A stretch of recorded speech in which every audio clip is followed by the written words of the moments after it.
Hey everybody, Jason Burmis here, and today we are going to be talking about the Tulsi Gabbard revelations and her email declassifications that came on the heels of her leaving the administration. We're going to talk Gabbard in particular, Rand Paul as well, following that information up with a subpoena to Fauci. We're going to talk about Fauci himself. We're going to talk about the COVID 1984 origins. And for me and my coverage, it all started with a meme. And we're going to get to that meme in a moment and why I think that in itself is important, because there are all these, I would say, counter narratives out there to what I believe to be the truth. And I think there are pieces of the truth out there. I think what Gabbard did is about 80% truthful. But the 20% poison will get you. And that 20% poison that I continue to harp on is the idea that this whole thing was some sort of a lab leak. And not only a lab leak, but a lab leak that then gets implicated via China as a nation state. When over and over and over and over and over again, when you really get down to the hardcore, the minutia, you peel back all the layers of the onion, you get to the center of the Tootsie Pop, you find out once again that this is an international intelligence operation that is enabled by certain aspects of nation states and their laboratories and their universities, but also these non-government organizations, and not the nonprofits, but of the contracting type, over and over and over and over again. And this is not unique in any way. Now, another avenue that we're going to explore here, because again, I don't think any of this was a leak, or any of it was natural, by the way. Like bats and pangolins, I'm sorry, no, just a big fat no sauce on that out of the gates. I mean, I remember when I was first covering this, and I think I was going like 99.9% sure that this is not a naturally occurring anything, period. Full stop. And when you really, again, just take a step back and take emotions out of it and take propaganda out of it and take media muppet talking points out of it, what naturally occurring viruses have we seen in our lifetimes, even generationally? We could talk about the plague and all these other things that happened centuries ago. We can certainly talk about things like smallpox. But again, the human biology, the species itself, we're badass. We adapt. Okay. And when you're talking about a lot of these things, they just can't stand up to what human beings are able to do and resist on a mass scale. I mean, look at our population. Just since the Industrial Revolution, since we've had real types of communication, it's exploded. It's exploded. And again, even that, by the Club of Rome crowd and the Limits of Growth crowd, they've tried to utilize that narrative as why we're getting ready to explode, with pandemics that are just disease, and you're going to be rife with this. And we're even at some point here also going to explore, the idea. There are so many people out there, they'll just, Jason, viruses don't exist. And, they point to these studies, especially with horses, and like supposedly the whole virology field is just a total Johnny nonsense. And look, even people like Peter McCullough, who I respect, gave an answer where he says, often we act like we know more than we don't. But I would just say this, and again, we'll kind of get into it a little bit later in the broadcast. If that is the case, obviously they're still doing things in biowarfare departments for weapons around the planet. Now, whether that is a toxin or a contaminant, a poisonous agent, whatever you want to call it, for the types of purposes that we're discussing it, to me, it's essentially the same thing. And so that argument to me is kind of a moot point, especially when you look at the technologies that they're trying to quote unquote utilize to fight these naturally occurring viruses, or even by their own admissions, biologically created ones in a lab. That was a big part of this mRNA Moderna / DARPA partnership, was the Adept Protect program, and we will be showing you that as well. We're also going to let Tulsi speak for herself on that last day. I'm going to talk about the ups and downs of Gabbard, because listen, I get it with everybody out there that thought superheroes were coming into the administration the second time, and again, they came in pretty hot that first couple of months, right? The rhetoric, I mean, it was over the top. We're gonna go into Fort Knox and we're gonna audit it live. We're gonna do all these things, right? Like I get it, and a lot of people had a ton of hopium before that. I've always been ultra skeptical of criminal accountability for any of these people, because even a guy like Fauci, who is a very bad person, and we've known as a very bad person for a very long time, going back to the HIV/AIDS thing. I mean, that's a whole nother video that we could probably spend hours on, just talking about documentary films like House of Numbers, Fauci, AZT, that whole thing, the fear that was put into the heterosexual community about how it was going to spread and kill all of us. I mean, there was a ton out there. But at the end of the day, Fauci is the head of NIH, not because he's the best scientist, not because he's the smartest guy in the room, because he's a great spokesperson for the agenda of the predator class, of the people in charge. And he's willing to toe any line and any narrative they tell him to. It's great at that. He's awesome at that. And he has been for decades. And finally, the lie was just too much, and too many people had wised up prior. Not enough. You look at the numbers, and some of the numbers say as many as 80+%, sometimes 85% of people in this country took the hate and lies at least once. That's horrible. That's crazy to me. That basically I'm looking at 1 out of 10 or so in the population that didn't do it, that resisted the Fauci, and everybody else. That's not a great sign, folks. And before we get into the meme that started it all, okay, and my commentary on that, I mean, it has to be said. It has to be said that somebody like Musk actually has way more in common with an Anthony Fauci. Now, does he have more power and money and influence than a Fauci? In a lot of ways, yes, but all Musk is a spokesperson for the military-industrial complex and their narratives. He's the front man. Just like Fauci's the front man for NIH, and he's got little minions around like Francis Collins and others. Like, Musk does not run those companies. Like, SpaceX doesn't exist if NASA doesn't want to rebrand. Starlink doesn't exist if NASA and DARPA don't want Starshield built and they don't want to weaponize space. The Boring Company doesn't exist if that same military industrial complex doesn't want to build secure military facilities and contractor facilities underground. Do you want me to keep going?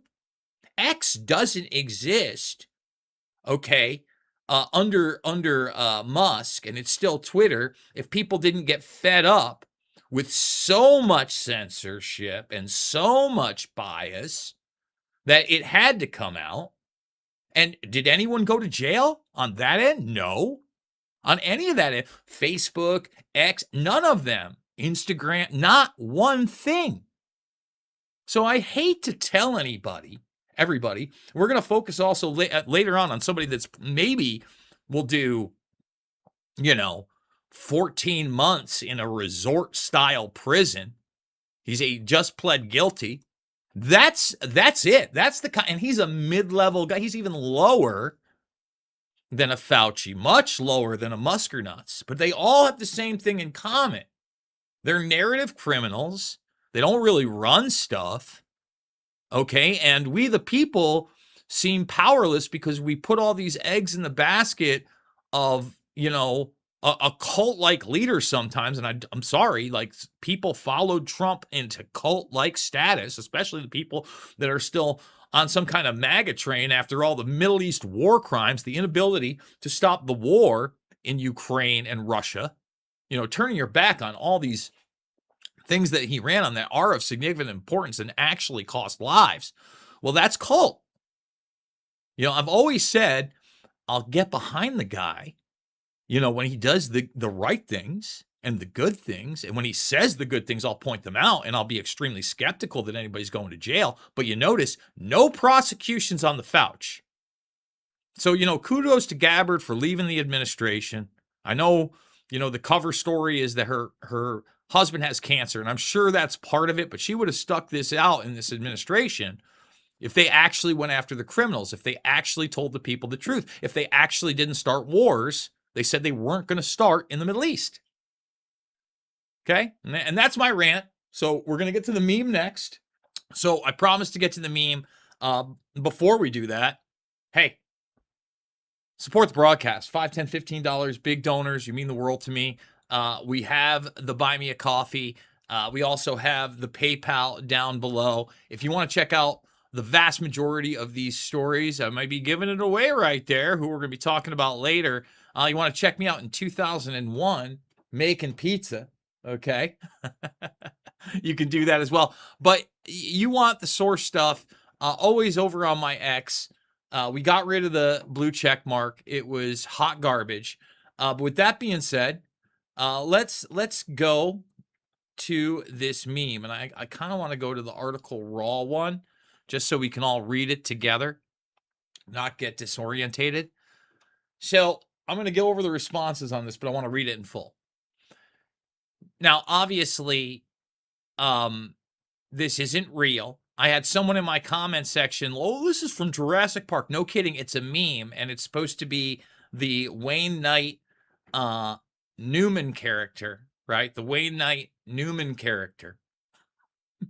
Just, I almost couldn't believe it when the person, hey, wait, I'm not saying this isn't real, but he didn't do these things. Yeah, it's a joke. There's a big super chat. We'll get to it in a moment. Okay? We will get to that in a moment, and we will shout out Sumo Dog for you right now. Okay? Hey everyone. It's the scene where Wayne Knight is on the beach and he's about to make the deal to give the dinosaur eggs and DNA stuff to these people, right? The clone stuff, so they can compete. And he starts screaming it out. He's like, no one's watching us, dude. No one cares. No one's going to do anything.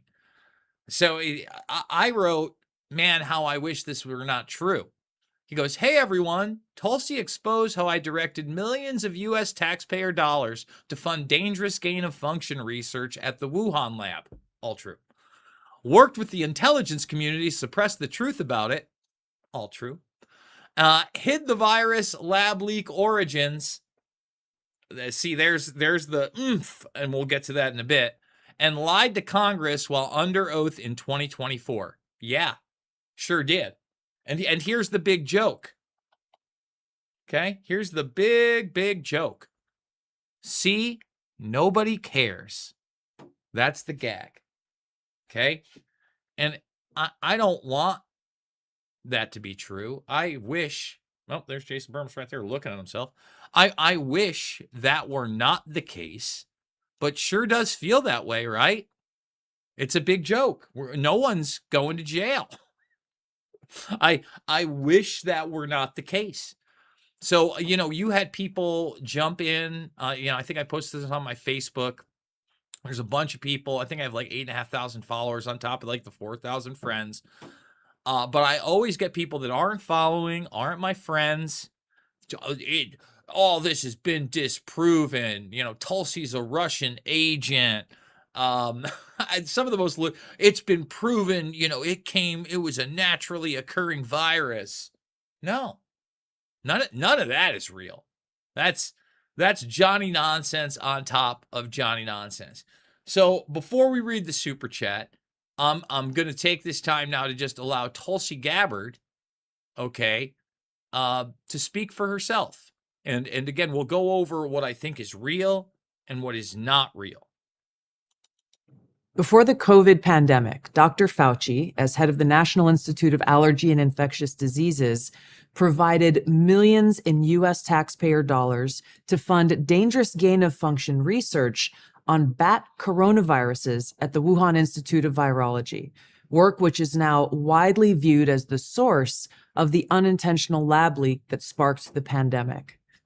Now, in support of President Trump's maximum transparency mandate, today, on my final day as Director of National Intelligence, I'm releasing never-before-seen communications and documents that expose exactly how Fauci worked with politicized career leadership in the intelligence community to suppress the truth about his actions, the virus's lab leak origins, and his role in directing U.S. funding for this dangerous research that caused immeasurable harm and countless lost lives. Now, these documents expose Fauci's direct role in influencing and manipulating IC assessments on COVID-19 and how Fauci lied to Congress in 2024 when under oath he denied knowledge of or participation in discussions with intelligence officials about viral research. We also received testimony from multiple intelligence community whistleblowers who reported retaliation for challenging the intelligence community's manipulation of intelligence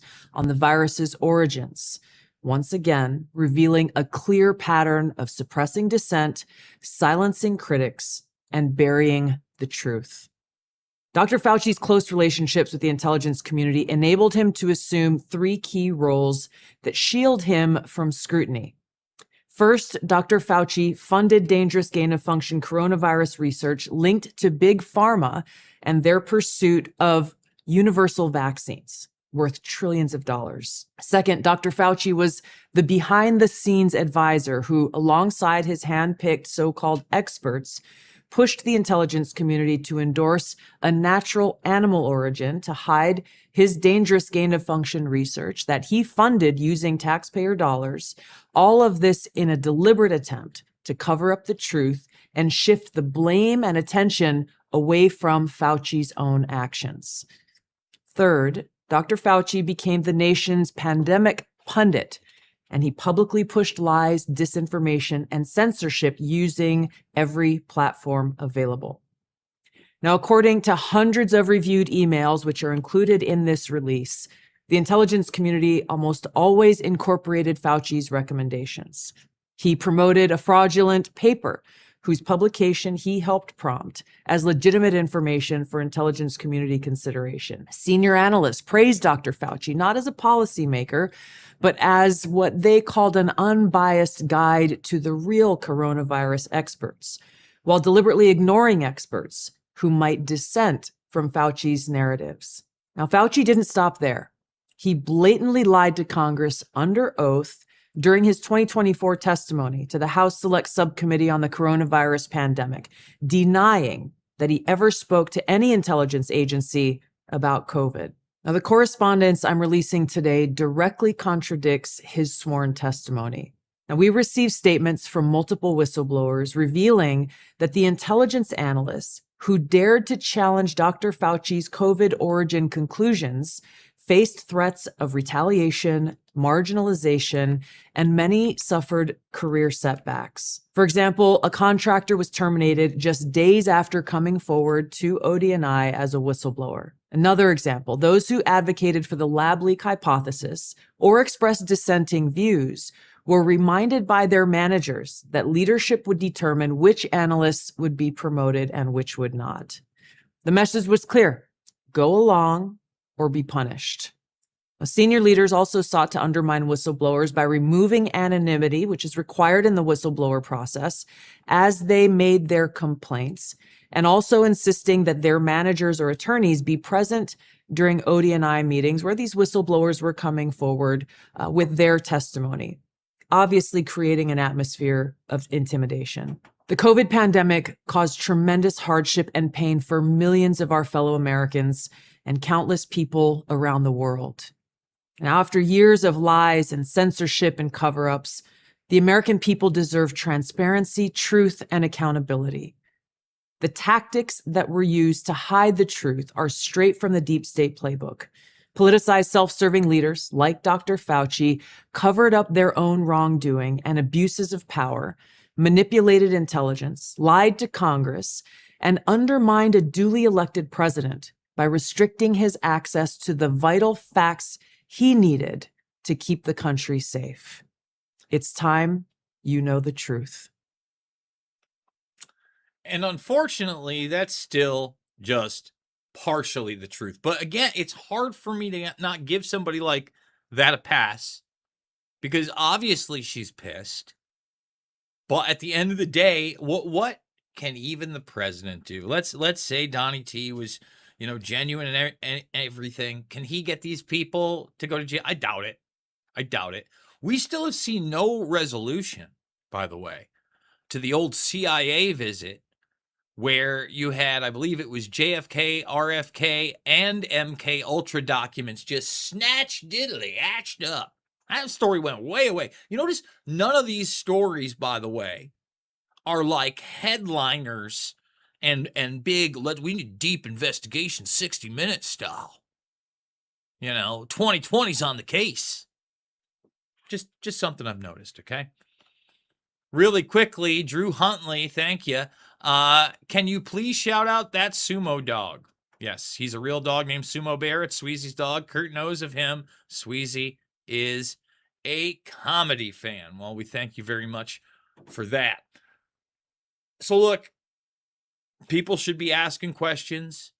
They shouldn't just be going, praising it. We need action, but we still haven't gotten it. Okay. And just to kind of weigh in on the biological warfare aspect of this, because in a moment we're going to get into our own biological warfare programs. She keeps saying gain of function, biological warfare. Okay. I'm not going to play semantics here. Biological warfare. I just want to remind people, this is a global thing.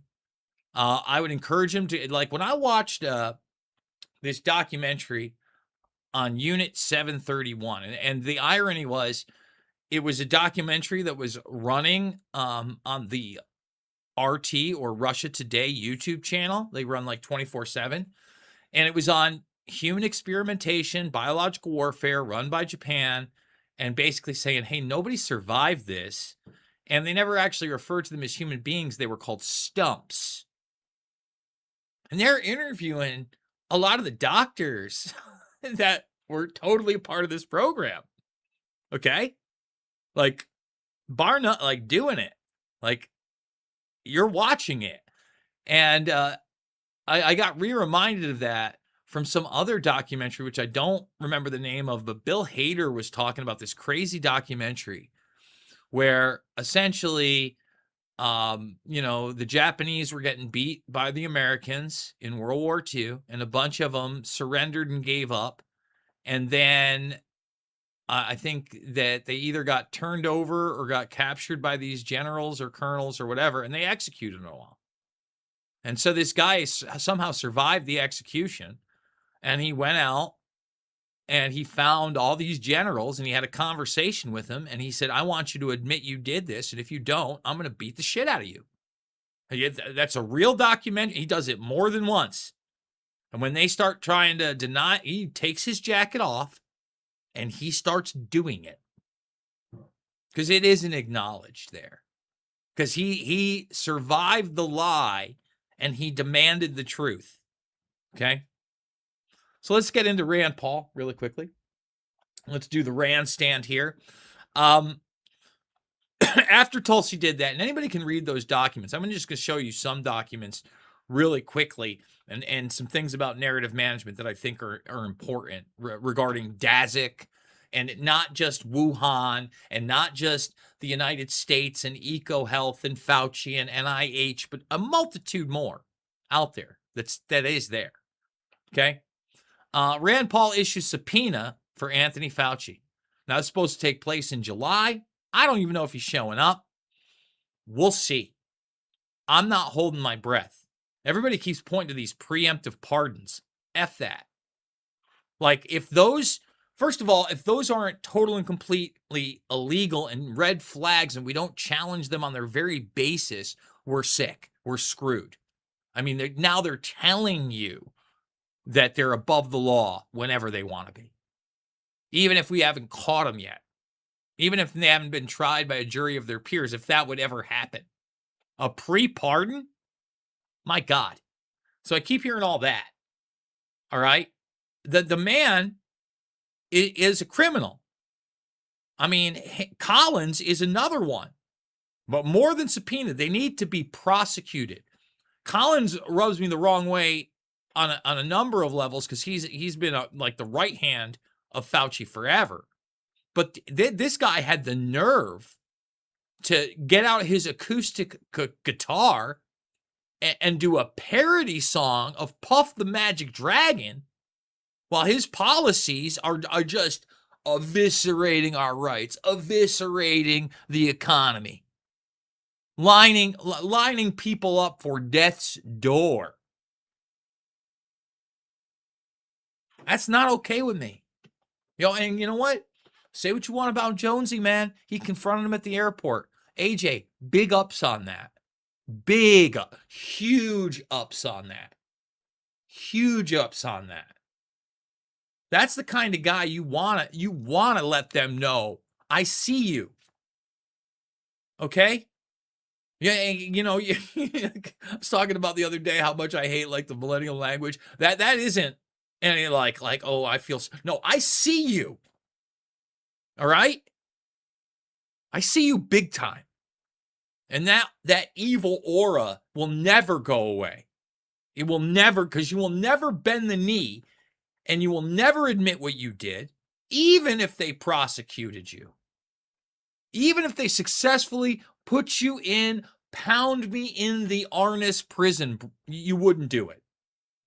They would never even if you got convicted, they wouldn't even put you there. You'd go to an Anthony Weiner or a Ghislaine Maxwell style resort. I mean, it shows you how screwed up this whole thing is. Just getting back to Rand Paul really quick. Got an imperfect vessel, but somebody like all the way, this is like, 2.5 years ago. He's talking about the CIA cover up of the quote unquote lab origins of this thing. And look, even today, like I wanted to get Peter Daszak. He had to testify behind closed doors. And by the way, I haven't read the 200 and like almost 70 pages, but we do have that right here. Okay, this is the House Oversight and Accountability. But there are censored parts. There are censored parts around. It seems like the Energy Commission, and I keep always talk about the Department of Energy, which I'm going to show you, like the real document that was hard to search for, that I asked, AI for a URL, it refused to give it to me. I had to find it myself by doing an advanced search on X and then show them that, but you're not censoring it. These people are sick. And they're in control right now, I'll tell you that. So this is where they asked Daszak to come on down. Come on down. We want to talk to you. Come on down, Mr. Daszak. Here it is right here. So anybody can, this is very easy to find. All right. And he testifies, this is in September, and he testifies 2 months later to the day, November 14th. All right. But they never want to show you this follow-up letter saying, hey, we want all your documents on this stuff. Now, the first thing that should catch everybody's eye See, the energy and commerce, that's what they refer to here, but it's the Department of Energy. Where's the department? Here it is, right there. See, they always try to get you. Department of Energy. They want to know about EcoHealth Alliance and the Department of Energy. And I ask Andrew Huff of EcoHealth, Vice President of EcoHealth, about that. And he's like, you're the only one that's asking that question. That's because the Department of Energy has highly been involved in human experimentation for decades, World War II style. DOE. They're heavily involved in classified technology such as nuclear and beyond. Now, the other, big deal about this letter is North Carolina, Chapel Hill. Yeah, that's part of it. New York Blood Center, Georgia State University. There's Wuhan. Okay. But you've also got the Academy of Military Medical Sciences. All right. And the Chinese Academy of Sciences. Look, this is an international intel op. That's what this is. People need to understand. And they're not done. It's not just Dazik or Barrick. In fact, even in this one, after they do that, all these people, we want to know what you're telling all these people, all these doctors. Okay. And like Gabbard told you, when some of them step up to the plate, they're threatened. So like this is Morenz and the subcommittee. This is in 2024. They're like, hey, you're still lying to us. Your dilatory tactics in order to unreasonably stall your testimony until after Fauci. Yeah, this is a real conspiracy. It's a real cartel. And we're still just dealing with middle management. Now, Gabbard, interestingly enough, talked about these universal hate and lie shots worth trillions of dollars. Here's the deal. And with Moderna in particular, we're going to show you some sequencing via EcoHealth, just a small excerpt of the interview I did with Andrew G. Huff. But here it is. This is all the way back in 2013. You see this? 2013, where Moderna has no products, and they partner with them on mRNA as a platform for these universal hate and lie shots that she just talked about as part of the ADEPT and PROTECT program. Okay? Here's the grant. It's part of DARPA's ADEPT and PROTECT, autonomous diagnostics to enable prevention and therapeutics prophylactic options to environmental and contagious threat. The goal is to develop platform technologies that can be deployed safely and rapidly to provide the U.S. population with near immediate protection against emerging infectious diseases or engineered biological weapons, even in the case when the pathogen or infectious agent is unknown. They want to sequence it. And lo and behold, here he is. Just listen to what Andrew Huff has to say right here about Moderna. One of the interesting characteristics or facts that came out about a year and a half ago is that one of the genetic sequences, or actually two or three, that are present in the wild circulating type of SARS-CoV-2 were patented by Moderna in 2015. There was a number of intellectual property transfer agreements that came out in late 2019 between Moderna, NIH, and Ralph Barrick, where Moderna was actually sharing some of the genetic sequence that they had in their possession back with Ralph Barrick at the University of North Carolina. So what really makes this interesting is that Stephen Bancel, the CEO of Moderna, helped build the Wuhan Institute of Virology with the French government. The French get kicked out, and after the French get kicked out, everyone was trying to gain access back to the Wuhan Institute of Virology because it was well known in the national security community that the Wuhan Institute of Virology was the bioweapons laboratory for the CCP. Bioweapons laboratory, French get in there. It's always international. And there's always levels to this. There's always compartmentalization. That's it. Dr. Andrew G. Huff. I'm sure that's one of the whistleblowers that Tulsi was referring to. So now to repercussions. Look, the mustache man, another narrative manager, another pundit, if you will. Like I said, they're looking at 5 years. Guy committed treason. guy openly committed treason.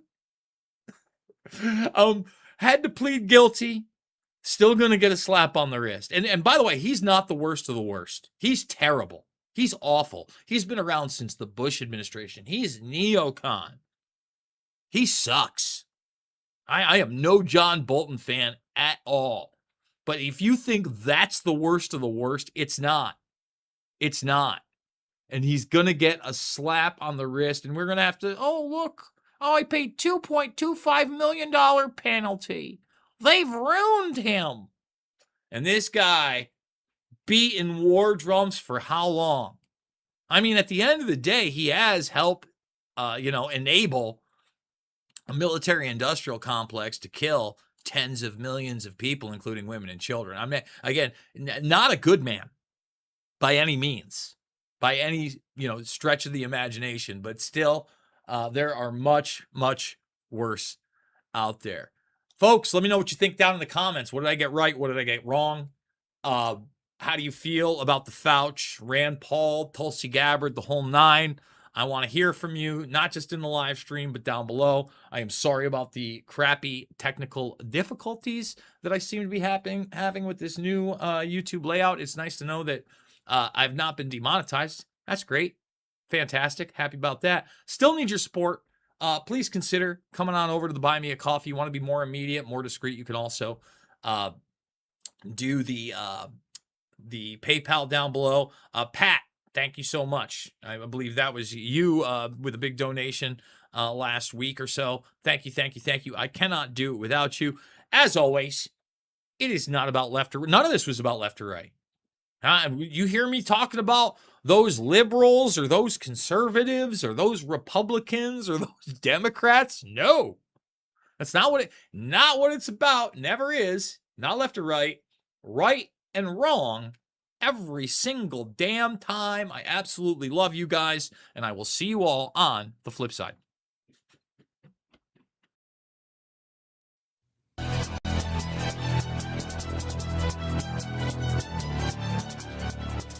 Justified in questions.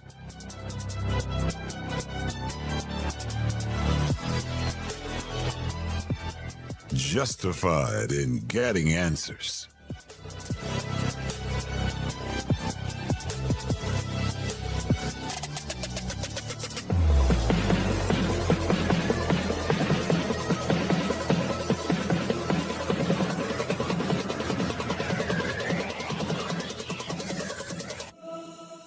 Matt Palumbo and Booker Scott are justified.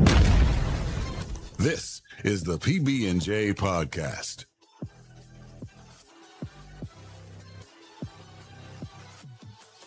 America and Donald Trump continue to win at the Supreme Court of the United States. And what about New York? Are the socialists taking over there? It's hard to tell after last Tuesday. I'm Booker Scott. This is the PB&J Podcast alongside Matt Palumbo. Matt, I hope you had a great week, and let's get this thing going tonight. Same to you. Well, where do we start? You want to start, Tuesday night and what happened in New York? I think that's probably the best place to start. It seems like the Democrat Party is imploding, and I don't know what that means for the midterms, if it really means anything. And do we make much out of three Democrat socialists winning in New York after Mamdani won the mayor race? What do we make out of all of it? So the DSA-backed candidates and also Mamdani-backed candidates that won are part of New York City that has been dubbed the Commie Corridor. Mm-hmm. So obviously known for very, very far-left politics. In fact, when Mamdani was elected to the state legislature, he ran unopposed. It's one of those areas where it's so far left, Republicans don't even try, not even to get your name out there for some other purpose. They don't even bother to run. So these are districts where 80+% of the population is Democrat, and it's, not the type of Democrats maybe you'll find in the South. These are hardened, Marxist, socialists, people who are overeducated in the most useless fields imaginable. And a lot of them are, people where they're facing very high housing costs. They are, as I said, they major in useless fields. So they are probably overqualified for the jobs they're working, and people in those situations do tend to gravitate towards those types of policies. Now, that being said, it's basically by their own doing, by both their personal choice and political choices, but we are seeing that phenomenon now. So is this proof that the socialists are taking over?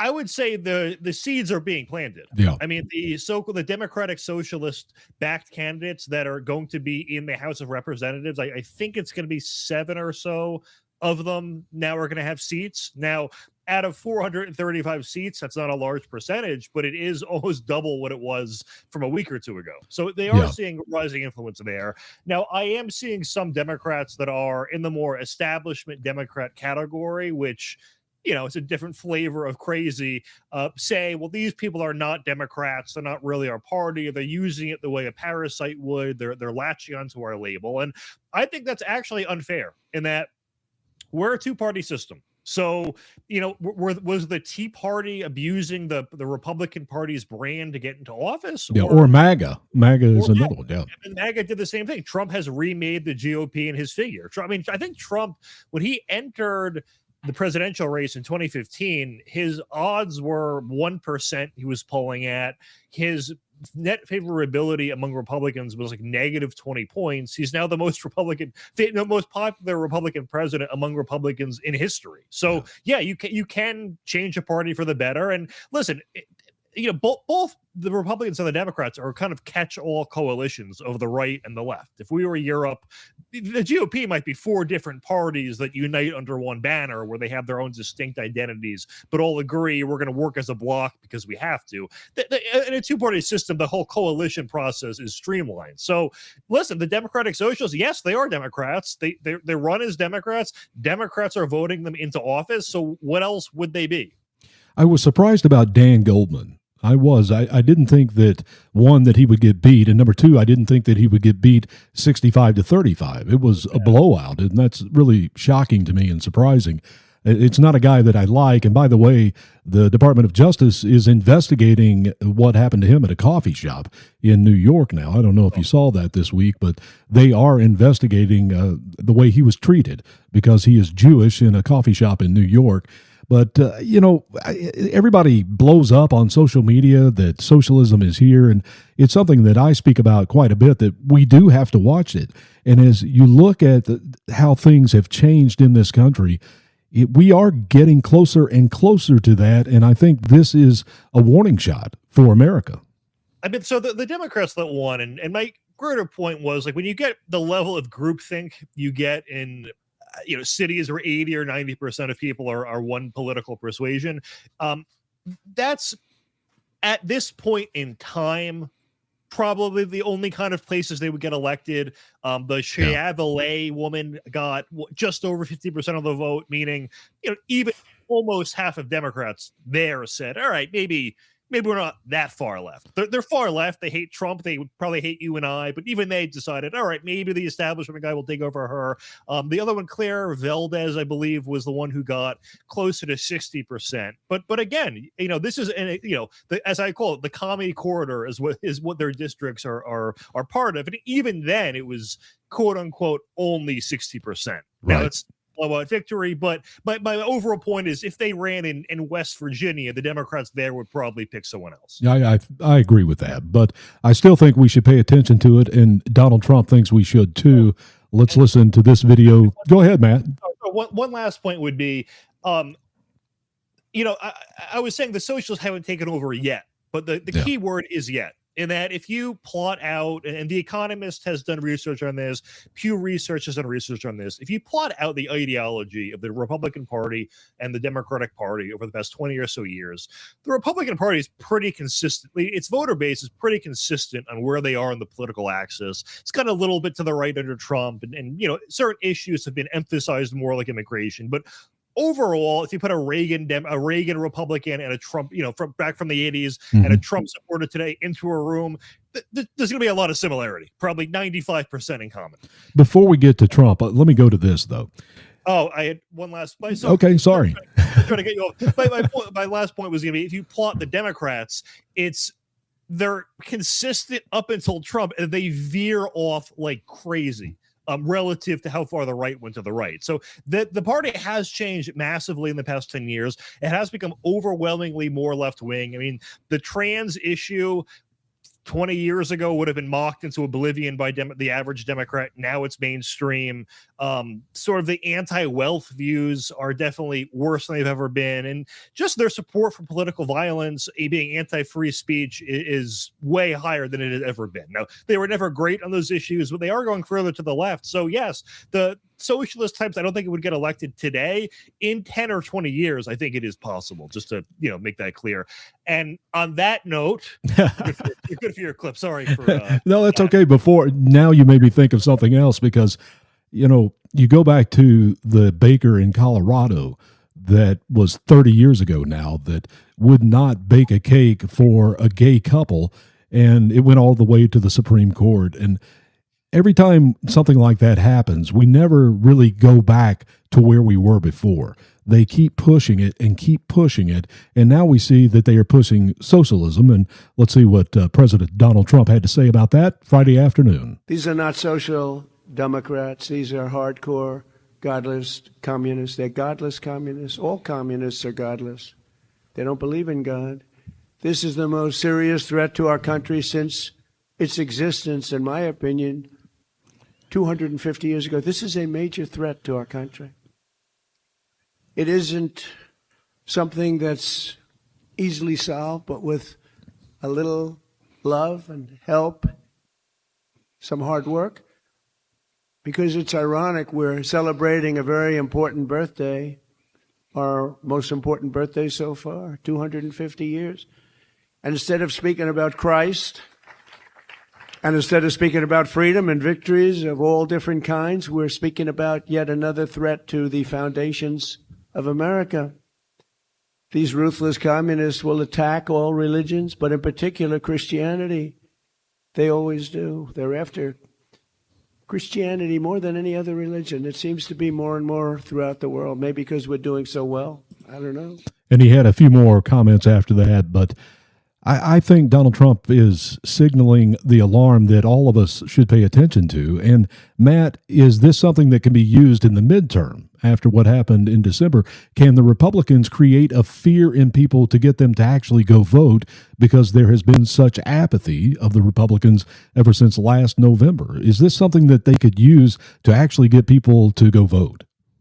Well, God, I hope so. I mean, I know the RNC has over $100 million in cash on hand. The DNC is a few $1 million in debt, which I guess is a metaphor for their governance. But so the RNC does have a huge cash advantage. It's just a question of, is that enough money, on a national scale to offset the deficit the incumbent always had? And we've talked about this in your other shows in the past, that, Bill Clinton had very positive economic numbers and still got, it was a blowout against him when it came to the midterms. And basically, I don't think there was a single example to the contrary we could find where the incumbent gained seats. So, that is the unfortunate reality.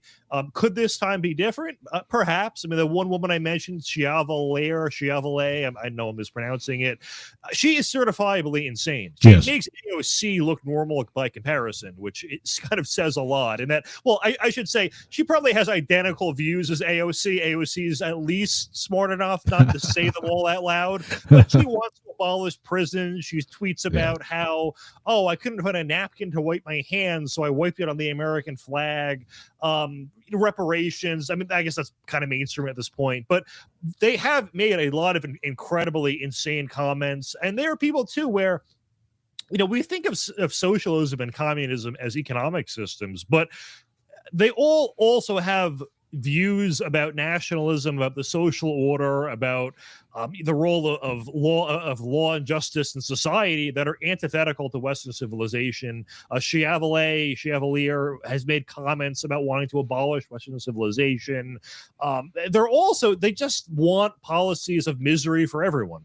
The one of them, Claire Valdez, is now talking about eliminating TSA pre-check because she wants, she hates waiting in the TSA and hates seeing people go faster than her. Therefore, we have to get rid of it. It's like, what, it's not that expensive. It's like $50 or something to buy, I think. It might be 100 tops. It's not a lot of money. So You could also just buy it for yourself. But, it's just politics of envy, politics of misery. We're always hearing them talk about, oh, if only rich people redistributed their assets. Oh, if only we repurposed this system that a corporation created. Think of all the good it could do. It's never, hey, you know what? We should make our own version and give it out for free. Or hey, why don't we start our own company and we'll give all our employees shares in it because we're socialists and we want to share equally, and we'll do it ourselves. No, it's always, let's wait for someone else to do it for us and then let's steal it. So that's the ideology that underpins any of them. And it's the kind of people who I don't think could manage a high school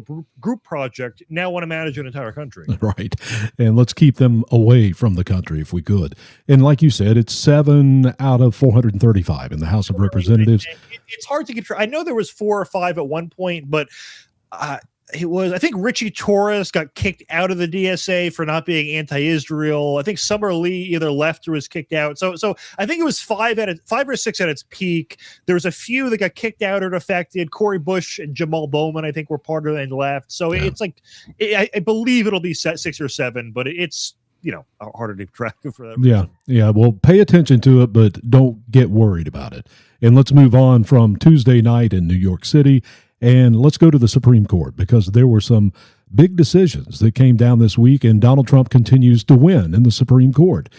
Regardless of what we think about the activist judges across the country that have done everything that they have done over the last 18 months, and you know what that is. We have watched it.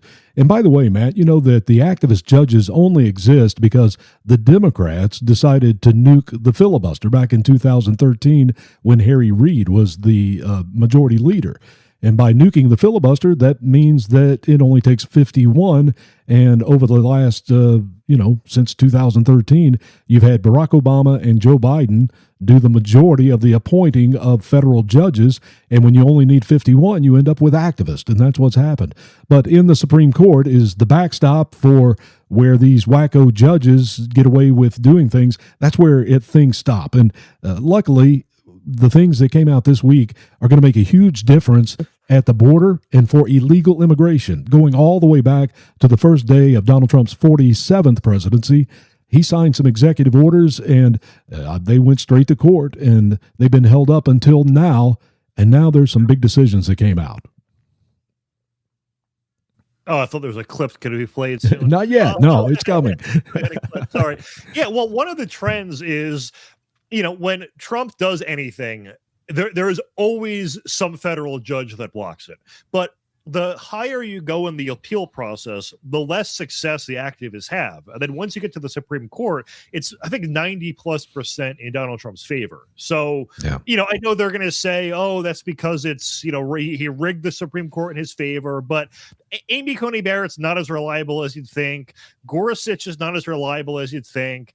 And there's been a number of cases where it's unanimous in Trump's favor, or, it's not always the usual suspects going against him. So maybe it's just the case that activist judges are using any justification to get what they want. And it's always the same group of judges. It's like Boasberg, Sparkle, what a great name, or some judge that they're all often, or it seems more often than not even born in this country. They're always some foreign-born person who has no connection to this country, who is doing the bidding of the left for activist purposes, and are ruling on these cases the way you kind of expect someone from that background too.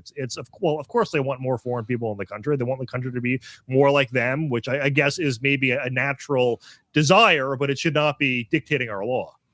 Well, one of these that the Supreme Court, upheld was the temporary status. And that means that 1.1 million Haitians are here illegally. And a lot of people may remember the Haitians and the cats that they were allegedly eating in Ohio. And even Donald Trump reported that and repeated it. But those are Haitians. Yeah. That was a Twitter account named Captive Dreamer is the one who tweeted that out. And, I think he was just trolling, but JD Vance follows him. So I'm assuming what happened was JD Vance saw that and showed Trump, and that's how they got into the debate. Right, and it became the news. Which, by the way, got quoted in the court ruling by, I think it was Kagan or Sotomayor, quoted the cats and the dogs in the ruling. Which was, what this decision does is it allows Donald Trump administration to kick these people out. They cannot have a temporary status. And it's not just Haitians, it was also Syrians that had come here under those. And so they are gone under that. And then also, I think a very important decision was the asylum seekers. And that's really important because we have this stay in Mexico.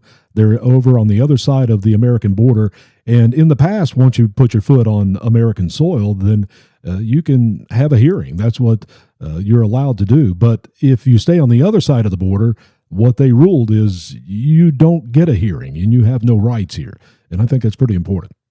Well, if you really are seeking asylum and it is genuine, there is a country not too far from Mexico called El Salvador. It is right now, their murder rate is less than half of ours. They actually have far less crime than we do. So if you're fleeing violence or whatever, there is a country in Latin America that you could flee to. At least in theory, I'm assuming Bukele probably isn't big on illegal immigration. But if you're not going to respect a nation's borders, there is a safer country that you could go to. Yeah. So there is that. And then with the temporary protected status, it seems that everyone forgot what the term temporary means. Even, the refugees who went to Europe from the Syrian war and all that, the deal was supposed to be, and I'm guessing the people pulling the strings knew it. They wanted it to be permanent, but the deal was supposed to be once the war is over, you go back, and the war is over. Granted, they got a former Islamist in charge, but they are stable. It's not a war anymore. So you do have a country to go back to. And with Haiti, it's bizarre that we're seeing this framing like, it's such a violent country they can't go back to it. We need to take more people from Haiti. Mm-hmm. Really? So if we suppose it's the most violent country in the world, if we imported everyone from that country, what do you think happens here? So, or the flip side of that is actually the Haitians have been great here. They're such great workers. They work hard. They want to support their families. Okay, so then wouldn't deporting them to Haiti improve Haiti for everyone else? So which, you got to pick one argument and neither really work for them. Yeah. Let's go to Kami Mamdani in New York, the mayor of New York, and he's going to protect the Haitians. And this is going to be interesting to watch. Here's this clip. We saw today the Supreme Court make a decision that is putting so many people's lives in jeopardy. And I just came back from a rally with 1199 as I stood alongside a number of Haitian New Yorkers who are concerned about what this means for their status in our city. And frankly, this city, the one that we love, is one that has been built by so many from so many different parts of the world. And that includes our Haitian brothers and sisters, our Syrian brothers and sisters. And we stand here ready to be in solidarity with all of those who are concerned by today's decision. And beyond just language of solidarity, actions of solidarity. Now, what that means when it comes to our city is if you are worried about what this means for your status, if you're worried about what this means for your family, I would encourage you to call our Mayor's Office of Immigrant Affairs hotline, and you can do so at 1-800. So what does it mean for Haitians? It means they're out of here. What is he doing? Is he, he's trying to break the law, isn't he? Yeah, thank God we have Haitians to thank for building New York City. It's the first time I've heard that. So the Syrians have been here for 10 years. So listen, I don't want to deny that, people who are here working are obviously helping the country. I mean, I still think they're taking jobs and bidding wages, but at least they're not on welfare if they're here working. But listen, when we talk about America being a country built by immigrants, up until the last 60 or 70 years, 90 to 95% of them were from England, Ireland, Italy, and Germany. So, if we're going to have to give credit, maybe we should also give credit to the people that actually built the country, not the people who jumped in front of the parade and said, look, we're leading it. It's like, well, I guess you are now, but rewind a little bit and you're not. I also couldn't help but notice he had the non-trans pride flag behind him, which I call the Republican pride flag at this point. So, and are you still having a good Pride Month? I don't practice. Well, it's almost over. Thank goodness. We're almost through it. Let's.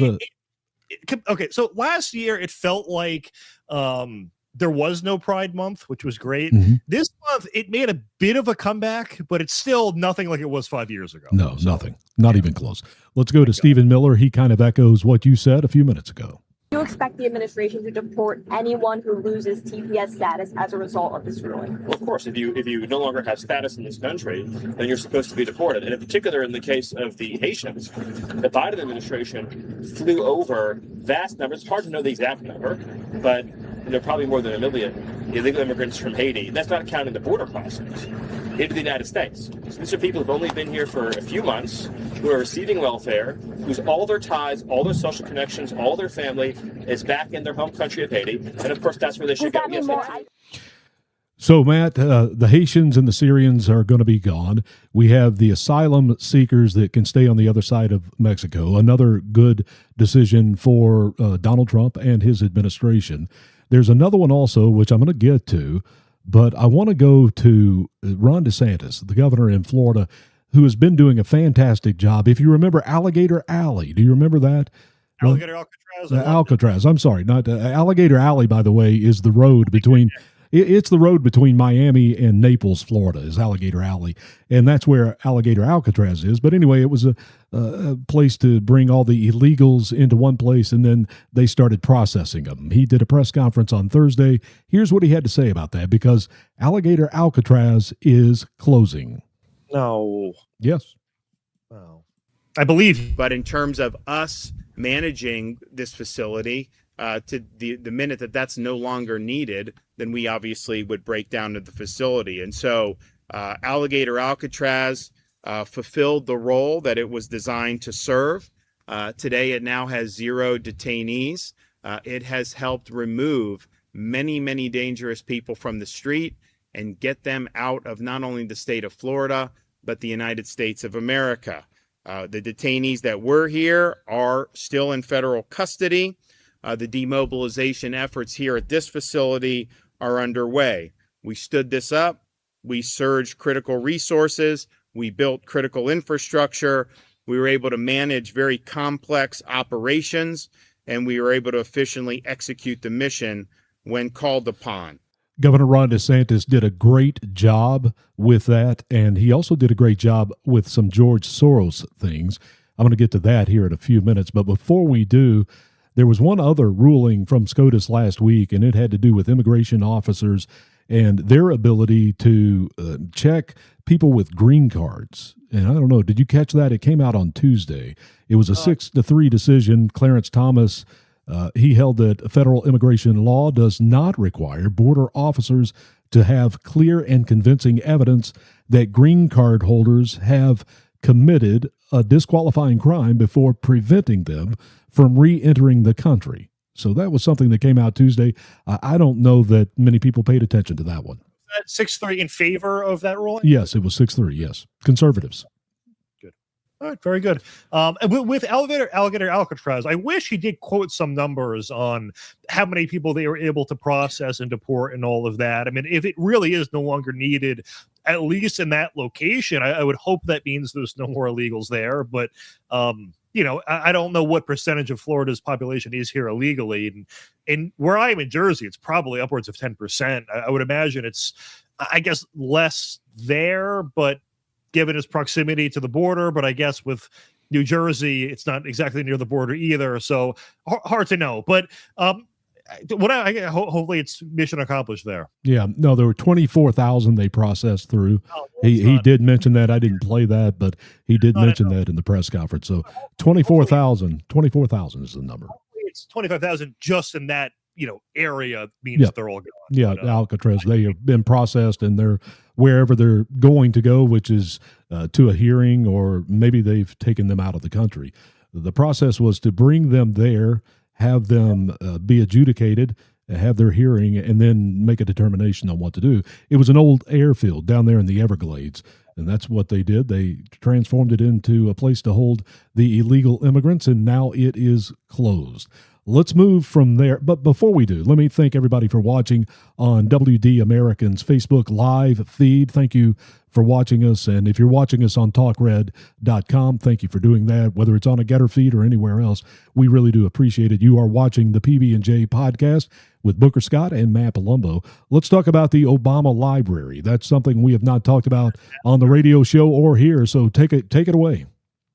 It's a disgusting eyesore. There's something about the left in architecture where they just want everything to be ugly. Like, you can immediately tell a building is from the former Soviet Union and one of its constituent countries, because it just looks like a demoralizing eyesore that makes you want to die and, I guess, turn to alcoholism, which did happen there. So maybe it's mission accomplished for that. But no, the left just loves I don't know, sort of general ugliness. And we saw with the whole construction process too, they were trying to outsource it to only black firms, and then the black firms were claiming that Obama was engaging in racism against them. And it's the whole, I mean, I know I've used, this is the second time I'm making this kind of comment on the show, but it is a metaphor itself for the left, in that everything they do is ugliness. Whenever they try to placate their own side, it just backfires against them.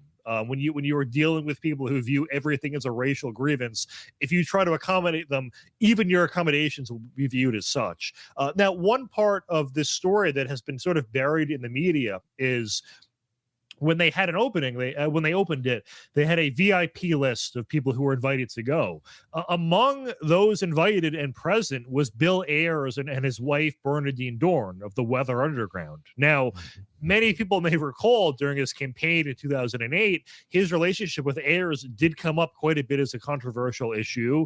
He tried to deny, having any meaningful connection to Ayers, but yeah, turns out that two former terrorists, did get a VIP invite to his library. If there were no people in the building, this is one building I would encourage the Weather Underground to bomb for the good of all humanity. But just joking for obvious reasons. But for everyone's eyes, I think it would be a plus. Well, they spent $850 million on that library. It costs $30 to get in. And have you paid any attention to all of the black contractors that are upset because they have been stiffed? They are owed millions of dollars. Keep an eye on that. That's going to be interesting as we go through that. I didn't realize they had actual grievances. So. Yes, no, they're not getting paid. That's a grievance for sure. It's a grievance for me anyway. John Bolton, he was finally, he pled guilty on Friday. Let's go to this clip. This morning, just moments ago, John Robert Bolton II pled guilty in federal court to the unlawful retention of national defense information.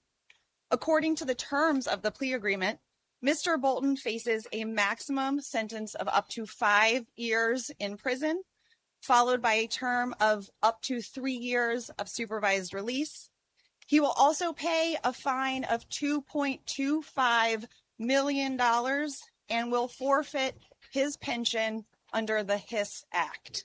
Thank goodness he's going to lose his pension. The last time you and I talked about this a couple of weeks ago, it was a $2 million fine. Both of us sort of agreed that he's probably not going to go to prison, although he could get 5 years. I doubt that he will. I still doubt that he's ever going to go to prison, but $2.25 million, that's a pretty good fine. Yeah, I mean, it would have to be way more money than he made from his book. And that, I mean, if he's getting a 10 or even a 20% royalty, that's what, a 10 to 20 plus million in sales you would have to do to make that back. Yeah, would he do that much, you think?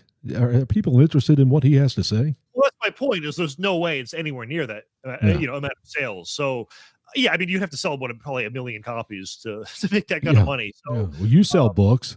Books don't sell themselves. I don't know. I have one I sell, and it's not easy. So it's not a great way to make money, to be honest. But it's a way to, I know, it's a good resume item and nothing else. But no, so he's going to get wiped out there. I mean, I don't know what his net worth is. I mean, he's not really, it's not like government is really known for paying that well, but it's all the other side deals and corruption and all that do pay very well. I mean, you're in you're privy to inside information you can trade on. So I don't know what the guy's worth. I don't know if he's ever done any financial disclosures, but $2 million or $2.25 million is quite a bit. Yeah. I don't know if they tacked on that extra amount in the past week or so, because as you said, it previously was quoted at $2 million. So it would be funny if just last minute they added on some extra amounts. When it comes to the sentencing, and I would say I don't think this should play a role, but it probably, for certain judges, will play a role in that a 5-year sentence could be a de facto life sentence, just given his old age. Maybe that'll, weigh a little bit. And also maybe the fact that he agreed to that fine will also weigh a little bit in that, well, hey, you're already paying so much. Is there really a point in adding on the jail time? I mean, now, obviously, if I was the judge, I would say yes, but I am assuming he might get a left-leaning federal judge that thinks this way. And John Bolton is 77 years old, to your point. He's getting up there toward the end of his life. And again, both of us agree he's probably not going to go in prison. We could be wrong. Who knows? Maybe he gets 6 months or something like that. Matt, I want to stop for just a few minutes here and talk about George Soros. You wrote a couple of books on it, and the people that are viewing this show may not know that. It's a new show. They don't really know either one of us, the people watching this. They don't know us very well, probably. But in the case of your books about the Soros family, you had The Man Behind the Curtain about George Soros, and your latest book is The Heir about Alex Soros. And again, let's go to Governor Ron DeSantis. I mentioned what a good job he's really doing in Florida. I don't think his political career is over. I have heard he has aspirations of possibly the Supreme Court. Maybe he would be a good one day if he is ever able to be appointed. But he's done a good job in Florida, and listen to how he tackled a couple of Soros prosecutors. Here is Governor Ron DeSantis of Florida. We've beat the left and we beat people like George Soros on crime. You have in this country these prosecutors that are funded by Soros and other organs of the left, and they get in and they have an agenda to simply not prosecute criminals. We see it in Philadelphia with this guy Krasner. Has been a total disaster and has harmed a lot of people because of the dereliction of duty. Well, we have had 2 Soros prosecutors in Florida, one in Tampa and one in Orlando, and I removed both of them from their posts. And I'm the only governor in the country to do that. So, Matt, that is the way you take care of George and Alex Soros. But a little bit, tell people how George Soros has gone about this, because years ago, decades ago, he decided that, $20 million will go a lot further with district of attorneys in places like St. Louis and Minneapolis and Manhattan than it ever would in a presidential race. And that's really where he kind of started to poison America and the judicial system, and he really did a really effective job. And now he's passing it over to Alex Soros, The Heir, which is your latest book. So talk about the Soroses a little bit. Yeah, I guess George Soros was a bit late to the game in learning the old adage that all politics is local. But not only is it local, it's way more easy to influence. In that a lot, listen, most people, if they're ever going to vote, it's in a national election and we get 30 or 40% turnout in those. If it's a district attorney election, like I will admit, as someone who's dialed into this, I can't think of the last time locally I've ever seen an advertisement for a DA election or when to turn out or anything. So it's, it's something you have to kind of know to look for. And these are races where maybe 10% or fewer people turn out. And when that's the election, you can push extremely unpopular candidates. And that if you're a candidate that, represents, I don't know, views that are 10% of the population, but the other 90% that's against it, only 5% of them turn out, well, then the unpopular guy is going to win if you can mobilize that core batch of crazy people. Mm-hmm. And George Soros, when he goes local, he will spend hundreds of thousands of dollars to millions of dollars in elections where the other guy is getting maybe 10% of that. And it basically guarantees a victory, and not quite guarantees, but it's a 90+% success rate.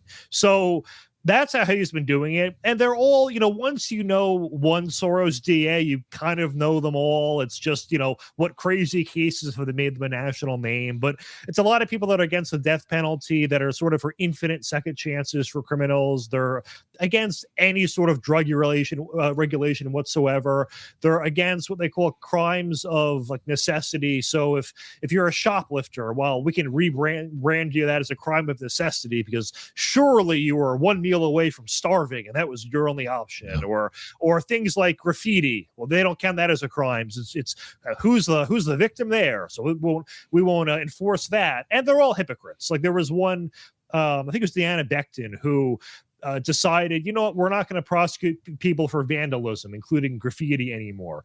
And within a few weeks of her making that decision, there was a couple that vandalized the Black Lives Matter mural with graffiti. And guess what? That she was able to make an exception for that. So, it's not just are the laws weak or strong? It's what laws get enforced. And there is a friend-enemy distinction in politics, in that if the criminal is someone they sympathize with, they're going to get away with it. If the criminal is someone they do not sympathize with, the law all of a sudden is going to come down 1,000 pounds on their head and smack them across the face. So it's not just they won't enforce the law. It's a question of who are they not enforcing the law against and who are they enforcing it for? And we see this a lot with the Soros DA type people. I mean, Chesa Boudin in San Francisco, who got ousted, was a big one who just decided, you know what, shoplifting?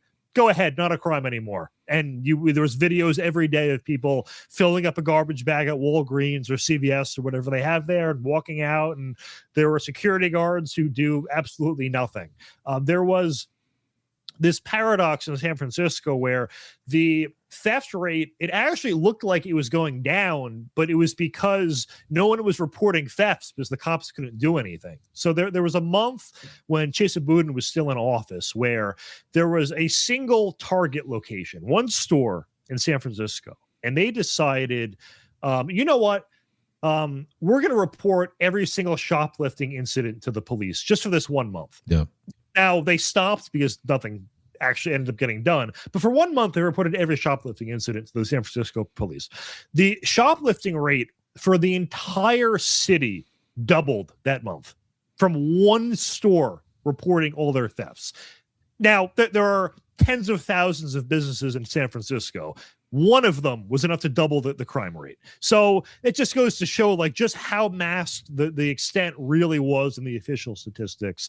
But when it comes to crimes that actually pretty much always get reported, such as, violent assault or murder, we saw the George Floyd, there was a George Floyd effect was especially pronounced in the cities that had Soros DAs. Most of them saw violent crime rates and homicides double. And those are, as I said, are very reliably reported. So it's been a complete disaster. I mean, the left, it's so bad that the highs of 2020 and 2021 have come down quite a bit, and in blue cities too. But the crime rate went from here to here, and now it's fallen to here. And the left's going, wow, look at how much crime is falling. Thank God for us. And it's like, well, it's still higher than it was 5 years ago. You can really take credit for that. But that's the Soros agenda on crime. And Alex Soros, he actually took over funding these candidates in 2022. A lot of people don't know that. So a lot of the candidates that are getting named as George Soros DAs are Alex Soros DAs. These are people like Mary Mariah Tree up in Minneapolis, I believe.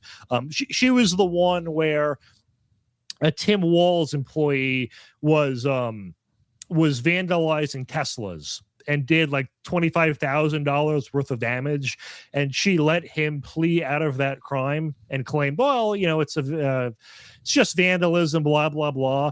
And then the same week she let that guy plead out, she criminally charged a woman for keying a car at a Waffle House and did like $1,000 worth of damage. So it goes back to my point of it just depends on like, does the DA view the criminal as an ally? And if yes, no consequences. Yeah. If you're a normal person, there might actually be consequences for you. But if you're from what they think is a victim class, no laws apply to you. Matt Palumbo is the author of the Soros's books, and you can find them on Barnes & Noble and Amazon. I guess either one of those places. You can just search his name, or you can also look for Man Behind the Curtain or The Air are the names of those books. Both of them are great books, so I encourage you to, if you want to know more about the Soros family, Matt, we have to have a boogeyman, don't we?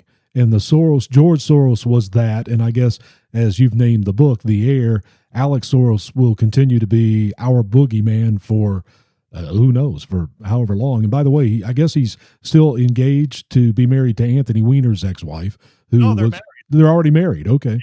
married. Yeah, they had a star-studded wedding in the Hamptons last year. Okay, well, she gets passed around, doesn't she? Not invited. Citizen Vigilante movie. What about this? Army Hammer. Do you remember that guy from 2021? He had all those sexual problems and escapades out in Hollywood, and it was the end of his career. Well, this is his first feature film since 2021 when all of that happened.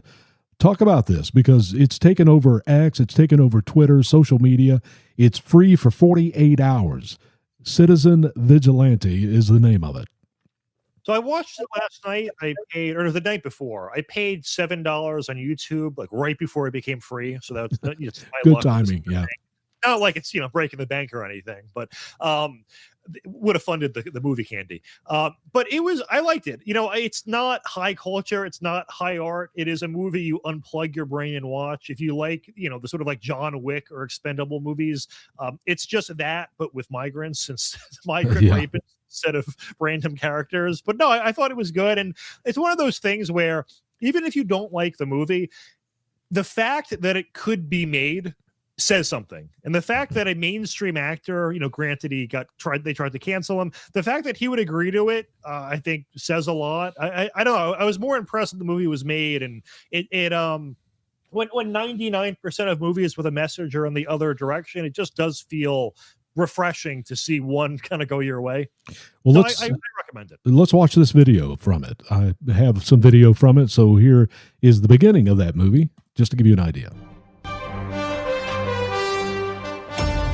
The nation is gripped by fear as a wave of shock sweeps the country.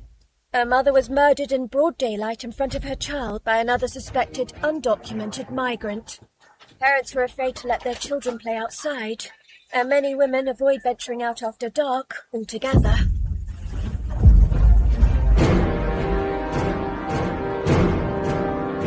So, Matt, what I'm getting from this is it's illegal immigrants or migrants that have come in, and then there is a citizen who takes it upon himself. And I guess, do we want to tell the ending of it? I know how it ends because I've read critics and what they've said about it, because they say it's a terrible movie. You say it's a good movie. The mainstream media critics say it's awful.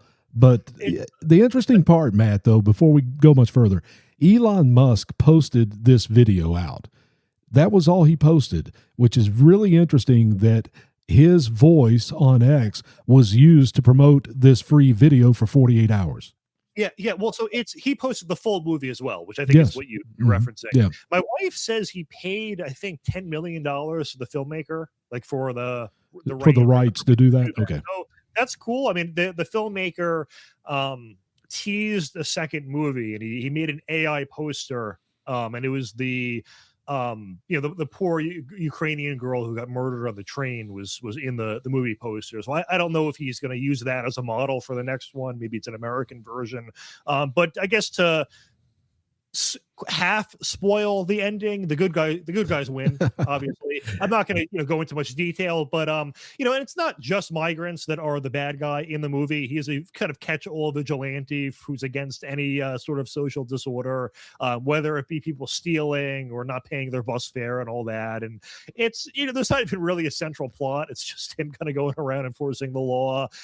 He also targets some of these judges that are letting rapists and murderers off easily. So it was just, I don't know, sort of nice to see a mindless action movie where the people who are the victims actually kind of deserve it for once. So I don't know, I liked it. I recommend it. I would say people might be viewing this before a little too late when it's no longer free, but I think it was $7 on YouTube, as I said, for the high definition version. I thought it was worth it. Well, I've got one more clip, and here is Army Hammer. I can't sit here and watch you exist in a state of sleep paralysis anymore.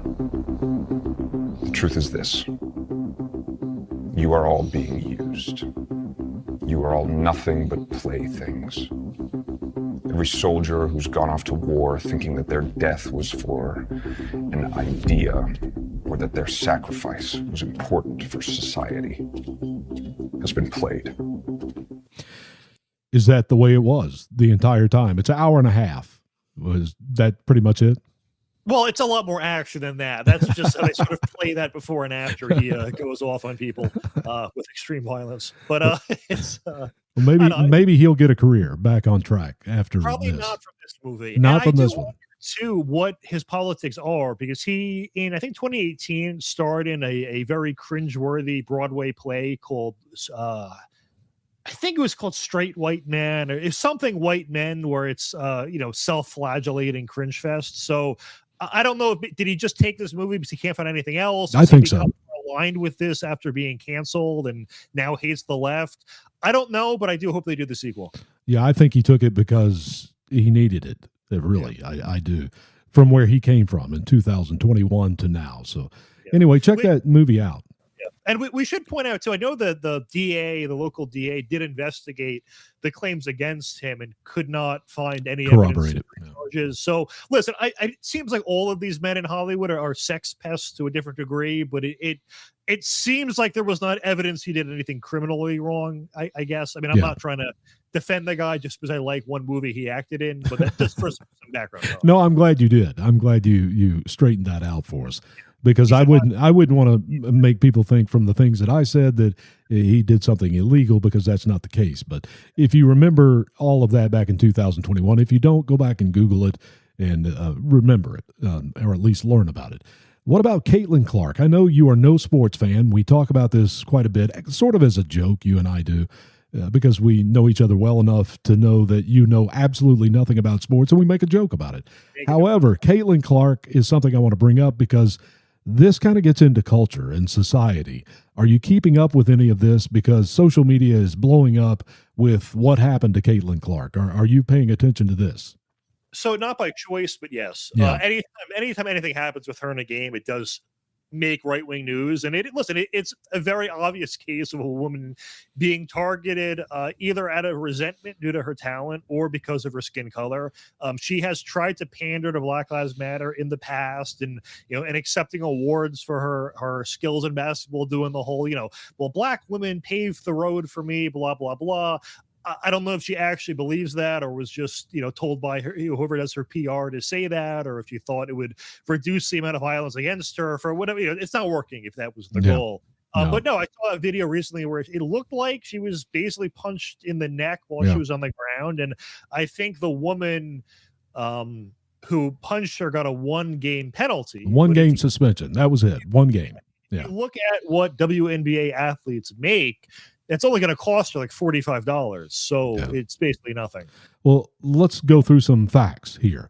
I did some research on this. I was just curious, when the tide rises, all boats will tend to raise up with them.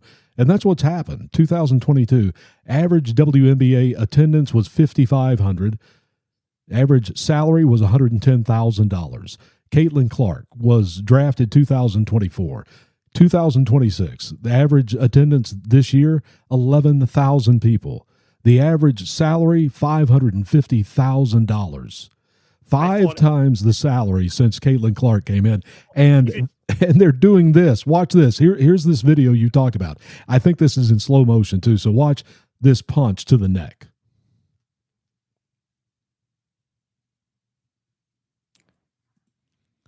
The eye contact, it wasn't you pushed them and then, oh my God, sorry. It was clearly deliberate. I was only smiling as the video played, was I was going to say, it wasn't in reaction to the video. I was going to say, when I said the 1-day suspension will cost the woman $45, I didn't realize the salaries had gone up that much. Yeah, 5 times. I thought they were making like $50K a year, in which case it was a tongue-in-cheek. Well, they did not too long ago. They were making 40 or 50,000. A lot of them had to have different jobs in the off season, kind of like the golfers. The PGA golfers used to have other jobs during the off season. Same thing for WNBA. Nobody went to the games. I would rather watch paint dry on a wall than watch their games. My daughter happens to love Caitlin Clark and inspires her. And now she's seeing Caitlin Clark and, getting punched in the throat and being fouled very hard all the time. And unfortunately, I think maybe WNBA eventually, when Caitlin Clark goes away, will become nothing more than a Spirit airline of basketball. I think, does that make any sense to you? what's going to happen is it's going to collapse without her, and the narrative will shift to like, oh, it's because of racism. They don't want to see the sport where the most talented white person left. It's going to be some brain rotting narrative we're going to have to hear from the liberal media on why it collapses after her. There is a pastor in Louisiana. His name is Tony Snell, and he was doing some work on the church bus at the church. And a neighbor came over and started yelling at him and told him, when you leave, I'm going to rape and kill your wife and grandchildren. And this is what the pastor did.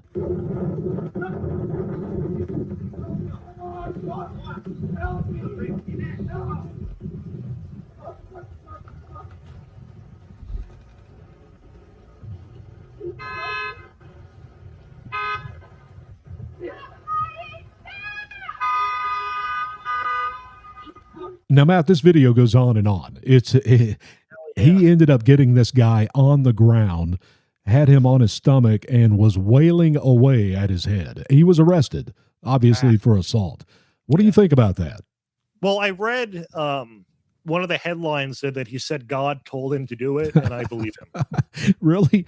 I don't know if I didn't see that headline. Did you see that really? Or are you just No, making I'm that not up? joking. When you mentioned it before the show, I just did a quick Google just so I had a talking point. Yeah, well, good. Also, I don't get as an aside, when people honk when they see a fight, like, do they think that the people fighting are going to be like, oh, all right, it's off?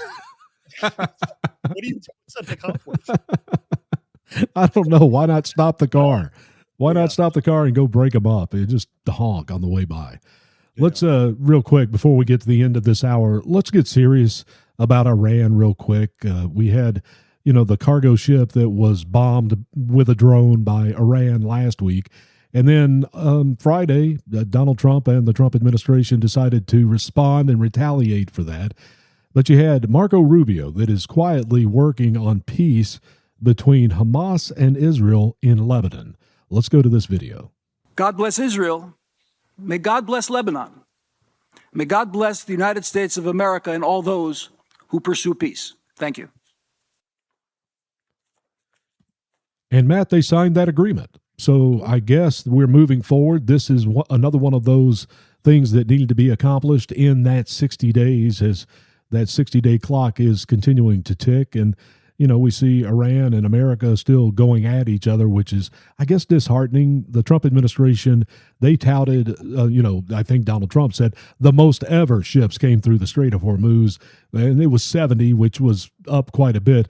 That's not a record. That's not the most ever. On a regular day before all this started, it was about 100 ships, but we had oil down below $70. So who knows? Maybe things are progressing in that 60-day time period.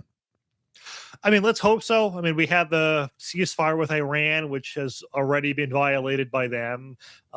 We had a ceasefire between Israel and Hamas in Gaza, and I think there's been 1,000 or so deaths since the ceasefire took effect. So let's hope it sticks. But the precedent so far has been that it's not really sticking. It's just an improvement over what the status was before it. But I think everyone is hoping for peace at this point. I think we now have the benefit of hindsight, and it does seem that Israel convinced Trump that this was going to be another one of his sort of one-off strikes that in the past has always been a success. This time we got drawn in.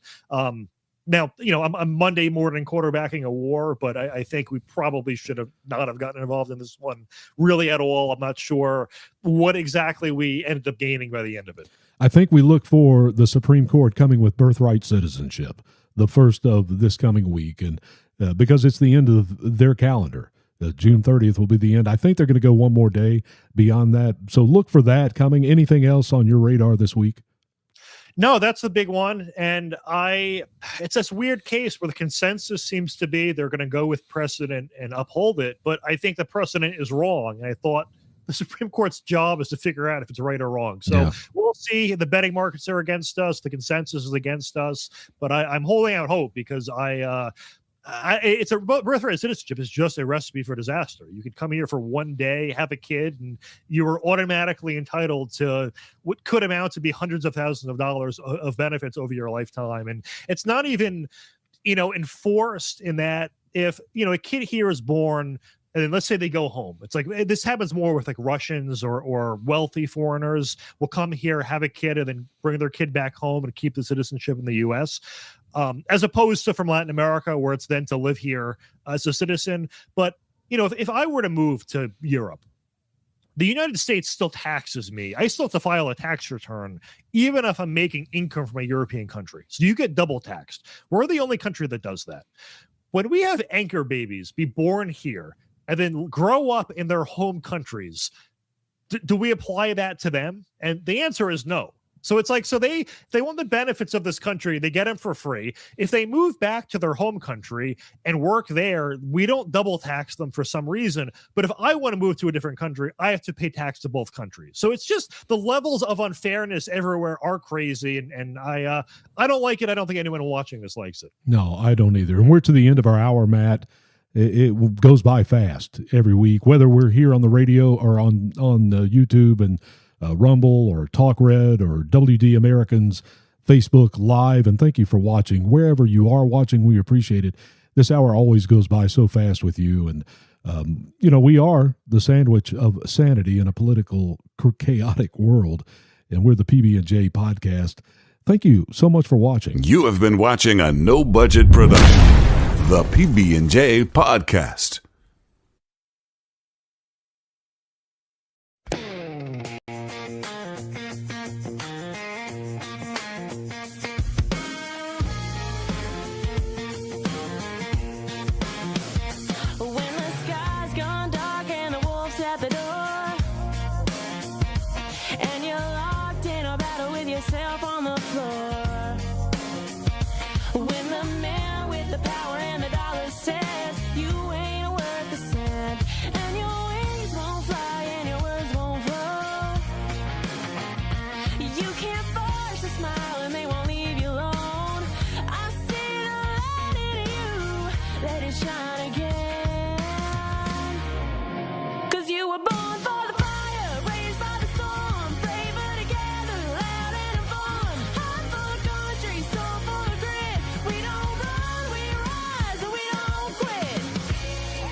Here's take 1100 from the Out of Pocket Ladies Live with Allie and Michelle. Thank you so much for watching Out of Pocket today. Not at your normal time, but we love you anyway. I think that we have fumigated the studio for gremlins. I'm freaking hoping so, because at this point, I'm calling an exterminator. I'm calling the county. I'm calling... Well, the county's not going to do anything. Spider-Man, Batman. I need the Avengers because something is happening. Something is happening. Avengers assemble. Something's happening with the gremlins in the studio. Welcome to Out of Pocket Live. We're so grateful that you guys joined us. Thank you to TalkRed, our family that helps host this. And guys, Zach, thank you so much for exterminating the gremlins. Zach, we are forever indebted to you. We are so grateful. Guys, we are your open speech, I guess, platform for now. I mean, listen, people are crazy out there. I don't know. Maybe we'll become more popular when like the Islamists take over America. Clearly, there's like 4 states that are like have fallen to the Islamic regime. Yeah, Netflix didn't find that. You did London has fallen. You did the White House has fallen. You should have done New York City has fallen. Netflix doesn't ever like none of the history channels, none of like our history in our schools talk about what occurred in the Middle East and how they've been a part of colonization longer than white folks. I'm just saying.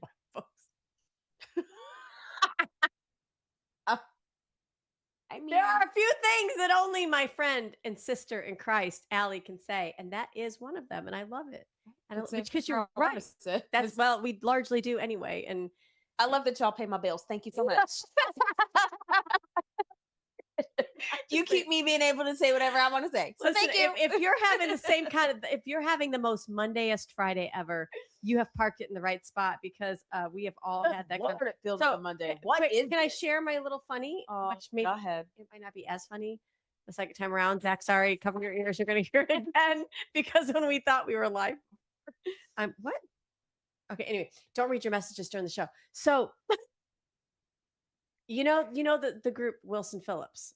Those of you that are of a certain age, you know Wilson Phillips, the very, very Caucasian female singing group, all short bobs. The song. I'm trying to figure out why they call themselves Wilson Phillips. Like a man's name. It's got and it's 4 women. What in the world? But wait, it's like Brian Wilson or somebody from the I almost said Beastie Boys. That is not from the Beach Boys. Ma'am. I'll get it. No Sleep Till Brooklyn. I don't know what's wrong with my head right now. But the song is called Hold On. Okay. Okay. Do you know what song I'm talking about? Go ahead. What you want me to? Yeah, I need you to. Because like someday somebody's gonna make you want to turn around and say goodbye. You know? Yeah, I know that one. Okay. With my laryngitis. So somebody posted on social media that I know somewhere there's Wilson Phillips singing Hold On, but shit's getting real out here. And I feel like that is so true. Like Allie and I were talking before the show that if 87 me could meet like post-COVID me, she'd be like, I gotta buy you a drink because I don't, good job. 87 me was a year old. I'm gonna kick. You want to see a scrap right now? She just do that to me right now? Seriously? Okay. So first of all, 87 me was elementary school. So I'm not gonna say. But still. I mean, she'd be like, "Ma'am, congratulations." You a year old in 87? Yes, ma'am. I love you. This is why you're my sister, though. Pour the tequila. I look back there like we have a bartender. That's like, tequila, please. Tequila on deck, please. Wow. Guys, we've got a great show for you lined up. We have some. Clearly, we're out of pocket already. But it's like the 11th take, so it's all good. We've got a Supreme Court ruling that is a victory. We love when that happens. So get your Liberty Cigars at libertyscigars.com. Use promo code OpenMic. But this is why you got to hurry up and nuke the filibuster, guys, because we won't be able to celebrate these Supreme Court victories if we lose the majority in the House and Senate to the Democrats. They're going to pack that court. So Al-Qaeda's on the ballot, apparently. Al-Qaeda has swept the primaries in New York. What is going on there? Plus Anna Paulina Luna gets really out of pocket. You know, she was one of the first to post oop. What you see here. She was like, oop. She said something extremely out of pocket and said, oop. And so we love you, APL. Thanks. She guys, loves us. Yeah. Love her. Good friend. Well, are we ready to rip off this Band-Aid? Yeah, let's go. Let's open that mic and get out of pocket. Here we go. Two queens, no filter. Say what they feel. Allie and Michelle keep it way too real. Politics, family, yeah, we go there. If it's out of line, we don't care. It's out of pocket. It's out of pocket. America is back, baby. Back, baby. Take a look at this image. This is part of the flyover that happened. This was my animation. Part of the flyover that took place. Of course, Allie, you were there to witness this. Tell us what took place last week. It's still taking place this week in DC. As we get that image up for you, what was it? Was the Great American State Fair opening rally, kickoff rally. It was amazing. You had Doug Burgum, who is the Secretary of Interior. You had Brooke Collins, who is the Agricultural Commissioner. Okay. And you had Monica Crowley, who is like the ambassador to America 250. Started off like in media, but love that. I mean, she's amazing. And don't get me wrong, but every time I hear Monica Crowley, I think of the movie Sing. Because her name is in the movie. I know. Miss Crowley. And I'm like, oh, that's cute. Sorry, Monica. Love you. It's cute. But so it was an amazing celebration. It really was like a giant American picnic. Yeah. It got to see it's like when they said this, I was like 56 states. What? What? Yeah, what? But that's what they've said. What are the other 50 six? states? It's 56 states. And I'm confused. I'm like, when did we add 6 states to America? But sure. What and what? Yeah. Okay. Anyway, you can go visit all of the states of America, and I said this it's reminds great. me of Epcot when you're drinking around the world. No, literally, it's But- freedom around the United States. It's great. You go each state, and you see what makes that state great, and No what they've borders? contributed. For all of you that love borderless societies, Yep. go there Go and just there and travel to all the states in one day. day. In one day. And there's a Freedom 250 Ferris wheel, which is enormous. Nice. It's enormous. And it lights up at night. It's very beautiful, red, white, and blue. You know what? This Perfect I'm photos. just gonna tell you because I am a bit of a romantic at heart. Oh my gosh! As scorned as I seem on this show, sometimes I'm not. But this is like this is would like be it. This would be it to drop on a knee, wouldn't it? This would be it. Could you imagine like This would be it. like White House? Propose to me. I'm waiting. I'm waiting. not busy. I'm not busy. Just I saying. will actually be there July 7th. Again, July 7th. Are you July 7th to the 9th? Because you know they'll flood the comments. Sure, let's go. I want as many people to go to this event as possible. I'll be speaking on the main stage with Moms for America. We are discussing Remembering the Ladies. It's a book that the CEO and founder of Moms for America, Kimberly Fletcher, and her daughter, Cassiopeia, wrote about just remembering the stories of our founding mothers and daughters of liberty. It's a That's fantastic amazing. group of just compilation of stories from our founding women that you won't normally hear. Like everyone knows who Molly Pitcher is, right? Right, yeah. Everyone knows who, Betsy Ross. We all know these ladies, but there are some women that have not been mentioned. Like, I think there's a little girl who is mentioned in the story where she gave her pet lamb as food for the troops. And so that is you're reading these stories, and I'm halfway through the book. It's a great book. I'm halfway through it, and I'm like, I get a little emotional because I'm like, these women were the backbone of America. They were the ones who inspired their husbands to find their courage to make a better place for them. A and their good children. woman behind a man is like one who inspires you to do better. You need to hold on to, because and that goes both ways actually, because men can inspire their woman to be better too. That's I both like that. ways. If you have a significant other that is inspiring you to do better, to better yourself, cherish keep that. them. Absolutely. Well, we don't hear enough about the founding women of our country. We've been told wrongfully through history, and by the left, because the left hijacked education. Yes, they did. Let's be honest. So you constantly are hearing the wrong sentiment about how we felt about women in this country. Listen, women were so cherished in especially in households, like when you hear stories about Abigail and John Adams and how revered his wife was and what her opinion meant to him. He didn't even as an attorney, he didn't do a closing argument without his wife's opinion first, because she was able to tell him, there's a little too much of you in this, John. Yes. Take yourself out. You gotta appeal to the jury. You know that there were women that made clothes by hand in homes, baby wearing and feeding and cooking for their troops that didn't have clothes. Yeah, melting down and forming like bullets. They were like, they'd teach the kids how to make their own. It was a King Charles statue that they put up, and they brought it down and melted it into bullets. It was a woman's idea. A woman's idea. Probably a scorned one. Careful. She's like, you know what? This is my country, and we are not doing this. Bring it down and make it into bullets. Like, I bet. And all the men were like, that's a great idea. Yes. I'm gonna shoot you with My gosh. But yes, no, America is back. It's amazing. President Trump came out, and he was the last speaker. Obviously, he's always the last speaker of Obviously. these things. Love and it was it. just amazing. There were so many flyovers in the I think I missed like almost all of them trying to catch them with my they're phone. on it, like- because you just don't know when they're coming. They come at like the least amount of time. And Yeah. then I kind of caught on. So they do like filler segments.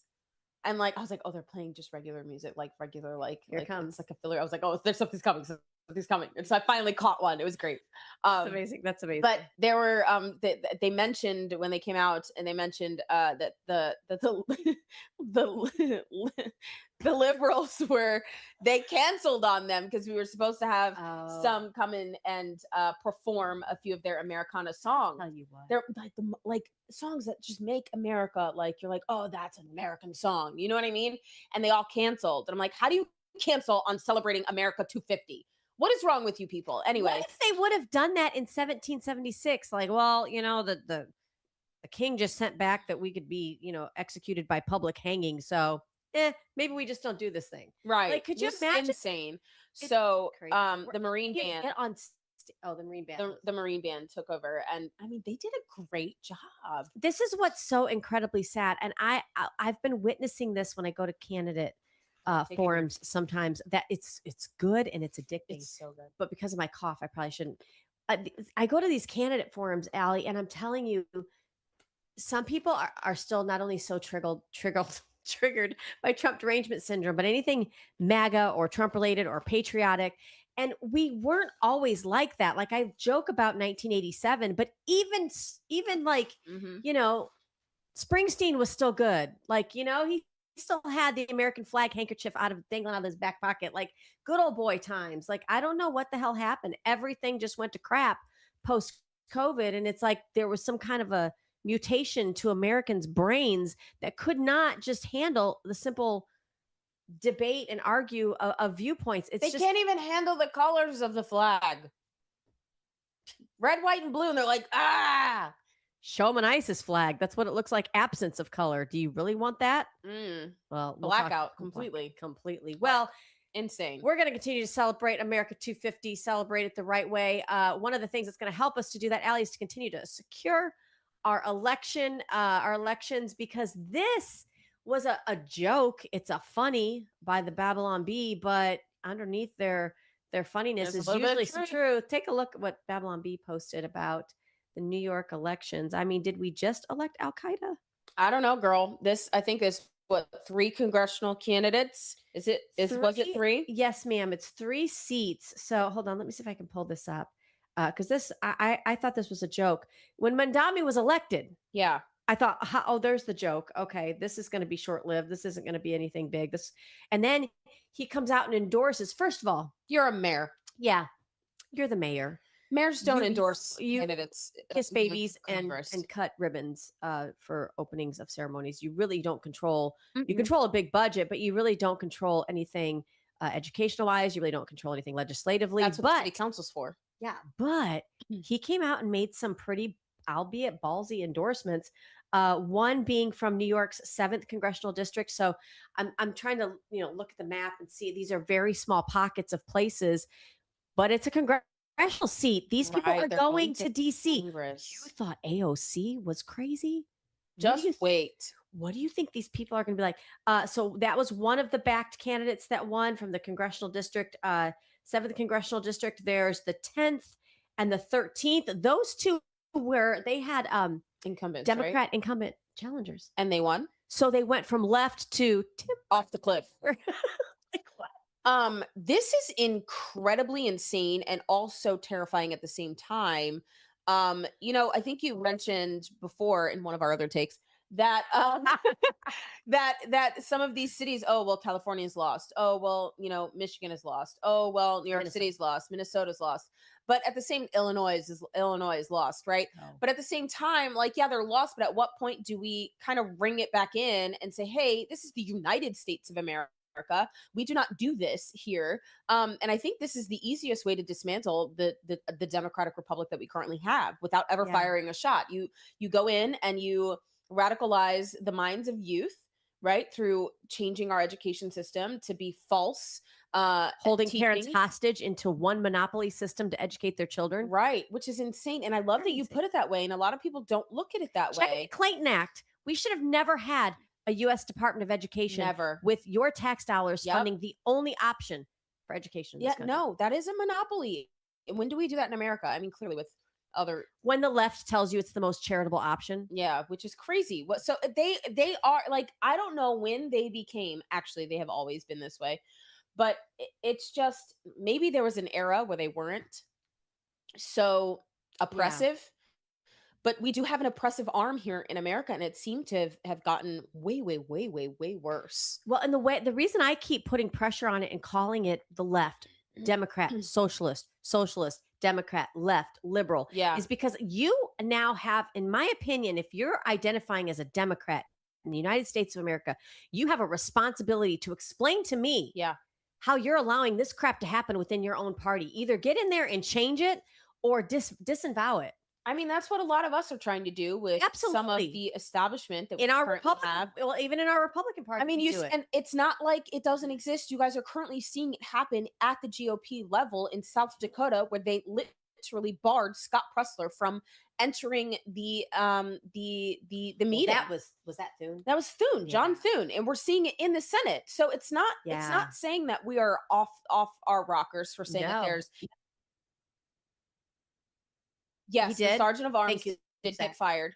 That did bar him, and he apologized. But I mean, it's too late. Like, he should have been allowed in. I don't understand. It's like apologizing after the papers are signed. Like, well, okay, sorry I hit you, babe, but it's not funny. It's not, but it's true. It is. It is.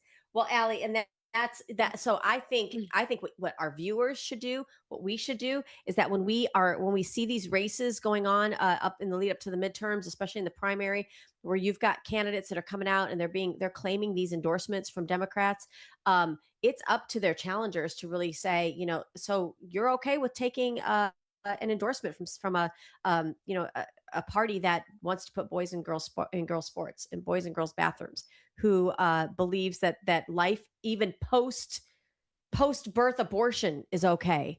Like, that's murder. Do you know what I mean? This is their party platform. Make them deny that, because when I'm at these events and I'm talking to people that don't obviously see things eye to eye with me, I'm amazed at how much we kind of do agree on.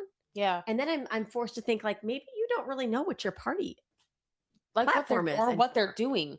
Like, how are you not paying attention to what's actually happening? Go in there and be the voice of reason in that party. Because again, in this country, you guys, we work best when we have a two-party system that can hold each other accountable. When we've got a Democrat Socialist of America party, that does us no good, because there's no midline to actually debate the good policy. No, because they want to kill you instead of debate you. What's that comedian? I kill you. Yes, it's insensitive. That's the point. Yeah. You realize how asinine it is. Check out what's happening in New York State. So, guys, we said on this show, never forget. Never forget. Well, that's true. That's true. Allie, we have long said that when people want to do harm in this country, they've tried so many different ways, right? I remember post Pearl Harbor, we were gripping. It wasn't like I was here, but I remember hearing the stories. I don't want you, because Allie will be like, in '87, I was a year old. But I know that we were worried about an infiltration, a ground invasion.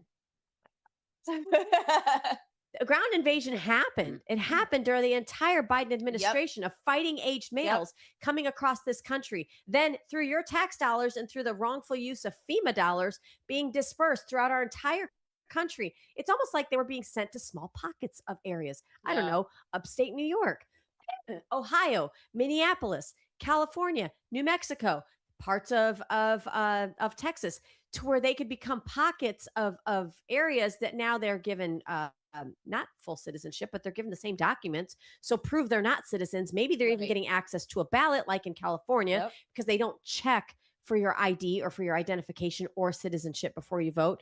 So we've now watered down your biggest claim to fame as a U.S. citizen, which is your vote. That's how you overtake a nation. And then you've dumbed down, an education system that has failed our young people miserably. So they don't even know to be on the lookout for this. They think it's charity what just took place, and that you and I are somehow sitting on the wrong side of this issue because we see them dumbing down our nation in order to invade it from the inside. Yep. Sad. It Sad. is. It is. And please don't everybody move to Florida. No, really. Find a different. But I want to represent Florida proudly. Yes, for sure. But maybe fight for your state. I mean, you got to fight for the right to. What was that song? Zach's gonna know it. That's Beastie Boys. Wrong show.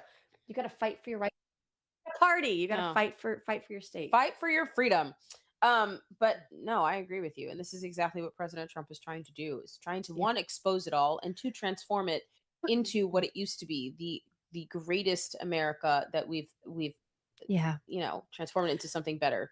I guess, Allie, and to that point of how Trump feels about the country, and I think this is so sad that there's a portion of our country that hates somebody so bad that they can't see, and they're missing out really on the best part of history that we're living right now. Somebody that wants to fight for what's left and what was good about this experiment known as our democratic republic. If we don't teach our young people, as you said, to really fall in love with what we have and cherish what we have, they're not going to care that it's changing right in front of them. And we've allowed our education system to run ramshot over that. The Save America Act, guys, we are not letting this down. We've tried our best. We've pitched it to other people. Bigger influencers have been out there carrying the torch. We are fighting an establishment, and I'm going to say an establishment GOP that has their heels dug into the mud. Not everybody, but enough. Enough of them. And you're being able to see who are the hogs in this machine that's supposed to work for you. So when we talk about the Save America Act, I want to play a little clip of Anna Paulina Luna, as she's got a great soundbite. Guys, this is your answer when people talk about, I don't know, I think Trump might try to do something shady in the lead up to the midterms. We got to get election security. Yes. Right. Roll clip. When we look at the polling nationally, it's on the same level as banning insider trading, which is also something that I'm trying to champion. But again, when you have one side that is not even listening to their own base, you have literally very well-known establishment Democrats that are saying that they don't want even voter ID. I mean, that's crazy talk. And it also is insulting as a minority to say that, oh, if you're a minority or if you're a woman, you can't figure this out. So I don't buy it. But look, I'm even willing to say voter ID and proof of citizenship. But you don't even want to hear not you, but they don't even want to entertain that either. And so this is part of the push and pull and pressure that exists in Washington. Yeah. We get it done. Maybe the process is a little bit messy, but I'm just being transparent about everything happening up here. I think she shouldn't have corrected herself when she said you don't want to hear it, because it largely CNN does not want to hear it. They don't want to hear it. Listen, we've been told that the Save America Act is going to make it harder for women to vote. It's going to make it harder for women to get the right documentation. Married women. Then we heard black and brown women. Wow. And we're sitting here like, how did we find our way into our chair this morning? Oh, I can't even turn my lights on without a man. How in the world do I ever do it? How do I declare? How do I flip the covers in order for me to get out of the bed without a man next to me? I just don't understand. I can't do anything without a strong man next to me. I want to say, how did you get in the building? Did you see that they had the grand opening for the for Barack Obama's presidential library, which is funny because we're not even going to talk about reading scores under the Obama administration. Like, what are you putting in there? Braille? I don't know, because people in Chicago, out of those Chicago public schools, can't freaking read. But anyway, you know what you needed?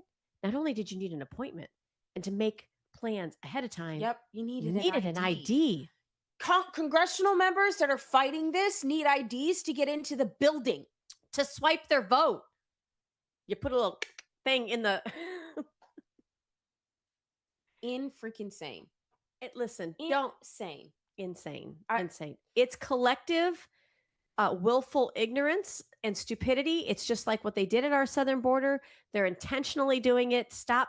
We have to stop as as intentionally well-meaning Americans thinking that somehow this is done by accident. It is a calculated attack. It's like we gave Barack Obama a third term with an earpiece in the basement, like he said he wished he would have had, with an auto pen and a dummy president under Biden. Well, listen, we literally gave it to him. You can vote yourself out of a democratic republic, but you cannot vote yourself back in. And keeping this is what I think is so alarming also about what is going on with New York with these new radicalists that are coming into Congress. Yeah. But this is also pertinent to the Save America Act. If we cannot control or safeguard our elections, we cannot long-term guarantee our liberty and sovereignty. And when you have representatives who are supposed to be of the people, by the people, for the people, refusing to do the work, you are now, especially passing the Save America Act, where only Americans can vote, right, by proof of citizenship and ID.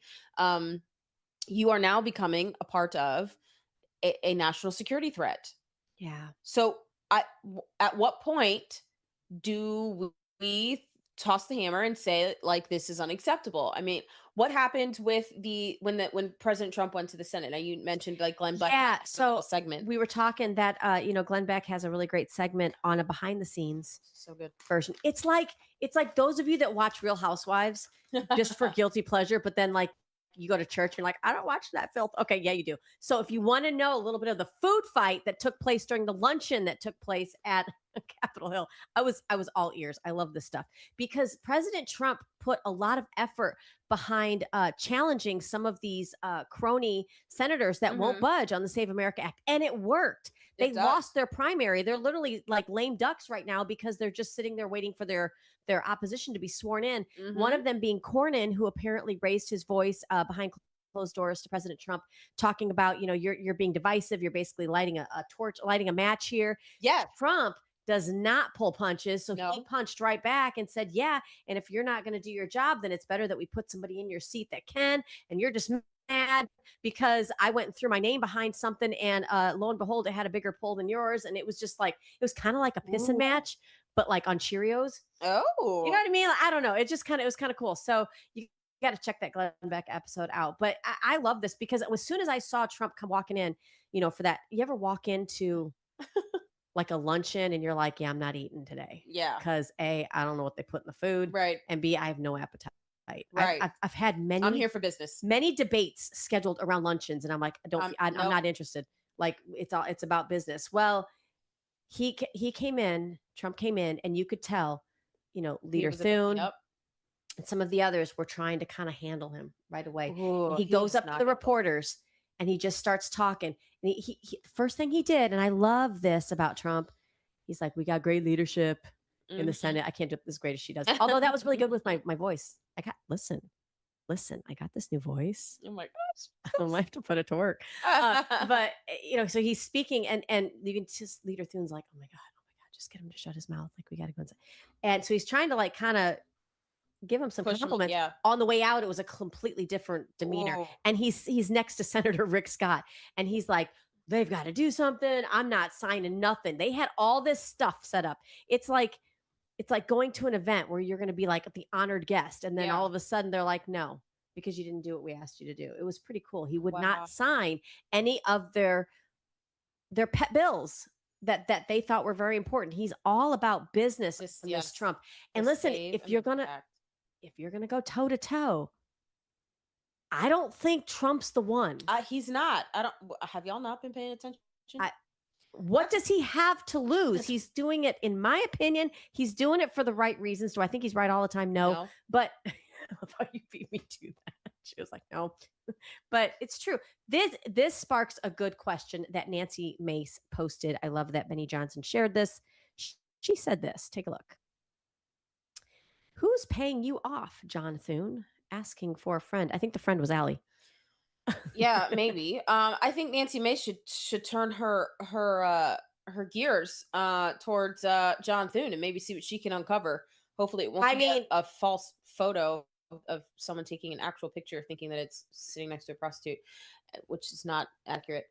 There's enough of those out there if you want to find them. You don't have to like fabricate it. Yeah.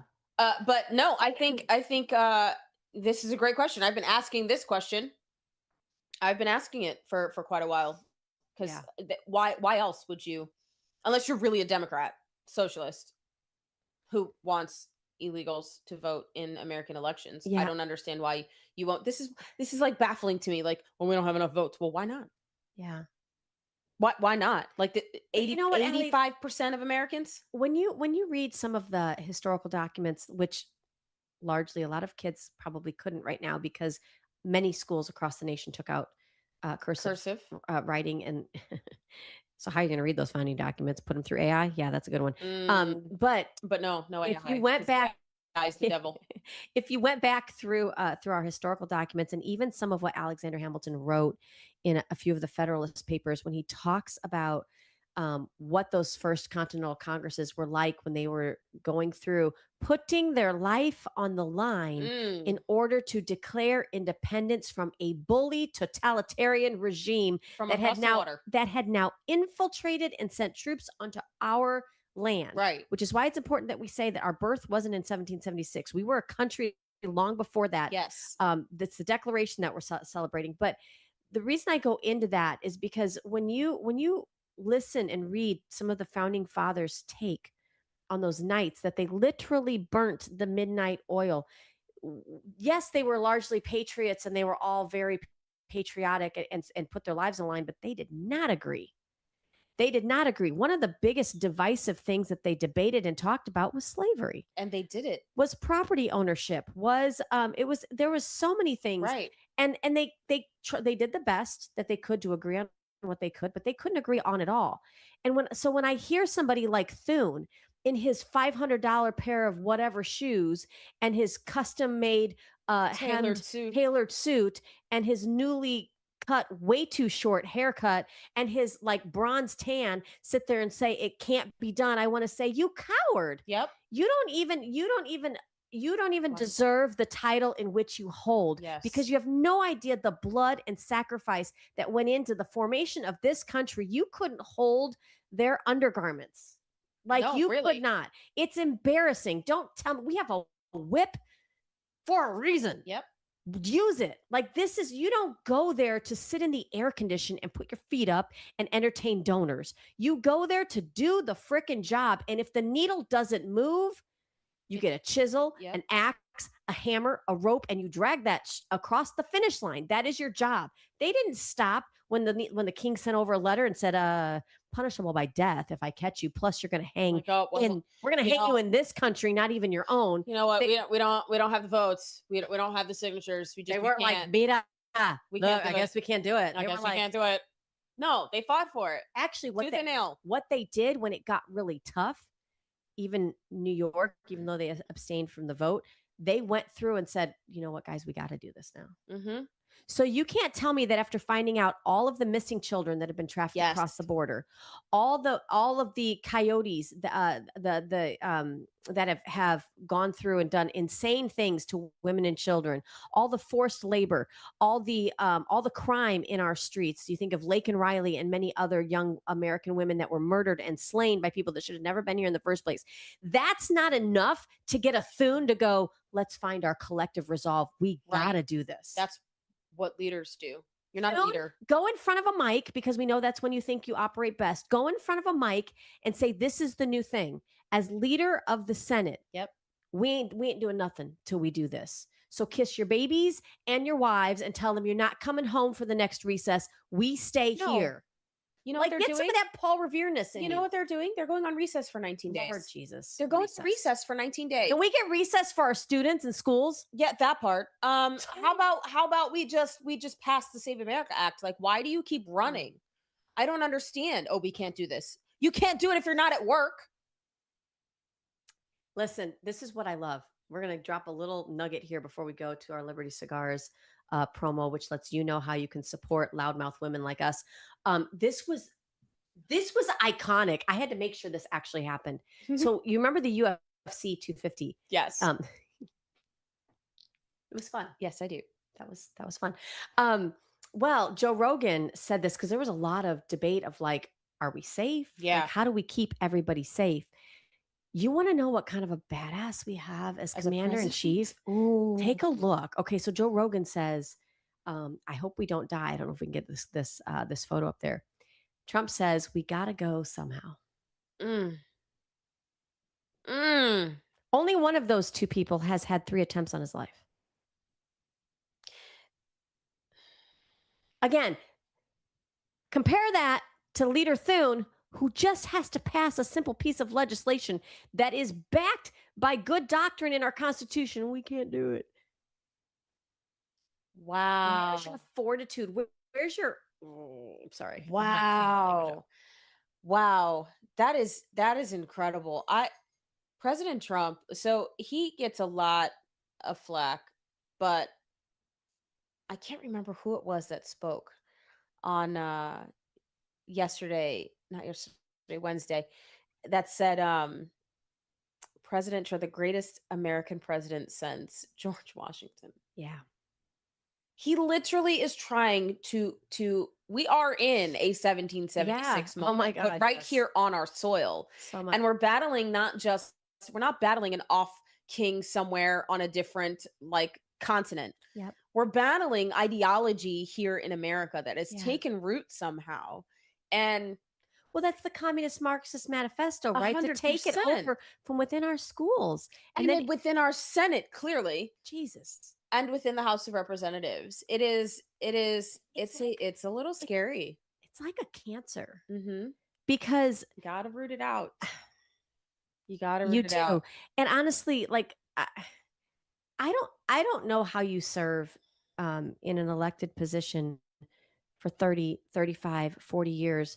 I don't know what that does to somebody. I mean, we could ask Biden. I don't think he's aware enough to answer it, but probably not without a cocktail. But if you've been in any job that long, I imagine that you get to a point where, you've kind of been behind the scenes, you've seen the puppet strings, and you're just kind of over it. And it's hard, you kind of just get this lackadaisical attitude about it that becomes business as usual. We have a perfect excuse to not adopt business as usual mentality anymore from our elected representatives. The perfect excuse, 1776. It's almost okay, when your favorite team wins a Super Bowl, and not that mine has in a long time, but when they do, you get these bragging rights, and throughout the entire January, February, even through the summer, you're constantly it's bragging rights. Yeah. We have the biggest bragging rights right now as a country. We do. Use it. We do. We're winning. And it's gas prices are going down. Iran has zero capabilities of doing literally anything. We're winning. Mm-hmm. And I just, when you have citizens that have more gumption, more understanding of how this country was built, than the leader of the Senate, we have a problem. We have people that have been in these positions that are not making money, that do not get paid for the things that they do. Yeah. And they are still adamant about trying to push forth this American sovereignty, America First agenda, which largely includes the Save America Act. And now you have someone who makes 6 figures, sits on his ass all day with his feet up and entertains lobbyists and refuses to pass. I mean, he don't the Save America. Us. We ever gotten a meeting? No. With his office? Nope. We have sat in most offices. Yeah. And not always with friendlies. And it's okay. It's incredibly frustrating. It isn't frustrating. It is frustrating. But still so much to celebrate. Still so much to carry on with here on Out of Pocket Live. Don't stop. Don't stop. Got a message from Liberty Cigars. We'll be right back with more Out of Pocket when we come back. From the heart of Marietta, Georgia, comes a tribute to the spirit of liberty. Liberty Cigars, where history meets craftsmanship. Each cigar tells a story. The Founders Collection honors the visionaries who shaped a nation. The President's House Collection celebrates the leaders who steered it. And the Naval Series salutes the heroes who defended it. Handcrafted with precision, each blend mirrors the essence of its namesake. From the boldness of George Washington to the elegance of Thomas Jefferson. Indulge in a moment of reflection. Light a Liberty cigar and savor the legacy. Discover your story at libertycigars.com, because every great nation deserves a great cigar. Liberty Cigars, smoke the history. And don't forget to use promo code OpenMic for 10% off your order.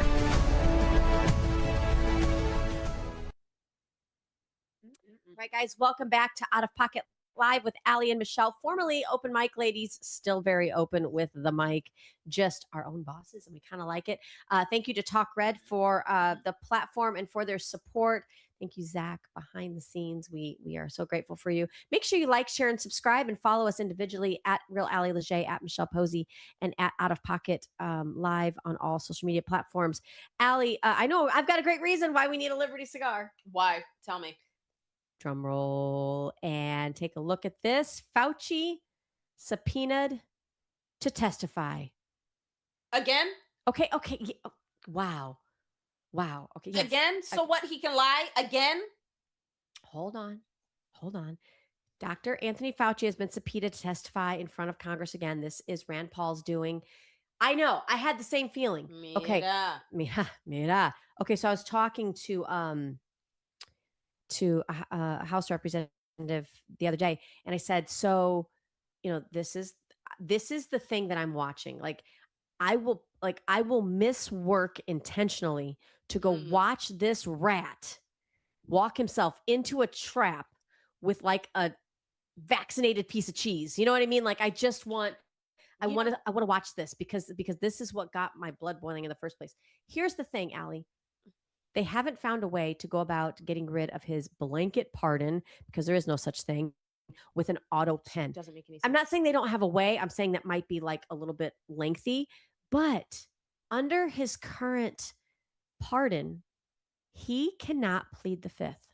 Mm-hmm. So he goes to Capitol Hill to testify. You better have the best Department of Justice. And I love, because this particular representative I was talking to said, don't let us do it.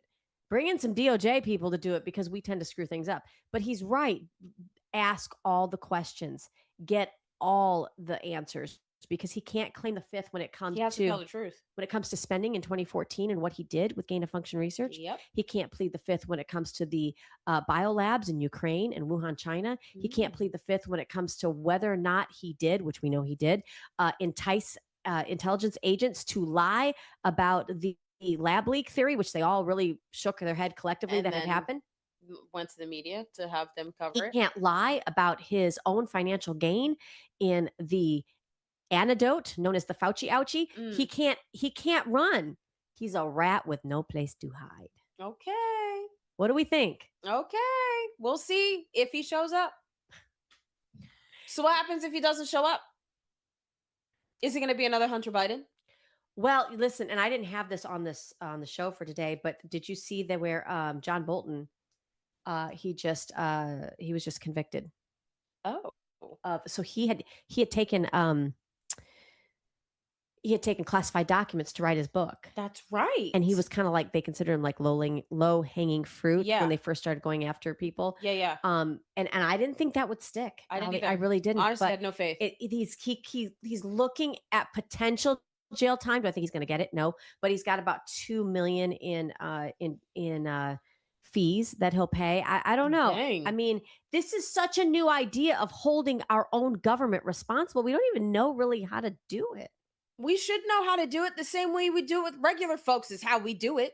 How we do it. I don't understand. What's the difference? No, you don't get special privileges because you are an elected representative or sit in some kind of office somewhere in DC. No, I don't care what head of agency you belong to. Playing this game. You're going into general population. What happens, sir. And just being a part of the game and being elected does not give you the ability to be above reproach. And I think that's what's new.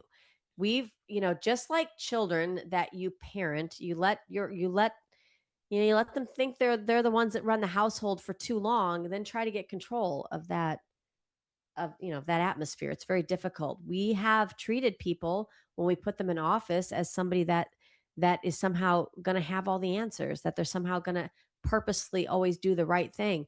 That doesn't happen unless we apply the pressure on them. And I think this is a different way of looking at government from we the people. And I've heard from people that are elected on all levels, local up to state and beyond, that some people are tired of it. Yeah. Some people are tired of the fact that who do these people think they are, that they can just storm into our office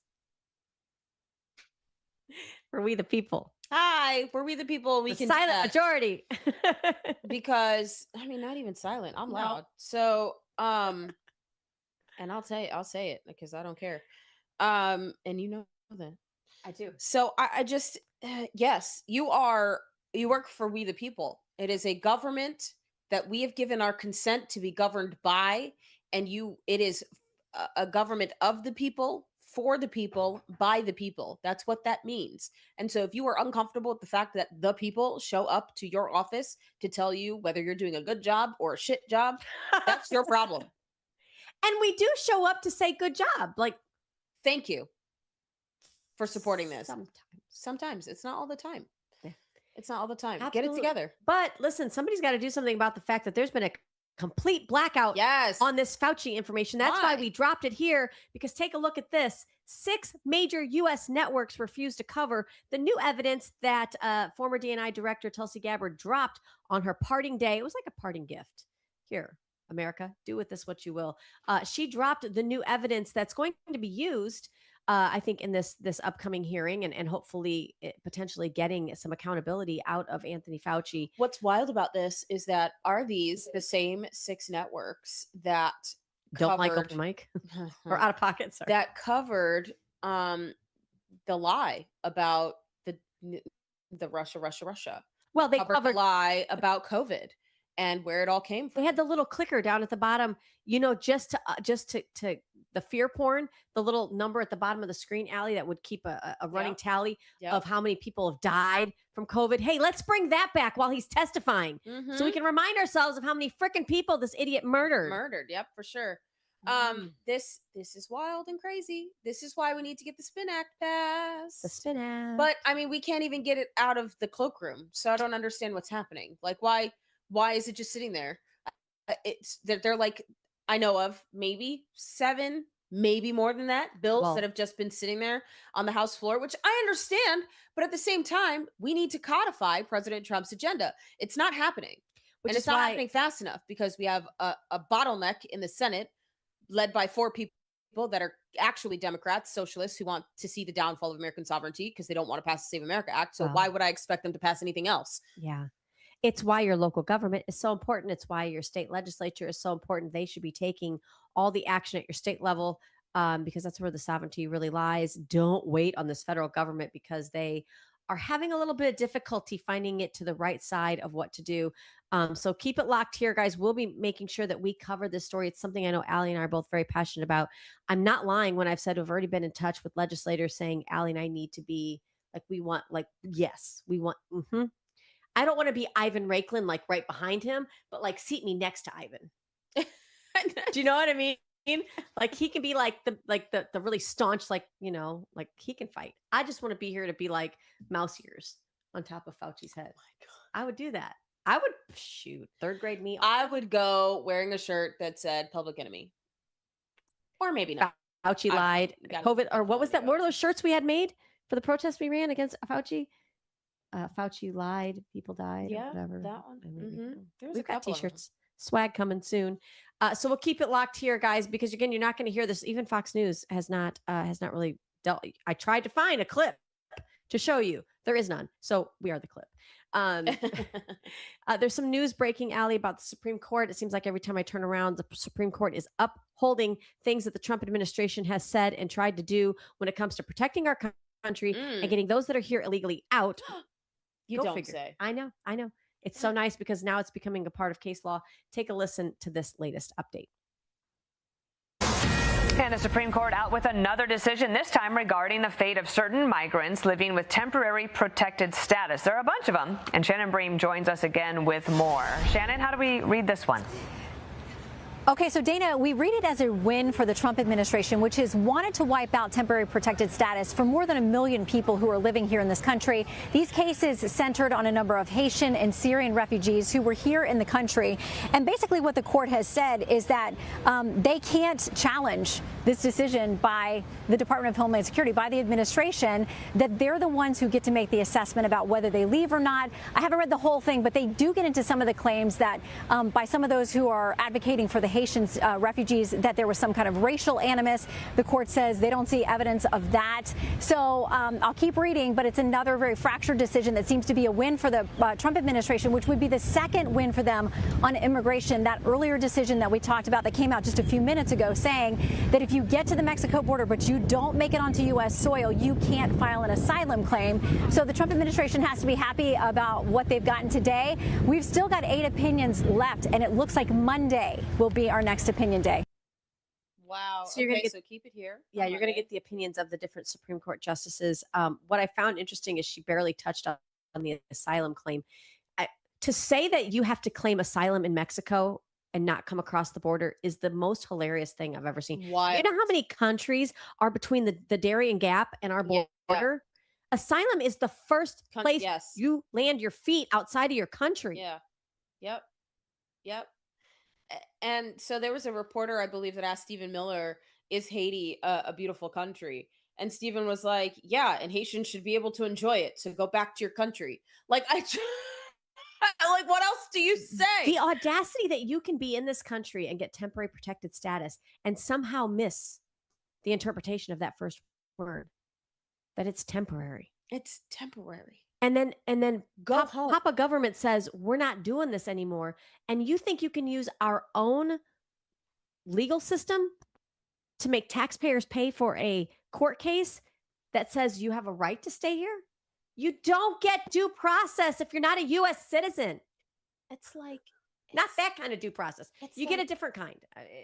Daddy government, when Daddy is done giving out his handouts to you, he's going to tell you no. And then you're going to have to figure it out on your own. And then what do you do? Because you know what could fix Haiti? A lot of fighting age males going back and taking care of business. That part. I'll tell you what, get the Clintons out of there. That part too. Get the Clintons, get the Clinton Foundation out of Haiti and clean up your country. Yeah. Because Haiti was, just like the Middle East, beautiful at one time. Go clean up your countries need you. And I just, it's not that we don't want people migrating here legally and taking a part of the American dream, but right now it's for a lot of people, it's an American nightmare because it's been taken advantage of. It's been riddled and we're tired of funding it. We're tired of funding it. Mom says no. I'm tired as a taxpayer of giving other nations my money so that they can squander it because of cartels, and corrupt government leaders are using it against their own people and putting it in their own pockets and living in lavish palaces while their citizens live in dust and mutt huts. While telling me that as an American citizen, I'm a white supremacist. That exactly. How about I take my money back and you figure it out on your own? I don't know, maybe melt down the gold toilet that you have in your mansion and figure it out. Like, I'm over it. Well, That's guys, tough. have you seen what's happened to middle class America here in this country? That is enough. We as Americans, largely, we become very compliant. We become very soft-spoken. We become very grateful for what we have. And we're bogged down working 2 jobs and raising families. And in the meantime, handout after handout after handout has been given to people here that come here illegally. They know they're breaking the law, and nobody's been looking out for the American people. And then when you try to raise your voice with concerns, you get called an extremist. And it's like, well, if that's extreme, then yes, buy me a t-shirt. Like, I'll wear it, because honestly, we've got to stand up for ourselves as a country. America becomes the place that if we don't secure our own oxygen mask first, Yep. there is nobody else to help. Well, there's some truth to that oxygen mask that I don't think a lot of people know about. Girl, I'm never flying again if you tell me that there's something wrong with oxygen masks. It's not. Think about what oxygen does to your body when you're flooded with oxygen. But if there's no oxygen in the cabin? The plane's going down anyway. What do you think the oxygen is for? But wait, maybe it's not. Maybe it's a really skilled pilot. What do you think oxygen is for? To knock you out? To calm you down. To calm you down? Yes. Shut up. Swear to God. Shut up. So wait a minute. So you're telling me they're trying to like inoculate you before a plane of calm people that is going through a turbulent time that's very scary, maybe falling. How many need a pilot to reach out? Wait, I know a couple. That's it's better than having a plane of screaming No. people. No. What do you think oxygen No. does to your brain when it's flooded pure oxygen? I refuse, Allie. Oh my God, how am I ever going to travel? I just did. And I'm like, shit, let's go. Like, if it goes down, at least I'm cool. Like, We got to go somehow. I gotta go somehow. Just put on the MAGA shirt and be like, they're going to find me in the ocean. Here we go. I was reminded the other day, you wear a cross around your neck. Oh, yes, Oh, actually, okay, yeah. I do. All right. So Thank you, sir. yes. Appreciate that. Mm-hmm. Yeah. Well, I didn't expect that little bit of education here, but you can best believe the American Airlines pilot that I know is going to get a call directly after this. I'm going to be like, you got to come clean with it. Come clean with it. Are you trying to just lullaby people to sleep before you ditch that plane? Do you remember that Malaysian airline? Don't watch that documentary. Oh my God, I did. Did you? It was wild. I'm like, what is happening? No, and then this comedian says, you know how they tell you your seat cushion is a flotation device? Uh-huh. So if this Malaysian aircraft went down somewhere, why are we not finding a bunch of seats floating? I don't know. Do they not float? Because if they didn't. listen, that's another thing. If I grab for the oxygen and it puts me to sleep, I'm going to be mad. If we hit the water and survive and I grab onto that seat cushion and it don't take me up, we're going to have issues. I'm going to forge a strongly worded letter. You better hurry up and unzip your suitcase. Dump everything out because that bitch will float. Wow, this woman. Listen, I've about had it. My tolerance is to my eyeballs. I'm done. Y'all are getting whatever comes out my mouth. I'm sorry. Oh my God. So, I don't even care. You know, the UK Prime Minister has stepped down. Starmer, he's the one that allowed the rape gangs to continue on in England and to let their own daughters go through this process. He should be put into the public square with all the fathers of those little girls. Yep. But here's what we're thinking. Anytime that there's a position that's open, I know the Trump administration looks to one person all the time. Everything. Marco Rubio. I love it. He is just amazing. He'd be a great UK Prime Minister. But no, you we can't need have him in America. You can't have him. Unless we're taking over the UK. I mean, Keir Starmer. We might. I mean, we're looking at Greenland. He announced his resignation earlier this month, June 22nd, following political pressure. So here's the thing, that whole MAGA way of life where we do make sure that our elected representatives do the will of the people, it works. It's even worked over there. Starmer is, he's no friend to the British people over there. So I'm glad they're actually turning complete turncoat, but I'm punching, from their open border society. And they're realizing, they're like, this isn't going to work anymore. Told ya. You have migrants, illegals that don't understand beauty, that don't understand art, don't understand the history of anything, and are swimming in like the most prestigious, most expensive, most iconic fountains that you can find in Europe. Like, what are you doing? This is what happens. Well, and what I guess why this angers us so much is that they've done it here in America. Well, and this extremist ideology that's permeated now through Islam is really it's the marrying of Marxists and Islamists. And who do you think they're coming for, guys? You think they're coming for your sons?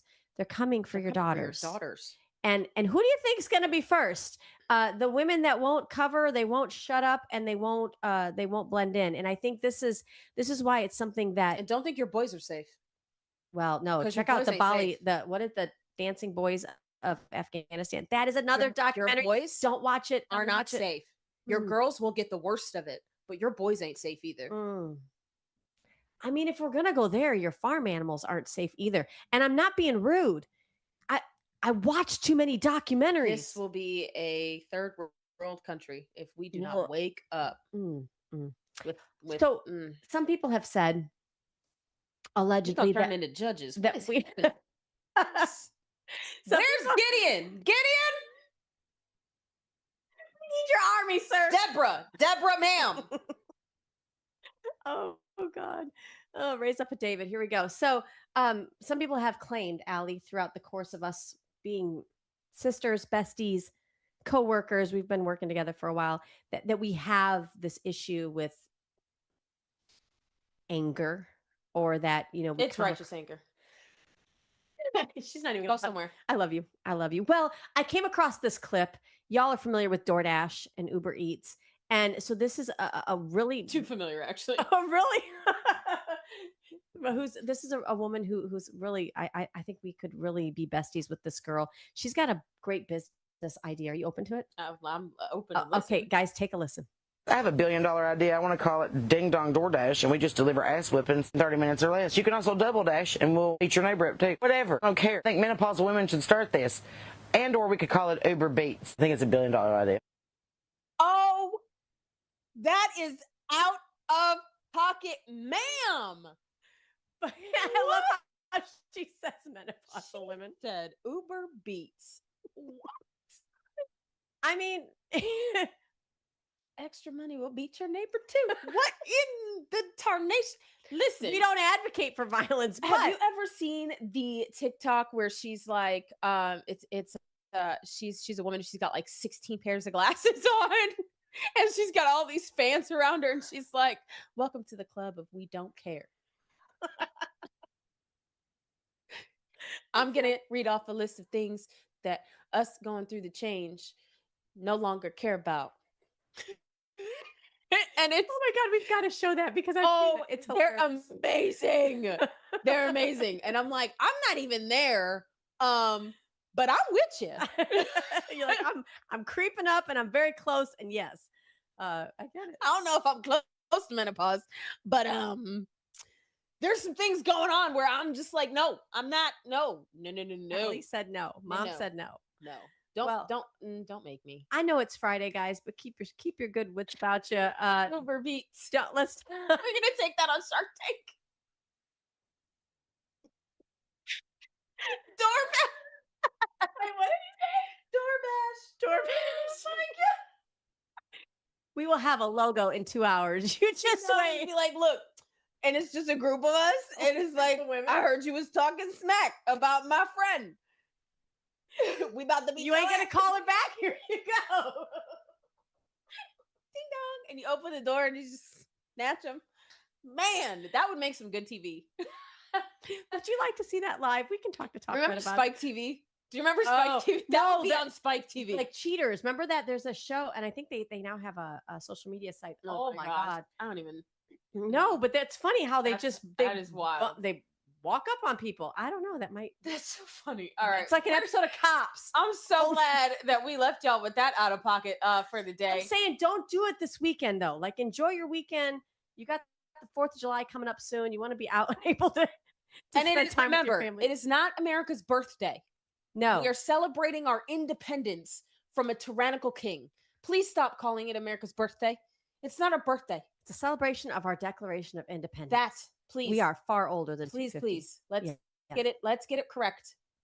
All right, guys, that's love it y'all. for us here with Out of Pocket Live. Make sure you guys like, share, and subscribe. We'll be back here Monday morning, 10 a.m. Eastern for your listening. I don't know. Pleasure? I'm sure. Sure. Allegedly, I don't know. We love y'all. Catch you later. 2 queens, no filter. Say what they feel. Allie and Michelle keep it way too real. Balls and banter. Balls and banter. No excuses, just win, win, win with your balls and banter. We got balls, we got pucks, we got sticks, we got everything in between. We got balls and banter. Sweet tech gremlins, they are all over the place today in the studio. We're so sorry for being late. If you're listening in the podcast, the audio version, you're like, what happened? Like, I didn't hear anything because we fixed it for you and in post-production. But for all of you folks hanging out with us live, including Tom and Nate, who are like, what the hell's going on?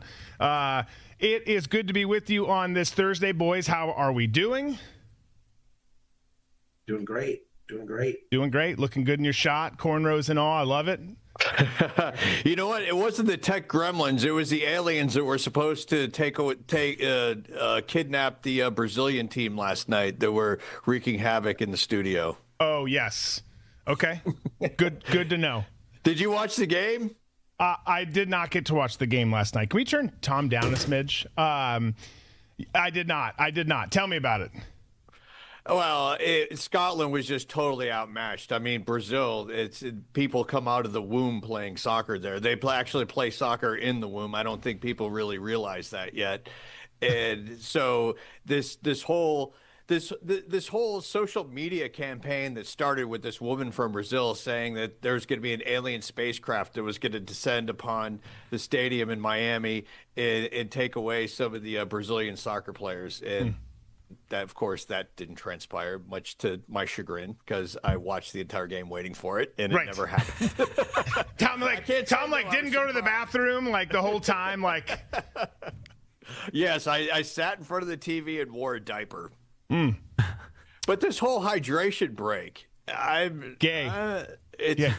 Well, not only that, but the thing that I find most intriguing by it is they say science supports this. And as we know from what has happened in the past, you could always get science to say anything, and that legitimizes it somehow so people buy into it.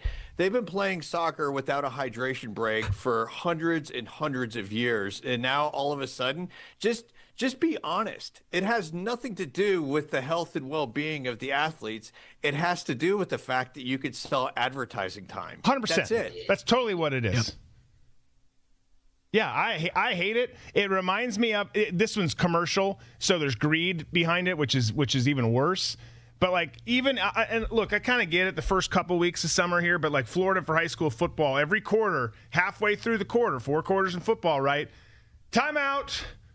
Water break, officials timeout, water break. It's like these guys are hydrated. There's water everywhere, all over the sideline. We got this. Like we don't need it. Like, we don't need to sit out in the heat and the bugs any longer. Just let's carry on with the game. I hate them. But that's totally right, Tom. You're absolutely spot on. It is 100% money. Speaking of soccer, we play tonight, 10 p.m. Thanks a lot, douchebags. Turkey, U.S., 10 p.m. We'll get to see half of it and then fall asleep. But we're already going on. So this is kind of how it looks now. We're going to play Bosnia-Herzegovina in the round of 32, regardless of the outcome tonight. That's how it looks. Pretty much a lock that it's going to stay that way. Seen some great pictures of the female fans from Bosnia-Herzegovina. So hopefully, I don't know, like you can't finish in a draw in these games, but we hate to see those ladies go. But that's going to happen there. And then if they win, they move on and likely playing Egypt in that next game. How we feel about tonight? You guys going to stay up? You're going to get together and do like a Toledo powwow? Yeah, I'm going to check out the game. I always like it when the U.S. plays in any sport, when the national team is out on the field.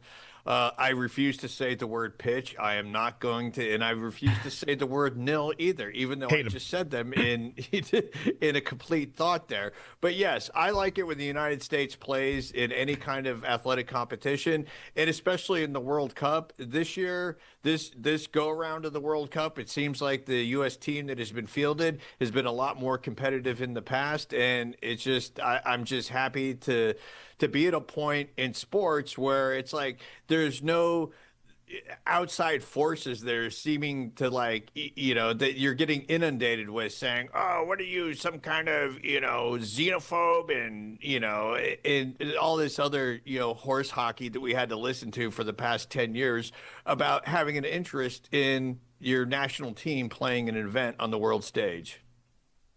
I'm glad you got that off your chest. Thank you. Yeah.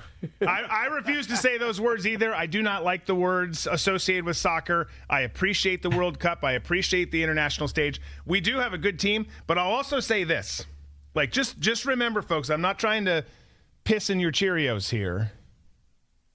but like our group, Paraguay, Turkey tonight, Australia, we haven't played Argentina or France or Spain or Norway. We haven't played some of those teams. Like some of the teams that get beyond the group of 16, pretty scary. I'm not saying we can't beat them. That's the sobering reminder. Because I've had some of those moments. We got this. This could be the year. And it's there's some pretty damn good teams out there hanging in the balance. We'll see. We'll be cheering. We'll be cheering for America tonight. Always. You be watching? Of course. I'm going to try to. Okay. Everyone's going to make their best hidey-ho effort. Right. 10 o'clock's rough. I'm going to disagree. I'm going to say Bosnia for the upset. They've been waiting for this moment since the Clinton administration. I like it. I like it. I'm glad that we finished that on that line right there. That's perfect. And you never know. It could happen. Okay. So we've talked about this. We knew this was likely coming. The NCAA has officially adopted the new rule based on eligibility, the whole 5 years to play 5-season things. So now it starts there's a couple triggers. You can see it on the screen there. Their first full-time enrollment or the academic year following their 19th birthday is when the clock happens, whichever starts first. And then that move basically, as you can see also on the screen, all but eliminates waivers or redshirt years for extended eligibility, except for religious missions, pregnancy, or active duty military service. If we have pregnancy in college football, I know it's all sports, but if we have pregnancy in college football or basketball, we've got a whole different issue. And it seemed like for a while that we were getting closer to something like that, but now we're kind of on the right track. So this new 5-year thing starts. Gone are the days, allegedly. The NCAA also can't enforce any rules, and they lose in court every damn time, outside of the Sorsby case and a couple other outliers. But gone are the days where you're going to be like, an 8th-year senior tight end. That appears to be sunsetting, which on that side of the rule, that part of it, I'm good with. 'Cause it's bro, you're a 7th-year quarterback. You've played at 6 schools. It's probably time to just move on. That insurance job is starting to look good. Medical sales, you can do well. You can meet some cute women at the different conferences and retreats in Vegas and wherever. Maybe you find your forever person. I don't know. But playing forever at college football, as much as the money's good now and it's fun to have the fame and the notoriety and to get run out of the tunnel on Saturday, I like that part of it. What say you guys? Nate, what do you say? Yeah, when I was in college, I didn't want it to end either. It was a lot of fun. But by about the last 6 months, I was like, okay, I'm ready to get out of here. So I don't know how these dudes are at 26 years old. Man, I just want to keep being told what to do all the time.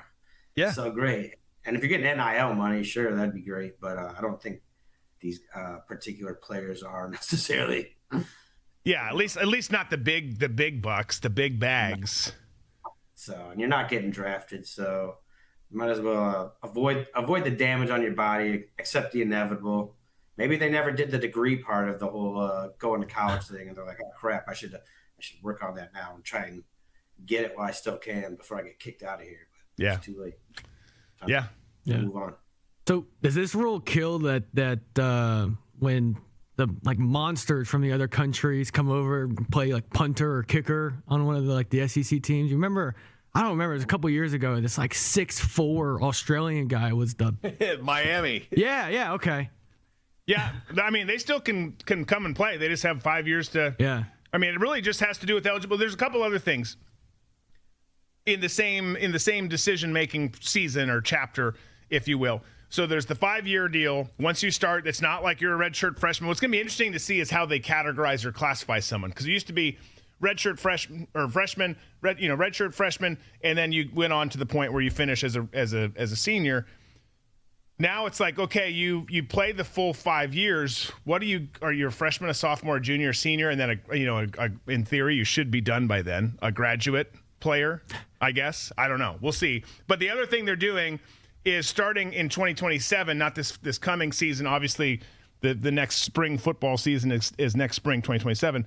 There's going to be 21 on-field practices for spring ball, which is a lift by 6. It's currently 15 practices. So they get 21 before their spring game, and then it's going to be reduced in training camp from 25 to 21. So you get 21 days in the spring, 21 days for fall camp leading into week 0 or week 1, whenever your first game is. And those are some other rules. So some interesting things happening. Again, I don't necessarily hate all of it.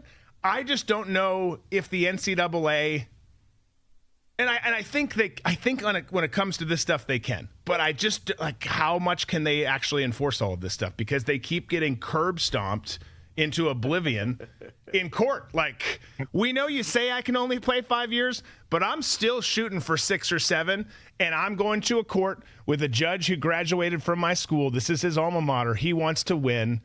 I don't know. Like, we'll see how that all shakes out. Well, if I'm an agent, I can tell you right now, as soon as I read that on social media, I would be on the phone with my attorney going, get on it. Start drafting the next lawsuit, because there's a lot of money to be made from the agent perspective of keeping people in school and getting that NIL money from them. If they get out in 5 years, you're losing that, cash revenue, the cash flow that you have. Right. So I'm sure this is going to be challenged. It'll be interesting to see what happens, once it starts going into court. I do have a question, though, when it comes to a religious deferment, like with the Mormons, when you go on your mission. Is there any provisions for that? It sounds like, because that was listed in one of the things, religious. Right. Yeah. So it'll be interesting to see how that part of it is going to be exploited, and saying, well, you did it for the Mormons. Notre Dame's like, well, the Catholics, we've got a mission we got to go on. Right. That or BYU goes on a terror of a run here and become like the next dynasty. Like, you can play here for a bunch of years. You got to go to Cambodia in between, but like, you're going to be here and we're going to win some championships. Yeah, I think that'll be interesting. There's already some lawsuits. There's already, I think, 5, if I remember from digging into it this morning, for players who are currently on campus. Like, well, when does this clock start? Like, how are you changing things for us? I don't know. It's going to be interesting. It's going to be interesting for sure. Lots of changes coming. Speaking of a change, you brought up Brazil and space landings earlier. Those things didn't happen. Neither will the game between NC State and Virginia, which was set for week 0 in Rio de Janeiro. That is now scrapped and is going to be played in Charlottesville on the campus of the University of Virginia. So that game will still be a week 0 deal. You can see the Wolfpack put out their announcement, everyone announcing it's a firm deal. Originally, this was going to be a non-ACC game, and it was going to not count. It was going to be a home and home for 2 years, not count in ACC standings, because they already had their 8 scheduled ACC games. But now that the ACC is going to 9 games, now this game does count, week 0. Pretty great week 0 game. I'm actually looking forward to that game, starting off on a home campus. I'd much rather it be played in either NC State or Virginia than in freaking Rio de Janeiro, who, no disrespect, particularly to the good-looking women down there, like, you guys don't love college football like we do. Like this, send the NFL over there if you're going to do it. Don't send our college games overseas. I hate that. Dude, I would be so disappointed if I was a player on either of those teams to go from Rio to Charlottesville. I mean, come on, the Copacabana, all the caipirinhas, all the nice women walking around, the Portuguese. And you're right, Brazil doesn't care about. They only have one football there, and soccer is their, that's their lifeblood there. But I will say this for the people of Brazil: no matter if it is college football, they love a party. And if you're going to throw one by having college teams down there, they're going to come out of the woodwork. You would be seeing so many, just like all that shiny Brazilian hair and the big boobs and the thongs and the, taking selfies and even, then the trannies would come up to the next level where, these college kids would be like, holy smokes, this girl likes me. Dude, I think that's a dude. No, man, she really likes me. And then, yeah. Oh, well, whatever. I never thought of Brazil as being as big of a deal as that, as like Thailand or some of those other places. Is that a big thing down there? What, trans? Yeah. Oh, yeah, dude. The times that I've spent in Rio, just going to bars, it's like usually in some countries you go, certain bars are known for, having like being a trans bar or a gay bar or whatever. Brazil is just a free-for-all, man. No matter where you go, there's a party going on somewhere, and it's just like, you're walking into Caligula's waiting room, wherever it is. Yeah, not great. Would you rather be shocked by a Thai trans or a Brazilian trans? What? Probably Brazilian, because I didn't know that was a big thing over there. I thought it was just a Thai thing. Well, apparently it's everywhere. We're getting into it around here too. I would have to default to the country that has more circumcisions. Okay, that's a good way to segment that off in your spreadsheet. Can we add a column on the Excel sheet for circumcised or not? Yes, or just make it a yes or no column. That's awesome. Okay, from whatever that conversation was to the NCAA is approved North Dakota State and Sacramento State both to be eligible. You can read it there on the screen. I'll just read what you guys are seeing. The NCAA has voted to eliminate the FCS to FBS transition penalty, allowing North Dakota State and Sac State to be eligible to play in a bowl game immediately. Major win for college football, says College Football Kings. They also can compete, in the case of North Dakota State, well, I guess both of them in their own respective, but like North Dakota State can compete for a Mountain West championship this year. I like it. Look, if you're going to approve, go through the process. It used to be 2 years. Go through the process of allowing North Dakota State to come up, especially when you've got a situation like Mountain West, who decided with the Pac-2 before, hey, let's take one former Power 4 conference and one Group of 5 conference that was pretty good, and let's make 2 shitty Group of 5 conferences. Like, you need some other talent in there. North Dakota State loves their football. It's an outstanding football program. Have they been on the FBS level? No, but they've been dominating the piss out of the FCS level.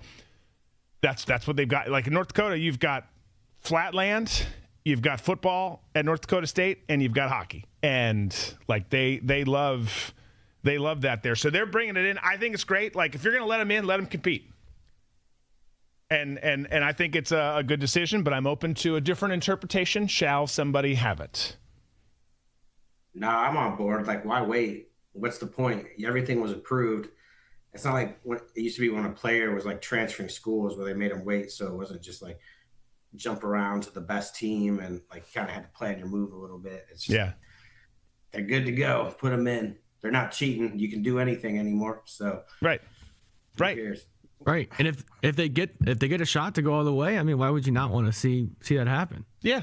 Well, and neither of the, I mean, that's the thing too. Like, neither of these teams are threatening like the college football playoff. Right. Like, Michigan, Ohio State, Alabama, Georgia. Like, they're not like, son of a bitch, we got to look out for the Bison. But the Mountain West Conference probably is like, well, this will be interesting. Like, we didn't think we had to worry too much about them this year. Now we do. I don't know. Sacramento State, which I still think is just such a fascinating thing. After I transferred for a little bit from Michigan, went to Northern Arizona, went just as bad as the whole thing did in Ann Arbor. But Sac State was in the Big Sky, which is a great 1AA FCS conference. It was the weirdest thing to me when I heard they're moving up, and then they're dumping all this money in it. Like, you hear Montana's jumping up, Montana State, both absolute powers, something like that. It would have made more sense to me, but then it was like Sac State's going up. It's like, what? Like is Weber State or Portland State going next? Like, are we just going to take a bunch of obscure 1AA schools? I don't know. We'll see. Good for both of them, though. I'm happy for them. I think they should be able to compete, and they will be. I'm also happy for these three guys. The draft was Tuesday night. We talked about it. We all knew this was not some great prognostication on my part. It was known that it was going to happen. But Michigan had 3 go in the draft. Picks 9, 11, and 12. Started with Merez Johnson, who went to Dallas to play under Dusty May, who had his opening press conference like 6 hours before the draft. Screw you, Mavericks. But they took him, and then Yaxel Lindenborg went 11th to Golden State. And then you had Mara go to Oklahoma City, which is kind of scary, adding another piece like Ade Mara in Oklahoma City. But impressive for Michigan. They had a couple other guys sign. A couple other schools, I think, had 2 go. But a fun night, and I found myself sitting there watching, partly because of the boys in maize and blue going, and then partly just because everything's changing, and apparently I'm into spring sports now, and I'm not as decimated and depressed as I usually am in the spring, which is a good thing. But I'm sitting there watching the NBA draft. My wife's like, you're watching it? this year? I'm like, yeah, I am. Even my daughter heard the like the little draft pick noise. She's like, "What? Whose draft's on?" I'm like, "You're a good kid. You're a good kid. You recognize that someone's getting drafted right now." But I had a good time watching it, and I do. I mean, I think Lendenborg going to Golden State, getting paired with some of the people they got there, kind of scary. I think Mara going where he's going. Interesting. Merez Johnson will be a good tool with Cooper Flagg and what they've got going, depending on what happens with Kyrie. But I thought that they all landed in good spots. Yeah, it was a great draft. This one it was kind of lined up where, in a lot of drafts in any sport, sometimes the talent's weak, sometimes it's top heavy, and you kind of know where everyone's going. And this kind of had a little bit of it all. It's very deep with talent. The first 4 picks were kind of known, and after that, it was kind of a toss-up, but everything started filling in. The Michigan players, it was rumored he wasn't going to have any say on the Mavericks with these draft picks, but it's kind of hard to believe when they took one of his.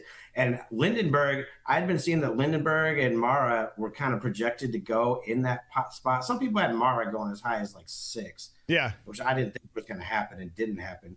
So for them I didn't see any mocks at all that had Morez Johnson going before it, those two. No, exactly. So I think you're right. Like, I think he had his way, like, here's the piece we need. I can tell you he's him, because I was shocked that he was the first of those 3 off the board. Right. And you almost wonder if they told him, like, yeah, we're going to take Yaxel. And he's like, no, actually, here's why you should take Morez. I don't know. Mara is kind of like an old school NBA center. Like, he's just an ogre down low. And in today's NBA, that doesn't go for it. He's kind of Zach Edey 2.0, except maybe not quite as big. And so I didn't see him going that high. But I did think Oklahoma could be a good landing spot for him, just because they already have some, they already got Chet. Yep. It makes you wonder if they're doing this strictly to have another 7-footer out on the floor when they face the Spurs.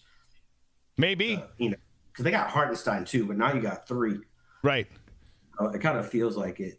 I thought Yaxel would go higher, possibly. I guess his off the court issues kind of, I don't know. Apparently he didn't do good in the interview process, but he seems like a very high ceiling caliber guy. I thought he could go as high as 5.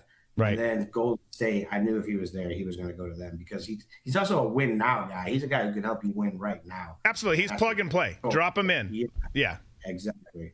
So I knew they'd take him. Maybe a chance they take Morrow, just because you can always plug a 7-foot guy in and be ready to go. But clearly Lindenberg was the higher ceiling and could end up being the best player in the draft. Who knows? He's definitely one of them. Boozer goes 3rd to Memphis. They had a good draft. Who've done some interesting things in the offseason. Who was the Pacers ended up trading with the Bulls, right? And they ended up getting Braden Smith. Was that how it shook out? That was 2nd round. I have not recapped that. I saw the Bulls took him, but I think that could have swapped there. But then I think they swapped it, or maybe it was the other way around. I thought I saw that headline.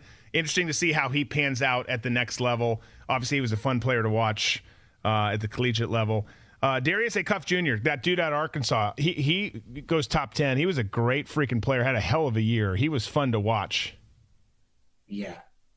He was, I believe, the first SEC player to lead the SEC in both points and assists since Pistol Pete in 69-70. And Pistol Pete averaged almost 45 points a game that year. That's crazy. Still a side stat, nuts. But yeah, Acuff, the Kings wanted him, and it was kind of rumored he was. I think he might have canceled workouts with other teams. I don't know why he'd want to go there, but they wanted him. I guess the knock on him is kind of he's like not only bad on defense, but a straight up liability. And I'm not sure about his 3-point shooting. Might be a little low too, and that's kind of why he slipped to 7, but very high ceiling there too. All right, Minnesota Timberwolves fan coming out of me here. We swapped the 28 for the 33rd, early 2nd round pick with Brooklyn when we sent Julius Randle that way, which we'll get into that actually in a little bit, indirectly in a bit here. But we end up getting Isaiah Evans, the guard out of Duke, who is interesting, but I want to get your take, Nate. And Tom, too, you're a UNC guy, who cares greatly about the Duke UNC game. So you've seen this guy. You see him twice a year. What do you think You know, I mean, this is a guy who's got a high ceiling. Could be great. Could be a steal there, or you know, I don't know. What's your thoughts? Go ahead, Tom. Take it away. My thoughts on the draft, or on the particular pick, or the draft in general? On Isaiah Evans from Duke going to the T-Wolves at 33. I think it's a pretty good draft for the T-Wolves. You know, he's one of those Duke players that, you know, that you always have to, being a UNC fan, you'd always be wary about and thinking, oh boy, here we go again. You know, he is this going to be the one that douses my dreams of, you know, the Tar Heels taking it to Duke? So I think it's a good draft for the T-Wolves. Good deep shooter, you know. I mean, he literally, I'm looking at this again now. He averaged 7 threes per game this year. Like, that's not bad from the perimeter. Now, Minnesota's got some great shooters. We'll talk about that here in a second. Actually, we'll talk about it right now. Because the news today, so last night and then even this morning, I'm seeing, as I'm two hats on. I'm preparing for the show, and I'm also looking at things as a Minnesota Timberwolves fan. And we hear that starting with the draft, leading up to the draft, and then into this morning, the Charlotte Hornets were not necessarily seeking a trade partner for LaMelo Ball, but that they were listening. And then you heard, okay, well, the T-Wolves and the Raptors are hot and heavy on that. They're like, well, we'll talk about it, and we're going to send you some stuff. And then all of a sudden, so I was planning on talking on the show today about how it looks like the T-Wolves and the Raptors are interested in LaMelo Ball. Well, no, they are. And LaMelo Ball is a Minnesota Timberwolf now. A huge trade, blockbuster trade happens. So, yeah, this was this morning. Yeah, they just skipped that one. Skipped that one. Then the news dropped. And now you can see a mocked-up picture of Ball and all of his tattoos in a T-Wolves uniform.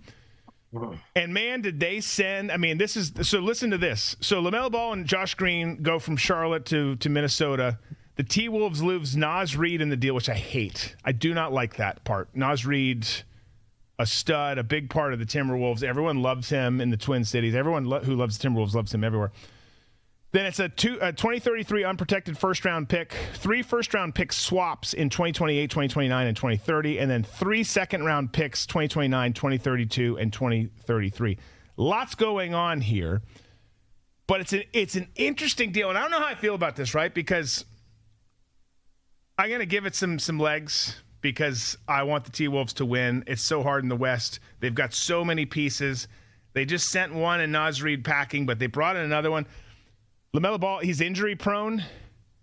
Shouldn't be behind the wheel of a car, maybe ever. We got lots of athletes in that camp these days. But he does ball out. Like, he's one of 3 players to average 20-plus points per game in each of the last 5 seasons. He's in the company of Luka Doncic and the Joker. Like, that's a pretty impressive stat. Even given some of his injury stuff, I don't know. Like, again, I hate Naz Reid going. Nate, you're our biggest NBA guy here. What do you think of this deal? Tell me what I need to be thinking and feeling right now. Go. There's a lot to look at, a lot of angles. You know, LaMelo, like you said, he's injury prone. I think this is a good trade for him, though, because it's going to take some of the pressure off of him to put up points because he still shoots at too low of a clip. He's very streaky and can be a great three-point shooter, but, like, he got better, and that was part of the reason the Hornets took off starting in January.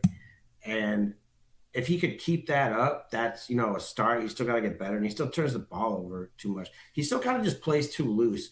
And I think Minnesota, we'll see, you know, if he can develop and be a real solid guard and, you know, tighten everything up. And with Edwards there, I don't think there's going to be as much pressure as him to make the points and have to take all those shots. So if he can be more selective in his like shot taking and then just protect the ball a little more, play just tighter, just not so loose. That Charlotte team, they're run and gun. They're all over the place, which is great, but you're probably not going to win a championship playing that loose.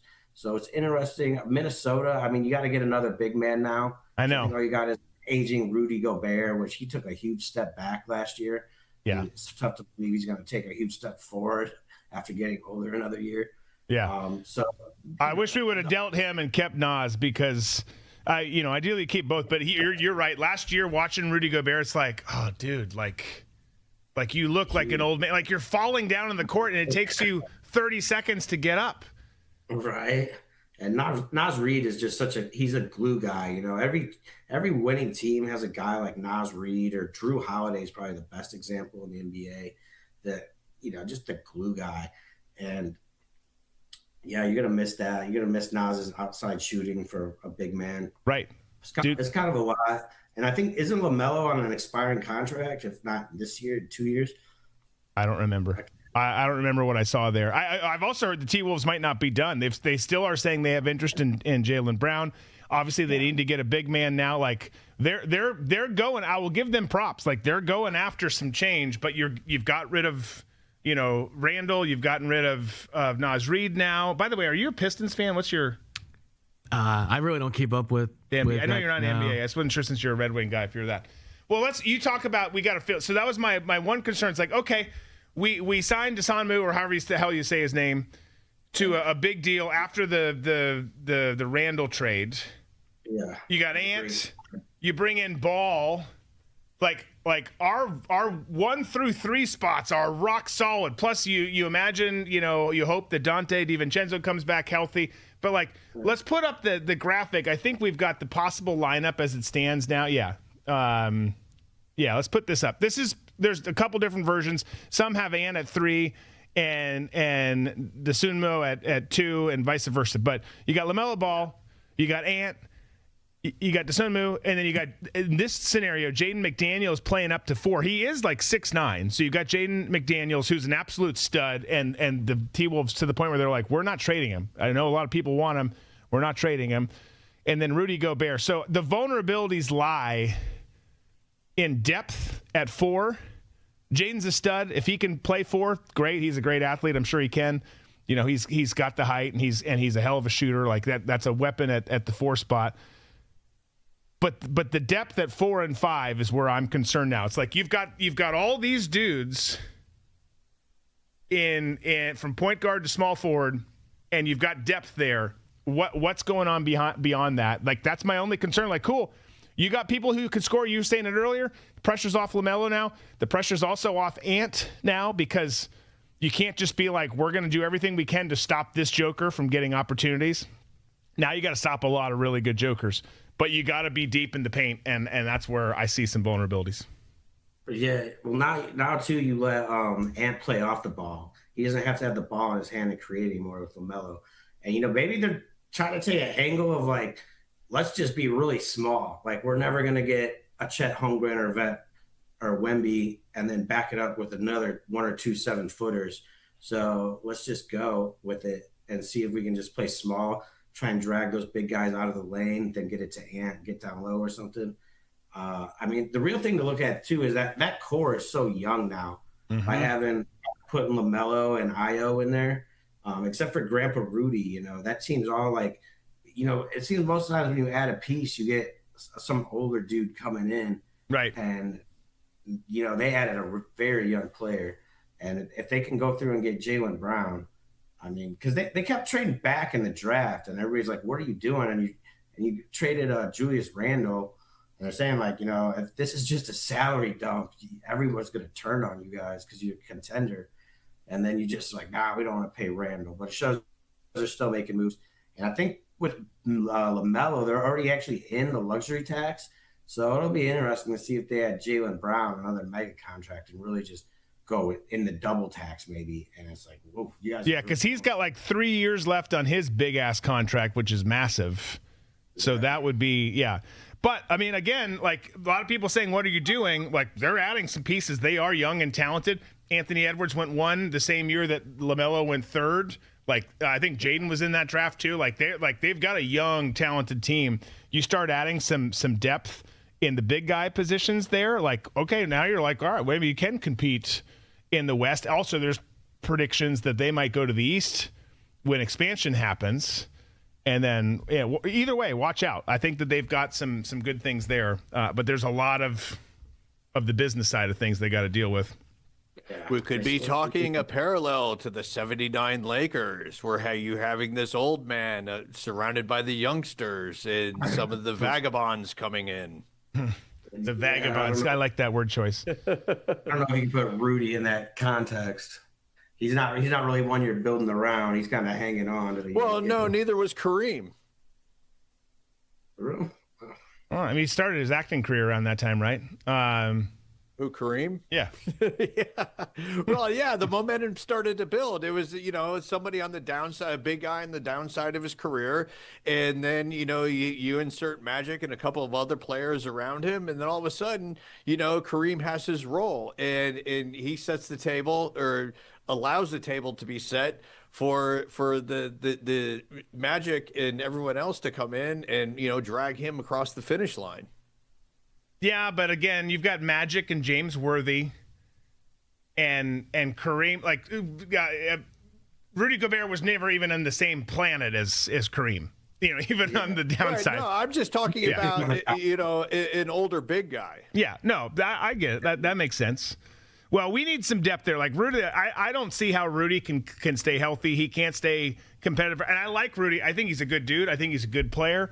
There's got to be some stuff that happens in the days, weeks, months ahead to address how 4 and 5 look there, because it's you're close, but the way they've built the roster now with everyone in the 1 through 3 spots, it's like, okay, you're going to set up and be like, we were awesome. We were the third best team without question in the West, and we came up short again and didn't make it to the NBA Finals, and it's going to be because we don't have anybody down low. Like you gotta have that piece.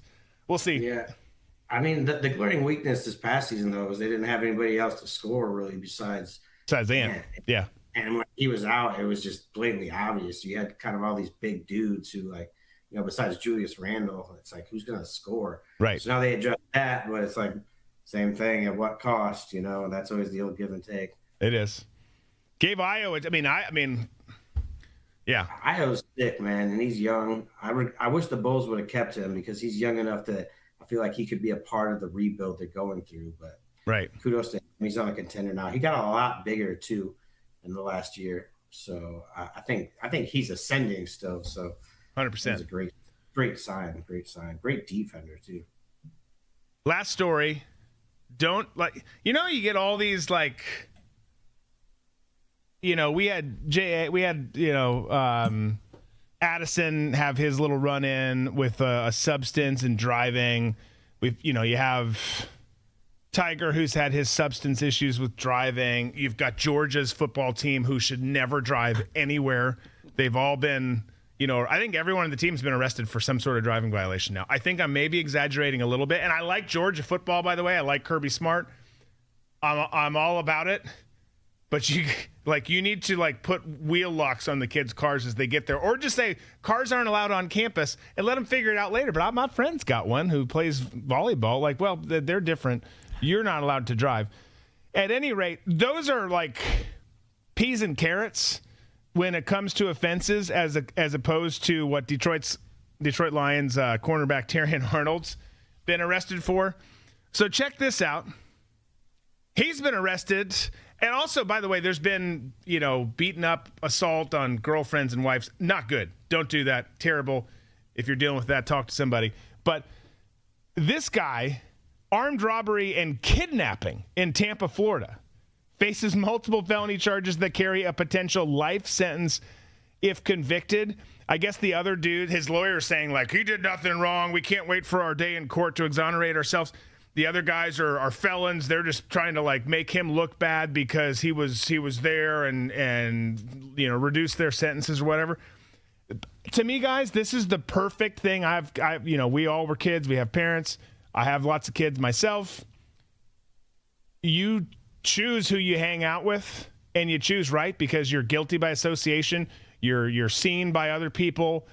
Hanging out with them. And in this case, you potentially face life in prison. Do I think that's going to happen? No, probably not. But you wouldn't be in this situation at all if you weren't hanging around people who were going to do armed robbery and kidnapping, whether you were a ringleader or just there on the side.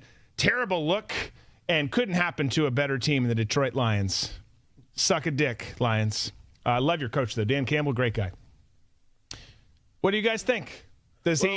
Tom, I knew you'd be the first on this. To me, this can go one of two ways. It can go the Lawrence Phillips way and the Sammy Smith way, where teams are going to be like, in society in general, is going to be like, okay, we're done with you.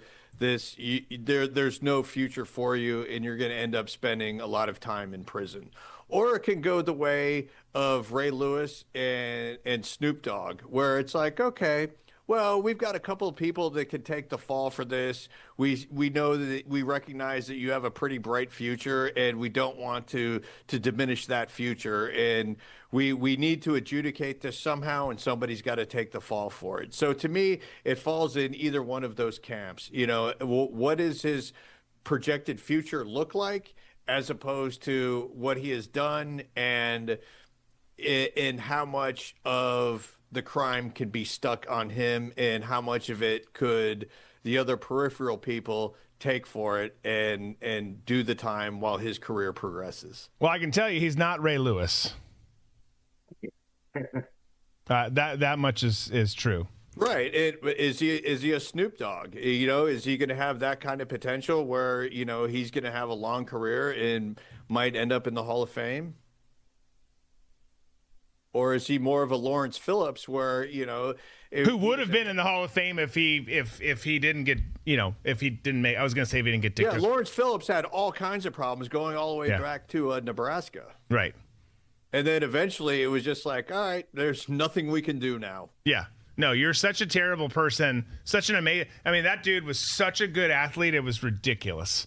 I mean, he was given so many breaks throughout his entire career, and then it finally came to, you know, everyone washed their hands of it and said that there's nothing could be done with this guy. He's just too broken. Right. Yeah.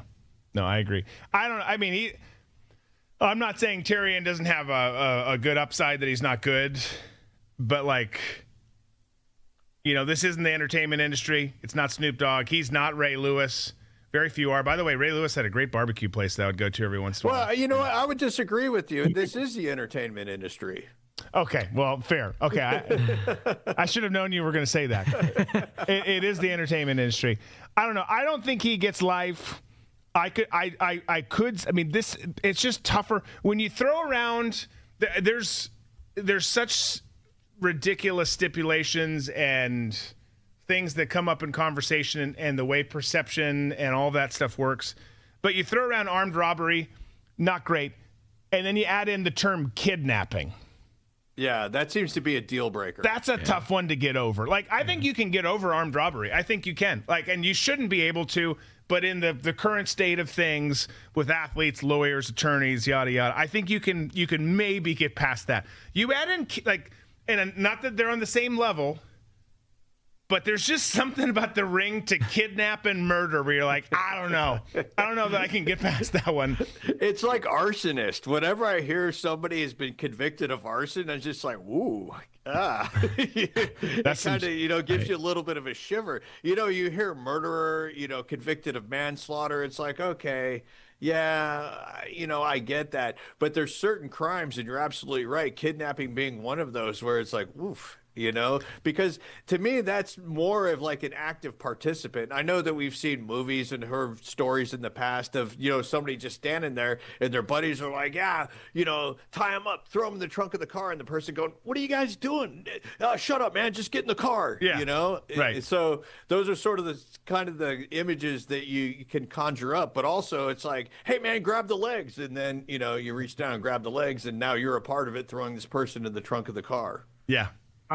I mean, to be fair, like, I think you can be charged with kidnapping for, like, not letting someone leave, like, basically holding someone against their will. So, like, this, not to condone it, but it could be like a domestic situation, right? Where he pulled a gun on his baby mama or something.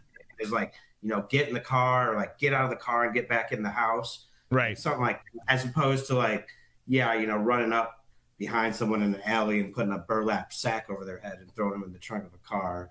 And like, right, but they're both of like, but it doesn't sound good. No. Yeah, right. That gives me a thought too. But keep going, Tom, and then I know you've got a thought. No, I was just going to say, I mean, they're both violent acts. It's just, one is more physical than the other one. It's still a violent act to pull a gun on somebody and say, get into the car, because you're forcibly doing something without putting your hands on them. So I'm gonna describe that exact situation in a second. Okay, what are you gonna say? I was just gonna say, it's an unfortunate, another unfortunate situation of a young star throwing away generational wealth, for whatever reason. But unfortunately, this is kind of my guilty pleasure is, kind of keeping up with this high profile crime stuff. I love the entertainment of it, watching this kind of stuff. So I've already started to look into this. It really is not looking good for him. Apparently it's over like $250,000 that was stolen out of his Airbnb that was at his house. So it looks like it's all tied to him. It doesn't look good. It's all alleged, of course, but man. Yeah. Zach, if you want to look into a good crime case, look at the Snoop Dogg's murder case. Oh, wait, you can't. It's been sealed for some reason. I wonder why. So I was telling you the other day, Tom, you've got a homework project coming up here in the coming days. Does it involve yarn and index cards? No, I mean, unless you really get into the story, it doesn't need to.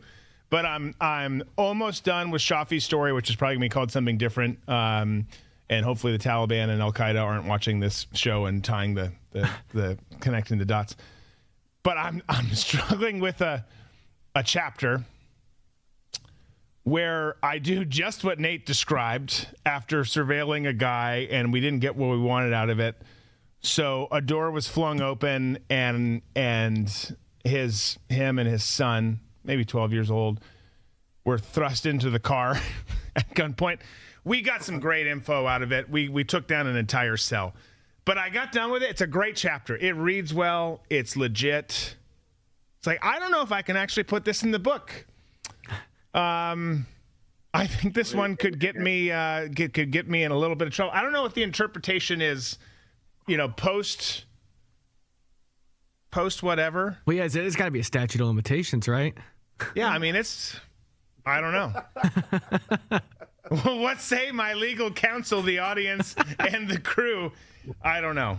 We'll see. Well, just call them a Patriot Act. That's a blanket for anything, right? Well, I mean, here's the thing. With this story, there are parts of it where I was not there with Shafi, right? We're separated. So parts of it are made up. Parts of it are made up. Parts of it are fiction. They're not fiction. I've got the court, right? Yeah, that's right. I don't know. Tom, I'm going to let you read it as is, and then you give me you and your ascot. You give me your right. Well, the thing is, I do not trust the government whatsoever, and I know that there's a process in getting books like this published. So, what would fly in 2026? Who knows? It would fly in 2028, 2020, or 2030. Right. Yeah, I'm going to try and get to because I've got to go through that process. I'm going to try and get to I'm putting this out there now if he watches. I'm going to try and get to Director Ratcliffe and just be like, you just need to tell people to push this shit through. It'll be a great movie. It'll be a great recruiting tool for the agency, even though everything's done wrong in it. But go ahead and push it through. And then when this book comes out, by the way, people in the audience, I need you to not just buy a copy. I need you to buy 10 and distribute it to friends. We're going to take this shit to the top. Are you going to be offering signed copies with you and Shafi? Yeah. All right. Whatever his name is in the book. Yeah, we haven't decided. Oh, that's right. Gino. Yes. Make him Italian. Hey, Drew. It was the strangest thing that my interpreter was Italian. Who spoke Pashtun in English. He was from the quiet little town fishing village in Sicily. Okay, we got a late start. Let's try and get some memes in. I don't remember even what any of them are. Real quick, though, before we go to That's Meme-tastic, this weekend, you obviously got the World Cup game tonight. You've got at 10 p.m. with the U.S. World Cup game, that is.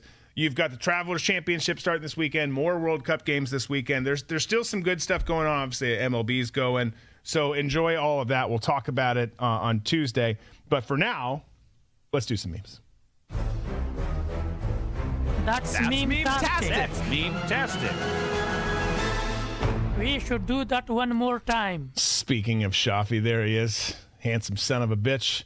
Okay, we've got in studio. He's not in studio, but I'm just saying he was. He's in the voiceover there. Okay. So well, tell him I said hello. I will. We were texting today. We were going over his, an egress map. I was map tracking Out again of your today. own house or is No, for the story, but I was, okay. I'm like having to map track. I'm like, remind me of this again because I'm tightening up this chapter, and I'm of course asking a question in traditional Afghan, lore. It's like gives me an answer that's not useful whatsoever. It's like, no. Okay, so from here you headed north, and it's like. I can't even give an example of the answers that I would get. Like, no, I didn't eat rice that day. Like, did you go north or did you go west? Did you go to this part of town or that part of town? He knows better because he's worked with me. And there was a lot of tense conversations. Is tense a word? I don't think so. Tense conversations between us with people. It all worked well. I just want to interject real quick because for people who don't understand what Drew's trying to articulate, it was kind of spot on.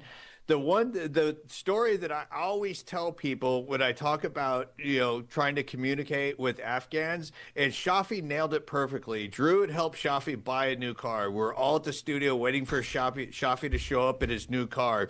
Shafi shows up. I'm like, hey, Shafi, how you doing? I am good, sir. Shafi, I hear you got a new car. Let's see it. And Shafi goes, oh, I don't have it with me. And Drew's like, what? Why? He goes, oh, because I don't have a cell phone holder for my cell phone for the car. So I Ubered. So that it was, you have somebody like Shafi who, has done a lot of things with Drew and other, Americans. But it's that one little critical thing that kind of throws everything into a different direction that you totally don't expect. Yeah. And that is a prime example of, where the miscommunication just sort of breaks down. It makes total sense, but it doesn't all at the same time. And that's the beauty of it. It's maddening. I mean, I did this for so long. So much of my life was that way. To the point where, I literally at the end, I was talking like Afghans on the phone, like yelling like this. What did he say? The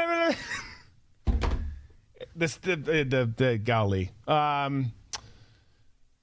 Thank you for that interjection because that was a great story. Where's your car? Where's the car I bought you? I took an Uber. Okay. All right. We're off to a great start. This is great. I'm glad that my wife and I did this.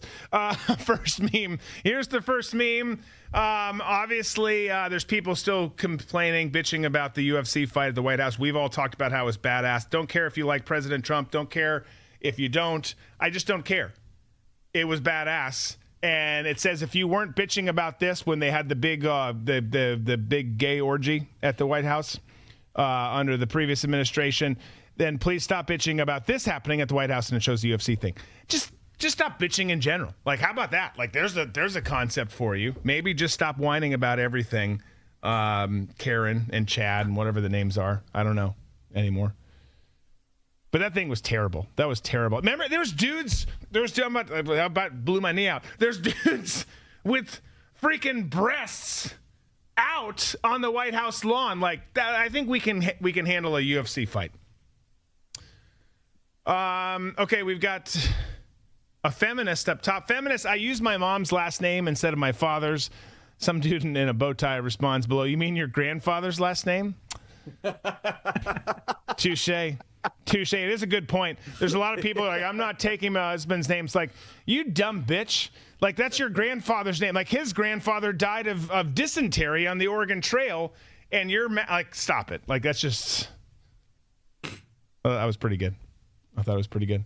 Tom, you'll definitely appreciate this. We got a young tot, blonde-haired, blue-eyed, I assume, drinking a Coors Banquet beer. Generation X, 1965 to 1980. The last generation before all the pussies were born. I see this one pop up quite a bit. It being a Gen Xer, as you are, Drew. There's a couple of things. I don't think tail end of just like real like tough guy, and these kids, this generation doesn't know any better.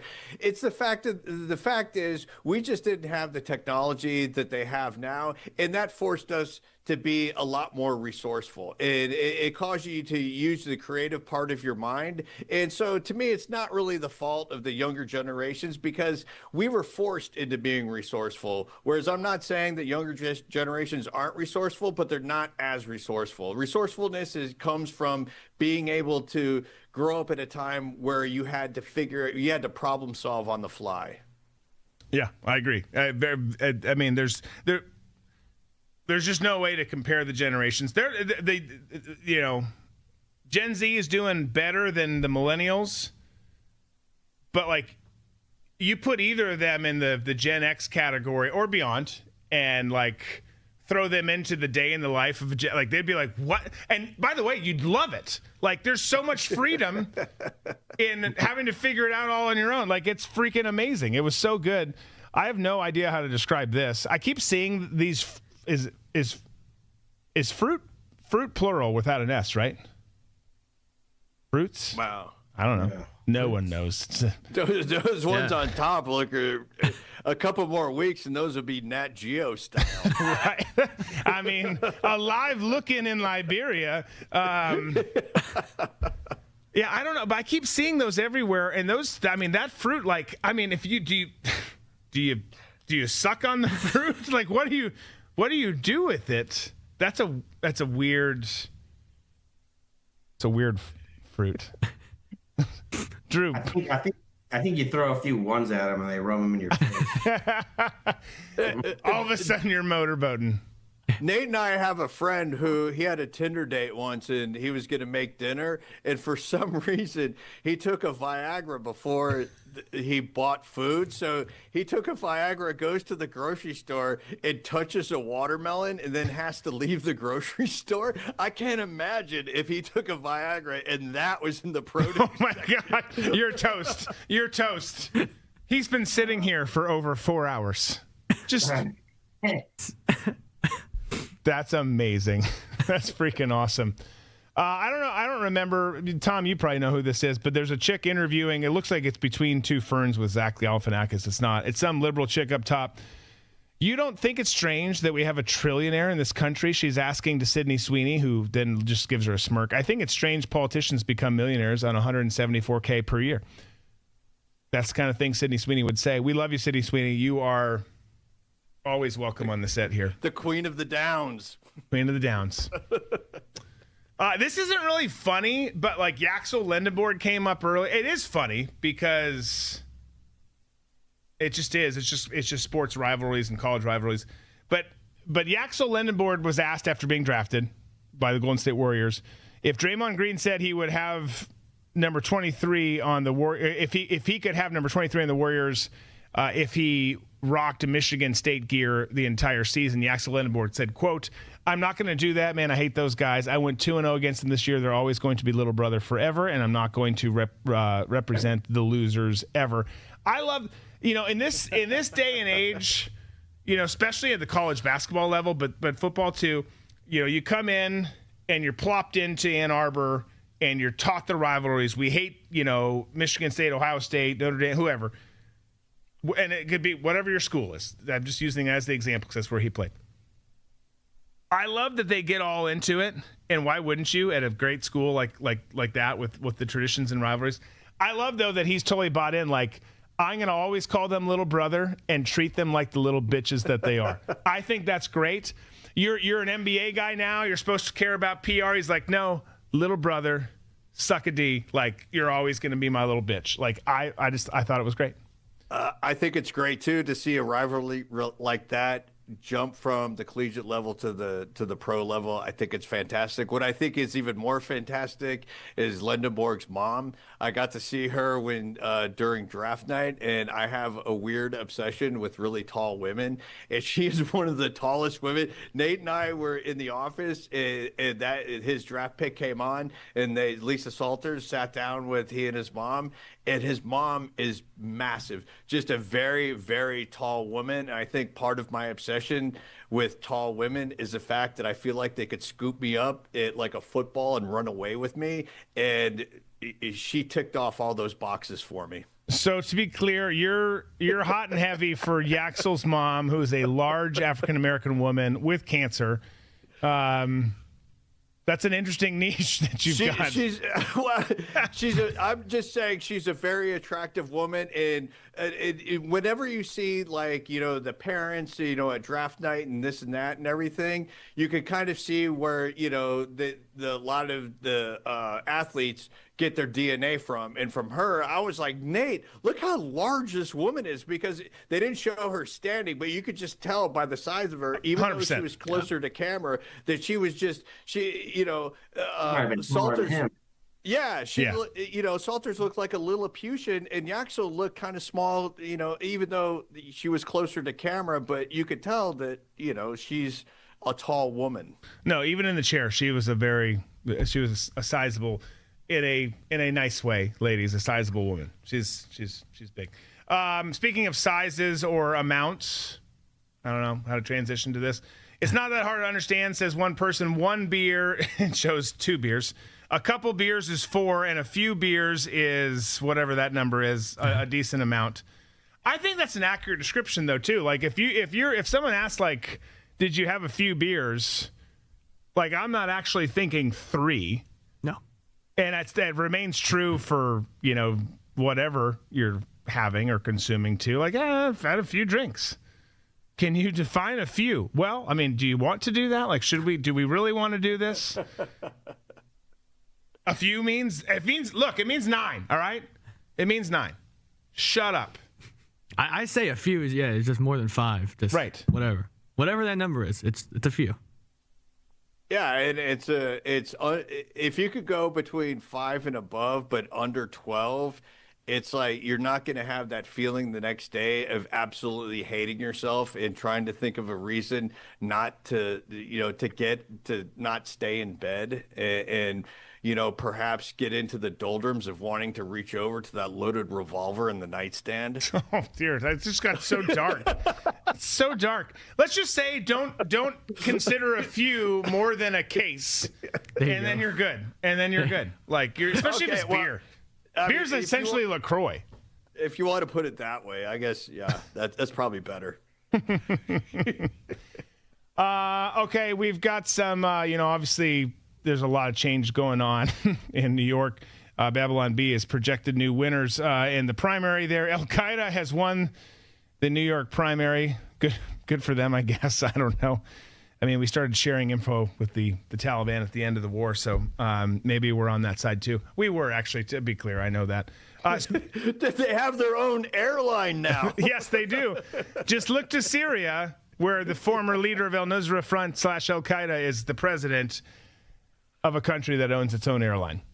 I promise you it won't ever come back to bite us. There's no way that would happen. Okay, speaking of New York, did you guys see this before you put it up, Matthew? There's the parade,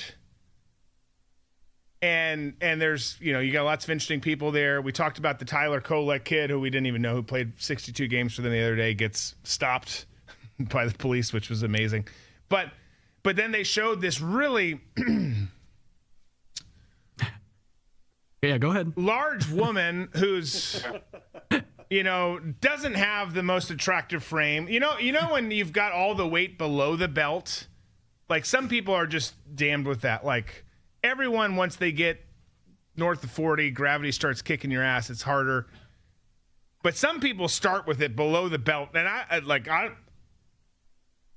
honestly do feel for them. It's like, I don't know what you do there. Like, is there a big syringe? Like, I don't know what you do.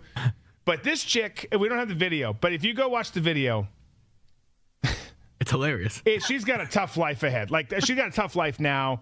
I don't know how she fits through her door, but she takes and dumps out a trash can full of shit that is blue and orange for the sake of the parade. She's since been fired for her job. Anyways, going back and tying in the 80s and all these things here, we're tying in all this shit together. There was this thing called the Garbage Pail Kids, and you'd get these cards, and they were all kind of like grotesque and nasty, but like you still did it. You'd watch G.I. Joe, you'd collect, Garbage Pail Kids, you'd do all this stuff. You'd blow up G.I. Joe figures with firecrackers, throw rocks through cars' windows that are driving by, do all the stuff. We all did that, right? And then you see the garbage pail kid for the fat New York chick, and her name is Out of Work Angie, who honestly looks a lot better in the garbage pail card here than she does in real life. Sorry, Angie, if that's really your name, but you've got to you should probably look into some of those pills or shots. I don't know, I'm not a big fan of them, but I think that maybe it's the right time. That makes us mean. That makes me mean. The guys didn't say it. I did. Did you see the other lady from the parade that was on top of the light pole? She was trying to get down, and the other girl tried to kick her away. And she ended up just pulling her off the light pole and just beating the crap out of her. Huh. The things that happen in New York. Yeah, she snatched her right off the light pole and dumped her on her butt, and then after she was done twerking. I forgot that part. Yeah, she whooped her up. That's what that was over. She wouldn't let her get off the light post, so she kicked her, and she just went crazy. Yeah, it was something she was the girl that was sitting on the post was pushing the other girl's legs off, trying to get down. I think that we went, there's a day that Tom's back in studio, we get Nate down here. We get some other people involved, or we don't, whatever. We'll go over to Studio B, and we'll put a New York backdrop on it behind us, a dumpster, literally on fire, people rioting and doing stuff. And we'll have a twerking contest. Oh. It's a balls and banter twerking contest, and we'll just all be twerking in front of chaos. Episode 1 of the City Hicks. We'll all be stereotypes from New York City. Yes. Okay. Perfect. We've got this is a graphic of the World Cup teams that are eliminated: Haiti, Turkey, Tunisia, Jordan, Panama. Also, the New York Jets eliminated in the group stage. Didn't even make it to the right sport or the right season. They're just out because they're terrible. Speaking of New York, also, just tough to be a Jets fan. I don't know if it's worse to be a Jets fan or to be Angie, that large chick who just lost her job for dumping a thing and eating too many burritos. I don't know. It's tough. Let's skip. Smith's already in trouble. Did you see this? Yeah. We ran an article on Air It Out Bro. Geno Smith not looking good. What? Let's see what the title we ran with on that. People just can't keep their shit together. Something about being on the Jets. He seems to get himself in trouble. He went how many years on how many teams and was kind of Geno, he's a good teammate, is this? And now 2 months back at the Jets, and he's assaulting his baby mama. Geno Smith under police investigation after battery allegation. At least he kept the kidnapping off. He, not supporting what he did. Yeah. Okay, Tom, you'll also relate to this. This is not funny. This is just true. A typical ladies' weekend. We got a Pizza Hut box. We got a wood-paneled wall with a tube TV. 3 different bags of Doritos, Mountain Dew, Pepsi. I would go Coke, but you could go. If you're going Pepsi, you're going to go Mountain Dew and Pepsi. 2 Nintendo games, Super Mario Brothers 3. I can't see what the other one is, and then the old school Nintendo. We all loved that. If you didn't love that, you're not welcome. The other one's the OG Mario Duck Hunt, both on the same. Oh, the combo pack, and then you had the Duck Hunt gun that came with it. Hell yeah! We need to do that in the studio too. We need to have some old school Nintendos and just rock it. Zach, I'm very sorry you didn't get to experience the absolute joy, the ecstasy of being a kid in a grocery store in the Doritos bag having the window so you could look at the chips individually to see which bag of Doritos was lucky enough to be selected to put in mom's shopping cart. Yeah, that's awesome. I didn't know that was a thing. Classic. All those foods are owned by Yum Brands too. Proud stockholder here. Are you? There we go. Oh, okay. Yeah, they got it all. They got Pizza Hut, Mountain Dew, Taco Bell, KFC, Long John Silver's if you're a fan. Was. Yeah. It was.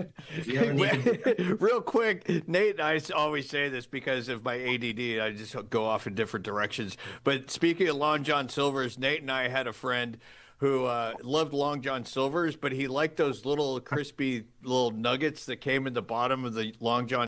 And last week we signed a historic agreement to end the conflict with Iran, fully open the Strait of Hormuz, and accomplish what no president has ever been able to accomplish before.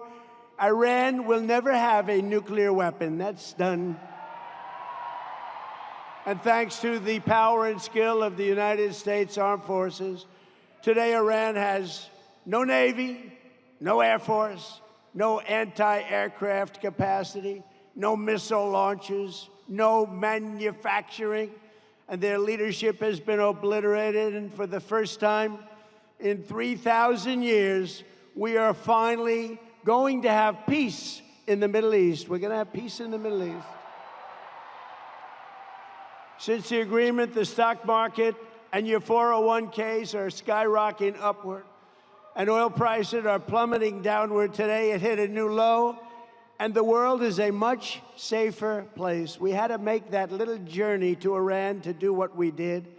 Very soon, you'll be at $2.50 a gallon for gasoline. And even lower than that, just like it was before we took the nuclear weapon away from Iran, and it will be away from Iran for a very long time. Forever, really. It's a lot of money. If the war with Iran could cause a worldwide depression, as you noted, Mr. President, are you willing to risk economic catastrophe and strike Iran Well, again? not the way I'm doing it. It's not going to cause depression. Yes, but if they don't abide by the Well, memorandum of nuclear weapon understanding. supersedes depression. Depression's real bad. Nuclear weapon will cause depression much more quickly. The way we're doing it, we have the opposite of depression. We're doing really well. God had another plan. The numbers are incredible. The oil is at a level nobody's ever seen before. I'm grateful. I'm grateful that you are here. I'm grateful I have air in my lungs. I am grateful for all the pain that has ever happened to me. I'm grateful for this platform. I'm grateful that I have a plan when I get punched in the mouth. Unlike Mike Tyson says, everybody has a plan till they get punched in the mouth. I encourage you, tell your kids to punch you in the mouth. Make you stronger. Real talk. I'm grateful for Father's Day. I'm grateful for the fathers out there. Man, I'm so grateful. And today I wanted just to talk about the things that are happening while everybody is asleep. And maybe I'm just extra grateful because I am not asleep. I'm not saying I'm perfect, but we, Scriptures and Wall Street listeners, are not asleep. The charts don't lie. The track tracer control, it's here, man. It is here. My father just called me. And as you guys know, he's a pastor. Love him. I'm going this week to go RVing. I rented an RV. I'm going to go to North Carolina this week. It's been a few days. Kids are out of school. Why not, right? And I'll still be working. Still be podcasting. But I'm just grateful that we live right now, for now, in an environment where we can do what we want for now.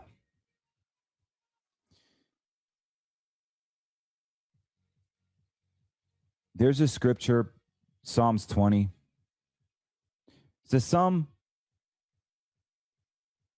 believe in chariots, some in horses, but we trust in the Lord our God.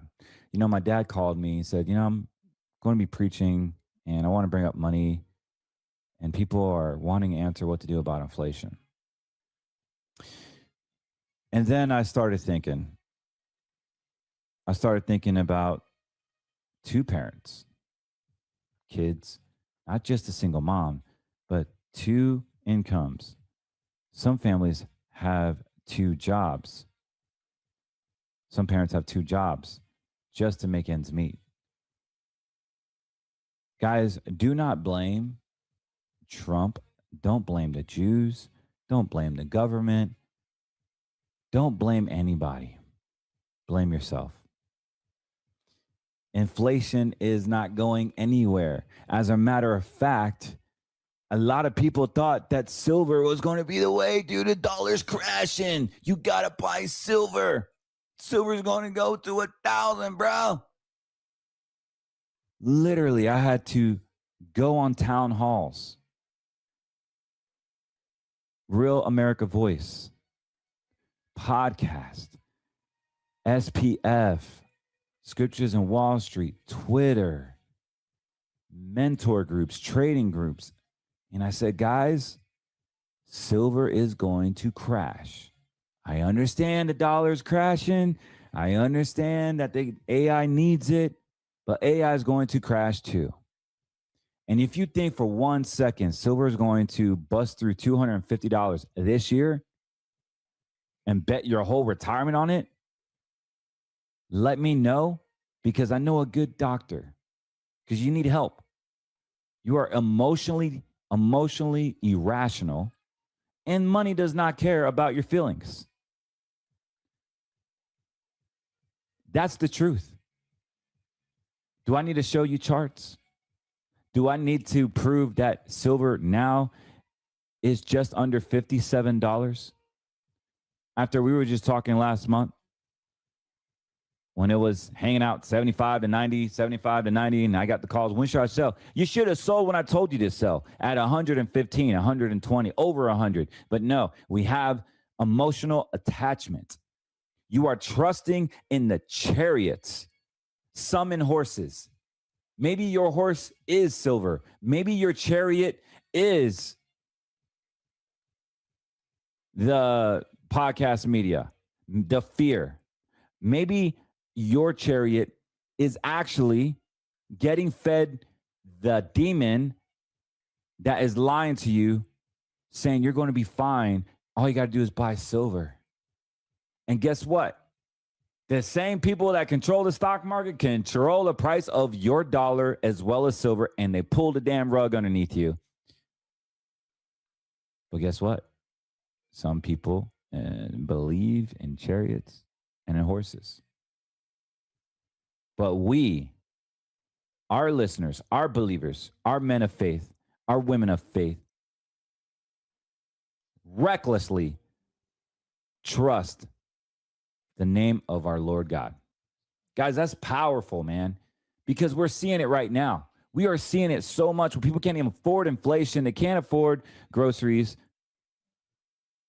But where does a victim mindset come? I don't know if you were like me, the need for validation. You know, mommy left me because she had to go to work. I didn't understand when I was 4 years old, and I was screaming and I was petrified, PTSD, all the way up to my adolescence years. And so I was basically a sinner because I needed validation from women. I needed validation from people. I needed validation from gambling. I needed validation, and sin was a great way to get validated because my chariot was the validation. I needed that like sugar, like a diabetic needs sugar. I just needed it. It was my drug. Validation. I needed to prove that I was worthy enough. I didn't get it enough when I was a kid. And guess what? My family, my wife suffers every time I try to seek validation outside of my marriage. When our validation comes from the Lord, some trust in chariots, some trust in horses. What are your chariots and horses? For many of you, it's your checkbook. You got these things, these checkbooks. You want to see a lot of commas in there, a lot of digits, and boom, okay, yeah, we can do church, we can do life. I can love you more. I can provide for you because that's true love. I can write a check for anything you want, baby, because I love you. That was my language. I thought love was performing. Love at one point was to make a lot of money and give it all to your family and get recognition. That's how you got validation. How wrong is that? Well, some of us still live that life. And let me tell you, it ain't going to last long, because your validation should not come from your wife alone or your spouse or your mistress or anyone. It should come from God. And when I read this verse, Psalms 20, some believe in chariots and horses. But the thing is that we all have chariots and horses we trust. Some of you is your green money account. Some of you is your yellow money account. And it's all good. It's all good. But when are we going to start trusting God? My dad called me and said, son, I'm going to be preaching Sunday, and I want to talk about finances and inflation, but I also want to give a solution. What say you about what's going on? And I said, Pops, I got to record. I talk about this all the time. And my dad has a heart of gold, man. Like, he really, truly wants to serve. And I got an email the other day saying I'm a fake Christian. I laugh. I love the hate mail. Like, it's so funny. You're calling me a fake Christian. But God says, before you judge someone else, judge your own heart. Look at the log in your eye. I'm not a perfect Christian. I'm a sinner. I've committed adultery. I've fornicated. I've literally have committed sin. I broke wedding vows. I'll confess every sin publicly, because the more light I can put on my sin, the more that sin has no power in me or my family, because me and my house, we will serve the Lord. So you can send me all the hate emails, call me a spick Jew, call me all this stupid stuff, and even racial things like, oh, you need to go back to your homeland. What? Fayetteville, North Carolina, where I drink sweet tea and my rice and beans my mom made me? Sure. I'm actually going this weekend. It's just ignorance. And we see that with some of the listeners saying, oh, you're a spick, you're this, you're that, you're an idiot. Silver will never crash. The economy needs silver. Yes, the economy does need silver, and that's another subject. And I believe I'm pro silver. I'm pro Bitcoin. I'm pro silver. But that doesn't mean it's not red money. That does not mean it's worth your retirement, the risk in your retirement. Let me tell you something. You put money in that and it goes down 50%. Is that going to change your life? Or if it doubles another 80% to 100%, will that change your life? Probably not, but losing it would.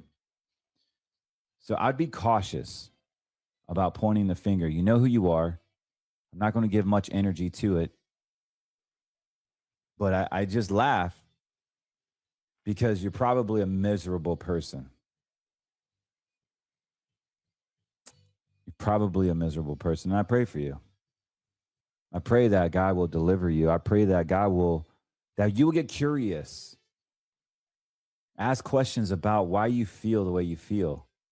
If something bothers you, look deep inside and ask, why does it bother me? And I promise you, it's because it's something that you don't like in yourself. So please call me every offensive thing you can possibly imagine, because I'm not here to cater to your feelings. I'm not. And you can ask my current clients that. A lot of them have raised their voice at me. A lot of them argue, I can't believe you did that. And I enjoy it. I said, let it out. The frustrations, let it out. Because look, I don't need your business. I value it. I value you as a person. I'm real, man. I'm not here to make you all dandy and happy and this and that. If you want that, go to Merrill Lynch. Go to Edward Jones. They get paid to tell you what you want to hear. No, man. Show me the company that's sponsoring this podcast. Who pays for this podcast? Because I'm not profitable on a podcast. I really not. This stuff can cost anywhere from $15,000 to $30,000 a month to produce. And I'm somewhere around that range. Do you see companies coming in here like the gold companies and all these other companies throwing money around? You know why? Because my integrity is never for sale. I would rather take a loss, pay that production bill like I've done for the past 6 years. I make my money when someone calls and needs advice, and I make my 1% on advisory side. I make my 1% a year on the insurance side. If you decide that a green money account is right for you, yes, I do make money. I don't make money doing a podcast, and I daggone sure when I sell out to the freaking Zionists that are controlling all of the podcasters you listen to. I would say 95%, anyone that has a platform that is worth writing a check to, their message is tainted. It is contaminated because there is a company that wants them to say what they are paid to say. Every Rumble social influencer out there, they have these like read-offs. You have to read off whatever they give you for a check every single month. So even Rumble, its platform, has been occupied, has been tainted, has been influenced. How do we know that those products are going to be tried, true, and blessed by you? How do we know that when you consume those products or that service that you're going to be taken care of? That's me, man. Everything that I bring to this show has been tried and true. From me to the Get Me Lean USA products, everything that you buy from here, I can put my name on because they don't pay me a salary. I only bring on affiliates because I don't want anyone to pay me a salary. And if I like your product, I'll talk about it to the moon and back. But I'm not going to change who I am just because a financial company is offering me $2 million. And I'm not saying that to be cocky. I'm saying that because it's important, guys, to stand on your beliefs. It's important to acknowledge the chariots and the horses in your life. It's important to just trust the Lord, our God, which is so freaking hard because he is supernatural and we are just natural. He works in a different realm. Call it vibration, call it order, whatever you want to call it. He works in the supernatural, and we only I see it when I believe it attitude. But when I got off the phone with my dad today, and he said, how can people beat inflation? And the first thing that came to my mind was, yeah, I can say the dumb normie stuff. Oh, well, invest in yourself, find a side gig, lower your expenses. And that is common sense. Look, we needed to stop living over our means and live underneath our means. If you make $5,000 a month, try to live off $2,500 a month. Do what you got to do. Cancel Netflix. Look how many times you got to go to Starbucks. Freeze the debit cards and only use cash. The Dave Ramsey system is actually not bad. He's just terrible financial advice. He's good at debt consolation. However, that is not my typical client. My typical client can beat inflation. They just have a problem keeping their money, not losing it, and also tax efficiencies. And that's where I come in to help out. Because you can have a beautiful retirement, you can grow it, but you can also lose it because you get too emotional. People get too emotional. They make the wrong mistakes. They are trusting in the chariots and the horses and not trusting in God that, hey, the wise seek counsel, and I am the counsel, the financial counsel. I can help you. I know what I'm doing. I've been doing it for so long. I'm really good at what I do. I don't need to brag. My actions speak for itself. And if you look me online and want to judge me, go ahead, because there's a lot of people that hate me online. There's a lot of people that create fake articles about me, fake allegations about me. But let me tell you, I've been audited so many times. I've been in courts so many times. And tell me, how many times have I ever been arrested? How many fines have I paid to the SEC or the state of Florida? I'll give you a hint. Zero. Because we don't do anything to justify that. and everything online these days is bogus. It's because people have an agenda, and their agenda is to crush yours and lie and deceive, defame. This is the tactics of red money idiots. These are the tactics of the Zionists. These are the tactics that people that get paid to destroy a message. But if you trust in chariots and horses, that's the way you live. Oh, well, Carlos, you're not on the BBB. Oh, great.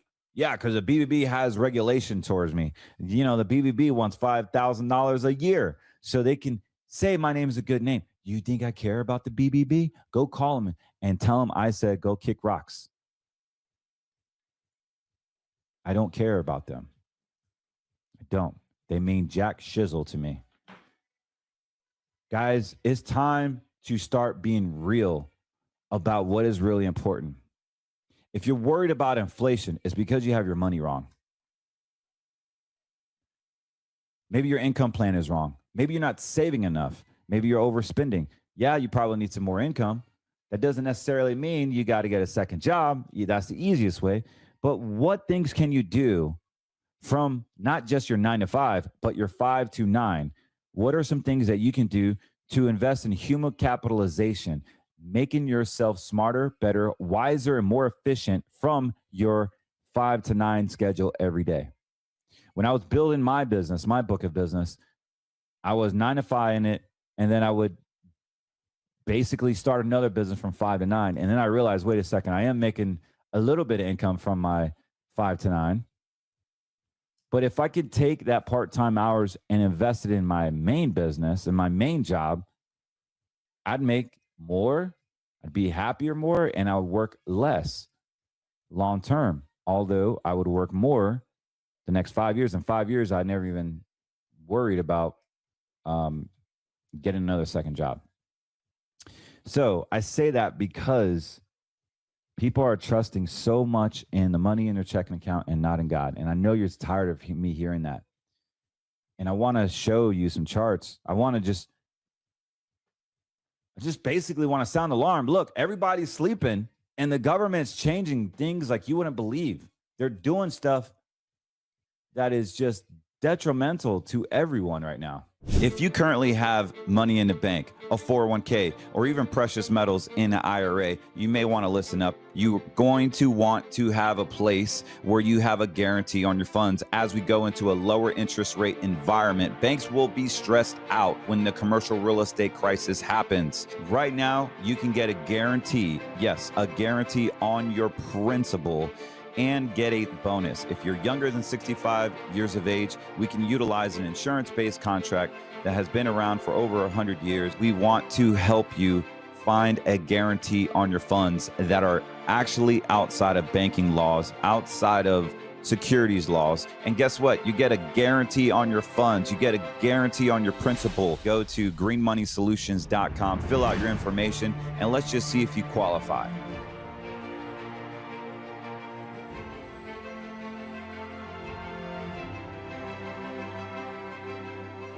You know, how do we beat inflation, Carlos? You know, we may not control Washington, right? We may not control the Fed Reserve. We may not even control the news, but you can control your household. You definitely can control your household. And what I encourage you to think is that you got to live below your means. Eliminate any high interest debt. Diversify, not 7, but 8 ways. And more importantly, you got to start investing in long-term terms rather than emotionally reacting to headlines.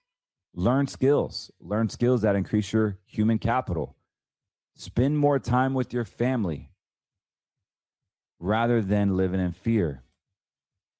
We know that inflation is going to steal your purchasing power, but wisdom protects it. Spending more time with your family, spending more time with God is the greatest investment. People ask me, what's the best investment of all time? Gold, silver, real estate, stocks, bonds, crypto. You know, markets rise or markets go down. Basically, Currencies will strengthen and some will weaken. We see that right now with the dollar.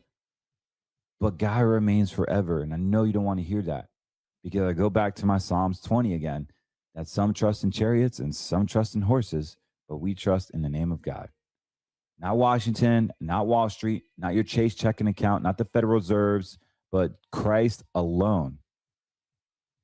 The headlines are going to continue like you wouldn't believe. And as a matter of fact, let's see what they're saying now, because I laugh, because it's so obvious that they have a program that they want to portray. They have a program that they have to do. We have this AI boom that is happening, and now we're starting to see it turn around a little bit. Micron soars after earnings beat. Blowout earnings. AI's brutal toll on the job market is on the way. Trump abruptly halts housing affordability legislation. Here's how foreign baseball A-Rod is investing. Who cares about A-Rod? Stocks close mixed as bruising week for tech drags on. Fed stress shows big banks can withstand severe recession. Oh, let's click on that one. Fed stress test shows the biggest U.S. banks are strong enough to withstand a severe recession. So let's go ahead with the panic. Oh, yeah, recession's coming, guys. Recession's coming. What does this mean? Oh, man, I read this. The bros told me that, dude, the recession is coming. I read it on Yahoo.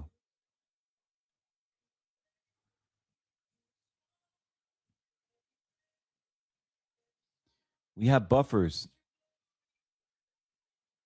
I mean, it just goes on, man. It just goes on. So are we hitting a recession or not? Well, one thing I'll tell you is don't trust the bro investor sites, because that's where all the herd goes. We trust in charts, and we trust in the knowledge that God has given us. Oh, look at this. Bitcoin slides below 60,000 as sell-off deepens. I wonder who told you that. The research is done before it actually happens. We already talked about Bitcoin going to the 40s, and now we're in the 50s. Insane, man. This was at 59,000 earlier today. So we're in the 50s. Silver is in the 50s. Anyone excited about that? Yeah, it was about a month ago. I said the dollar's pumping. Get ready. Silver could go down to the 50s. Guys, we're at 57 right now. Who's laughing now? Who is laughing? You're either buying or you're panic selling right now. Me, I'm just holding. I still have silver on my desk. Never sold it. I have a ton somewhere else, but this is just a small stack. For me, it's just a bug out bag. It's not my retirement. Many of you, it is retirement, and that's okay. You just are okay with red money. You're okay with the losses. You're okay with the volatility. I don't think it's smart, especially if you got an IRA, precious metals IRA. IRAs are dangerous when it comes to precious metals. You don't know how much you're paying to going in. You don't know how much it's going to cost to get out. And now you're buying a volatile asset in the red money bucket that you don't even own the daggone account. The government does. And you told them exactly where your precious metals reside at. Oh, well, it's in Delaware, Carlos. This is in Texas. It's in Montana. Do you really think the government gives a flip about where their gold is at? I say there because it's theirs. It's not yours. It's in their account that they established. Just like the FDIC, the money in your bank is not yours. How many times you've heard it? You can Google it. You can chat GPT it, perplexity it. It don't matter, man. That money is gone as soon as you make that deposit or get that ACH deposit. That money technically no longer is yours. Legally is no longer yours. You only have the withdrawal rights if they have it. They could do whatever they want at any given time. They have a nice little switch, and that switch belongs to them, not you, because you signed up for safety. You signed up for interest payment. You signed up for all these things, behavioral clauses, large deposit clauses, disclosures. attorney arbitration disclosures. If you don't like that contract, you can hire an attorney at your expense. Even if they lose, it still goes to you. You waive your rights for arbitration if you ever have a problem with your bank. This is a normal account agreement. And it doesn't matter if it's a credit union. I used to say, yeah, credit unions are more likely to not go under because of the stress. It's just as bad. The contracts are just as bad. The NCUA looks a lot better on paper, but it's the same track, trace, control. They are now affiliated with FedNow programs. So congratulations, guys. These are all your up-to-date FedNow banks. Abbey Credit Union, American National Bank of Texas, Apple Bank. Wow. I'm going to just name not all of them, but some popular ones. Bluestone Federal Credit Union, a lot of Coastal Federal Credit Union, which is my hometown in North Carolina. Dang, didn't know that. Farmers and Merchants Bank, First Bank and Trust Company, First Citizens Bank, another bank that went, did they go belly up? They were almost insolvency. I have to look that up, but that's from my hometown, North Carolina. First National Bank, you guys know who that was. First Security Bank, Florida Capital Bank, First State Bank, Logix Federal Credit Union, another credit union, Michigan One Community Credit Union, Northfield Savings Bank, Ocean First Bank, People's Bank, Osgood Bank, Old Fort Banking Company, sounds like Old Fart Banking Company, Ocean's First Bank, Northfield Savings Bank. I mean, the list goes on. Suncoast Credit Union here in Tampa, TBA Education Credit Union, TEG Federal Credit Union, Third Coast Bank, Tinker Federal Credit Union, Trail West Bank, Transportation Alliance, Union State, Bass Bank, Westeria Credit Union, and Wings Financial Credit Union. Guys, this is insane, man. These are a lot of banks have automatically, officially rose their hand and said, you know, Mr. Government, we, Plains Capital Bank in Dallas, Texas, would be honored to be on your Fed funds list. Whatever you need, Mr. Government. We voluntarily want to be in the FedNow program. Guys, what this basically means is that they're instructed to keep an active list of transactions to participate in the track, trace, control agenda. So if you buy peptides that are non-FDA approved and they don't like it, they shut you down. They debank you. Okay? Now, I know that's very fearful. And yes, your big ones, JP Morgan Chase, BOA, Bank of America, Capital One, Wells Fargo, PNC Bank, TD Bank, and BNY, they are all up in the FedNow program. So don't think you're safe there. Now, we're not here to fear. I'm not here to fearmonger. I'm just here to tell you the truth. It is very, very important, guys, to understand that this is a track, trace, control agenda while you're sleeping. They're creating more and more divisive track, trace, control. I heard the optics are going crazy right now. Like, I mean, people don't even realize they don't own the money in their bank. They don't own the stuff that's out there. So that's the problem, is that you don't even know what you own anymore. I have a client that's had a joint account. His wife passed away, and he's struggling to get his funds. It's sad. I'm fighting for him. And the daughter's getting it. Thankfully, the daughter loves the surviving spouse, her dad, her adopted dad, and she's getting the funds and gifting it back to this particular original owner. Thank God for good people. And you know what? We trust in God. We trust in God.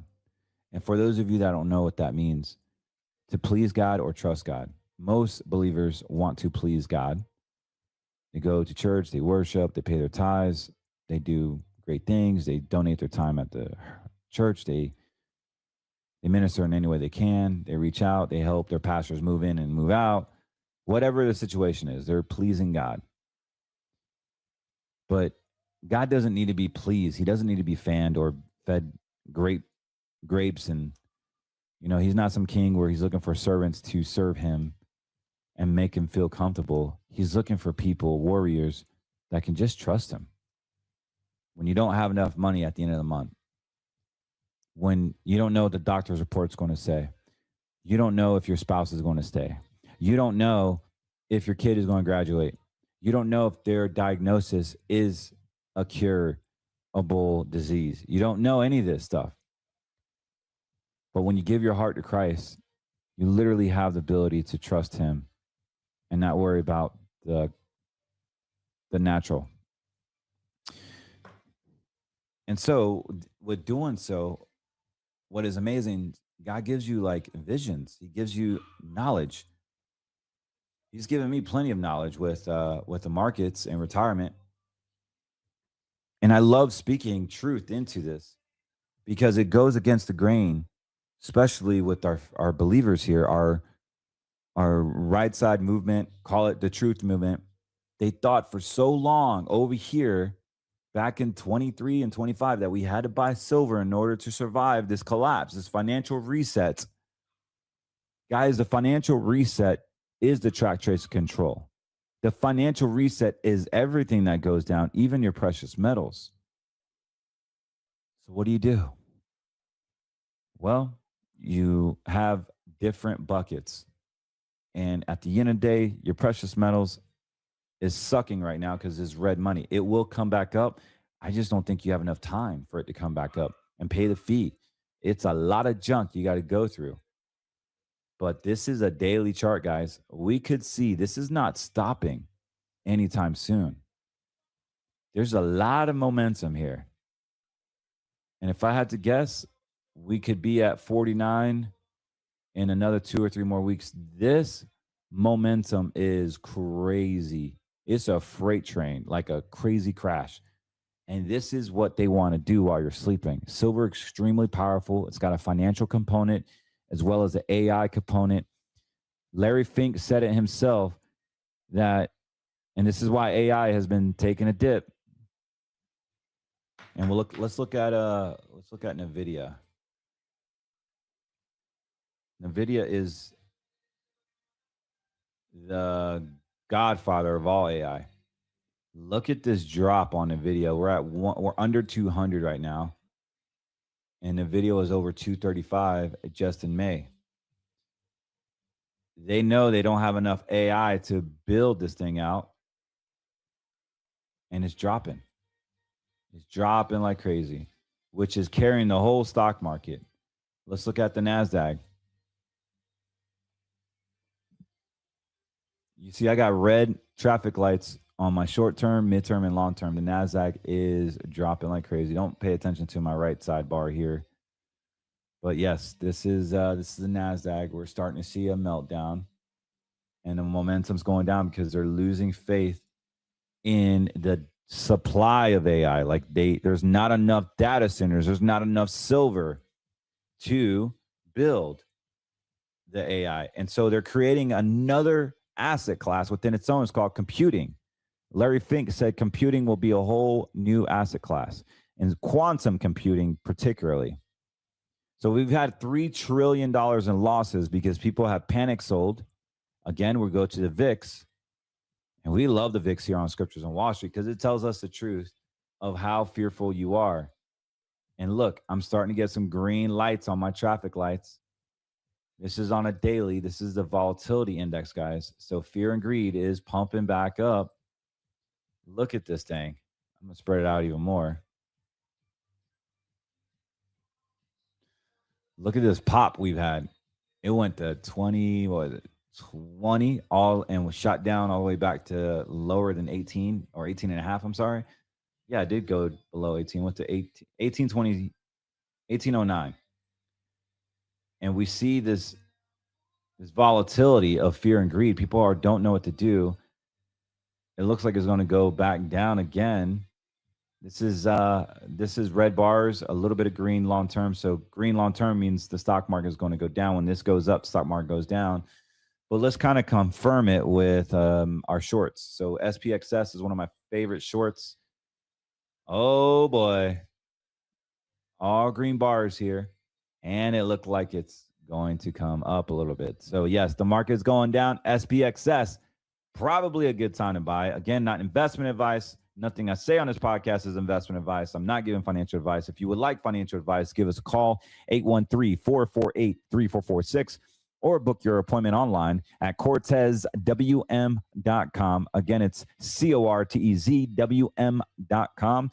We will be ready for your information. We won't pester you. We won't bother you. We don't sell your information. We truly just want to help you and answer any questions about your retirement, pray with you, and leave you with some hope. But yes, give us a call if you're confused about what's going on, or you don't know what to do. Maybe you just got a divorce and you got a quadro coming in, or you came into a pile of money because you sold a home or you received an inheritance. We want to help that person. Maybe you're a single mom or woman and you need just some direction. Maybe your husband or you're widowed, did all the finances, which is very common, and you just need some leadership on the financial retirement spectrum of things. Let me be that help for you. I would be honored to help you. However, you got to have a plan because look, SPXS only goes up when the stock market goes down. This bad boy is picking up some momentum. Again, this is not investment advice. I'll confirm it with my other charts here. And you see this little blue bar here? That shows a reversal happening, meaning that there's a turnover happening and the market is going down. We are not just listening to the bro investors. We are literally looking at the charts. And this is as of today, June 24th of 2026. I'm saying this. The market's going down. SPXS. Let's get another confirmation. SQQQ. This is short the NASDAQ. Boom. Nothing but green lights, y'all. Nothing but green lights. This makes money when the market goes down. Market's been skyrocketing. The NASDAQ's been skyrocketing. Look at this. This has been going down. You should have been picking these up a while ago. I mean, they were down, I think, around 35. Pretty good deal for a hedge. Now, you will lose money. You will lose money if you hold this long term. This is just a trade and not investment advice. But this would be a great time to enter in if you're trying to hedge your AI-based funds or against yourself from the 401k or the NASDAQ, or if you're in some type of growth funds, you're going to want a contrarian hedge so that when the market does tank, you're making money or at least bringing your principal back and breaking even. So SQQ is going to be great. Also, SOO. I just want to look at a dollar. Actually, I want to look at a dollar, not SOO. And here we are, boy. Oh my goodness gracious. This thing is green skies. This is like a freaking Christmas tree. Look at this dollar. Is the dollar crashing, y'all? Y'all see a dollar that's crashing? How many times you heard people say the dollar is crashing? You know what I say to those people? Show me the charts. Show me where it's crashing. Well, I just know it because Biden this, Biden that. Show me the charts. Well, I just know because the spirit told me, I felt in my gut the dollar's crashing. Okay, show me where the dollar's crashing. I just know it. I just know it. Okay. And let me guess. All your money is in silver, right? Well, yeah, because we're not going to have a dollar anymore. Okay. Have a good day. I can't help that person because they've listened to the podcasters. They listen to people that want to feed them what they want to hear. They want to create their bias on their belief system, but they can't look at the chart and believe in it when it's happening right in front of them. Guys, that's not you. Don't ever get in that space where you're looking at something and you want to believe, but you see the actual evidence, the true evidence, and you still can't accept it. Then you, my friend, have an ignorance problem. The dollar's pumping. You're losing your butt on gold and silver. Now, this is over the span of 3 months. This is the fact of red money. Let's look over the span of the past few years. Let's just talk about it. So yeah, The dollar has corrected itself. In 2025, it slammed crazy low to 101 and 96 parity, right to 96. So your dollar was worth 101, and now it's only worth 96. Versus right now, it's back to 101. Does this look like a crash to you? It had a correction. I'm still trying to find the crash. Where did the dollar crash, guys? Where did we start believing that lie?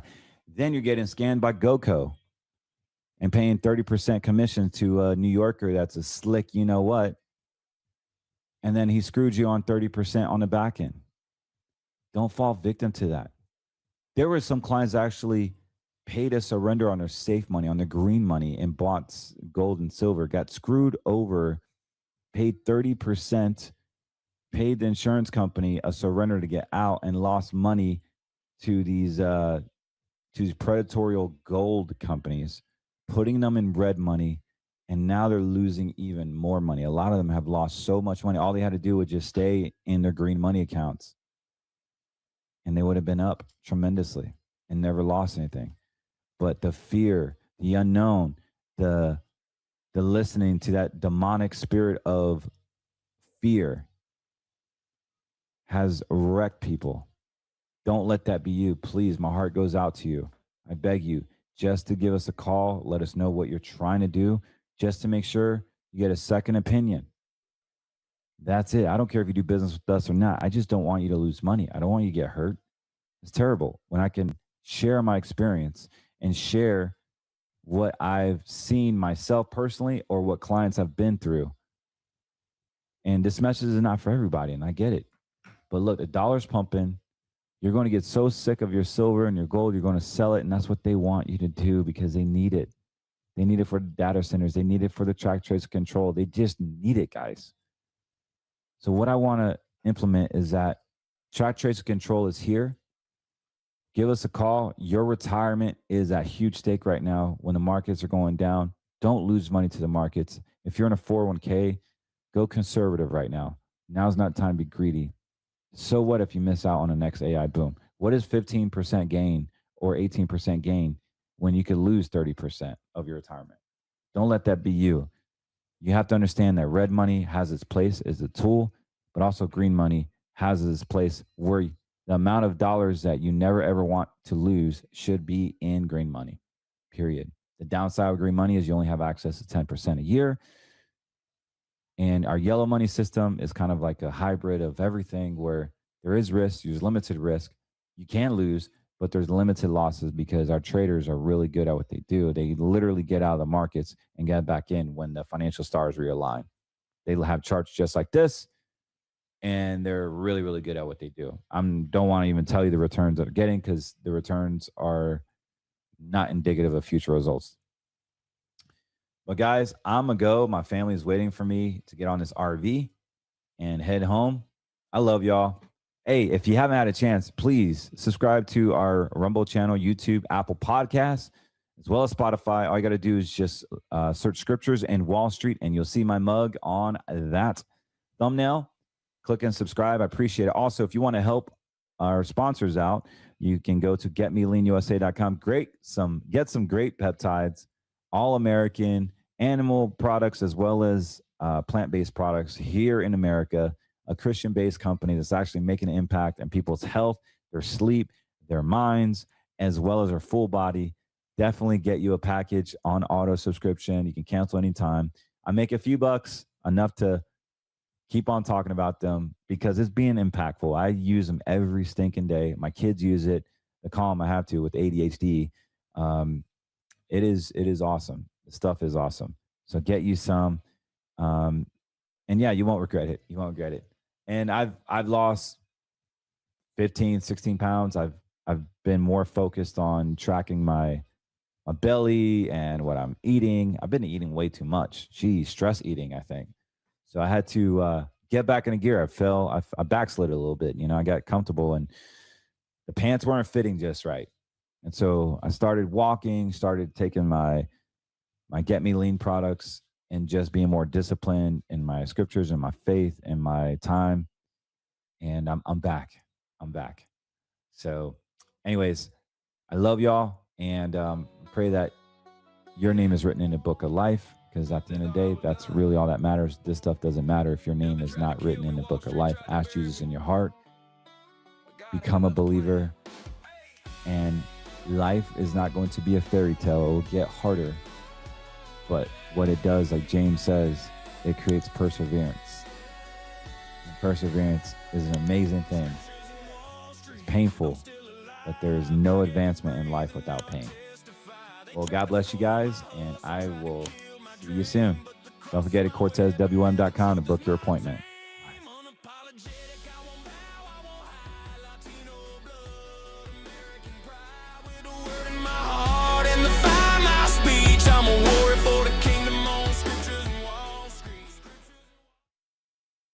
So how many times have we gotten lost in the minutia of the everyday life?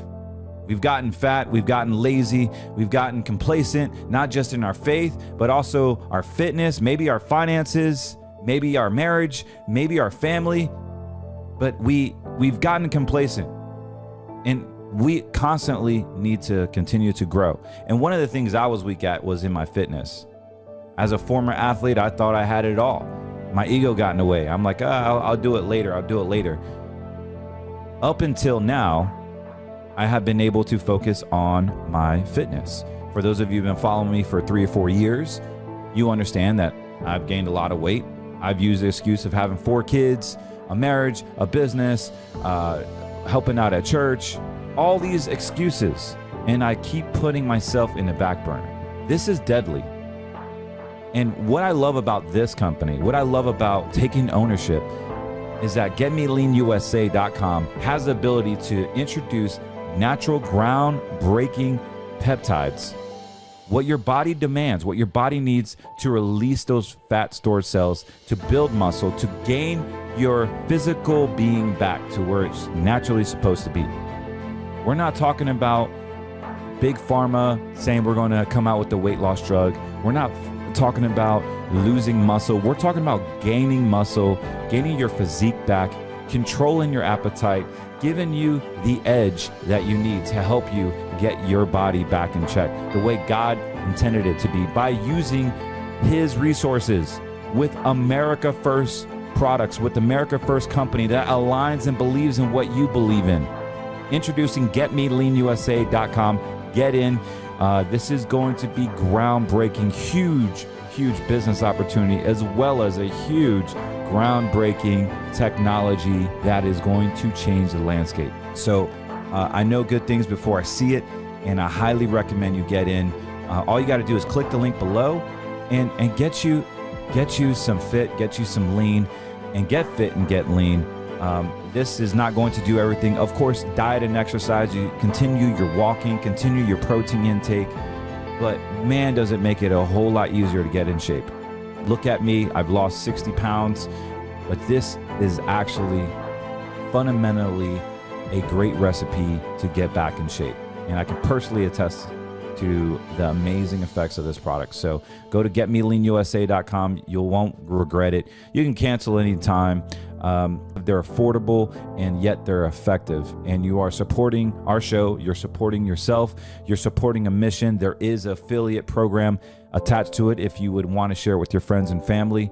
There's a whole nother opportunity there. But more importantly, let's get your fitness back in check. God bless you. Carlos Cortez here, signing out. Lock in America! It's time for Straight Talk! This is the Wayne Dupree Podcast, hosted by Wayne Dupree, with co-host Jason Robertson, delivering powerful opinions, arty debates on politics, entertainment, and the hottest stories. No spin, just honest takes and real conversation!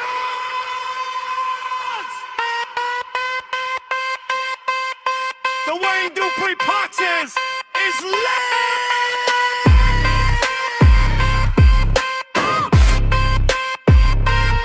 Let's get into it right now.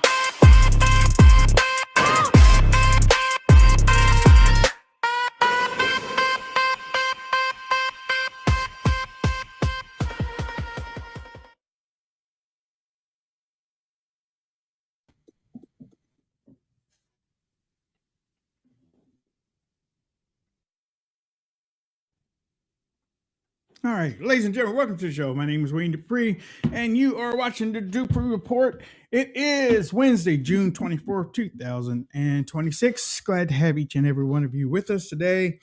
It is our Friday, your Wednesday. Remember, for the foreseeable future, we broadcast Monday, Tuesday, and Wednesday. Times are hard, and we have work that we have to do to try to make some money. And we really don't make anything on here, but we're glad that y'all take the time out to watch us. So before we get into a whole lot of stuff, let me introduce Mr. Jason Robinson from Minnesota. Hey folks, happy Wednesday, happy hump day. Welcome to the Wayne Dupree Podcast. My name's Jason Robertson, and we are so excited to have you guys here. Do us a favor, give us a like, give us a comment. Hit the share button, help show get reach.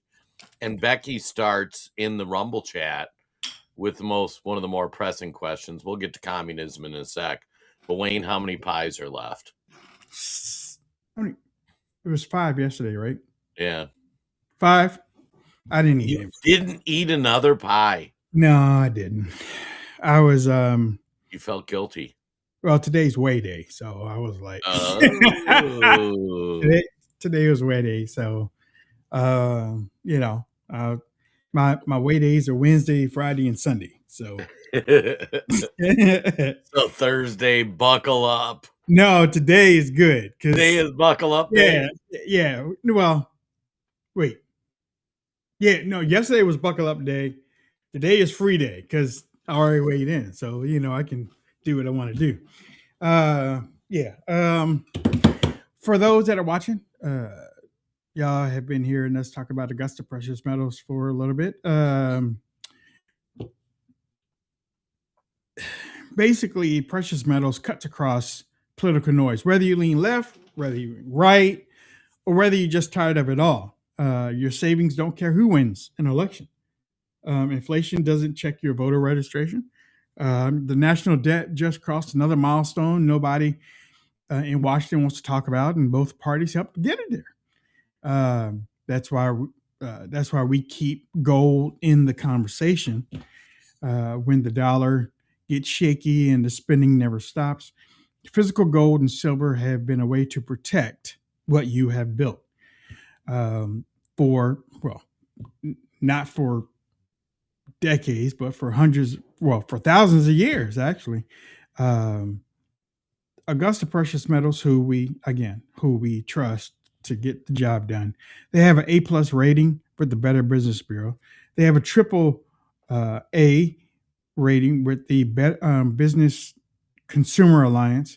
And if you check them out, if you just take time to check them out, and I know, we've been talking for a while, so this is for any of the new listeners that are downloading our podcast. Thanks for the hundreds of thousands. And last time I checked, there was over 300,000. If this is your first time listening, you Augusta Precious Metals, and it's real easy. They really have 3 steps. They don't cold call you. You text them if you're interested. You can text them, text Wayne. Well, use the word Wayne, WAYNE, text to 35052 to get free information. Again, WAYNE, you'll get free information. Now, if you're interested, you can contact them, but they're not going to contact you. You contact them. Or you can go to waynesgold.com and you can get some free information. Again, they'll send it to you. If you're not interested, give it to a friend, give it to a neighbor. But you have to start thinking about saving your money, saving your savings, and also your retirement. And gold and silver basically are the best ways to do it right now. So again, that's waynesgold.com or text Wayne to 35052. So some elections happened last night. We kind of talked about it a little bit on yesterday. I know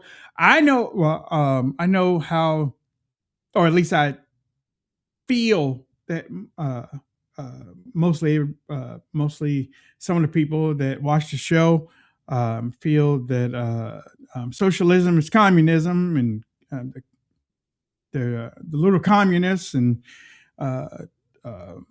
but there are other people that watch the show that say basically nobody should be worried about it.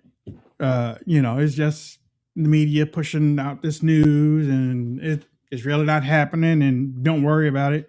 There are people out there that are saying it.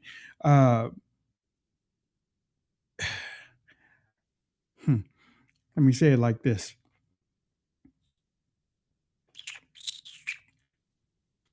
There has been a trend in MAGA for a while when things happen that aren't MAGA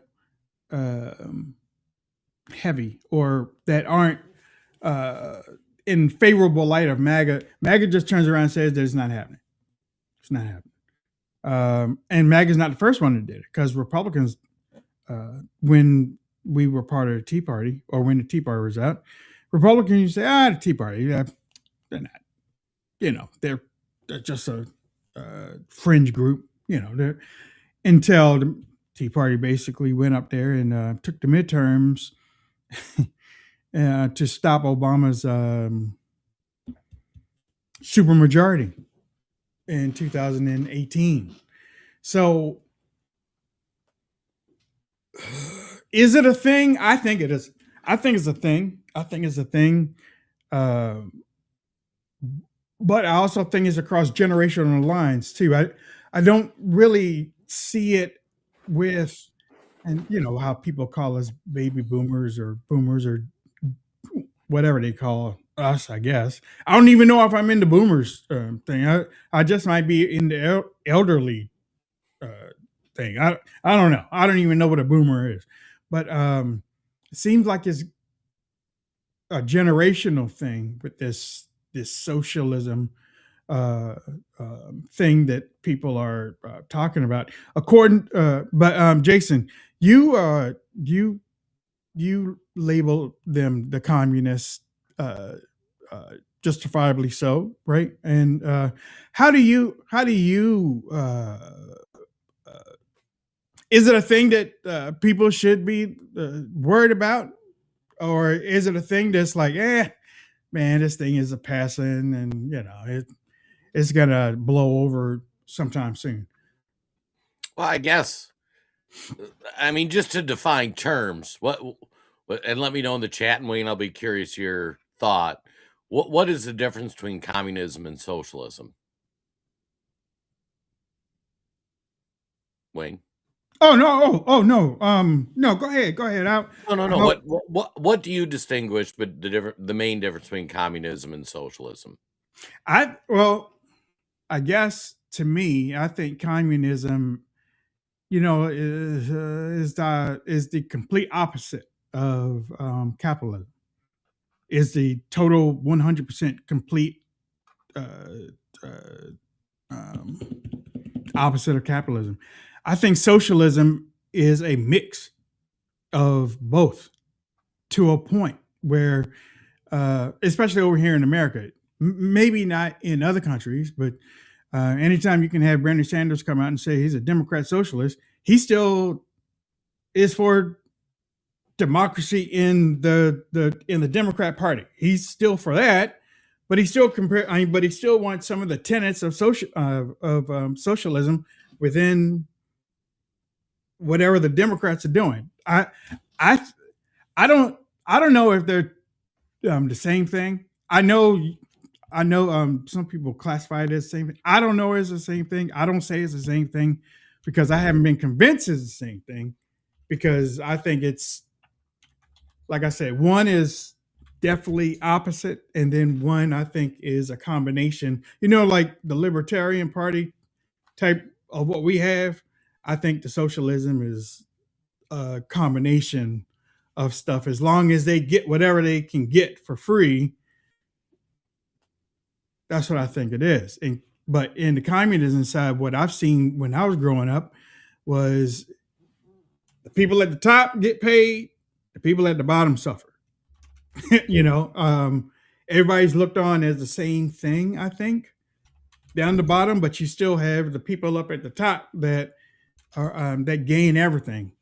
And I mean, honestly, I think we might have been living under that for a long time now, because basically everybody at the top in DC get everything, and down here we get nothing. So I don't know. That's what I think.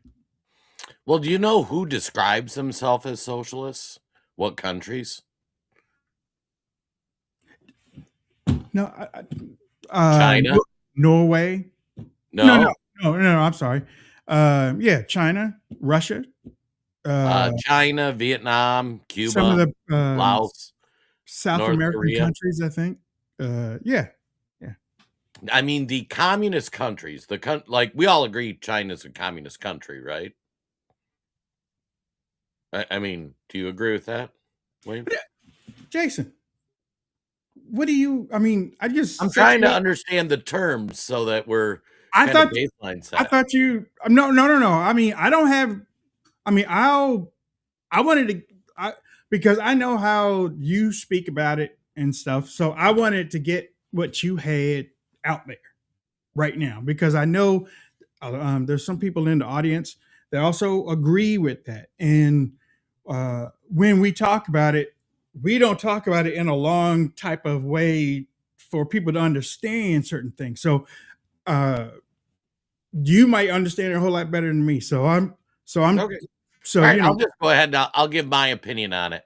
Yeah. Communism and socialism have very similar tenets, where you have state control of means of production, housing, property, that kind of thing. Countries invent the term socialism. China calls himself a socialist country. China is not a socialist country. China has elections, just like everybody else. But we can all question the validity of those. Cuba has elections. Cuba calls himself a socialist country. They're, in my opinion, what we would view today as a communist country.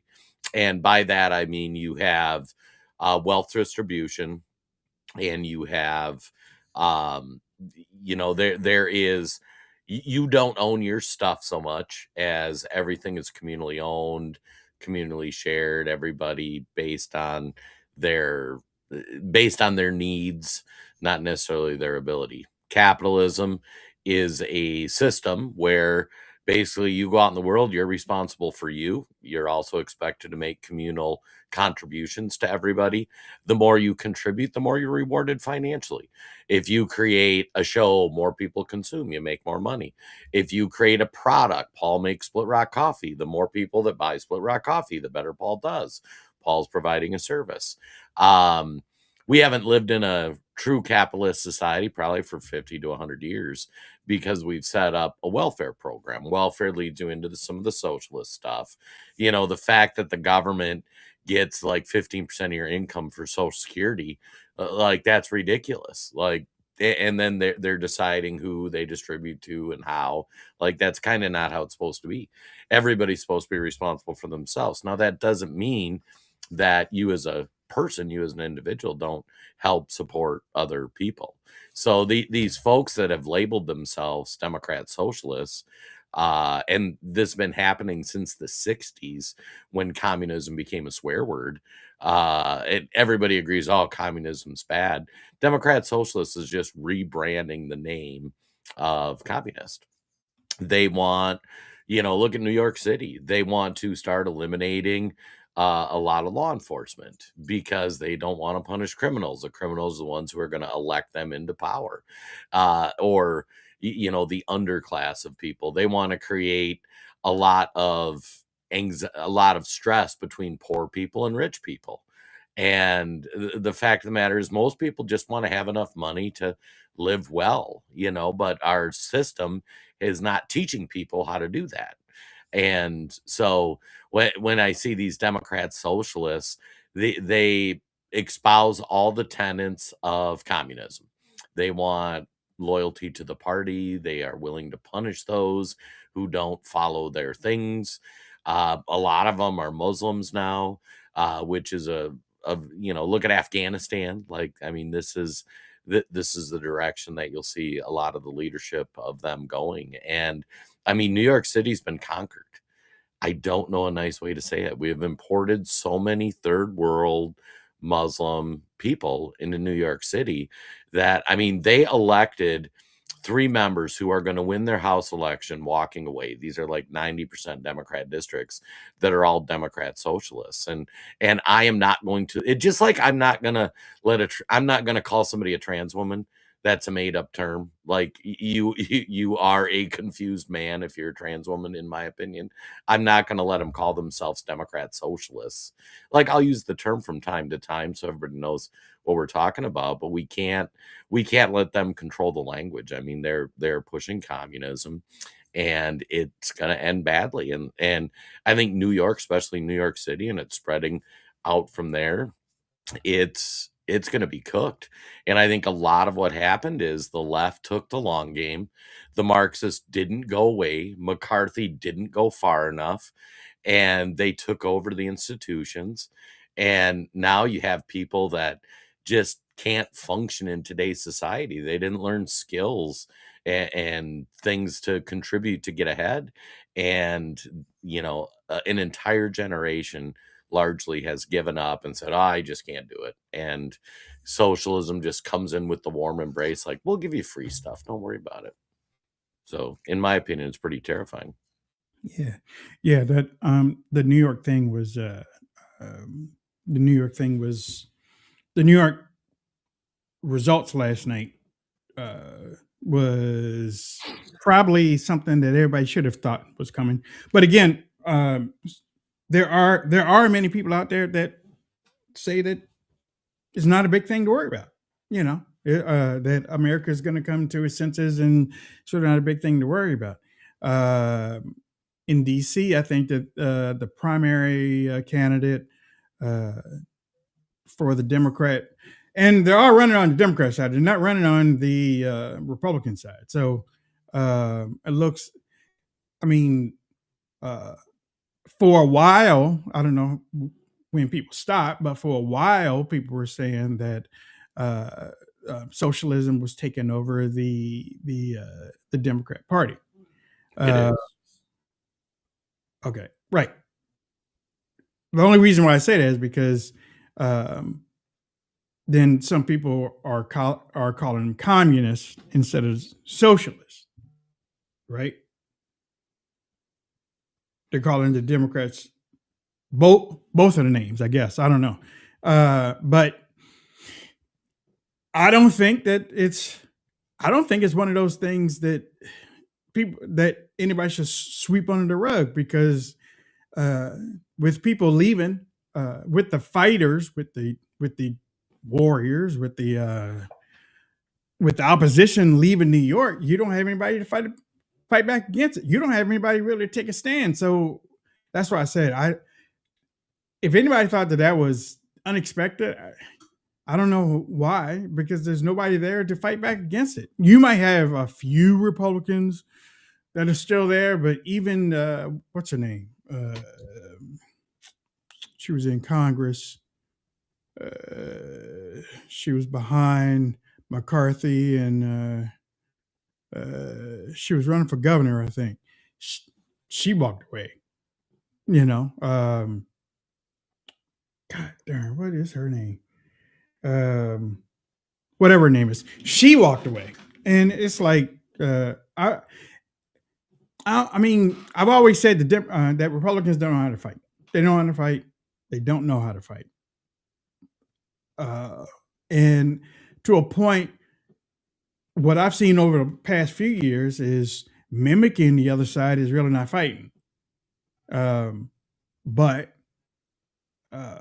it makes it harder for somebody that is not part of the political system to say, well, why should I join y'all when y'all acting like the other person? Why should I join y'all when y'all basically, wait, hold on.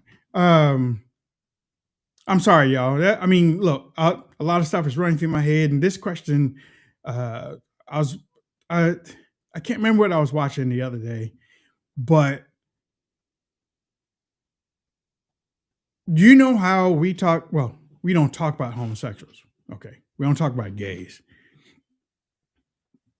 But if you listen to their stories, 9 times out of 10, they come from a conservative household. Did y'all realize that? When they talk about their upbringing, 9 times out of 10, they always say, well, I was brought up in a conservative household, but my parents didn't understand what I was going through. And I think that's crazy. That sort of doesn't get talked about enough. I mean, it's like, what's happening in conservative households that would allow something like, because we attribute, well, some of us attribute to homosexuality. Oh yeah, Hollywood and it's all that crazy stuff. And what's the group? The demonic thing that they talk about in the music industry. Jay-Z is supposed to be part of it and all that stuff. It's like, but when these people, the Illuminati, yeah, oh yeah, the Illuminati, yeah, they're the one that create all this stuff. But when you listen to some of these people that come out, most of them, did y'all realize that they all say that they came up in a conservative household, strict type of deal? I didn't know about. I mean, I didn't even put that together until like a couple days ago when I saw it. I was like, God darn, that's another story of some of them coming up in a conservative household and their parents not understanding, and they how they came out or their parents disowned them, and I was like, wow, that's weird. But back to the socialism thing. With what happened in New York, what's happening in DC, what's happening out west, it's not happening in the homeland yet. But like I said, in America, there's a whole lot of diseases that go from coast to coast, and it soon sweeps up. I don't think people can afford to dismiss what's happening. I can't. I mean, we were all shocked. I'm not seeing anybody dismiss it. I'm seeing people going like, I've seen yeah, people on social media dismiss it. That's why I brought it up. People in our circle probably don't. I've seen people in the MAGA movement, and I've seen people like they dismissed the Patriot Front. Oh, that's the FBI. Well, the FBI sure hadn't gone after him though. The FBI hadn't said nothing about him, but they out there still marching. They out there still doing whatever the craziness that they do. But it's like I don't think that because they're not sneaking up on anybody anymore, especially with what they did in New York. Now, I think, well, President Trump kind of congratulated Madami last night. That's a weird combination. That's a weird combination. But then again, they do text each other a lot too. I think Trump has a place in his heart from Madami. I know that might hurt Laura Loomer. I know. But I think he has a special thing in his heart from Madami for right now. Yeah. But in the way of the socialist movement or the socialist thing, they do have a party, and it's not the Democrat Party. They do have a party. The Democrat Socialists of America is registered. Yeah. They do have a party. It's an organized national group.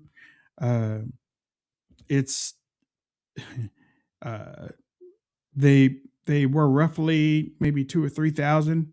Now they're up to 14,000. They got a membership. I think they even have a convention. And I think that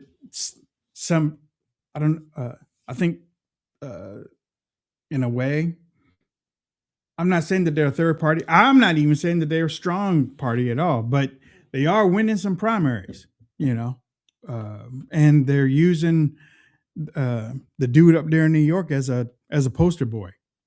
They're using him as a poster boy for it. So I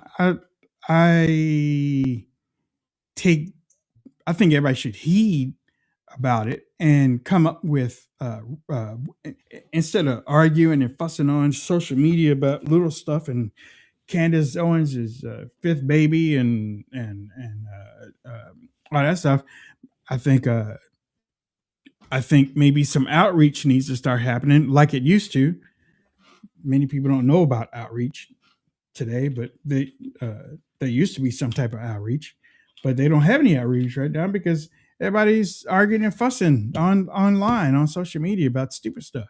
So, I got to say, this is a Republican problem.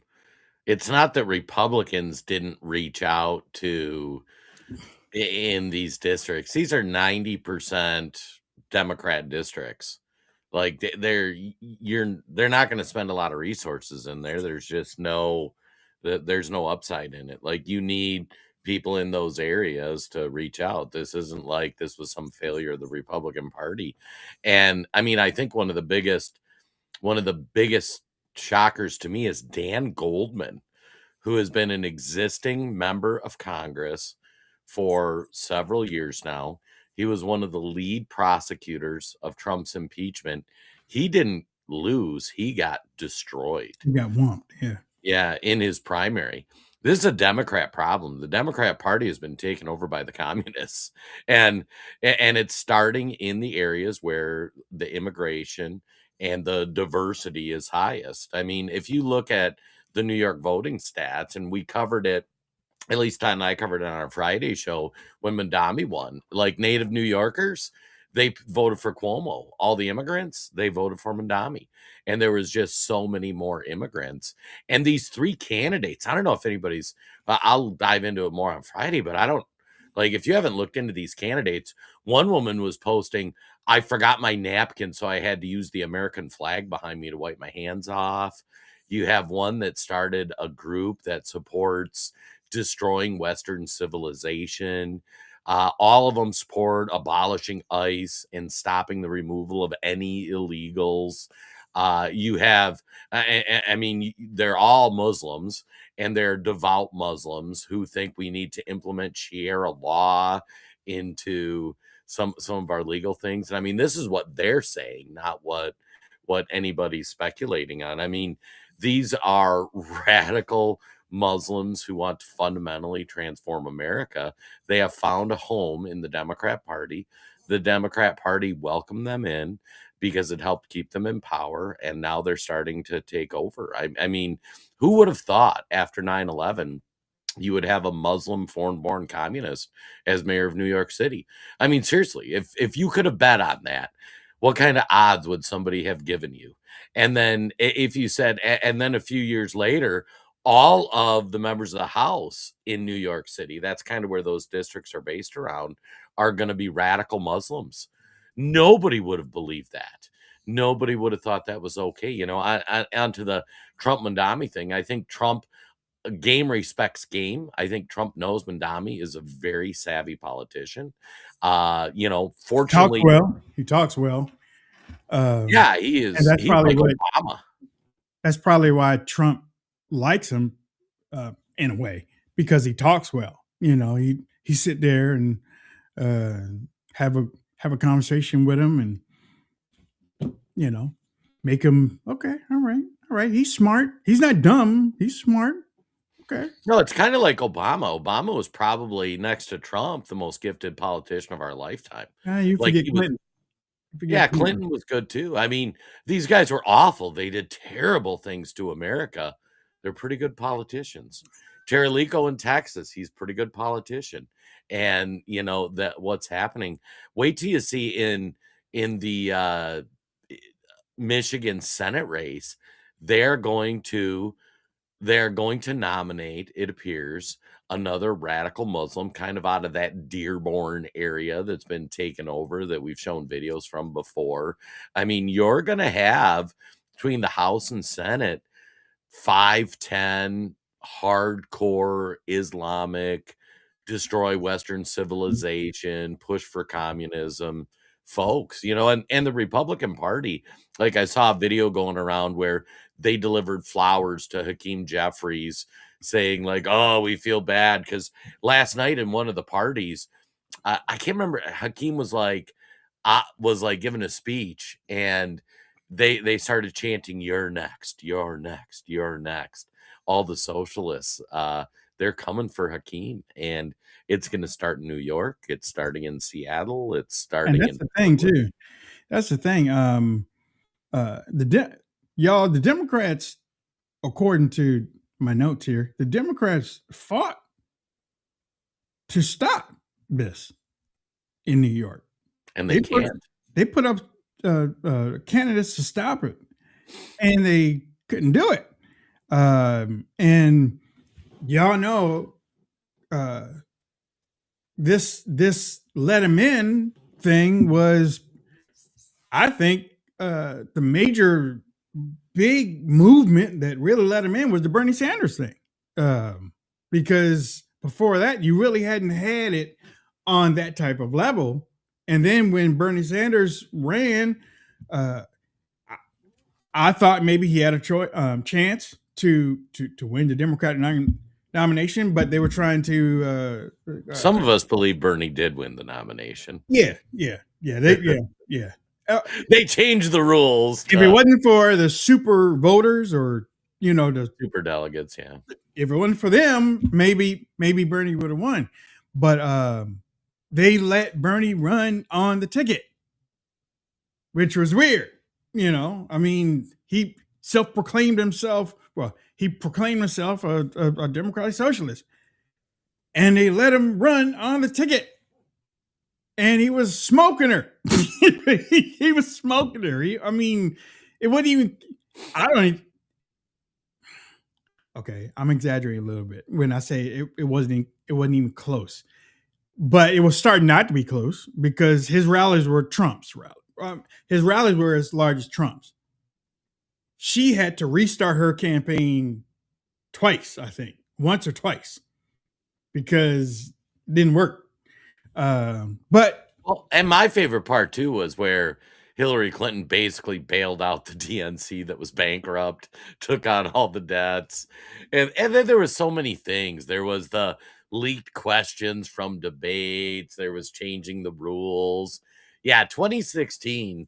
If there weren't any shenanigans, it would have been Bernie versus Trump, and you would have seen this Democrat socialist movement. What'll be interesting for me is how the Democrat Party responds to this, because I've long said, like, part of the hope of America is that the normie Democrats, if such a thing exists, start waking up and going like, oh, this is bad. Like, we let the communists in.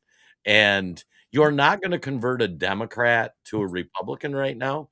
I don't know. Maybe in your life you've had luck getting a Democrat to switch to Republican or conservative, or somebody listened to our talk show and said, yeah, you know what? I'm a conservative now.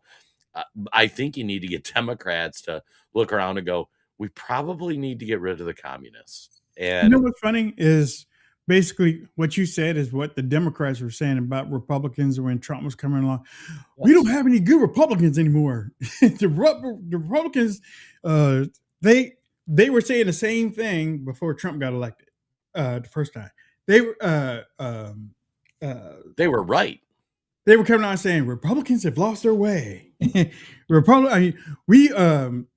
McCain, we used to have good, like the Republicans that they could control, and we used to have good Republicans in Congress and stuff, and but now it looks like we're saying the same thing about well, you know what?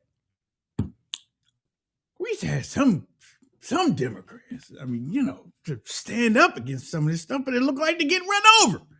But according to the Cato Institute YouGov survey conducted in March 2025, and Cato is a libertarian outfit, by the way, that opposes socialism. 62% of Americans aged 18 to 29 said that they hold favorable view of socialism, and a 38% unfavorable. The same poll found 34% of that age group favored communism.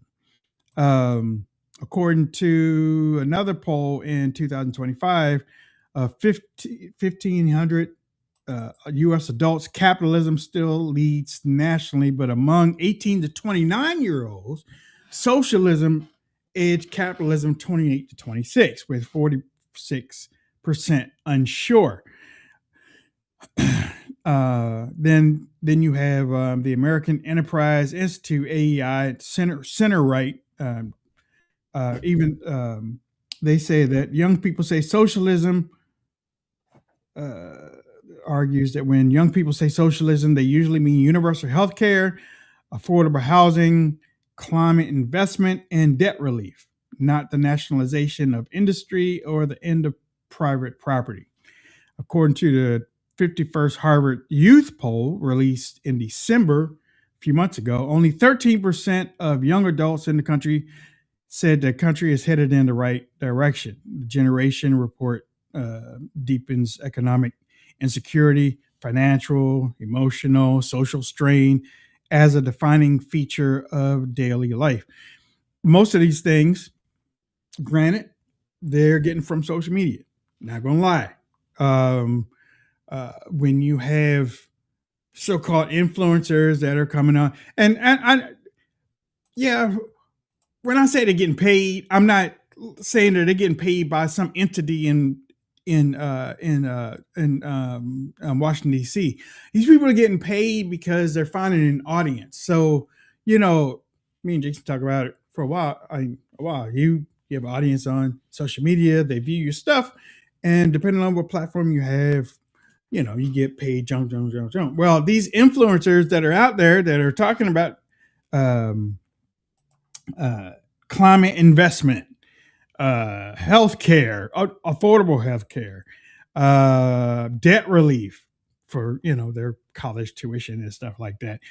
These people they have gained their audiences, and that was Bernie Sanders's type of talk when he was running in 2016. And I say it because I watched him because I was watching Trump, but I watched Bernie. And I said, the only thing hurting Bernie right now is that he's old. The only thing hurting Bernie right now is that he's old. He was older than Trump because Trump was young in 2016. Bernie was old. Bernie's still old. But with watching all those he was filling up arenas like Trump was filling up arenas. He was but it was it's mainly young people. It wasn't like the older people. It was just, and I was like, man, if the Democrats seize on this, I didn't think about the Democrat socialists taking over the Democrat Party. I just thought that the Democrats, like they always do, would say, that's the way it's going now. We're part two. You know what I'm saying? So I thought that a young person in the way of Mondami, I didn't know Mondami at the time in 2016, but I said, if a young person come along, and I'm thinking with a dude, and actually I was thinking more of a Mexican dude, but Latino dude. But if a young person comes along and they look good and they can speak like Bernie Sanders and Bernie Sanders stands in back of them and stuff, I think the Republican Party is going to have a problem. I really do. And now they're talking about AOC. Huh? That's Mondami. I mean, he's brown. He's not Hispanic, but he can't run for president, right? No, he is a Ugandan-born communist. Right. But see, I'm thinking that that's who is going to. We will have a communist running for president, and the communist, democratic, socialist, whatever they call themselves. But I think AOC is going to. I don't know if she's going to. I think she could be leaning toward doing it.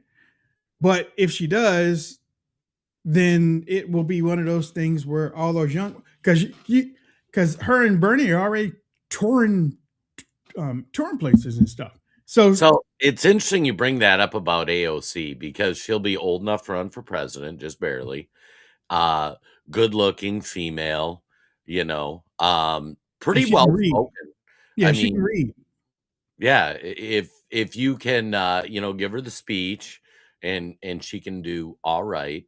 What was fascinating to watch, because I was kind of watching these New York primaries, I was honestly shocked Goldman lost. Yeah. And lost that bad. Like, I'm like, he's like the other ones I could kind of see. They overturned a Hispanic caucus guy and whatnot, but AOC ironically stayed away from these primaries. Really? Yeah.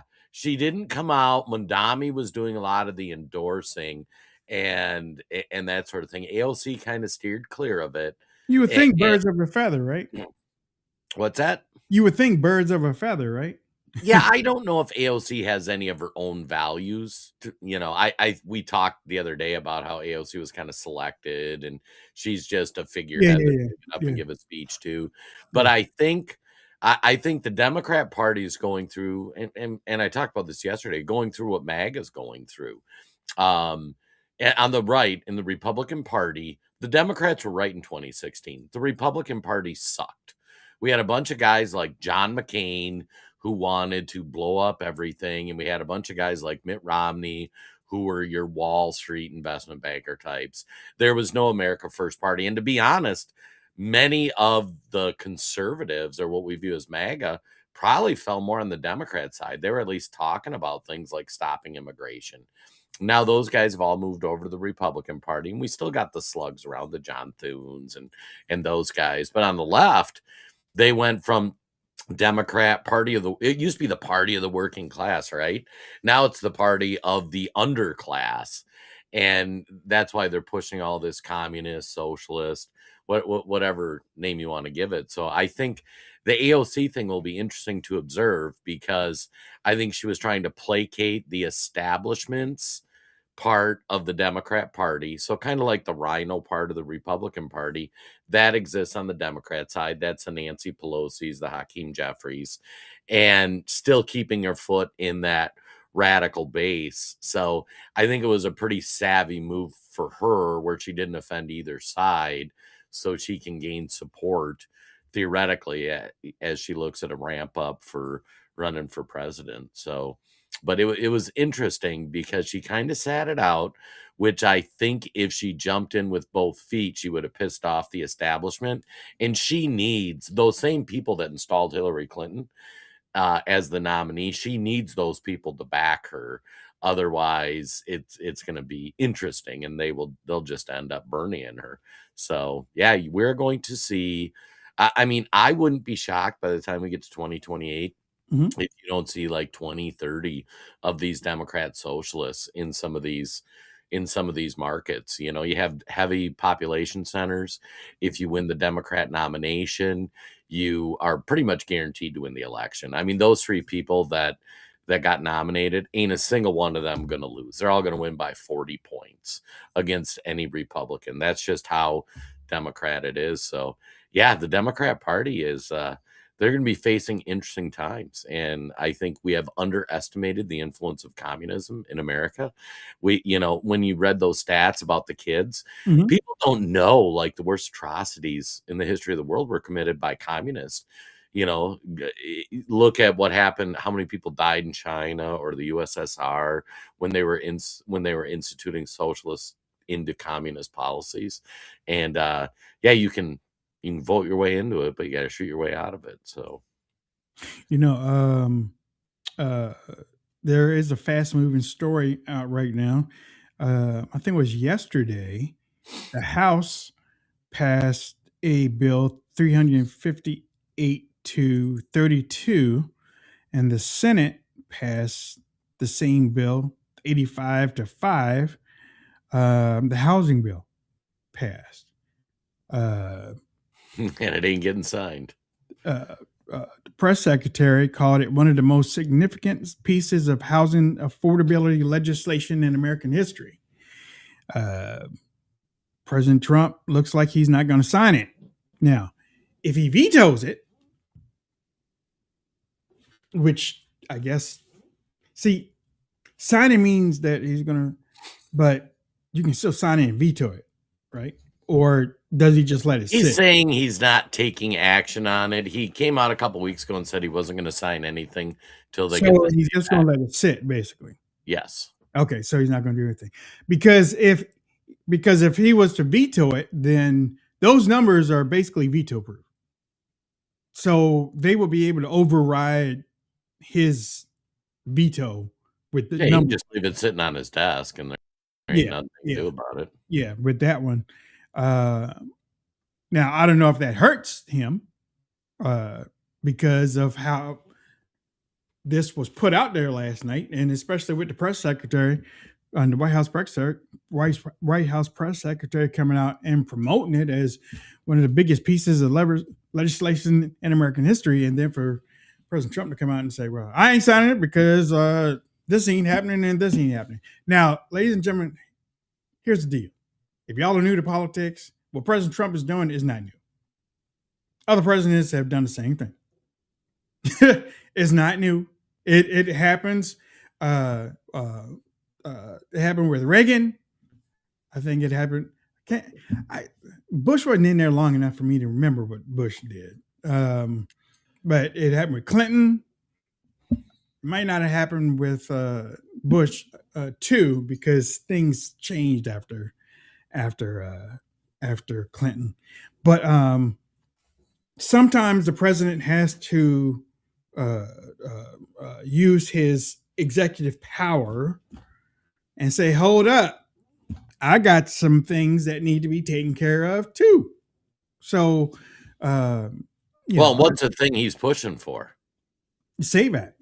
Everybody knows that. Wants the SAVE Act. He is convinced if we don't get the SAVE Act passed, things are going to be dire. It's going to be hard. How many things are wrapped up in the SAVE Act, though? Essentially, an oversimplification of the SAVE Act is that you need to verify citizenship, and it tamps down all the mail-in ballots. Is that the only thing that's in there? It's all election integrity stuff. There's like 5 different points to it. Okay. So you have to go register in person. It closed some of the loopholes for the verification of people to vote. The reason why I ask is because if they, you know how Congress, when it gets to a certain point, that they'll break things down and pass things one thing at a time. So that's why I asked you how many things are in it. Like, this one's not really a pork bill where they add many other things to it. Yeah. But what it does basically, I just pulled it up to get the breakdown. You have to have documented proof of U.S. citizenship, passport, birth certificate, photo ID, and you have to register in person. Most online mail-in voter registration gets eliminated, so you actually have to go in to get registered. States have to check for and remove non-citizens from voter rolls, and then it tamps down mail-in ballots, where it's basically you have to you can't just universally send out mail-in ballots to everybody. Like in Minnesota, I'll get a mail-in ballot in my house, even though I never wanted one. And it tamps that down. So if you want to do mail-in ballots, it's got to be targeted, where, hey, I'm traveling during the election. You reach out to the election office, they send you a mail-in ballot. Honestly, I don't think it's strong enough, the SAVE Act, which is funny that they can't get it passed. Okay. See, the SAVE Act is not law. Let's see. 2 different bills. One of the things that's out there is that it was going to stop women or something like that. And the short answer is no, the SAVE Act does not ban women from voting. That is an overstatement. but it does add a documentation hurdle that lands hardest on women who have changed their last name when they married, and there is documented evidence of women being turned away in real elections. Both of those are true at once. The reason why I asked how many things are in there, because if they can, the main thing that you were talking about, the ID and whatnot, if they could just move that out and give that to President Trump, maybe he would just sign that. I will say the SAVE Act overall is one of the more streamlined piece of legislation that they've looked past. This isn't one of those where there's 20 different components to it. This is one where it's pretty narrowly focused with like 4 or 5 big components to it. So there's not a lot to strip out. Right. And that's what I was saying. If you could take those 5 components and maybe do it and maybe do it one at a time, maybe 3 of those 5 things might get signed, or, and that's the way they have done it in Washington, D.C. with bills. Most people don't get everything, or most presidents don't get everything that they want, unless you have a supermajority. They don't get everything. They get most, but they don't get everything. So maybe if they could, like if it is 5, maybe 3 is a win. Maybe 4 is a win. Maybe one thing might not get through, but if they break it down, that might work, because it looks like the whole thing isn't going to work. They don't have the votes in the Senate. It passed the House.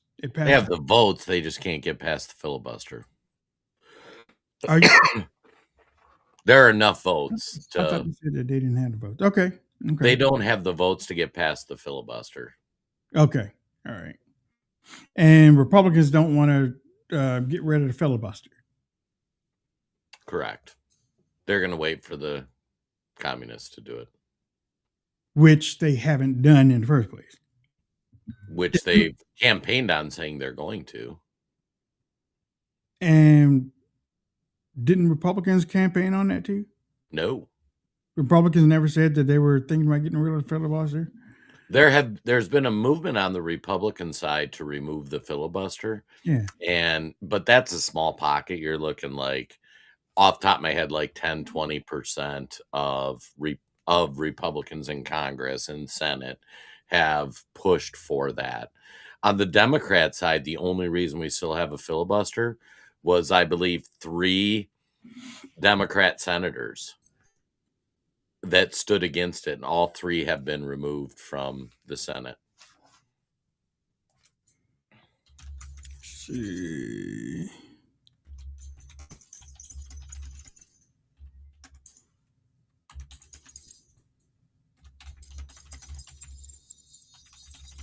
Okay. Yeah. Jason is talking about the Democrats defending the filibuster today. Were trying to kill it 4 years ago. Yeah. Under Schumer, Democrats weighed eliminating the filibuster to pass their own voting reform legislation during the Biden administration. Same party, opposite position, because back then they held the majority and it was in their way. Now they're in the minority and it's their shield. It's DC games, people. Republicans did the identical flip in reverse, defended it under Biden, and now a chunk of them want it gone to pass President Trump's bill. So probably the only thing, seriously, I think the only thing that is that's keeping the Senate right now from going crazy is the way it is right now. You know what I'm saying? Because if Democrats are not, okay, so if Republicans win the Senate and they pick up, I guess, 7 more seats to reach 60, I guess, right? Or 8 more seats to win 60, then it'll be a clean thing, and then they get rid of it, right?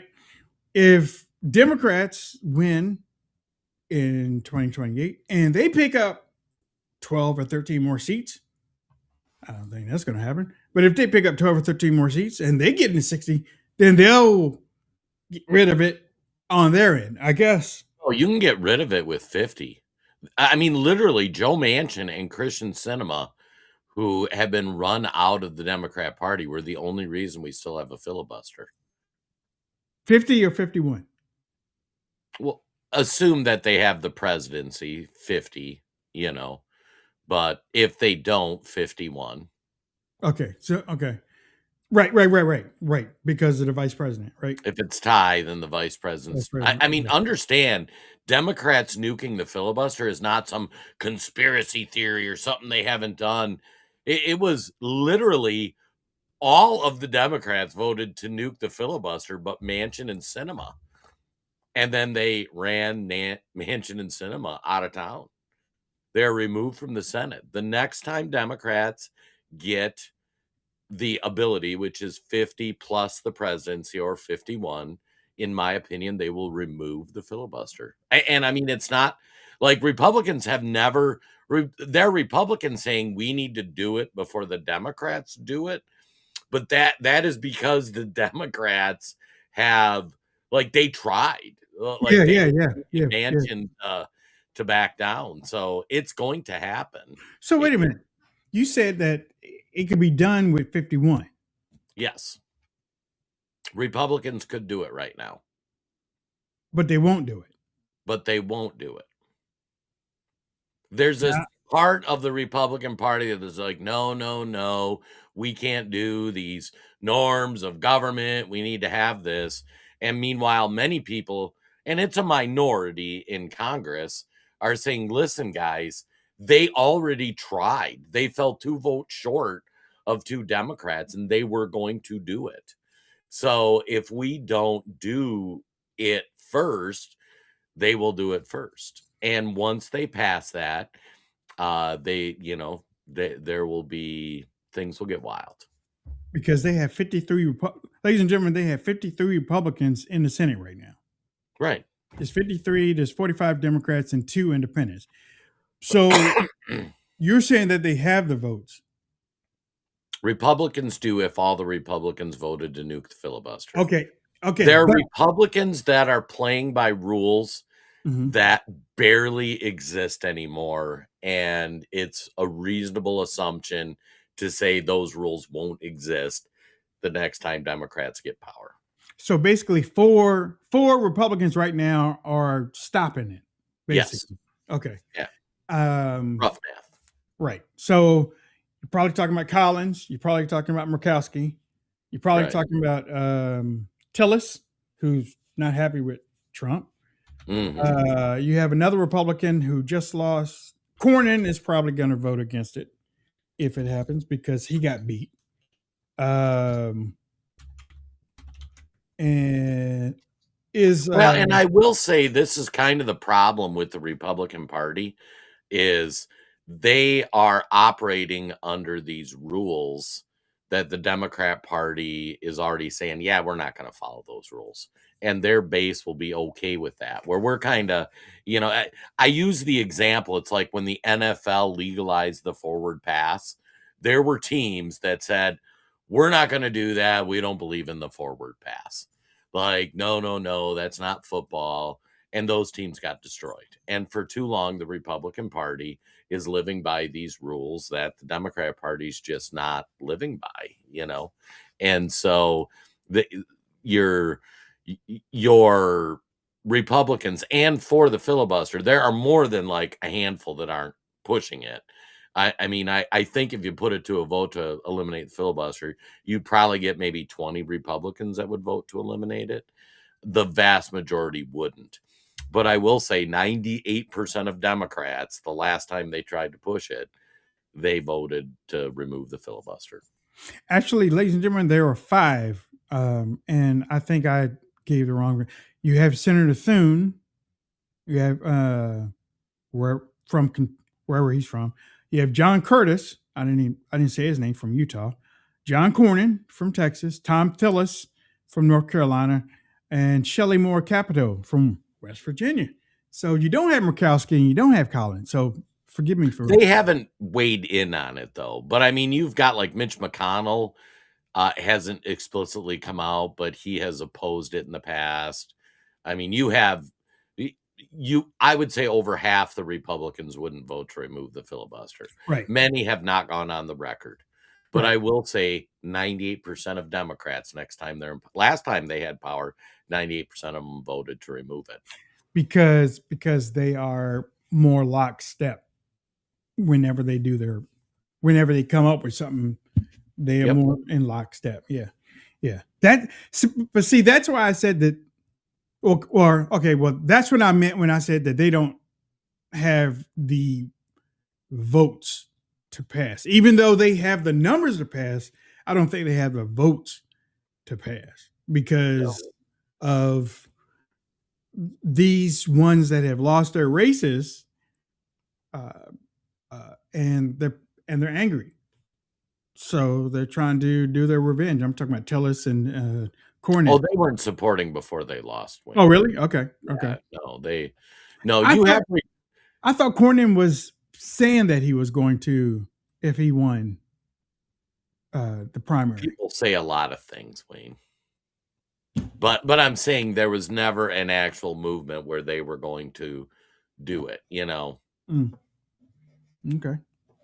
I mean, we want them to just because we want things like the SAVE Act passed, but yeah, maybe see, maybe that's the thing missing from 2016, because in 2016 Trump would be calling out these people every day by name. He's not doing that no more. But in 2016, he'd be calling these people out by name. I mean, he'd been making their life miserable. He's not doing it, It's almost like Section 230 with what Congress used to do. Okay. My son smoked some pork chops on the pit barrel yesterday, but it was past the time that I eat, so I have it out right now. So after the show, it's like 2-inch thick. You're gonna have that and an apple pie. No, I'm not gonna do that. No, but well, I might do the apple pie for a treat later, but I'm not gonna eat them both together, Jason. I'm not gonna eat them both together. But I do have mixed wild rice. Ooh. I'm going to put that on. I took out the pork chop before we did the show, kind of bring it to room temperature, and I'll put it in the air fryer, kind of get it crisp up a little bit. I'm going to town on that bad boy. That pit barrel is no joke. I love it. Spectacular. Yeah, I mean, and how cool your kid cooked. Yeah. It can be part of your catering business when you get that up and running. I was talking to my daughter about that. I was actually talking to my daughter about it, and I'm praying for my daughter, my other daughter, my nurse daughter. She's out of the country today, and she's meeting up with some friends in another country, and it's one of those. Don't you hate when kids make decisions at the last minute? It's like at the last minute. I'm more mine when they make just really dumb decisions. Gosh, at the last. God. Yeah, she had to fly out of BWI this morning. She had to fly out alone. So I've been tracking and watching this stuff. Wait till she moves out and gets a boyfriend. I'm gonna still be tracking. Oh yeah, good luck to you. Good luck to you. All right, we got to get ready to go. Yeah, check us out on social media. Check us out on thedupreport.com. Don't forget to check out rvmnews.com. Mr. Drew Berquist and Red Voice Media, TalkRed.com too. Don't forget to check that out. All right, Jason, give me some last thoughts before we get out of here. All right, I'm going to go three-pronger. First of all, thank everybody for tuning in. We love and appreciate you guys. And as always, give us a like, give us a comment, hit the share button, help show get reach. Second thought, like really take time and look at I would encourage you, Todd and I will go into it on Friday. Some people hang out with us on Friday. Look at these candidates that won in New York. It will blow your mind away. I could describe how radical they are, although we can't on some of these platforms, and you would be shocked. You would be shocked at the things these folks have said and done. And as I look at the Democrat Party, you had the one guy who won attorney general who was fantasizing about killing Republicans. Now you got Graham Planter, who's trying to upset in Maine, who's got like a Nazi tattoo and just a pretty awful guy. You've got these Islamics. I mean, it's wild. But I would encourage you to everybody to dig into that and just kind of understand where the time is at. And then my third prong is, as you look at some of this stuff, and it gets kind of overwhelming, take time, touch grass, do some barbecue, spend time with your loved ones, and we will see you guys next week. Yep. As I said, my son got out there on the pit barrel. I had never. Did you know you could put baking soda on steak? No. Yeah, you can. You coat it. How many of y'all out there, Becky? You probably know. And I know. And I know Lisa told me about it. You can, like, the New York strip is a little bit more tougher than a ribeye, but if you put baking soda on the New York strip and you let it sit for about 15 minutes, if you let it sit for about 15 minutes and then you wash off the baking soda and then you dry it and then you put the seasoning on, that baking soda tenderizes the steak to a point that is a whole lot more chew, because the New York strippers it's almost like chicken breast.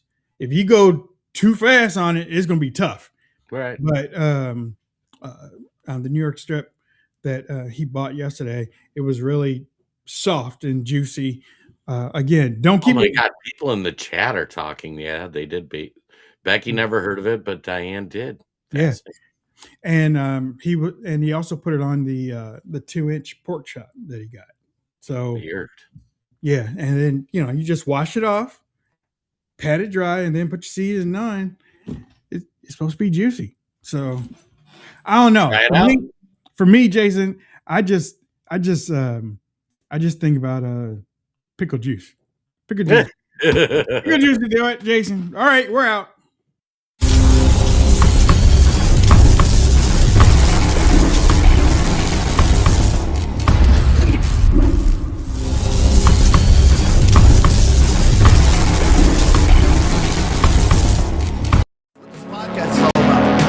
About a lot of political things, but underneath all of that is the Bible.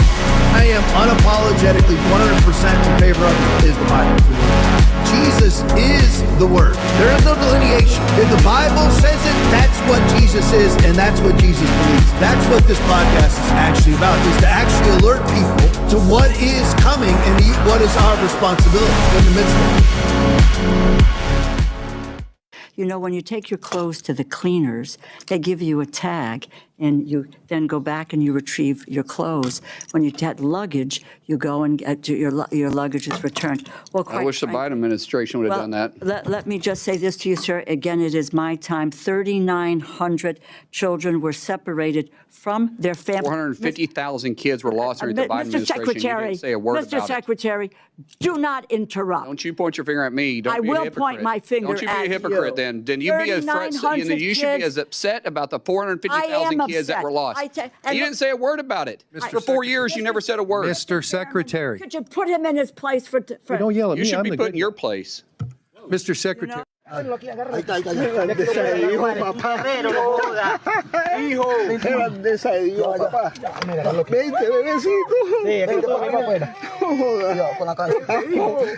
grande. Joda, mi vida, ahora tú, mi amor. Dios es grande, no jodas. Sí, se pudo. Mi amor. I mean, Caitlin to the ground, and ooh, that's a hand to the neck. All right, in the moment, no whistle, no foul. Now, amid backlash, the WNBA announcing just last hour, the Phoenix Mercury's Alyssa Thomas has received a flagrant foul, 2 penalty, and a 1-game suspension. But it does beg the question, how does the biggest star the league has ever produced keep getting treated like this? It's become a pattern. Not just hard fouls, not just physical basketball, but cheap shots. And now her coach has had enough. Absolutely disrespectful. We have a generational talent and a WNBA superstar who had 2 cheap shots right there that weren't called. And I just say again, absolutely unacceptable. This isn't new, unfortunately. Caitlin Clark has been getting beat up on, and seems like it's against everyone. The opposing teams, the officials, even the league itself. The latest snub by the WNBA is leaving Clark off a promotional poster highlighting its top players over the last 30 years. It's pretty nuts considering all she's done for the league. And when you compare her stats to a couple of those put on the poster, it really doesn't add up. Dave Portnoy pointing out on X, well, Caitlin Clark fans can't say, well, it says CC. Well, CC fans can't say we're racist against Caitlin if we put Sophie on the poster, talking about another white player. WNBA execs probably. He's pointing out what he guesses is their rationale. I mean, how do you leave off the most consequential player in the history of the league? Vamos, papá, vamos, ya tenemos acá. Ven, tómate poquito. Ya, no quieres más. El pote la vaina, no te lo.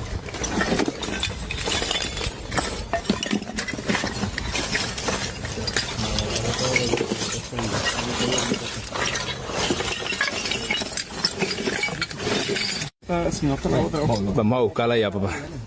So we had the spectacle of my successor in the Oval Office making broad claims around certain drugs and autism that have been continuously disproved.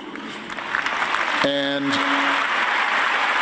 most people would define a vaccine as a benign and harmless injection that makes people immune to a disease, reliably preventing infection and transmission of diseases children are likely to be exposed to, and which in the absence of vaccination could be fatal or debilitating. That's a great idea. That's a great idea, and that's what vaccines used to mean. Why the presence of mercury? Why the presence of aluminium? What about the startling, staggering rise in autism? You know what they tried to say? It's, oh, people diagnose it more. That's what's happened. Well, why ain't any Amish people getting it? So there's Barack Obama, who, whilst he might seem superficially like to be kind of delightful, charming and stuff, that dude's corrupt. Secretary Mullen, does DHS have any official, specific internal goals or policies to reduce deaths in custody?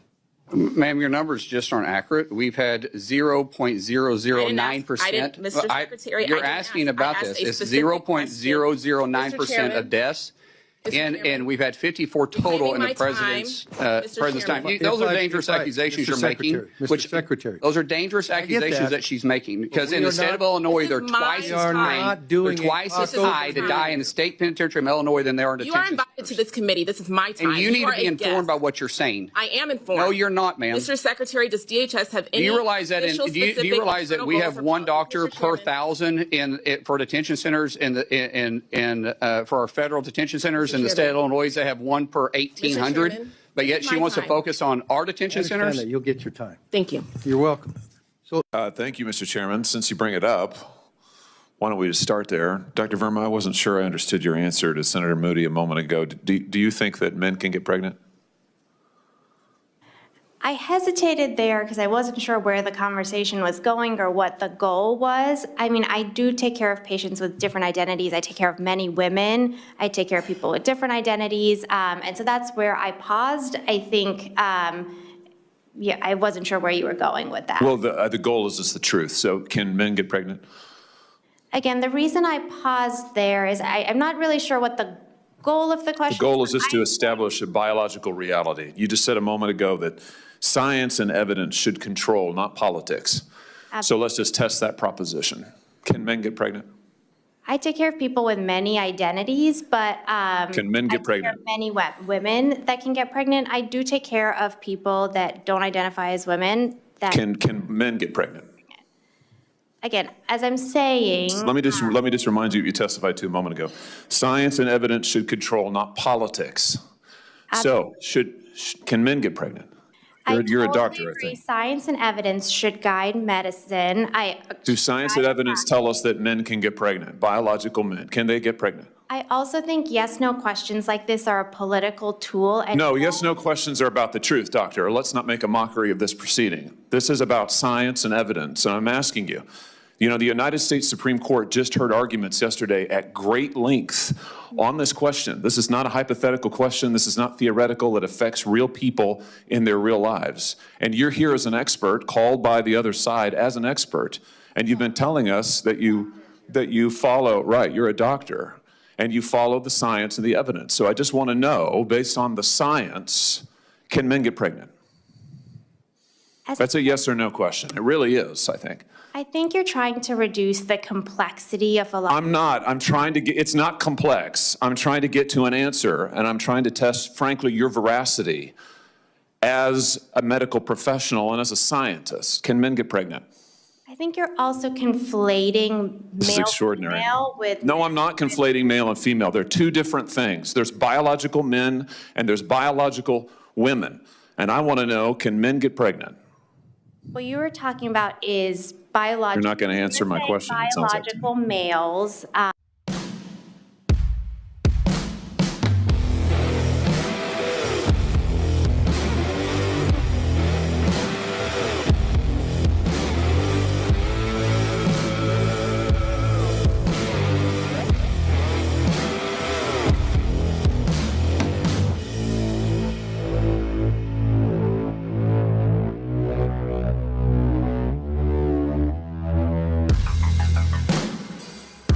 All right, Thursday night, and we are live. Hope everybody's doing good. As always, be blessed in the mighty name of Jesus. And in case I forget, tomorrow night, Bible study on Instagram and TikTok live only.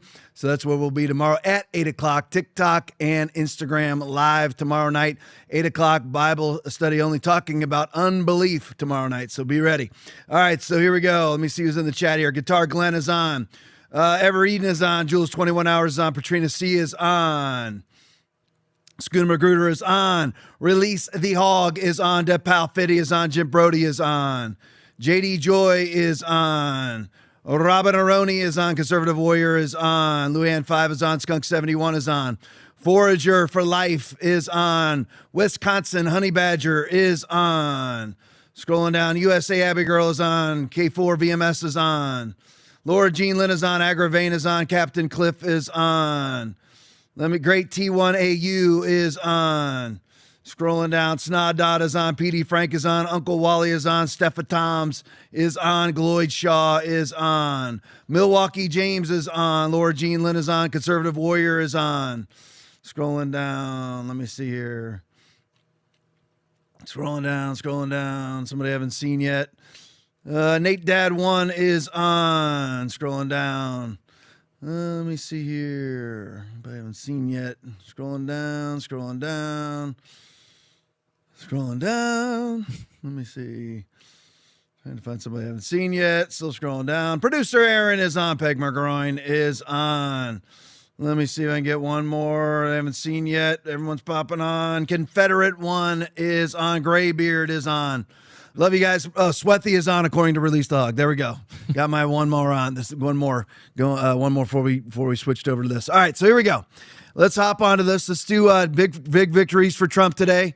And I rejoice in Trump's victories, big time. This is the greatness of Trump.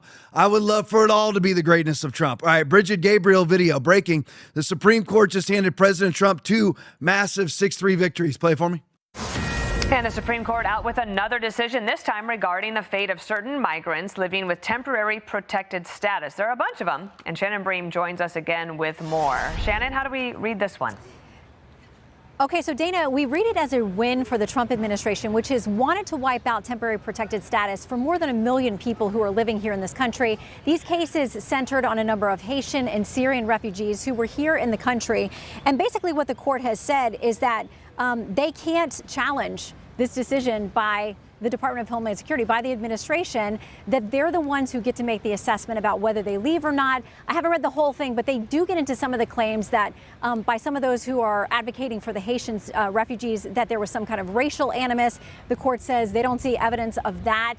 So I'll keep reading, but it's another very fractured decision that seems to be a win for the Trump administration, which would be the second win for them on immigration. That earlier decision that we talked about that came out just a few minutes ago saying that if you get to the Mexico border, but you don't make it onto U.S. soil, you can't file an asylum claim. So the Trump administration has to be happy about what they've gotten today. We've still got 8 opinions left, and it looks like Monday will be our next opinion day.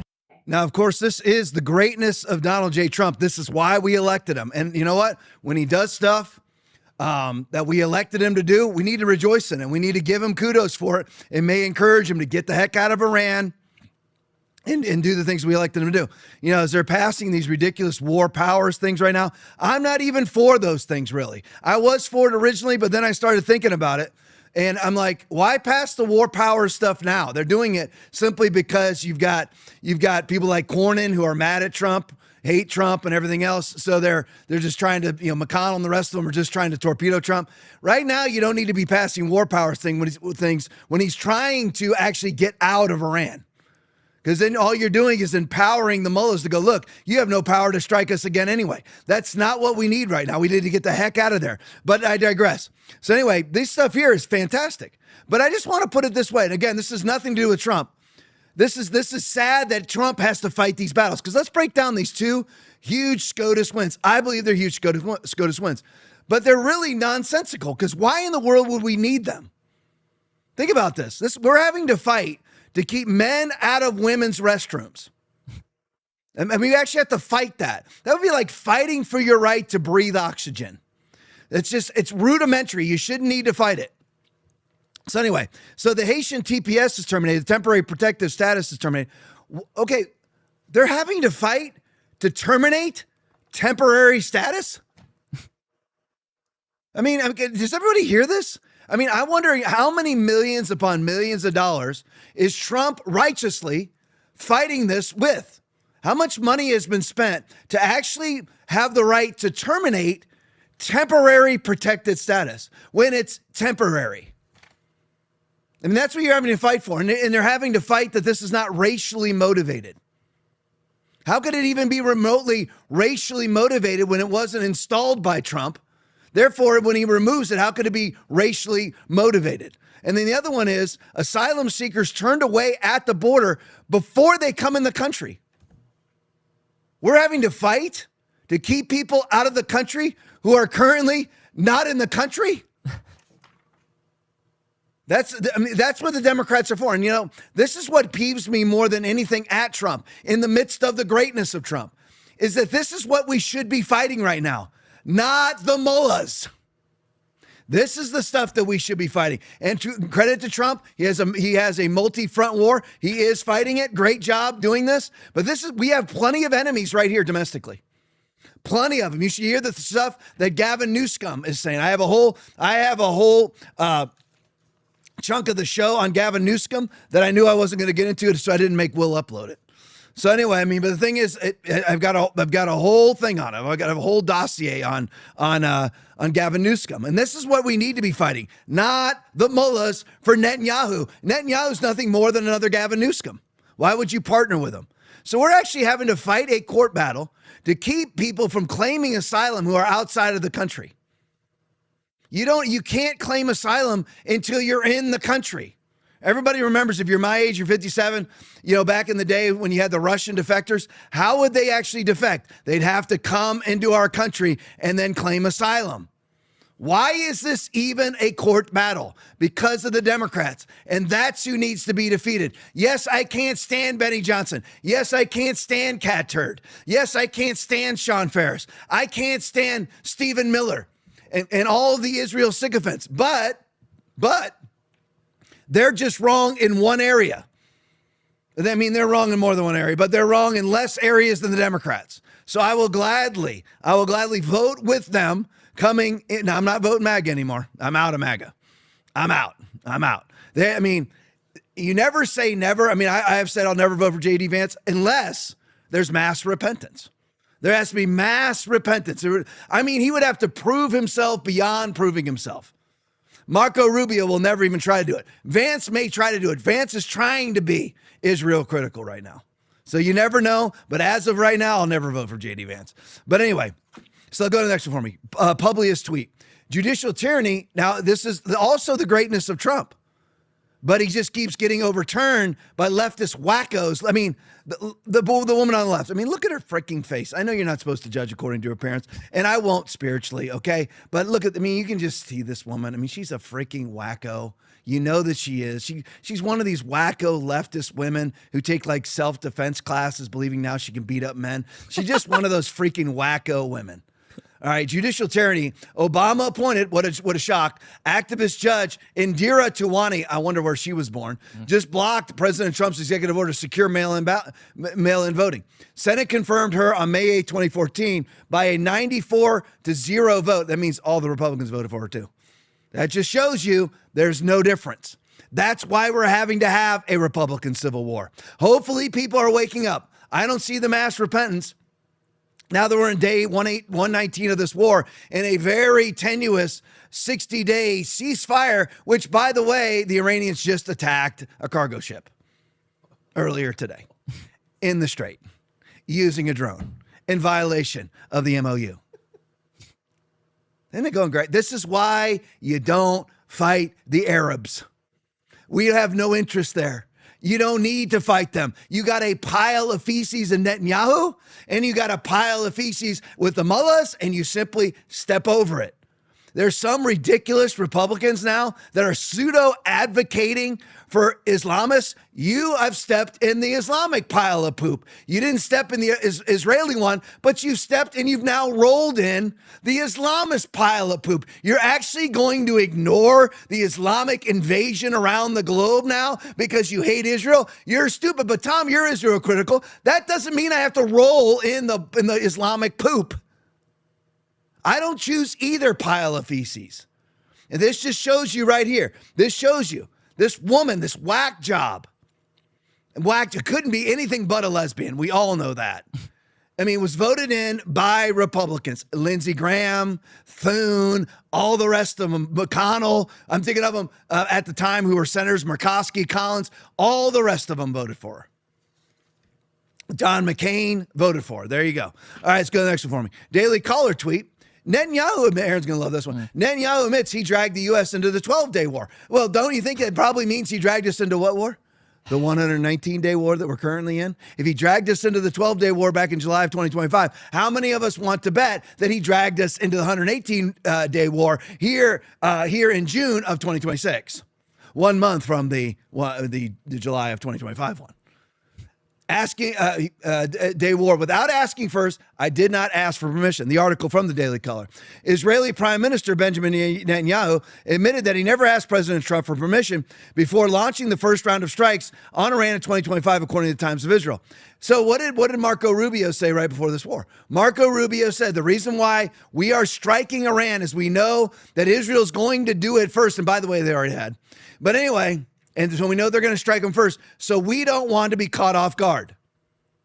That's exactly what they were doing in this war too. In the 12-day war, 1 year prior to it. Really 6 months prior to it. 6-7 months prior to it.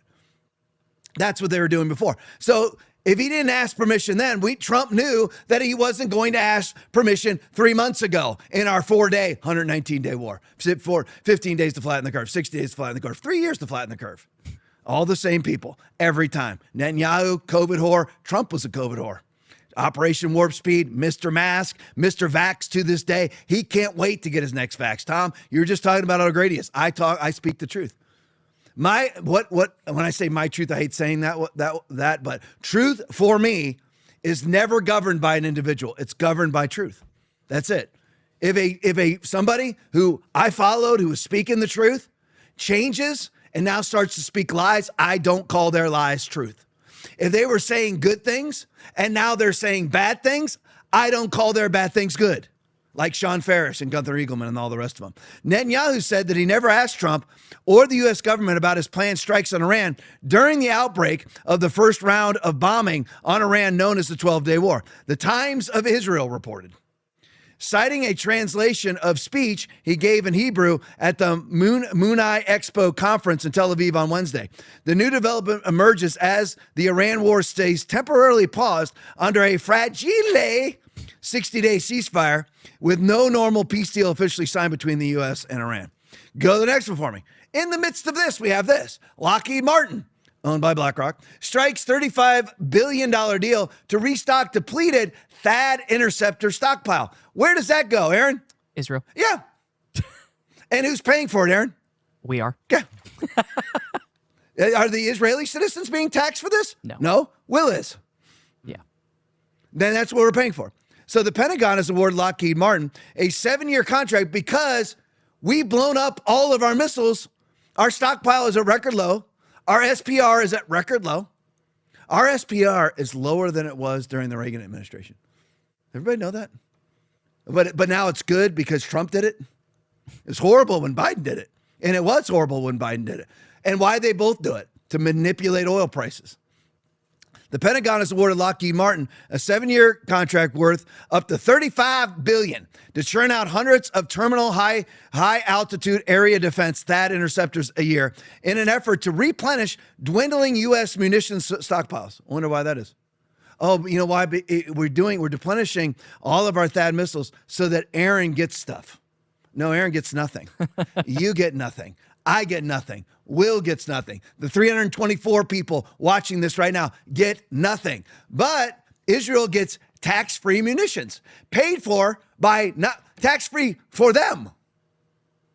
Tax paid for by us. Announced Wednesday, the award means Lockheed Martin will receive an initial $842.9 million in a country that's $188 trillion in debt. According to the Missile Defense Agency, used in the Iran war, THAAD interceptors are capable of neutralizing ballistic missiles outside the Earth's atmosphere and can cost more than $12 million each to produce, to shoot down missiles that cost $10,000. Great job getting into this war. Listen, when it comes to Trump, I'm by. I'm by. Yeah. Whatever's true is true. I mean, that's the way that it is. I'll talk about how bad Trump is. I'll talk about how good Trump is.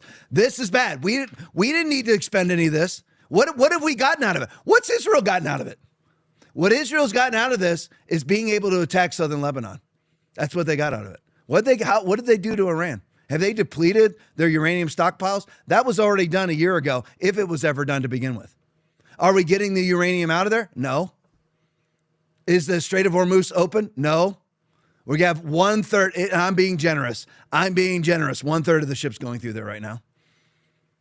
Israel's gotten absolutely nothing out of it. Go to the next one for me. The story video breaking now. New details of Iranian drone attack on cargo ship in the Strait of Hormuz. Play for me. A U.S. official is confirming that an Iranian drone hit that cargo vessel called the Ever Lovely as it was exiting the Strait of Hormuz off the Omani coast today. The ship is Singapore flagged. UK authorities say there was damage to the ship's bridge, but no casualties. The attack violates the memorandum of understanding signed between the U.S. and Iran just 8 days ago. That deal had helped sharply increase the amount of oil flowing through the strait. CENTCOM says more than 500 ships and 250 million barrels of crude have flowed through the strait since early May through the U.S. military's help with both mine clearance and transit coordination. That 250 million barrels is a significant jump from the 100 million CENTCOM announced on June 10th. So this was a slow return to normal of both vessels and regular traffic patterns in the strait. Oil is up on this attack. Oil is up $2 today at $72 a barrel. But look at gasoline. Regular gasoline nationwide is averaging $3.91 today. But after this latest attack, obviously that is changing. The International Maritime Organization has now paused its ship evacuation plan for the Strait of Hormuz, but CENTCOM says traffic has not stopped. That is a priority. And the Persian Gulf Strait Authority, flexing their muscles, says any vessel passing outside the framework set by Iran will not be guaranteed safety. Guess what we didn't have any problems with before the war? Anything that she just talked about. No problem with oil prices. No problem passing the straits. We didn't have to have our military there, the United States Navy. We didn't have to have the United States Navy there in the strait granting safe passage and clearing mines. What have we gotten? Absolutely nothing. Nothing whatsoever. All right, so off the Iran war. Let's go to border security, shall we? Let's go to border security. All right, Tommy Robinson video. So we're gonna go to the UK first. We're gonna go to the UK. You heard recently Donald Trump just absolutely eviscerate Keir Starmer, saying he had 2 key problems. Then he went up to 3. 2 key problems: illegal immigration and fossil fuels. And then he said also a crime problem. So let's go there. Tommy Robinson video. The absolute state of their suicidal empathy. Watch this. Play it for me. It's been a real privilege to be joining everyone here today in Jubilee Library to receive, on behalf of Brighton and Hove City Sanctuary, the Council of Sanctuary Award. Today, on Refugee Day, we recognise the strength, the courage and the resilience of people being forced to leave their homes in search of safety. We recognise the contributions that refugees make to our amazing and colourful city, culturally, economically and socially. I want to say thank you to the many organisations, the many residents and the many volunteers who have made this award possible and who give so much time and energy to helping refugees feel welcome in our lovely... I mean, again, they're calling these people refugees, and this is my whole thing. So the greatness of Trump is our southern border is ostensibly closed. And then he just won 2 court battles that keep it more closed than it already is, where nobody can, for some reason, having to fight this is unreal, where you can't claim asylum outside of our country. And then he had to fight to end temporary status, and temporary status means ends. So you had to fight for that. And Trump won both those SCOTUS battles, 6-3, but he won them. And by the way, credit to the Supreme Court justice, 6-3. That means all the conservatives actually did the right thing. That's highly unusual for us to be in lockstep. Democrats are always in lockstep, but Republicans or conservatives rarely are, if you want to call John Roberts a conservative. But anyway, some of the others also, and I won't get into going through each one, but they, obviously at times, they're not overly conservative either. But anyway, so greatness of Trump is that we at least have a president that is the opposite of the video that we just watched. We actually do. We have a president who has secured our borders, is trying to secure our elections, did some stuff I don't like. I hate the big, beautiful bill, hate the Iran war, but he does great things too. All right. And one of those things that I think about is I need to be thankful that we are not at this state yet. And the idiocy of some people on the right now starting to live in oblivion about the Islamic invasion. And I've already done all the Trump critical. I've already done it. I've already done the Trump critical. I've already done the Israel critical. I don't have to choose, again, between Israel and Islam. Both of those religions, Judaism and Islam, send people to hell. That's it. So I don't have to choose. I don't have to choose to be a part of any of their conflicts at all. All right. So that's the way it is. But to act like on the right now, because there's some people on the right. I saw it today. I'm trying to think of who it was. I think it was Jake Shields, big anti-Israel guy. They were talking about the Islamic slaughter of some Turkish people or something. I can't remember what it was. There's a massive ISIS slaughter. And then he goes, well, that was paid for by Mossad. It was ISIS slaughtering a bunch of Kurds or Turkish people or something. And it's all factual. It's 500,000 of them slaughtered by ISIS. And Jake Shields' response was, that was paid for by Mossad and CIA, which is true, probably. I don't know that, but it's probably true. All right, now, so who's bad? The CIA, Mossad, and ISIS. It's just like the 10/7 invasion of Israel, by Hamas. Now, who created Hamas? Israel. But who actually did the invasion? Islamic terrorists. Who didn't respond? Israel. Who let them in? Israel. Who did the raping and the killing? Islamists. Who's bad? Israel and the Islamists. Yep. That's how it is. That's how life is. Everything is not a movie. Good. Bad. It's not a movie. And I know I'm preaching to the choir. When I'm being sarcastic like that, that's not for you. It's for your relatives that you need to send this video to. All right, so here we go. So there you see, that's in England. Radio Genoa, another doctor has arrived in France. Play it for me.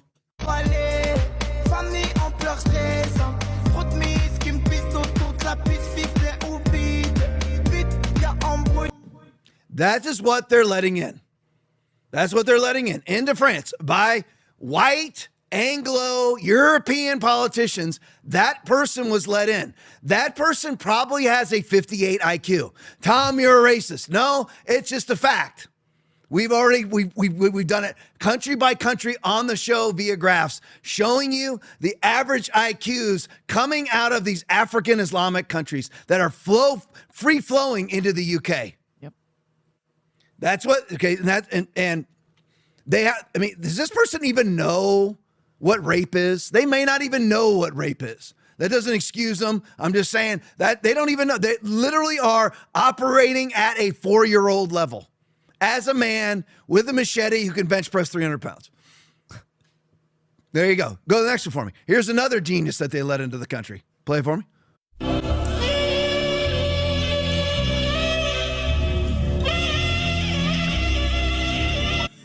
That's who's let in. By white, Anglo, or heritage. Not to be white. It's just easy to say white. White, Anglo, or heritage European politicians. Let them into their countries. Now, here's the result. Go to the next one for me, Will. Here's the rape statistics in Europe. 2000, England and Wales, 8,500 per year. Now, 68,000. Correct me if I'm wrong, that's 23 years. Yep. All right.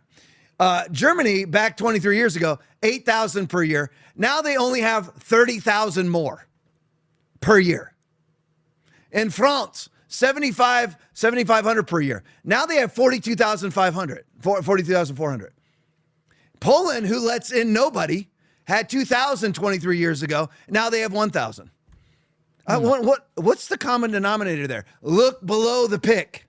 Look below the graph. There's the common denominator.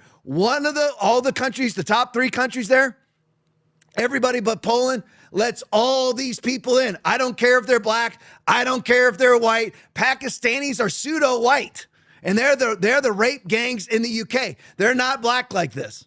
I don't care what they are. What all of these people are low IQ, just low IQ animals for the most part. And look at the rape stats.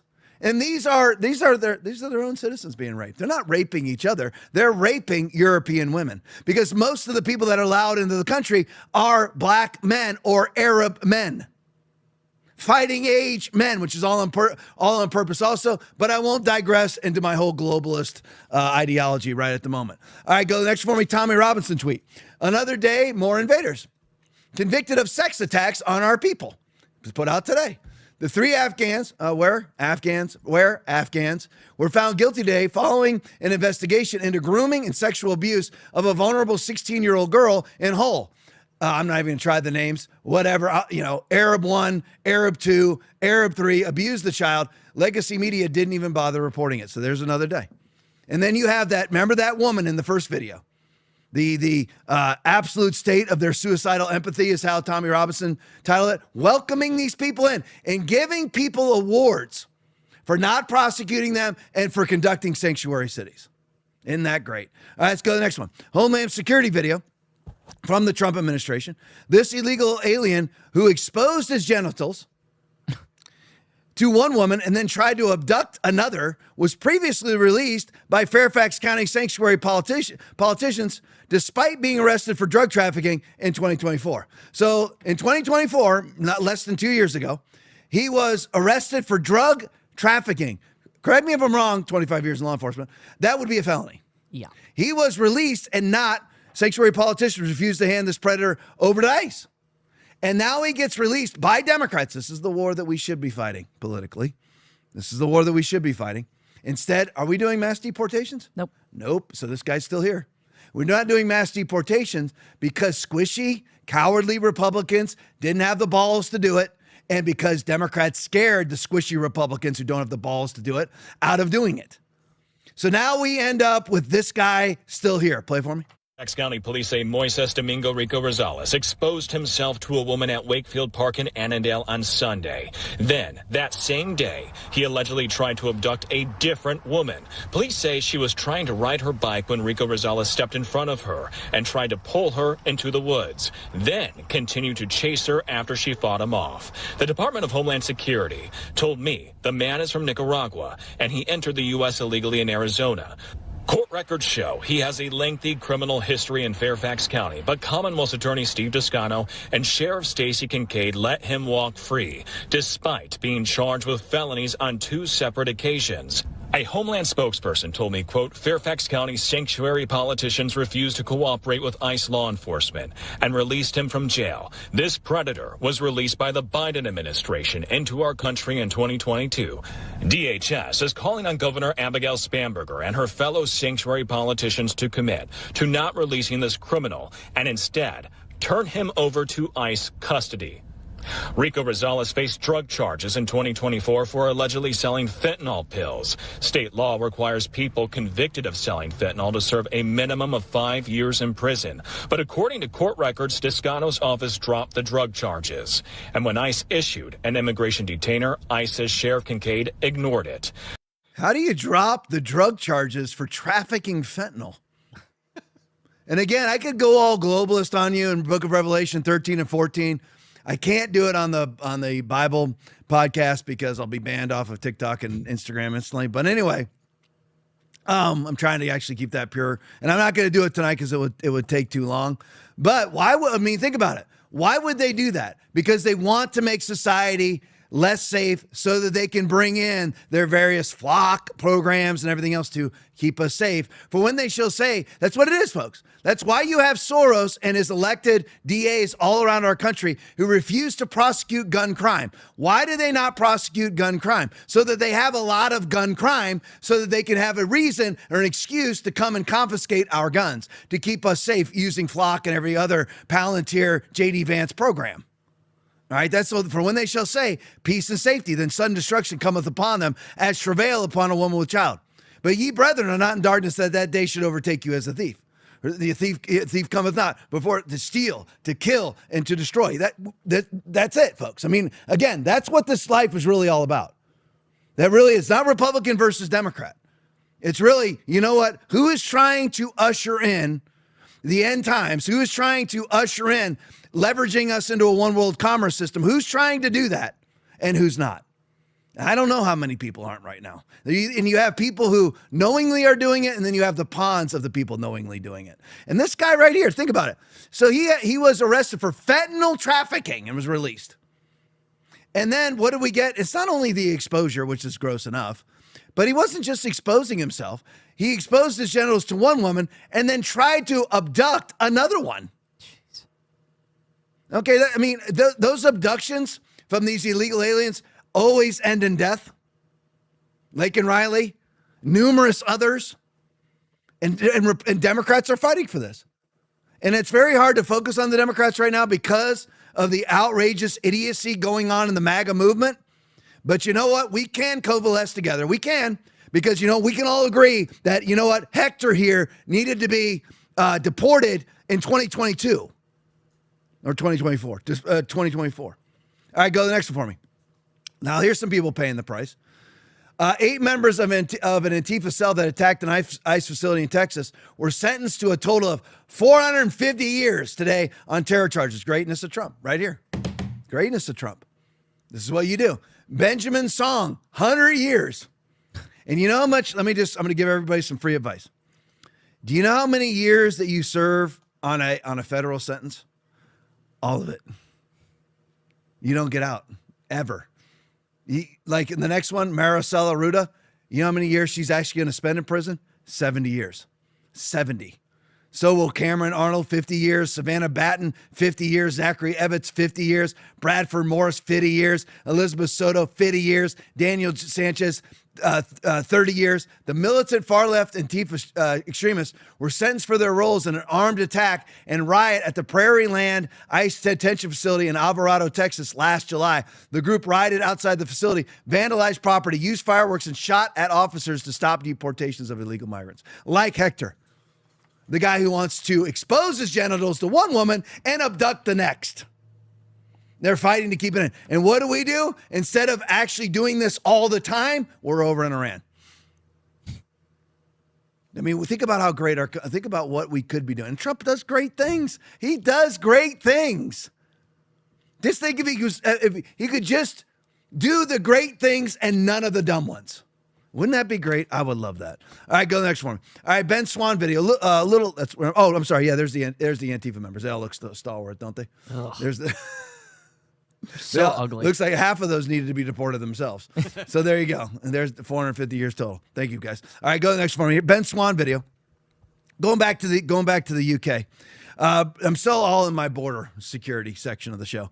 British MP Rupert Lowe has released the independent rape gang inquiry report, and its findings are deeply disturbing. A little bit long, 442. Play it for me. We begin tonight with a story that is so disturbing, so politically radioactive, that for years, many people in power appeared afraid to even touch it. But tonight, we will. According to a new report released by a British member of parliament, Rupert Lowe, alongside survivors and advocates, an estimated 250,000 young girls in the United Kingdom may have been victims of organized grooming gangs over the last several decades. 250,000. That is a massive number, and it may represent one of the biggest systematic failures in modern British history. The report details allegations of grooming, of child sexual abuse, of torture, and so much more. It claims that these crimes occurred across 149 districts throughout the United Kingdom, with many of the victims being girls as young as 12 and 13 years old.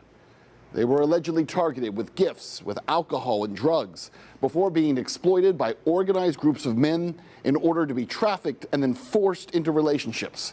The inquiry also claims that many of the offenders identified were men of Pakistani Muslim heritage operating in organized networks. And it argues that authorities were often reluctant to discuss those patterns publicly out of fear of racial or community tensions. Now listen, criminals are responsible for their own actions, and no one community should be collectively blamed for the crimes of individuals. But ignoring patterns out of fear of being called racist, that is not compassion, that is cowardice. And according to this report, that fear may have allowed horrific abuse to continue for years. Because one of the most damning parts of this entire story isn't just what those gangs did, and it was atrocious. It's what authorities failed to do. The report accuses police and social services, local governments, and child protection agencies of repeatedly failing to intervene. Why?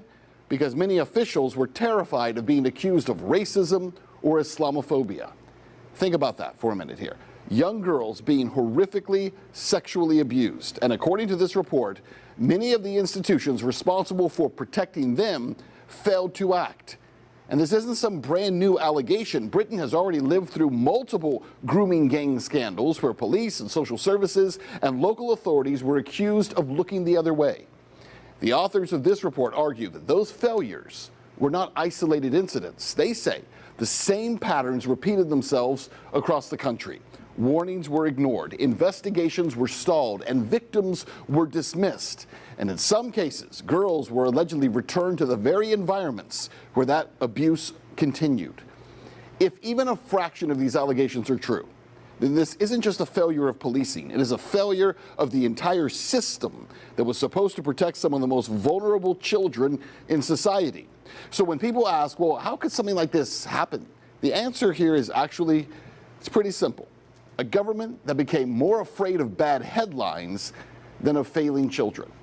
A political culture where some officials appeared to believe that acknowledging certain facts was more dangerous than the actual crimes themselves. Now look, to be fair here, There are critics of this new report. Some are questioning the methodology. Others say the 250,000 figure it's just too large, right? Rather than a full verified national count. That context is important, right? Because serious people should care about evidence here. They should care about the facts. They should care about accuracy. We certainly do. But here's the thing. Even if the real number is not 250,000, even if it's, let's say, half that, even if it's a quarter of that, we would still be talking about an absolute systematic failure. And now the story, of course, is exploding online. Elon Musk and other high-profile figures demanding accountability, asking why so many of these cases receive so little mainstream media attention, asking why these people who failed these children were so rarely punished, and asking a question a lot of British citizens have been asking for years. How many times were people silenced for trying to warn the public? Because this story isn't just about Britain. It's about what happens when ideology overrides reality, when political fear becomes more important than truth, and when institutions start protecting themselves instead of protecting the vulnerable. All right, so this report comes out called the Rape Gang Inquiry Report, which reveals 250,000 rapes or victims of rape. So who knows how many times each one of them was raped. All right, so 250,000 victims. All right, over 149 districts, a lot of the girls between 12 and 13, and basically almost all of the suspects, all of the perpetrators were Pakistani low IQ Islamists. Inbred, low IQ, make sure you lock up your goats and lock up your sheep. Pakistanis, right? So again, and what happened? All of the white people, all white, black, or whatever, all of the indigenous UK citizens or people in government turned a blind eye to it. Now, it's very interesting. Now, Keir Starmer's been worthless from day one, but basically he resigned right after this came out. Play it for me. Every decision I've taken has been about putting the country I love first. That is why I will resign as leader of the Labour Party. I have spoken to His Majesty the King this morning to inform him of my decision. I will ask the National Executive Committee of the Labour Party to set out a timetable with nominations opening on the 9th of July and completed by the summer recess. All right, so he resigns basically right after this comes out. Why would that be? Because he was in charge of CPS for a decade or more. Child Protective Services. While, imagine being, see, this is what I will never understand. All right. I've had some galactic failures in my life. I've failed. Whatever it may be. And nothing's going to come out in the papers. Okay. It's not like that. I'm just saying I've had some galactic failures. You know what I do when I fail is I'm ashamed of my failures. Right. Okay. Whatever those failures were, whatever they were. Whether I lied when I shouldn't have lied, whether I cowarded when I shouldn't have cowarded, not that you ever should, whether I watched porn or whatever it was, okay, I felt the failure and I was ashamed of my failure. Okay, when you sit there and you are in charge of children, like, you saw the debate that I played. I'm no big Mark Wayne Mullins fan, but sometimes I like him. When he was going back and forth with the purple-haired Democrat woman, in the pregame, the purple-haired Democrat woman was talking about 3,000 kids that were separated from their parents allegedly at the border, which was policy anyway, even in the Obama administration, but I digress. And the cages were built by them. But anyway, she's complaining about 3,800 kids that were separated from their parents, but they weren't really their parents. It's so hard for me to talk simplistically because, there's so much more to all these stories. But anyway, like getting rid of the DNA database to prove whether or not the DNA testing they had at the border, the Biden administration got rid of that so nobody could actually prove whether anybody was their parent or not. But anyway, she's so concerned about those 3,800 kids. She aborts 2 million a year and has no concern whatsoever over the 450,000 that were lost during the Biden administration. Lost into the wind. Again, if you're going to be that galactically incompetent, how about being contrite? I can't, I'm trying to think of some real, I think of a police call that I was on one time.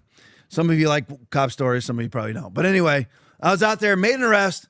I was a brand new cop, and I didn't take into consideration that I was leaving the guy's car. There was a big fight going on between a whole bunch of rednecks. And I arrested one of the rednecks, hauled him into the jail. But in Sarasota County, it's a huge rural area, especially at that time, because we're talking about like 1993 here.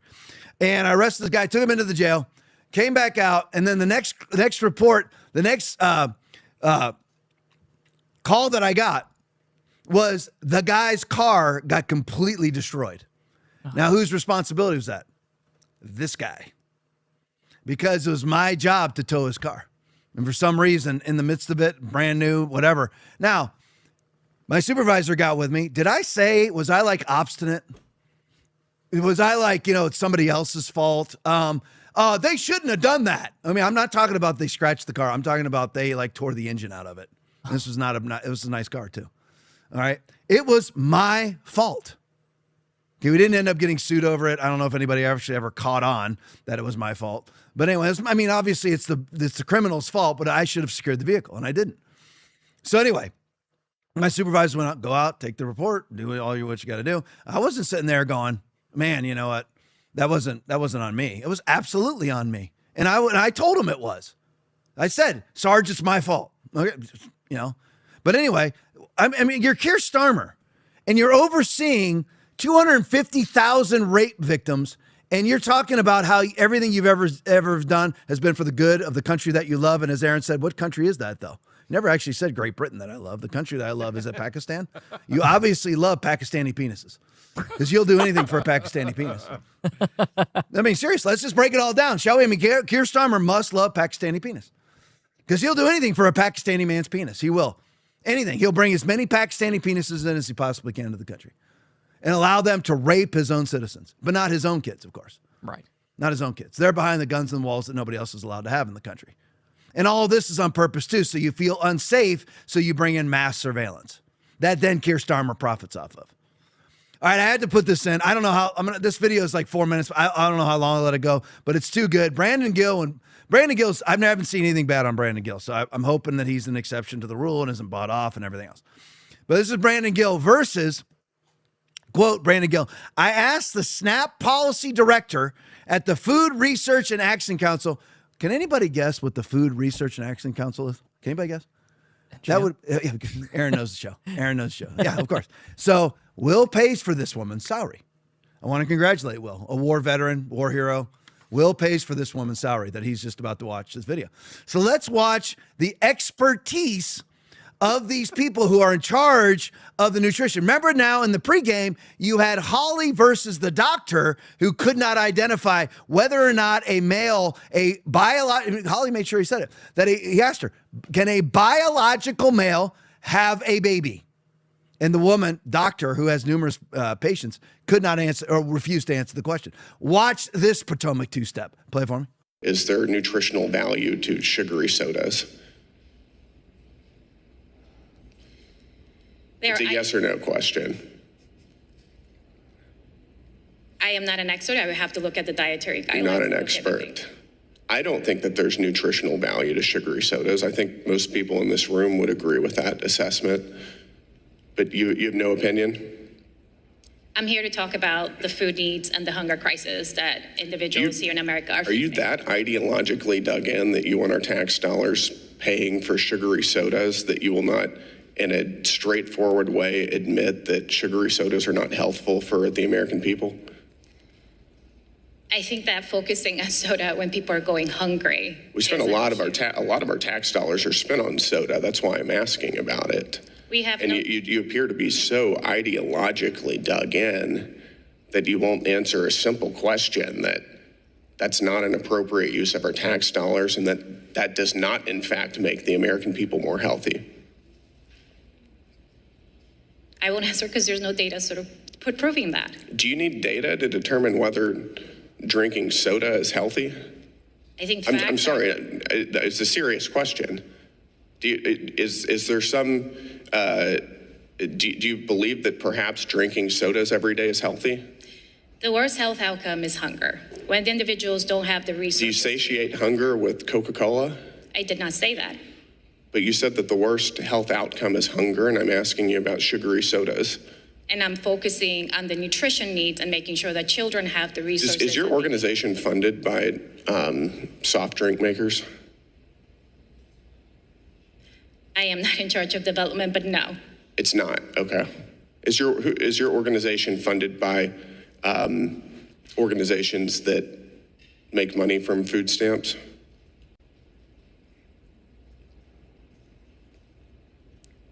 Do organizations who profit off of food stamps fund your organization or businesses? I mean, I can't comment to that. Happy to talk about the resources that needed. Does General Mills fund your organization? I don't have access to that information. I do, it's right here. They do fund your organization. Do they profit off of food stamps? Retailers are the major beneficiaries. Do you think that that's a conflict of interest? That's where EBT dollars are utilized. Yes, and they're profiting off of your advocacy. Do you think? All right, so there you go. Now, again, here we are on the TLP podcast. So let's do the research ourselves, because here I am drinking my usual Coke per podcast, and let's break it down. So sodium in my Coca-Cola is 45 milligrams of sodium. Total carbohydrates, 39 grams. Total sugars, 39 grams, includes 39 grams added sugar. Added sugars, 78%. So I think you can probably say that, and then right on the can, not a significant source of saturated fat, trans fat, cholesterol, fiber, vitamin D, calcium, iron, or it has no protein in it, protein 0 grams. So I think we can assess this for ourselves, that there is absolutely no nutritional value whatsoever. Boy, it tastes good, though, with the bubbles going down your throat. But that's it. Okay, so this woman cannot answer it. And one of the most poignant points of that entire interview was at the end, does General Mills profit off of SNAP? Again, I'm telling you folks, I don't know it yet, but I am beginning to suspect that there is no such thing as legitimate billionaires or billionaire corporations, because I believe it all started with seed money of our own tax revenue. I mean, think about it. If you're a mere, we're way more than this, but on the debt clock, $40 trillion in debt. Remember now, a trillion, one of those trillions is 1,000 billions. 1,000 billions, all right? So if you just, literally hand out to anybody $1 billion, and we are $40 trillion, 40 times 1,000 billions in debt, and you just hand out those billions, you can just create a bunch of people that will obey you. So what happens here? So you have General Mills actually, so SNAP gets sent our SNAP money. Okay, $40 trillion. I don't know how much goes to SNAP. We've put it on the show before, whatever billions it is. Part of that money goes to this NGO, the Food Research and Action Council, who doesn't know whether Coke's nutritional or not. They disseminate the money. Who funds them? The people who make the food products that they're buying. Now, the FDA, the Food and Drug Administration, 44% of their money comes from where? The very people that they regulate. How in the world? That's the same as Moderna and the NIH. Moderna and the NIH. Fiscal year 2025, Aaron just sent it to me. U.S. federal government spent $101.7 billion on the SNAP program. And oh man, this is where I miss cussing. Man. I miss it so bad. And it's not just cussing, it's other disgusting words. But anyway, but they're beautiful in their own right. So, but anyway, this woman here, she gets funded by the people. She receives money. And by the way, then that would it's all very fascistic in nature, because you have the people who are actually funding this NGO are actually creating their own customers by funding the NGO. Because General Mills, that's all your cereals. And by the way, you can condense all of our food options into six companies. unless you buy pure organic. There's really 6 companies in our entire country that produce them, which is what they want to. Maybe that's the 666. I'm just kidding. But it's like they want 6 banks too. But there's really like 6 food companies total. And they profit off of our tax dollars. So you end up with NGOs lobbying for this money for the people that fund those NGOs so that they continue to get money. That's how it is. So General Mills is profiting off of the SNAP program. So why would they not have, they're basically their own NGO speaking for them? And everybody at the NGO is profiting off of it. Who's not profiting off of it? 316 people watching, Will, Aaron, and me. But they all are. All right, let's go New World Order here, what I call the cabal section of the show. Ted Logan video titled, Get the Flock Out of Here. Play it for me.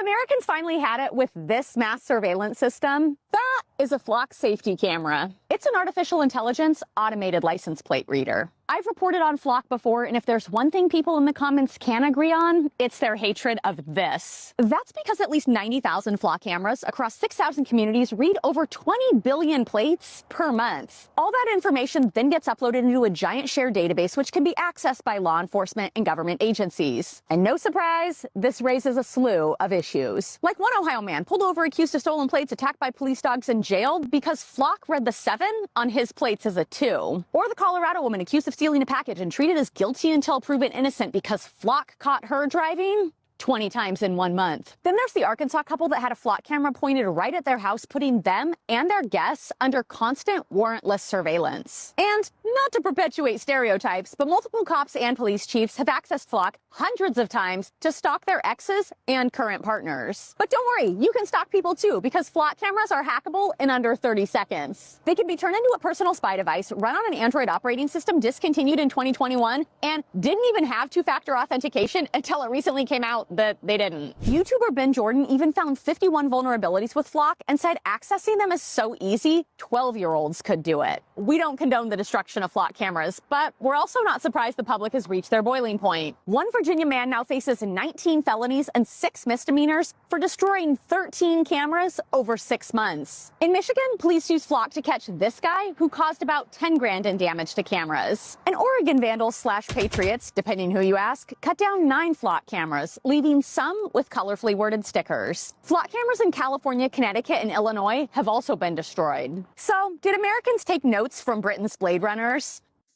No, yeah, not just Britain. It's China, which is a total surveillance state. That's not hyperbolic. They are a complete and total surveillance state.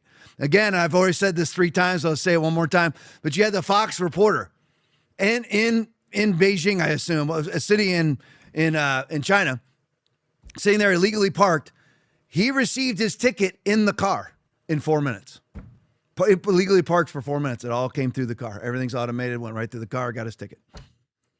Okay, now, and again, if you want this, and I know that I'm preaching the choir, but if you want this, please understand 1 Thessalonians 5:3 and 4, which I quoted earlier. For when they shall say peace and safety, all the cops are all in favor of this. And they're like, Tom, aren't you cop? Yeah, but I'm not in favor of this.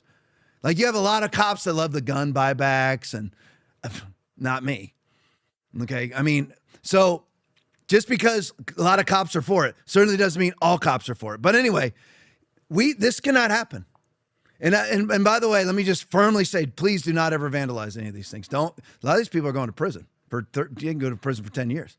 Okay, it's not worth that. I'm just saying, and don't do it. It's not. Don't commit a crime to stop another crime. But anyway, and what I consider to be a civil or social crime. But anyway, so you see this right here, 20 billion plates per month. Some of these Flock cameras are reading. And like Aaron said, that's why you're seeing all the need for these data centers. We're building data centers. Again, the title of that video was like sympathetic. I'm trying to remember where it was. Suicidal empathy. Well, you can have suicidal safety too.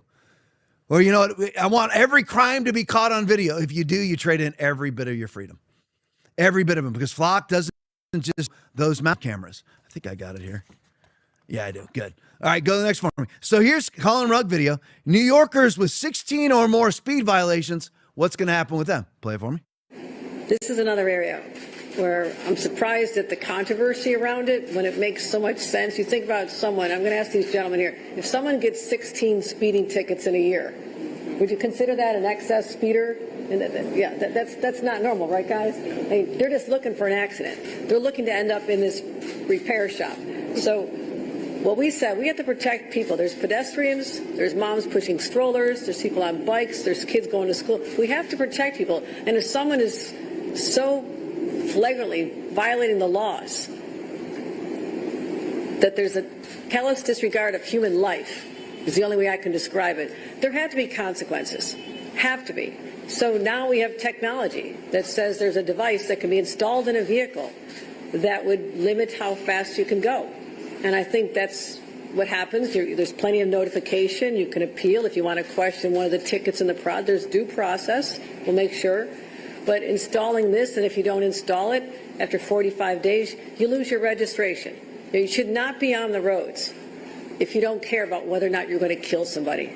And when you hug a mom, lots of moms, as I've had to do over the last few months, who've lost children, that pain never goes away. But they at least have some comfort in their hearts that maybe they can prevent the next family from having to grieve the way they did because of someone's reckless indifference to life. This is obviously the governor of the state of New York. I don't understand why this is controversial, that you're going to have a device implanted into your car that can basically shut your car off and regulate your speed. So if you have a murderer chasing you and you're running for your life and you go over 55 miles an hour, the state of New York will not allow you to go over 55 miles an hour as your assailant's firing bullets at you. All right. And she doesn't understand why this is controversial. And again, there will be many, many right wingers. Okay. Who is behind JD Vance? Say it, Aaron. Palantir. Our good Palantir. Yep. All right. What does Palantir do? I'm not saying Palantir is behind Flock or anything else, but they're mass surveillance, data centers, mass surveillance.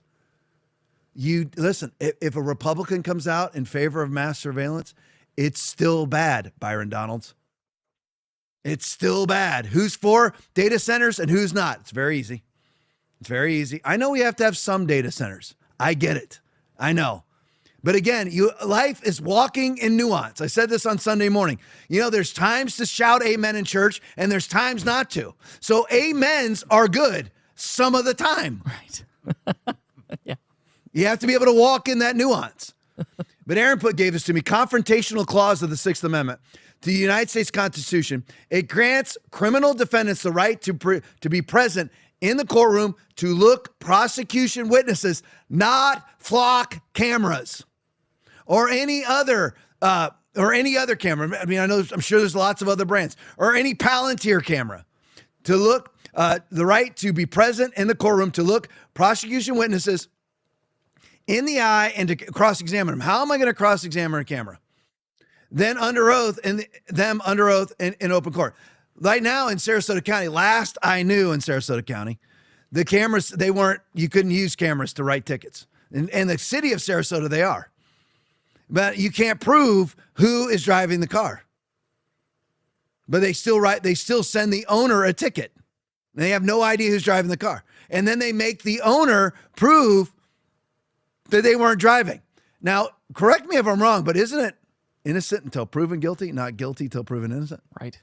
And you're like, yeah, but you know what? It gets bad. You know, it makes bad drivers pay a price. Be penalized. Okay, you want to give up your freedom for that? Not me. Because again, guns in the hands of people kill other people. Do you want to get rid of all the guns? This will eliminate an occasional traffic crash, whatever it may be. Okay.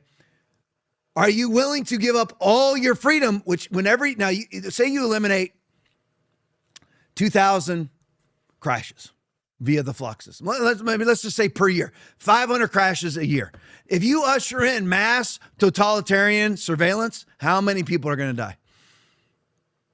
Whenever you usher in mass surveillance, how did that work out in Nazi Germany? How did it work in Mao Zedong's China? How did it work in Pol Pot's Vietnam, Cambodia? How did that work? How did it work? So yeah, you may save, and that's how they do it. For when they shall say peace and safety. And that's what all these police chiefs are saying. Just trying to keep people safe.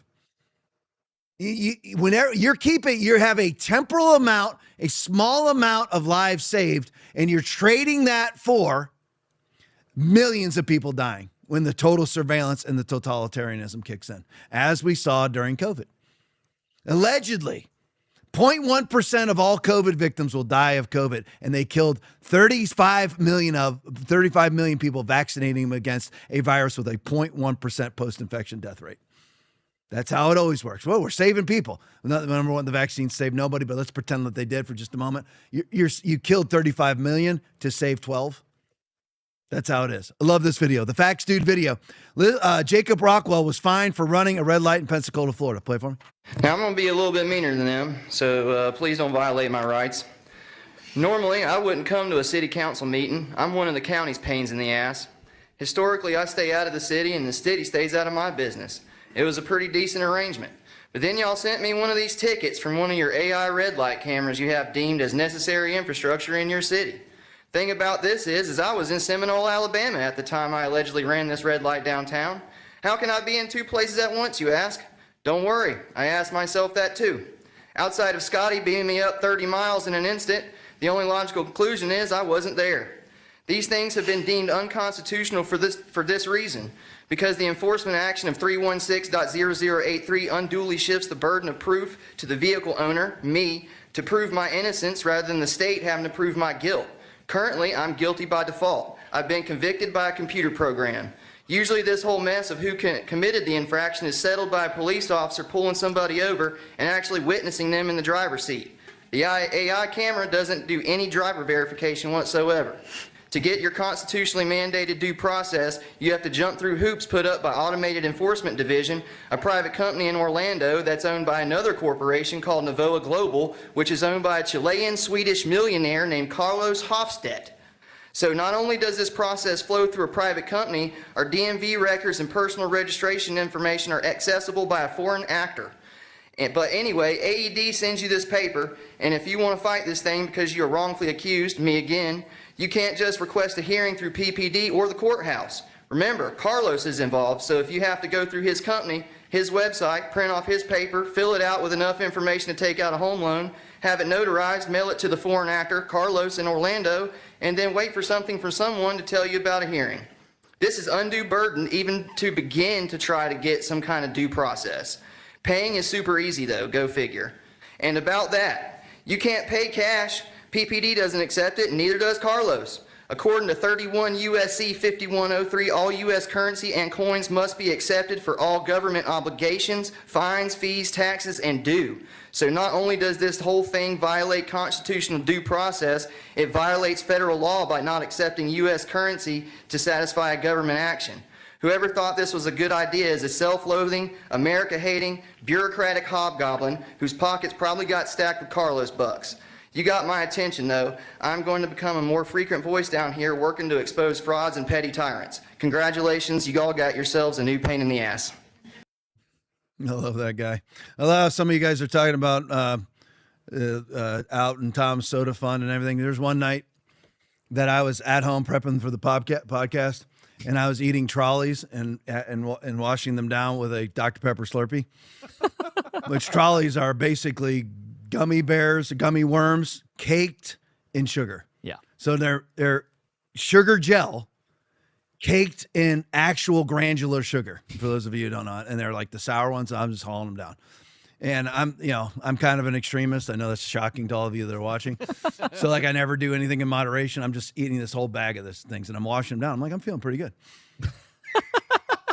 No problem. I kind of worried about sometimes like, being a little overwrought with sugar or whatever. But anyway, I am eating gelatin, which is made of sugar, caked in sugar, washing it down with 40 grams per can worth of Dr. Pepper Slurpee.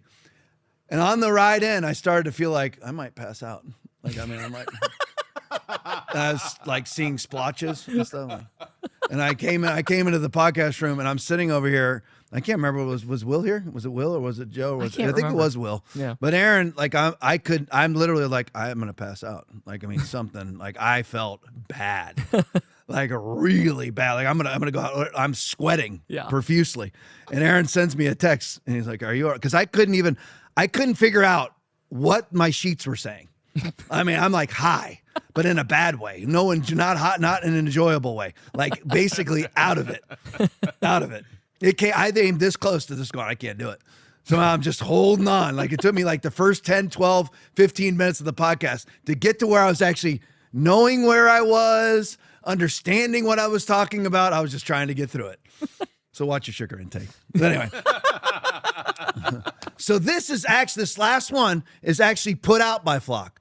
What if every LPR alert came with aerial intelligence? They're advertising this like it's a good thing. Play it for me.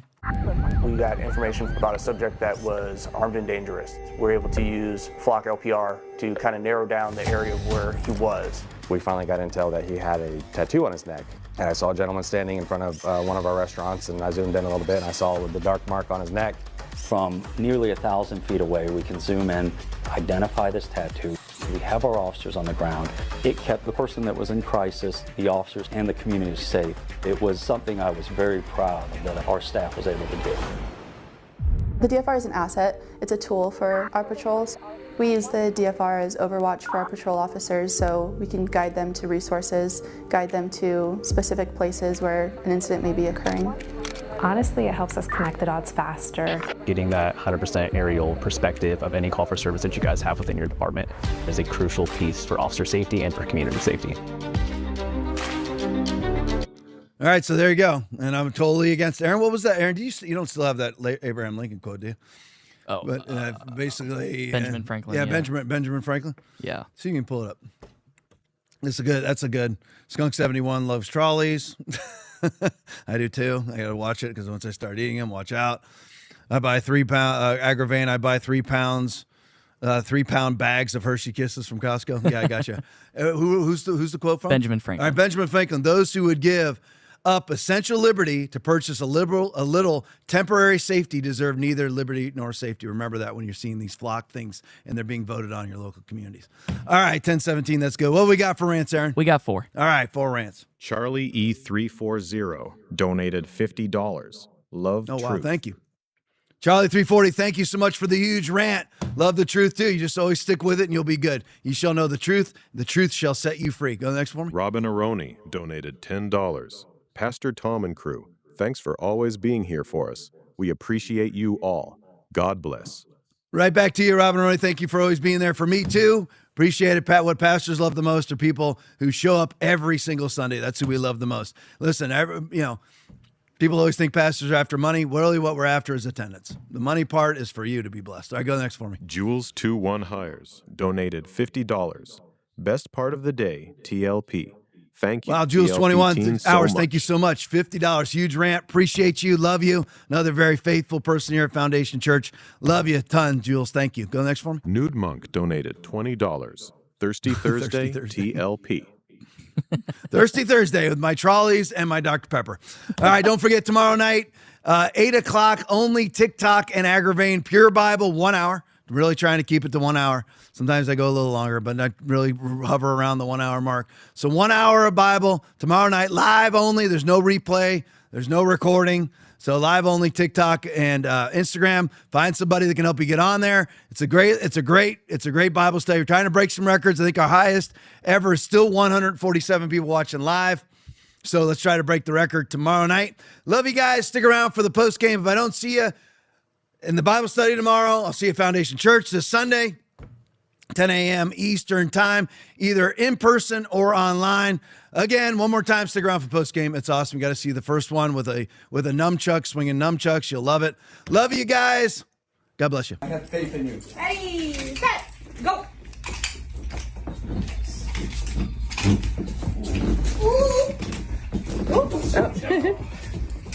Nice. That's okay.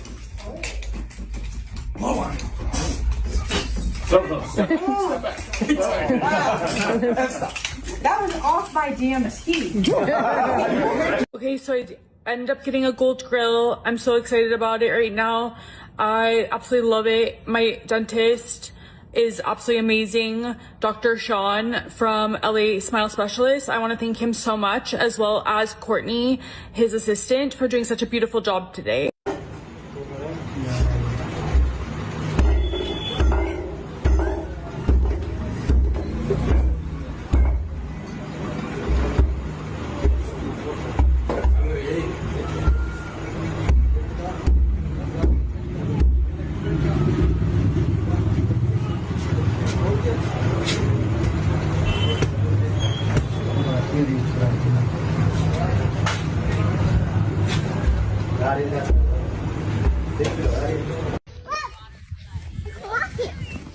What's up, Bubbas?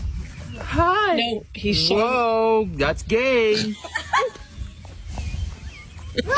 You were filming? I didn't know. Yeah. Hey, friendly, this is a terrible place to be living, isn't it? Hello, mister. Hello, mister. It's not very bad, isn't it?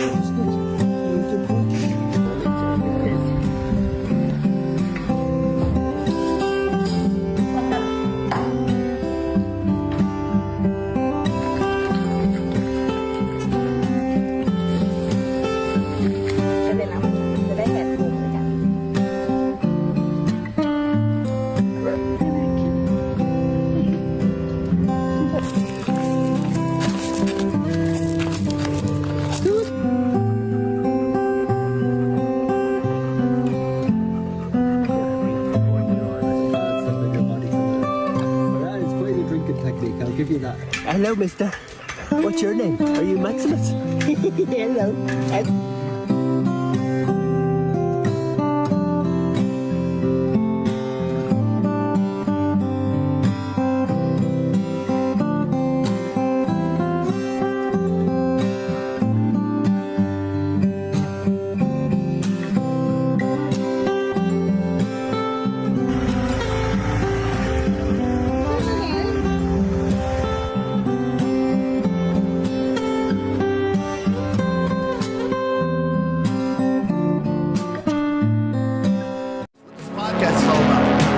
About a lot of political things, but underneath all of that is the Bible.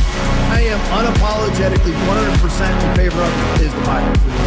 Jesus is the Word. There is no delineation. If the Bible says it, that's what Jesus is, and that's what Jesus believes. That's what this podcast is actually about, is to actually alert people to what is coming and what is our responsibility in the midst of it.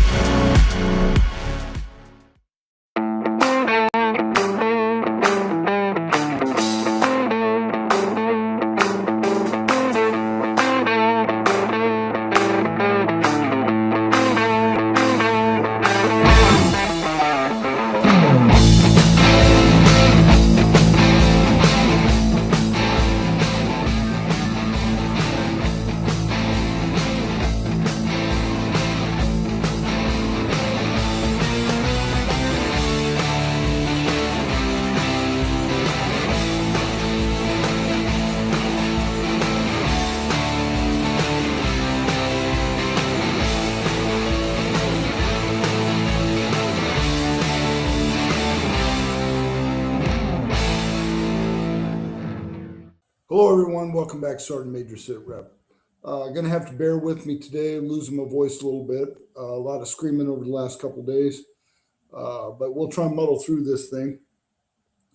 All right, today I'm going to try and lay this out in a succinct manner that everyone will understand. I'm going to cover a lot of ground, a lot of happenings, and what it means in the bigger picture. Been studying this situation since the kickoff of the Iran war, the bombing of the boats in Central America, South America, and in the Gulf. There's a lot happening, and it's not just coincidental. It's a plan, and the primaries of Tuesday night show exactly why the Democrat Party is in complete freak out mode. And putting this all together has been, actually, it's been more than a sideline. It's been kind of bothering me because the bigger picture is what we try to understand, especially in the intel community. You look at events that have happened, events that are happening, the second and third order effects, and try and build an operational picture. And it's been difficult. There's a lot going on. And, some of the buddies I talk to, a lot of people that are still in the business, they're on the fringes. We don't get the full inside scoop. We get a little bit here and there, but looking at the bigger operational picture is massive. And it's something that a lot of podcasters, newscasters, media folks, they just won't take on. They have their hosts that come on and they get pieces of the pie here and there, and a newscaster will try and put it together, but they're not doing the full assessment. So I'm going to try and do a full assessment up until this point. Again, bear with my voice. It's going out on me, and I'll try and do the best I can. But the Democrats are in full freak out mode right now. The meltdown is because their plan was to push all their candidates forward, take the midterms, put Hakeem Jeffries in as Speaker of the House. I know I don't even like saying those words together, but it is what it is. But the old Democrat machine, the party of the old Democrats and their ideological ways is being shoved aside. Now, what I love about this, it's being shoved aside by the very radicals that they brought into their party. So I've said it many times on Twitter, X, whatever. I've said it on this program in different episodes, but the Democrat Party has invited in Islamic radicals. They've invited terrorists, socialists, communists, and illegals as part of their base. You know, and I get the idea, grow the numbers, grow the votes, we stay in control.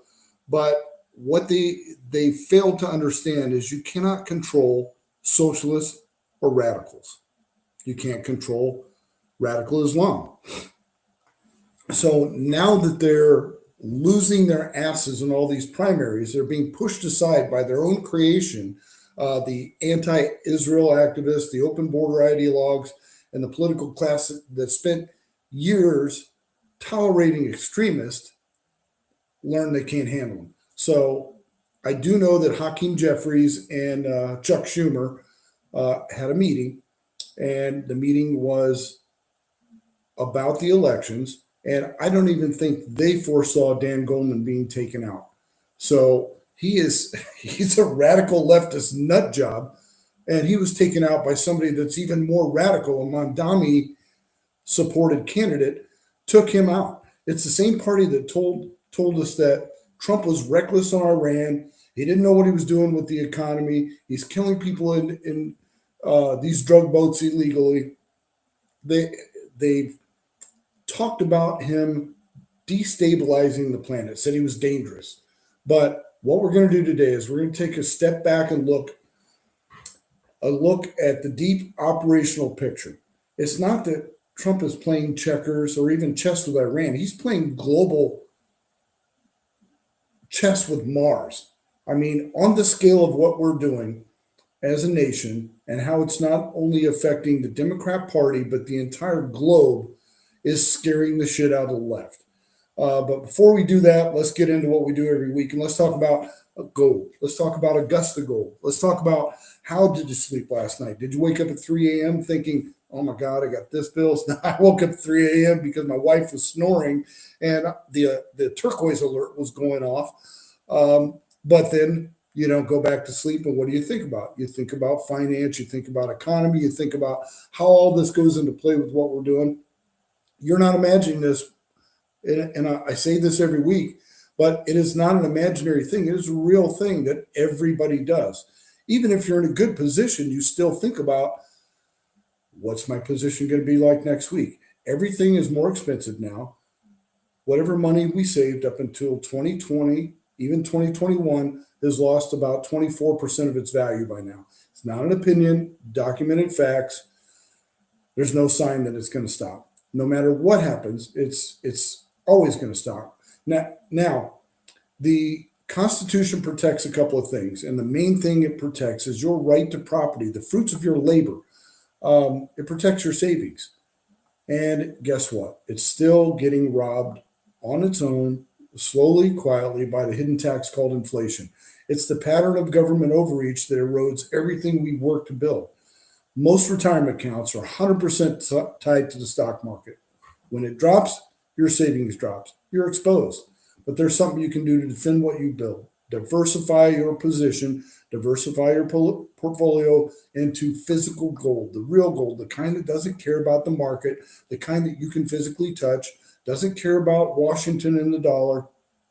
Augusta Precious Metals, folks. That's where it's at. Leaders in the field, they've been helping thousands of Americans for years protect their retirement for over a decade. So A+, better business rating. They'll walk you through everything. 3 simple steps. All you need to do. They will walk you through it. It stays in your IRA, stays in your 401k. I don't know why I can't say IRA, because I think of the Irish Republican Army. But in this case, your retirement account, it stays there, stays in your 401k. No taxes, no penalties, no nonsense. Get Augusta's free information guide. Go to johnsgold.com or text John 35052. Bottom line, it isn't about gold as investment. It's about peace of mind and keeping what we've worked for, keeping what we've built from a system that's quietly eroding it. Now, this is a real statement. I do know Augusta Gold customer, and they do feel confident, and they talk to me all the time about the bullion exchange, Augusta Gold Group, and how they're working to protect their savings, and they're really debt-free and worry-free, and that's what this is about. It's about confidence in your retirement, having the peace of mind to move forward and do whatever you want to do in life. Again, Augusta Precious Metals, best in their field at what they do. That's why I recommend them. Go to johnsgold.com or text John 35052. Understand your options. Get the free gold guide. Make that decision that protects your family today. Get it done. Do it now. Okay. So that commercial plays into everything that we talk about: politics, geopolitical, economics, rare earth minerals, precious metals. It goes into everything. I love that. I love that we talk about it because it is the real deal, folks. Again, Augusta Precious Metals. Now, back to what we're talking about, even though it plays into that short little ad. Like I said, Trump is not playing checkers. He's not even really playing space chess. What he's doing, Iran's leverage, for number one, Iran's strategic value comes from fear. Fear of the Strait of Hormuz being closed, open, stopped, slowed, fear of oil disruption. That is their strategic power. That is their leverage. The fear of controlling the strait. Their ability to project with their proxies regional damage to that entire region. That's been their kind of real strength. Now, they project power outwards in other ways, but we can fight them. We can blow them up. Trump has already decimated their Navy, decimated their Air Force, nuclear program decimated. They really have nothing to fight with. They got a few missiles. They got some IRGC folks. They got some terrorist proxies. But we can attack the whack-a-mole every day. We can blow them up here, blow them up there. We can decimate their entire country with just a few missiles here and there. But what Trump is attacking, and it took a while to figure it out, he's attacking the model. The very model that they use for leverage has been decimated. So we control the strait. You heard it from the Navy.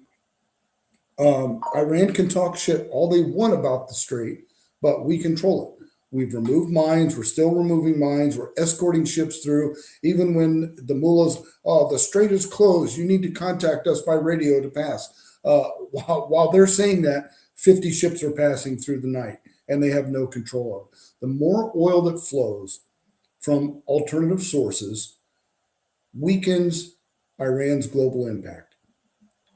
Controlling the strait has weakened Tehran's power. So that is kind of the bigger picture. Now, what nobody really is talking about, OPEC has broken apart. So the UAE, Saudi, all the players in that area, they're going to produce more oil. And if they're going to ramp up their production, they will have some internal fighting about who produces what and how much and who it's sold to, which we don't care about. The bottom line is more oil will be on the market, not dependent on the strait. Now, we're also drilling more.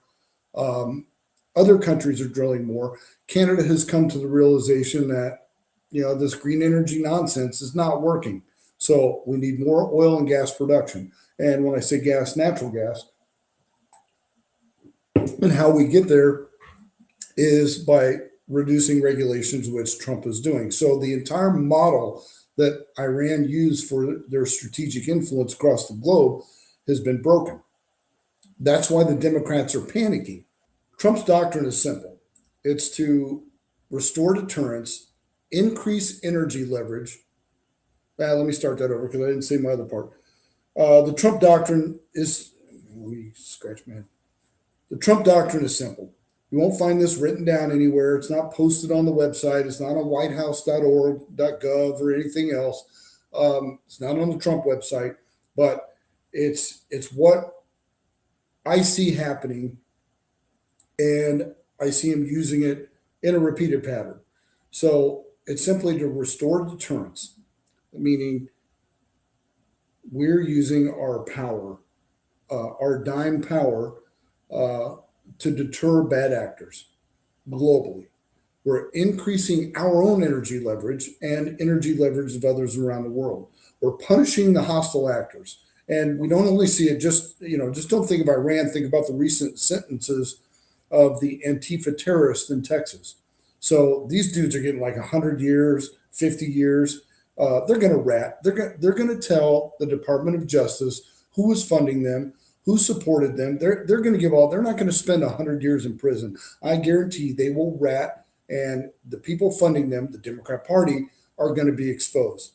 So this is part of the overall plan. So Democrats are freaking out and panicking. The entire foreign policy depends on managed weakness. That's what the Democrats were projecting. Well, we have to manage the decline. I'm so sick of hearing manage the decline.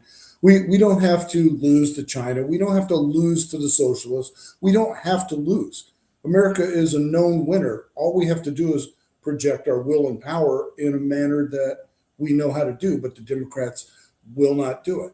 Now, they don't want that projected power. They want climate deals, summits, EU approval. They want NGO talking points. That's the leftist strategy. Make everything global that they control under NGOs with USAID, which was cut off. Now, the Trump model, obviously, peace through strength, energy dominance, border control, economic pressure on the bad guys, and military deterrence. That model makes Iran less relevant, OPEC less feared, which now they've broken apart, and it puts the globalist energy trap on notice that we don't need their climate change. We don't need all that nonsense. And we see it moving into Europe. So take a look at Europe. European elites have ran this migration experiment for the last several years. They dismissed the public concerns, the same as the Democrats are doing here in the United States. And they let in people who decimated our own citizenry. They ignored crime. They allowed the cultural norms of America and EU to be fragmented. This is the failure of mass migration. Now, the same European governments are saying, this isn't working. We should have listened. So they're hardening their deportation rules. They're expanding return procedures. They're openly admitting that the model failed. And the rape culture of who they imported is very telling. When the victim goes to jail and the citizenry burns shit in the streets, then the government has to listen. Starmer stepped down. You see what's going on in Ireland right now. It matters because the American left imported the same ideology. The open borders, no assimilation standard, no hard vetting, no serious deportation mechanism, no honest discussion about the resources that they take or about radical Islam, and they just let it fly. They called it compassion. Oh, we're just great to everybody. Reminds me of South Park and Cartman singing about California really cool to the homeless. We applied that same philosophy here, and it came in to bite us. That's why Trump was elected a second time.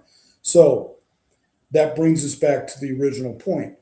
The Democrat Party is being taken from within. The establishment thought they could control the far radical left and the Antifa socialist foot soldiers, but they couldn't. Now they use them for protest. They use them for turnout. They use them to put pressure on campuses. They use them to intimidate moderates. They also use them to normalize anti-American narratives and anti-American values. Those same forces now command authority. They have taken over. The socialists are no longer satisfied as being the activist wing for the Democrat Party. They want the caucus, and they're coming to get it. Look at this snapshot right here. This little graphic I made up.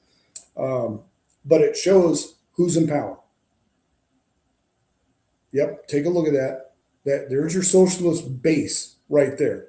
Now, why Hakeem Jeffries is under pressure, that base is moving left faster than anyone could ever imagine. And the old Democrat deal is simply to pretend to be moderate during elections, then govern left. They don't, this new brand, they are campaigning on far left extreme ideas and winning. They're getting the young vote. They're getting the extremists that the Democrats funded and built up as part of the base. They're getting that vote. And the old guard establishment Democrats are just being pushed aside like no tomorrow. Now, the socialist wing that is coming into play, show this asset number 2 right here. These are the folks that won taking out Golden, taking out these other incumbents, long-standing old guard dumbasses that thought they could control the radical left, even though they're radical themselves. The far left radical took them out. So this is why Trump terrifies them. Trump terrifies them because, like I said in early on, he's attacking the model. He's not attacking them. He's attacking the model. If America produces energy, Iran loses leverage. If borders are enforced, migrant chaos is gone. Europe reverses course. The globalist mindset, the climate Nazis, and all the other bozos, they lose their legitimacy. If the economy opens, socialism loses. No matter how they talk, how they act, what they do, they will lose, because if people have money, they don't need socialists. So law and order returns. You see the convictions that are happening for all these crimes. And I keep seeing that on Twitter. Nobody's convicted. Yeah, nobody big yet has been convicted, but investigations we know for a fact are going on. And like I said, folks, prosecutions may not even come under Trump. These things take time.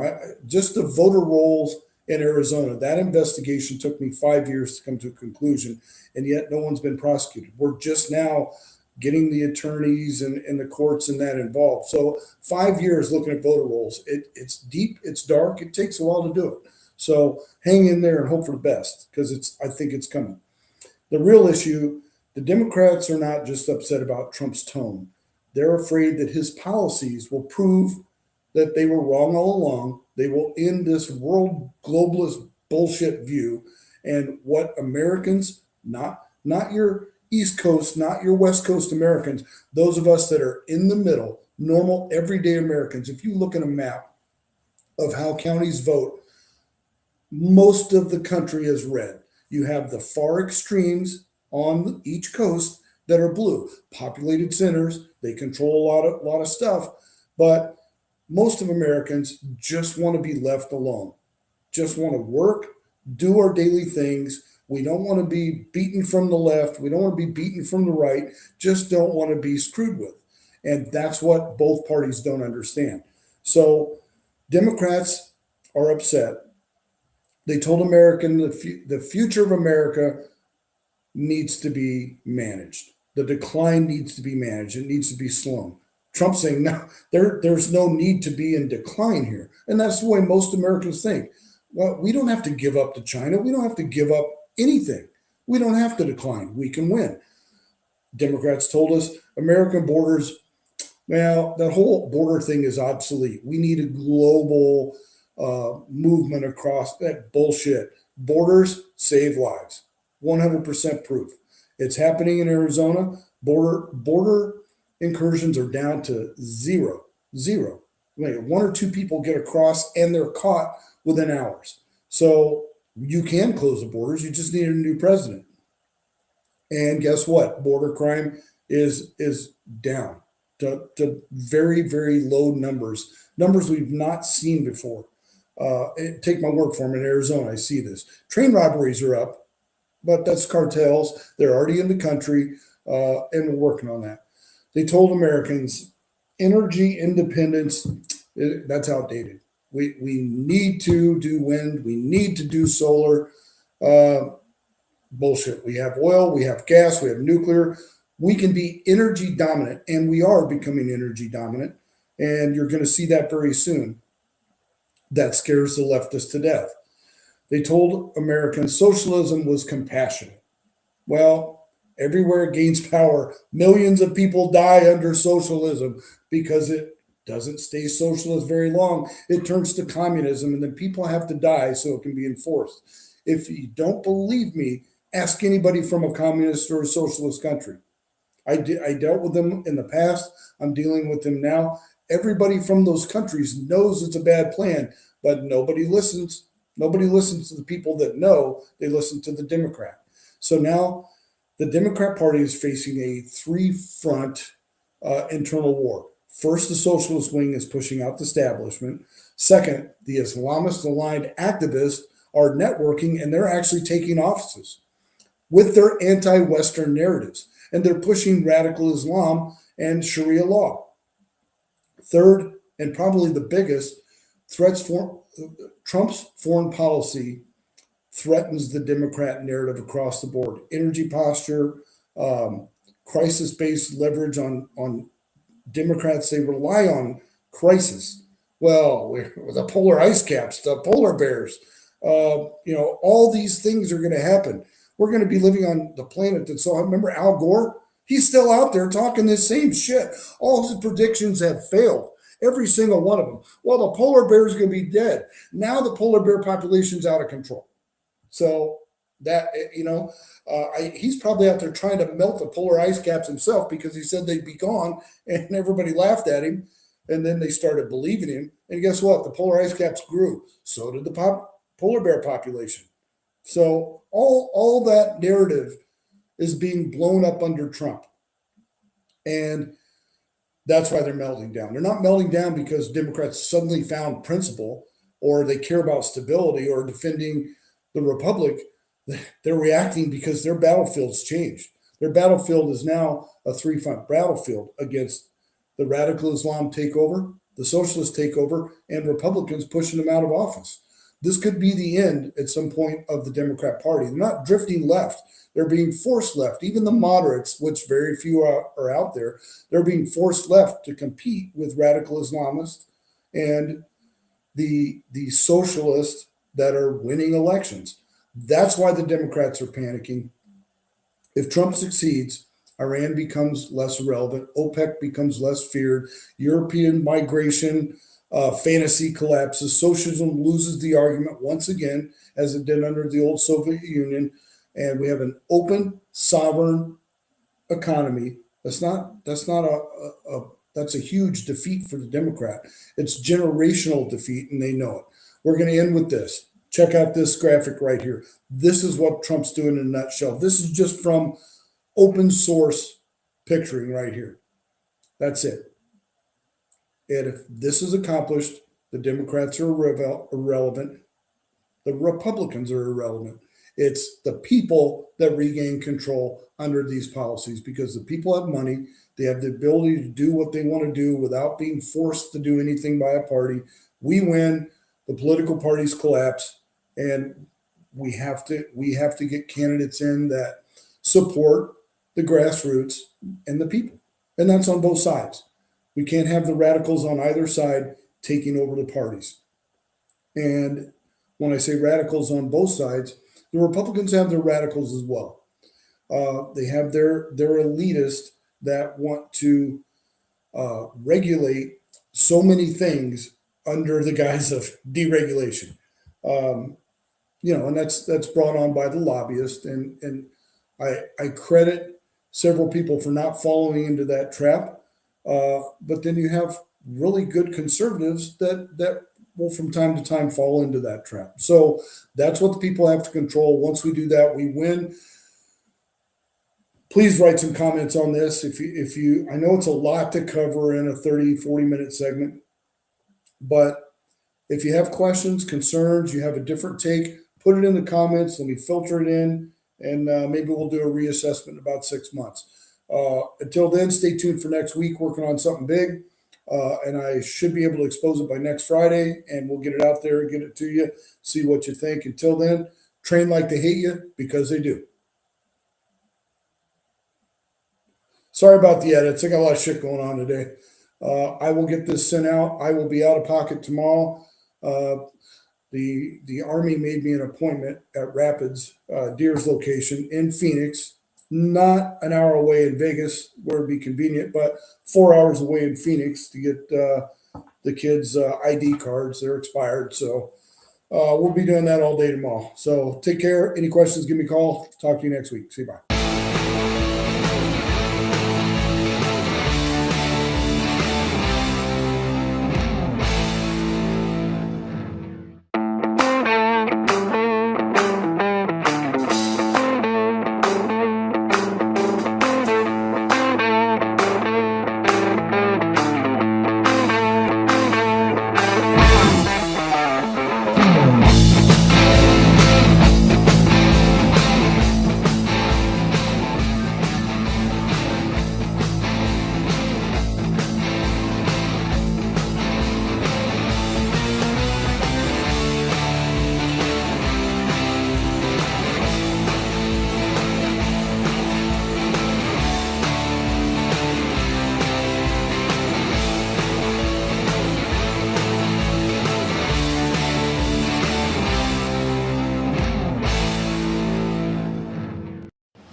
Colonel Rob Maness has a lifelong record of providing dedicated service to this nation. Having worked his way up from the enlisted ranks to full colonel, he served our country for more than 32 years.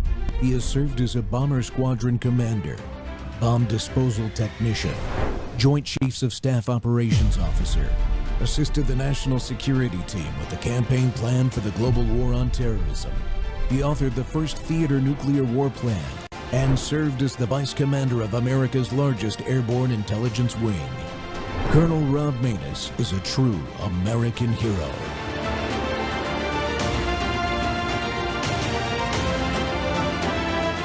This is Rob Maness Live. Say you become Minnesota's next U.S. Senator. Yes. Would you work across party lines to accomplish change? There are no party lines anymore. What do you mean by that? There are no party lines. There are only patriots and nationalists and globalists. There are no party lines. But there are still senators from different party perspectives. Yeah, I mean, on paper, on for the theater. So, are you willing to? There aren't a handful of America First, unbought and paid for United States senators in the entire United States Senate. How about this? How would you collaborate with counterparts? Tell the truth. I'm not collaborating with traitors.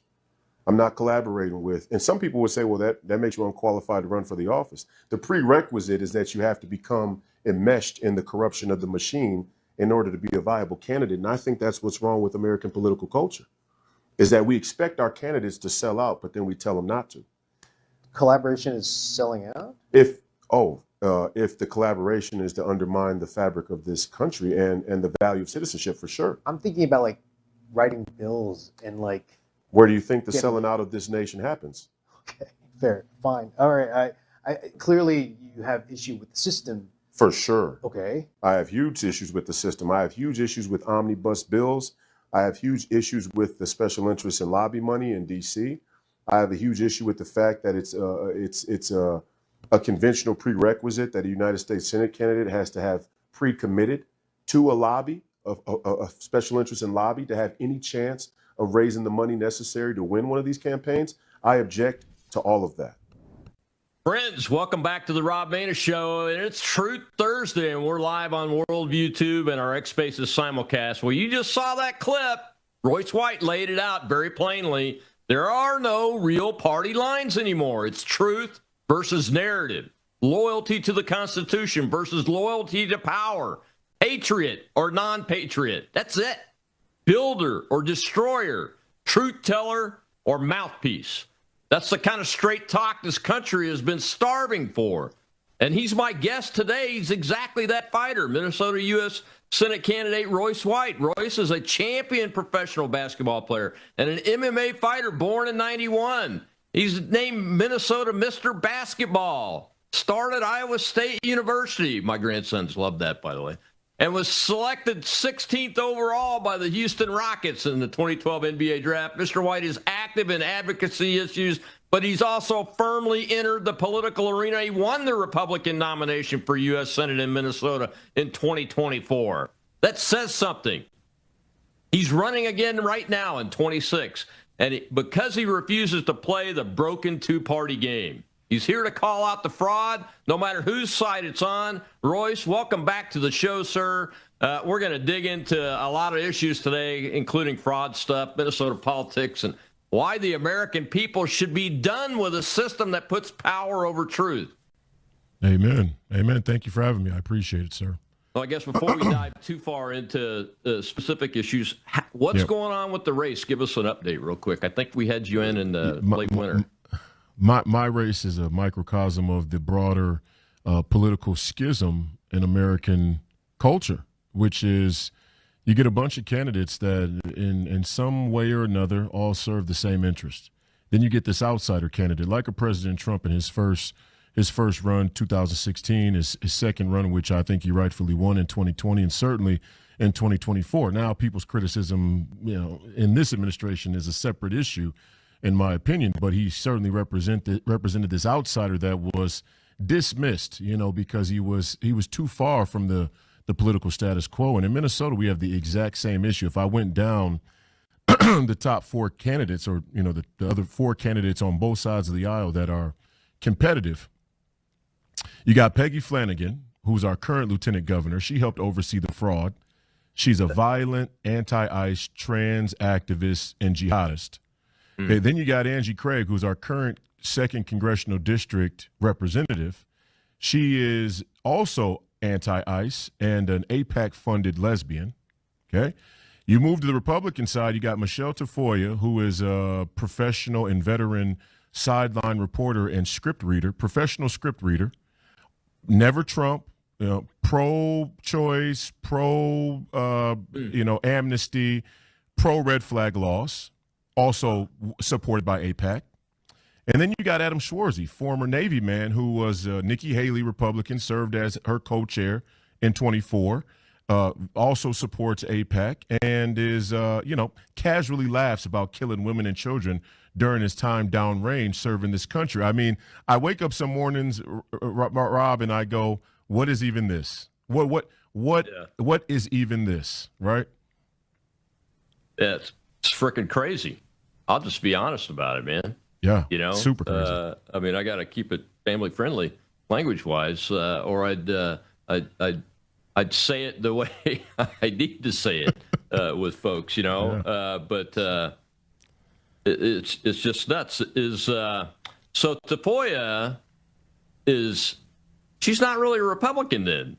I mean, in the way we see it today, post Donald Trump being elected twice. It depends on what people say is Republican, and that that's the crisis we're going through. And part of my candidacy, Rob, is like I look at it long range because I'm 35 years old. Let's hope we can, save a republic and keep it for my age to become relevant, right? Because we could certainly lose this country in the next 4 years, and nobody's age really matter much anymore. Mm-hmm. But if this is a long-term fight, which it's safe to assume it will be, part of this is to litmus test our own side of the aisle and our own party and figure out what our real principles are.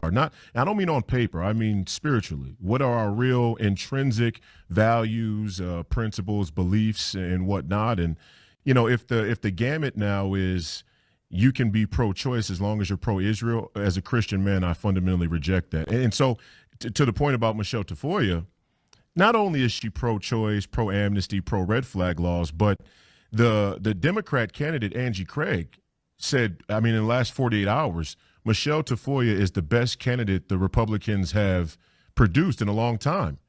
Under normal circumstances, in a sane society, that would tell Republican voters everything they need to know. But for some reason, we measure ourselves against the criteria and standard of the communists, and that's what we have to deal with first. You cannot define yourself by your enemies. You have to respect your enemies, know your enemies. But if you define yourself by your enemies, pretty soon you become your own worst enemy. And I think that's what the Republican Party represents, the current Republican Party, as well as the broader American populace. We are effectively our own worst enemy. Oh, yeah, there's no doubt about that. Look, the guy I ran against to keep him out of the Senate the first time just lost in a closed primary in Louisiana. He only got like 22% of the vote. We said that jungle primary produced leftist Republicans, and that's one of the things that happened. Bill Cassidy was a leftist Republican, still is. He's out there siding with the Democrats just today, that's right, along with Ted Cruz of all people, talking out of school about the Iran deal, which this president is not a pro-war president. Sometimes he does what he has to do, and I don't always agree with it. But once he gets in it, I support him. And he wants to end this because he's achieved his military objectives and he knows what's right for Americans. Amen. And you got these crazy people like Bill Cassidy and Ted Cruz out there in our own party that are showing their butts, basically, because they have either an axe to grind or, more importantly, they really don't have the principles that we say we have in the Republican Party. And it's really simple to me, and I think maybe you even see it this way, Royce. It's simple to me. I go back to that Declaration of Independence. I read the history around it. I look at the Federalist Papers. I've read some of the debates in the state houses over the Constitution, the Constitutional Convention, and it's pretty simple to me. You're either with those things or you're against it. And if you're with those things, you'll never have what just happened yesterday. And I wanted to get your take on this during the show, is that 3 Islamist communists, Mondami's team, swept Democrat primaries. I mean, Dan Goldman, as much as I don't like the guy, he's an entrenched establishment, full of money, rich guy, Democrat. They beat him. They beat him and the other 2 highly entrenched incumbents. What is that saying about the Republicans that back the policies that brought these people here? Well, it says 2 things. We are betrayed and we are surrounded. And you and I both know if you're surrounded, there's only one play to make. You got to plow a line through that. You got to plow a line through that circle, and you got to get to a spot where you can regroup. And that's what we need to do right now in this country. The president, individually, is betrayed and surrounded, and we the people described in the Declaration of Independence are betrayed and surrounded by our own people, many of our own citizens. And we have tough choices ahead of us. Like, for me, first day of the United States Senate, we're bringing a bill to federally ban Sharia law and Marxism nationwide. Now, people will say, well, that conflicts with the First Amendment. In my opinion, the Constitution more or less guarantees you a Republican form of government. Both Marxism and Sharia law are an impediment to the fulfillment of a Republican form of government guarantee for our citizens. And even more so, the Constitution was always meant to be amended. The proper argument with the left is not whether the Constitution is malleable, it's what are the priorities and what amendments should take place. And I think that's part of the argument that we get in with the communists that is foolhardy. We say, the Constitution says this, and that's it. And a lot of conservatives have staked their position on that idea. It was always that the Constitution should be amended. The question is, what amendments should be made for the betterment and health, the well-being and prosperity of America? And if the idea is we should, natural birth citizenship, for example, from our national mortal enemy, China, or for example, we should continue to let our Congress be subverted by special interests and lobby money, then those things we should object to. But you got to stand up and really object, right? And again, it's just like with Islam, this radical Islam problem, and it is a problem. I don't even think that we should let these people hold office. well, I think there's a law there's actually a law on the books addressing the communism side of this that's not being enforced. Exactly. And you're right. Are these people even really truly qualified to hold office? Look, the Constitution is clear. It says you can't have a religious test, but there's nothing about your ideology in there. And I got to be honest with folks. Fundamentally, Islam is a form of ideology and governance. Sharia law is law. It's not religion. Okay, yeah, political law. We have to deal with that in this country, and we have to deal with it in a way, Royce, that allows us to plow through the surrounded circle. We've got to be able to do that. I think President Trump, God bless him, I got to take a break here in a second, but President Trump is really starting to push back on the U.S. Senate now and taking some aggressive stances, even on bills that we voted for him to, help improve the housing situation. I think he said, hey, I'm not signing it, even though everybody likes it, until you give me the Save America Act, because he knows that that's part of the breaking that circle of being surrounded. That Save America Act's got to be done in order for us to even have a fighting chance. We got to take a break. I'll be right back. We'll see more clips about fraud and those kind of things, but that's not the only subject we're going to talk about today. We got a man from Minnesota that's running for office in Minnesota, but also has the big picture for the United States of America. We're going to take advantage of that. We'll be right back with Royce White.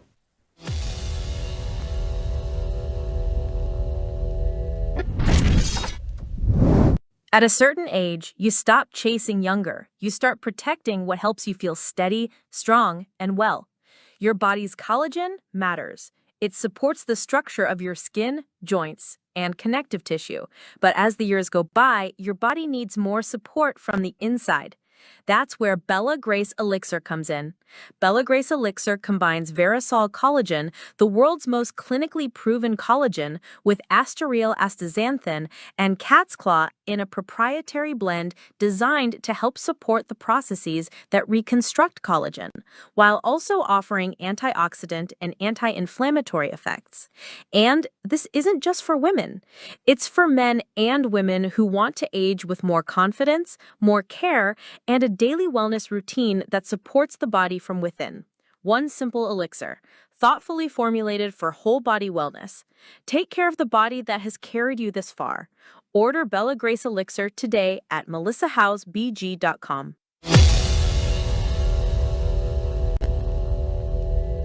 So you're the fraud czar now. House Oversight just came out with a report that said that Tim Walz was warned repeatedly that there was fraud, and he kept the money flowing because he didn't want to be called racist. That sounds like a crime to me. Is that a crime? Well, I'm going to let the law determine what's a crime and what's not. We're certainly going to investigate this, Jesse, and I guess now I can make a bit of breaking news because I left the White House to come here to do this interview with you. And before I did, we actually referred this particular case to the Department of Justice for a full criminal investigation. We are not going to do what the Biden administration did and make judgments of the law before all the facts are in. But here's what's particularly troubling about this to me is Jesse, you had people within Governor Walz's office who were saying, you know what, this looks like fraud. It looks like these Somalian illegal immigrants are doing something that's very shady. And then you had people who shut them down, who shut these whistleblowers down and said, you know, you're a racist or you're a xenophobe for asking questions about where taxpayer money is going. What that means to me, Jesse, is that clearly people weren't taking fraud seriously. Whether it rises to the level of a criminal violation, we're going to investigate it. And of course, if it does rise to that level, we're going to prosecute it. We have to. Yeah. We have to prosecute it. We have to prosecute the fraud, folks. We have to dig it out and find it and prosecute it. Because if we don't, that money, guess where it's making its way to? Terrorist countries like Somalia, okay? Terrorist countries like Iran. But that's not the worst part. Corrupt politicians in our own sphere. That's where that money is making its way back to that. My guest today is Royce White. He's the U.S. Senate candidate in 2026 here. Again, was the nominee in 2024 for U.S. Senate for the Republican Party. Royce,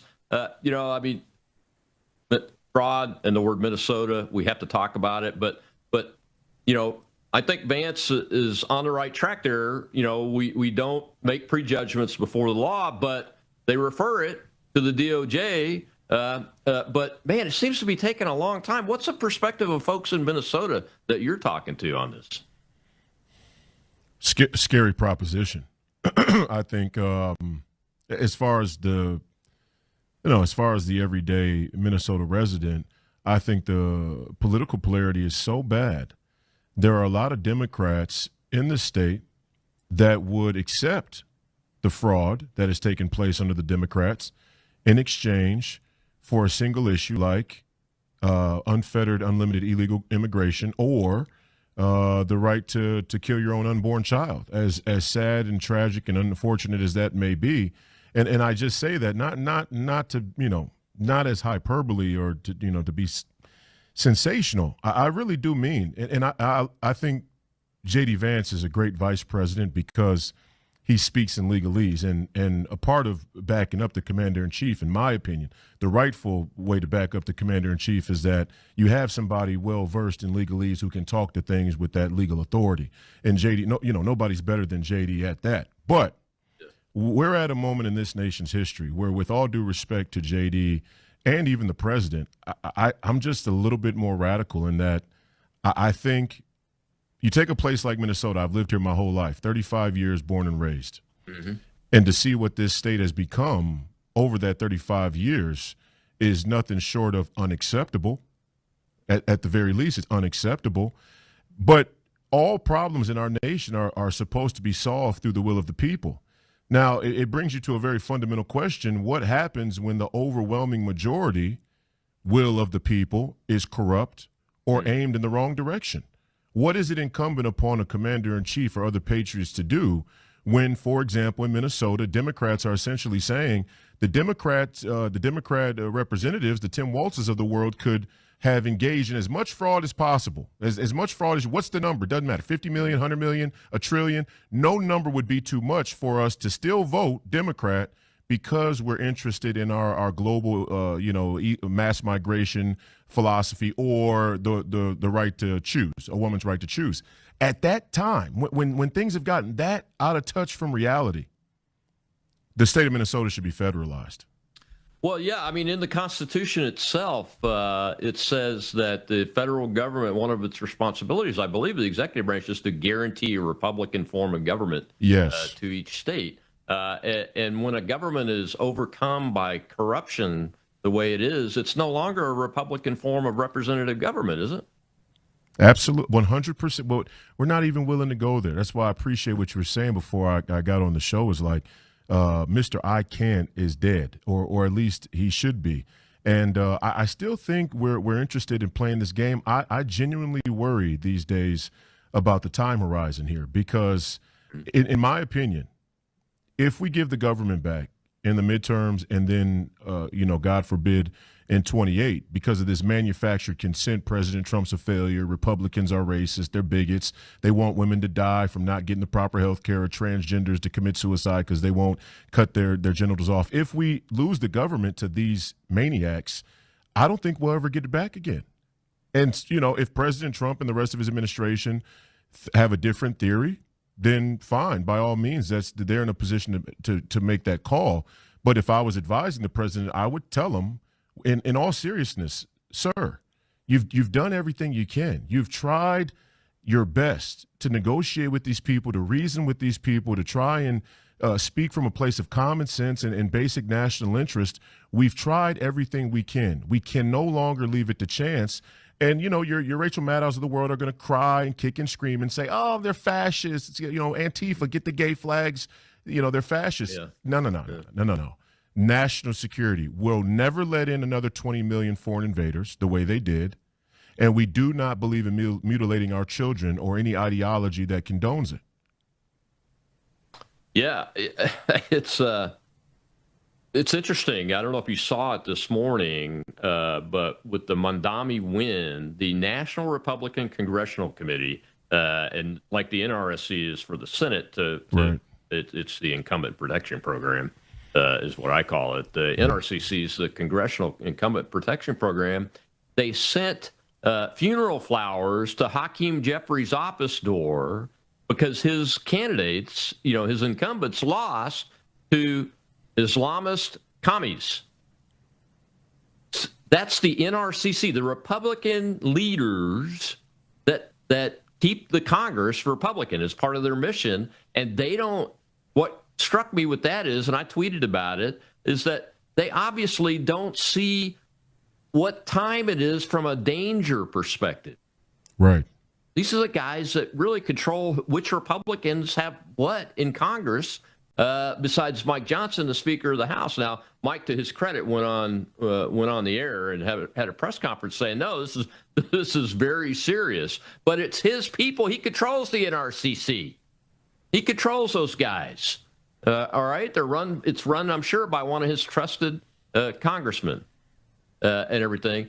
But that just tells me that the people in Washington and the people in the halls of power that are getting there, most of them don't get what time it is. Or and we've talked about this before, I think, on the show. You do have a very prevalent neoconservative and ideologically Trotskyite faction of the Republican Party. And again, to go back to Michelle Tafoya, it's such a microcosm, right? When Angie Craig, the Democrat candidate in our 2nd congressional district representative currently, says that Michelle Tafoya is the best candidate Republicans have produced in a long time, she's essentially saying Michelle Tafoya is a Democrat. Because in her mind, but this is the Overton window of the whole country. Mm-hmm. And we've played into this to our own detriment, and maybe, hopefully not, to our demise, is this idea that, Rob, I don't mean to belabor the point, but I'm writing a book right now called The Four Heresies of the West. And in my opinion, the four heresies were the scientific method, democracy, computer technology, and the last one will be artificial intelligence. But the heresy of democracy is that all majorities are made equal and righteous. And we have this strange obsession with majorities. And it's not that in all things fair, a majority is a great way to come to a consensus. But when things break from reality the way that they have in our country and in our culture, majorities are no longer safe. But Republicans, I don't think a widespread amount of Republicans really believe that. And that's the fight we're having in the Republican Party right now, is like, well, if the Overton window has been shifted all the way out to left field, mm-hmm. and we capitulate or pander to the moderate middle that is now located somewhere on the loony liberal left, because you got your far out there progressives mm-hmm. that say no borders, and then you got your still loony left that says, we want a border, but these 20 million that are already here, let's tax them instead of deport them. That's the loony liberal left to me.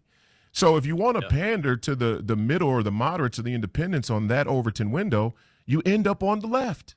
This is basic politics.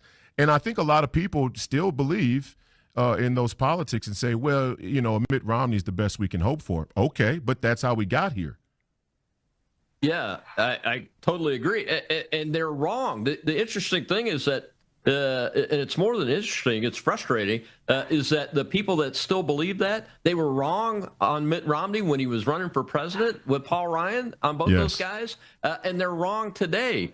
Donald Trump is living proof that they're wrong, but we haven't been able to make inroads in the legislatures, especially at the federal level, to eliminate this view that, well, we got to be the squish party and go along with the center, which keeps moving to the left, and now you have the NRCC people thinking it's funny that Hakeem Jeffries lost to 3 Islamist communists and is now paying the price for the policies that he's supported with all this immigration, whether legal or illegal, doesn't really matter at this point. Once you've gotten them to where you've got enough people where they can reliably defeat an establishment Democrat set of incumbents for congressional seats all in one swath, we're in big trouble, man.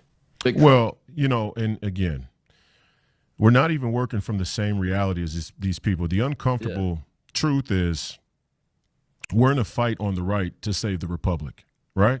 Mm-hmm. And we're trying to sort things out on the right. everything to the left of center has lost touch with reality. I'll give you an example.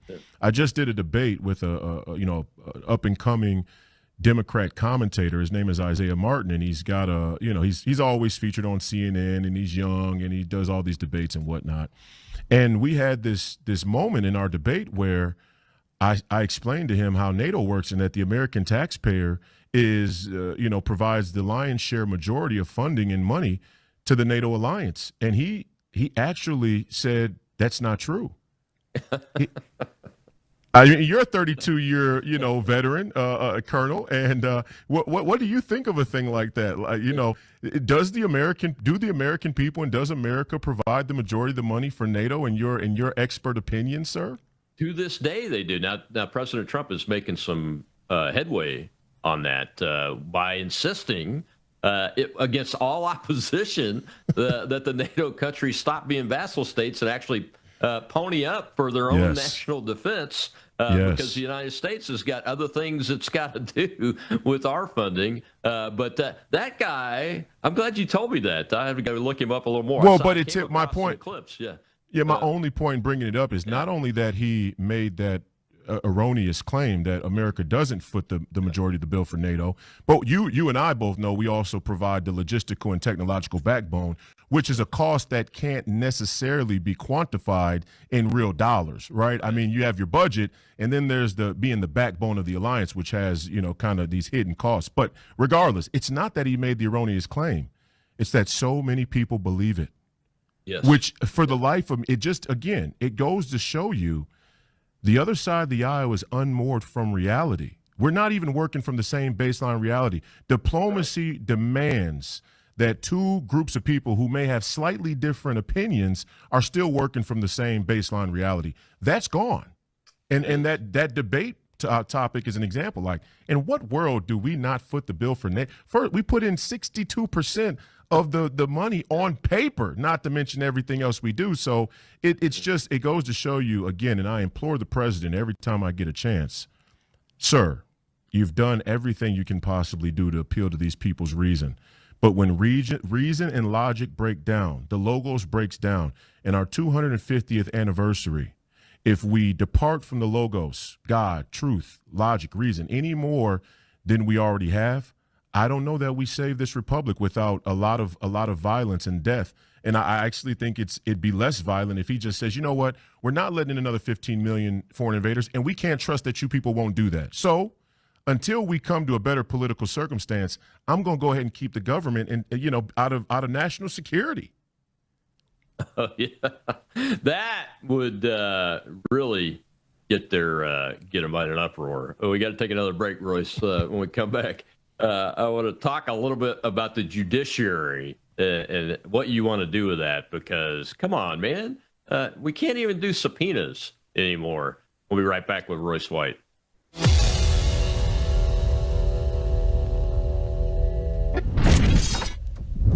Take a look at the water you just poured. It looks clean, it tastes fine, but what's really in it? Lead, fluoride, arsenic, chlorine, pesticides, PFAS forever chemicals, pharmaceutical residues, and bacteria. Every single day, these toxins flow straight from your tap into your glass, into your family. It's time for Sentry H2O from Worldview Water. Sentry H2O is the ultimate water treatment technology, designed to remove harmful toxins, balance your water's pH, and enrich it with essential minerals like calcium and magnesium, the way nature intended. From commercial-scale systems to whole-house filtration to crisp, delicious drinking water right at your kitchen sink and shower, Sentry H2O delivers cleaner, healthier water everywhere you need it. No plumber, no tools, no plumbing knowledge required. Perfect for homes, apartments, rentals, RVs, refrigerators, and more. Because everyone deserves access to clean, healthy water. Visit worldviewwater.net. That's worldviewwater.net.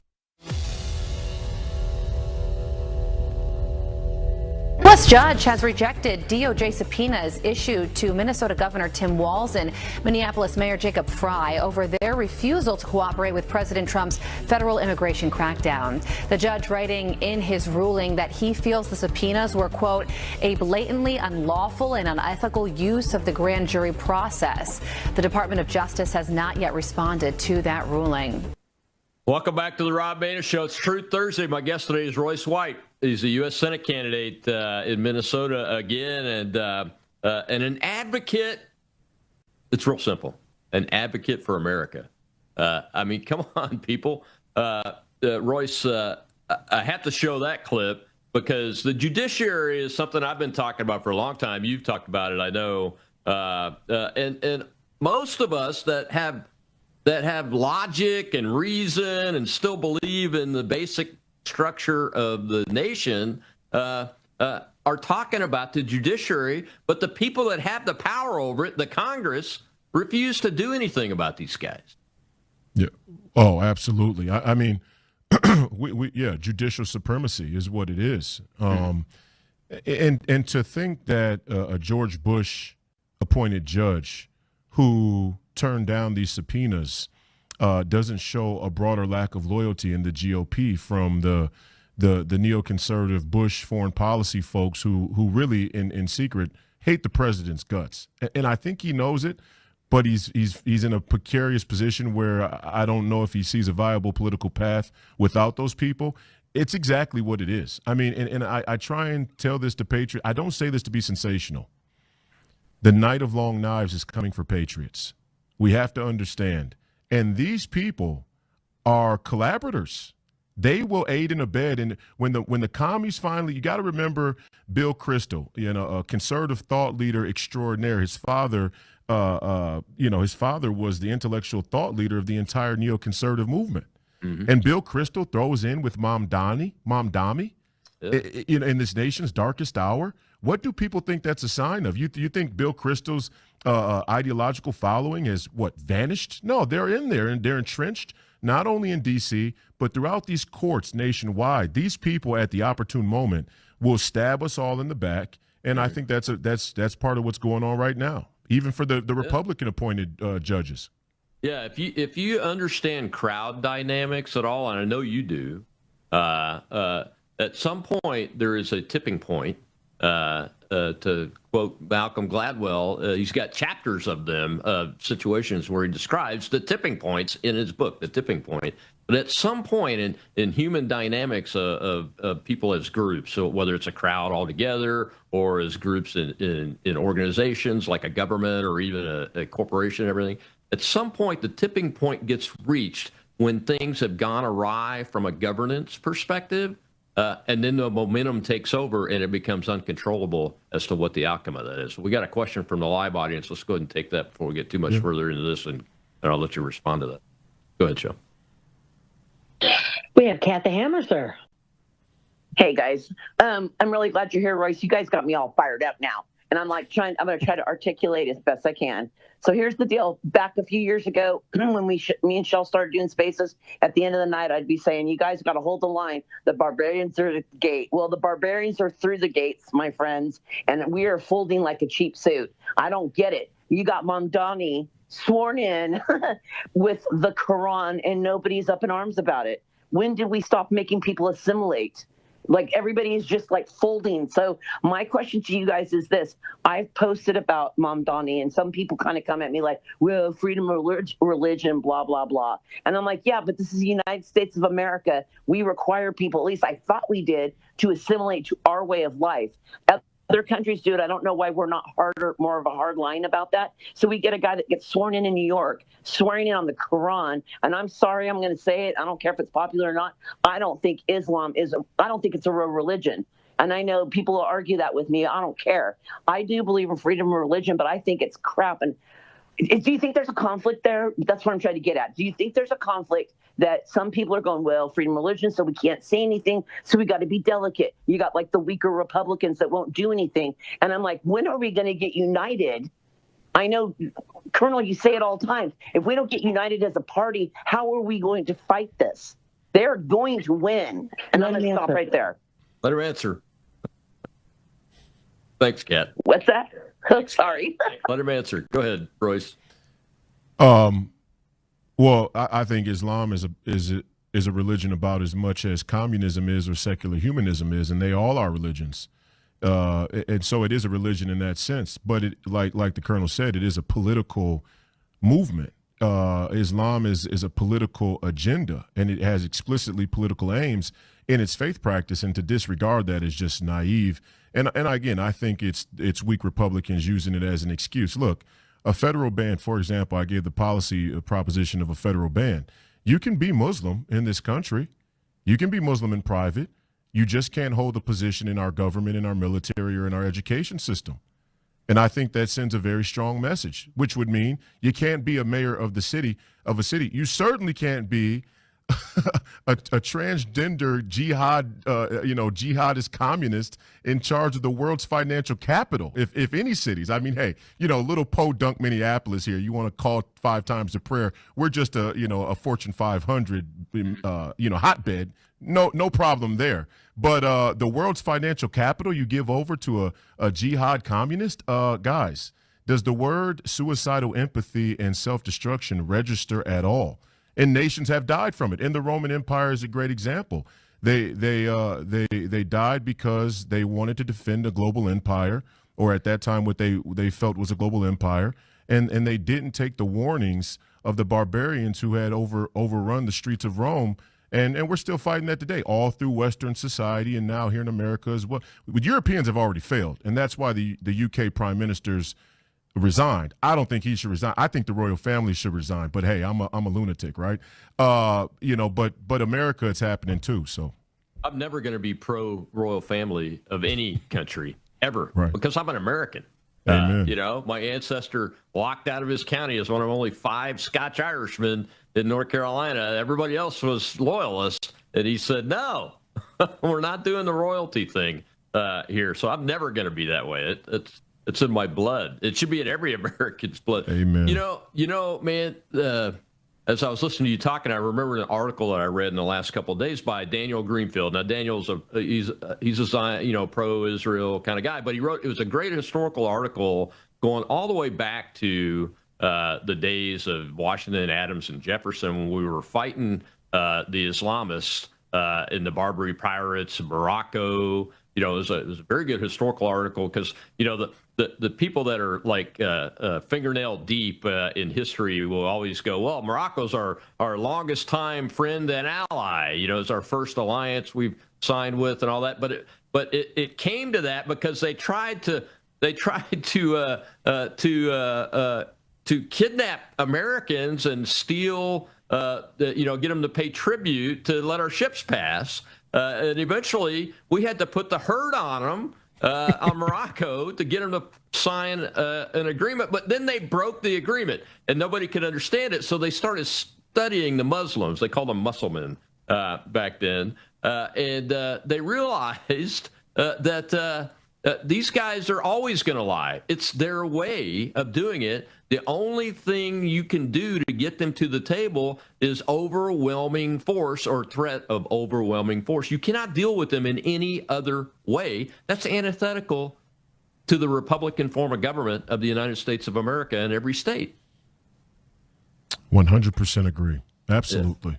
Yeah. Absolutely. Yeah, people would do well to go read that article. It's very good. Because there's a lot of lies out there and half-truths and all that stuff. We need to know how we've dealt with them before successfully and how we need to go in and deal with them today and we have to make a correction inside the country from the Islamist Marxist perspective. And if that's rewriting the anti-communism law to include Islamism and then enforcing it, that works. If somebody wants to, like you said, I'm not opposed to a peaceful Muslim family being in the United States, but they have to sign up to some things. One is American law is not Sharia law, right? And I don't know if you've seen this movie that's coming out called Citizen Vigilante. Have you seen the clips from that? Our friends over at RAV are promoting it, Jack Posobiec and those guys. Looks great. It's got Armie Hammer in it as the star. It's unbelievable. But there's a scene in the movie where he's he's in a home with an Islamist man and his wife. And the wife has been on social media saying that a young girl that was raped by 9 Muslims deserved it because of the way she dressed and all that. And Hammer's looking at him, and he's got his gun out with his silencer on it. He is a vigilante in this movie, and he's asking him questions. Well, why did you even come here? Well, the man says we live in a place that's very dangerous and wars and everything. And the Army asks him, he goes, yeah, but you're bringing your Sharia values here to America. You know what I think? I think we let the wrong people get out of your country and let them in here, and you need to go back. And that's that's the way we've got to be. Oh, I think we need to deport 15 to 20 million foreign invaders as an appetizer. And I think the President Trump administration will not get back on track in its effectiveness or in the eyes of the American people until one of 3 things happens. We secure our elections by executive order and with some force if need be. We restart the mass deportations, or we have some serious arrests of the deep staters, one of which in most recent news would probably be Dr. Fauci, right, who Tulsi Gabbard just dropped an absolute bomb on in her final days as DNI. So if one of those 3 things doesn't happen, and I'm in favor of the mass deportations out of all 3, I think the other 2, well, the secure election should be first. I'll say that, but that's a complicated task.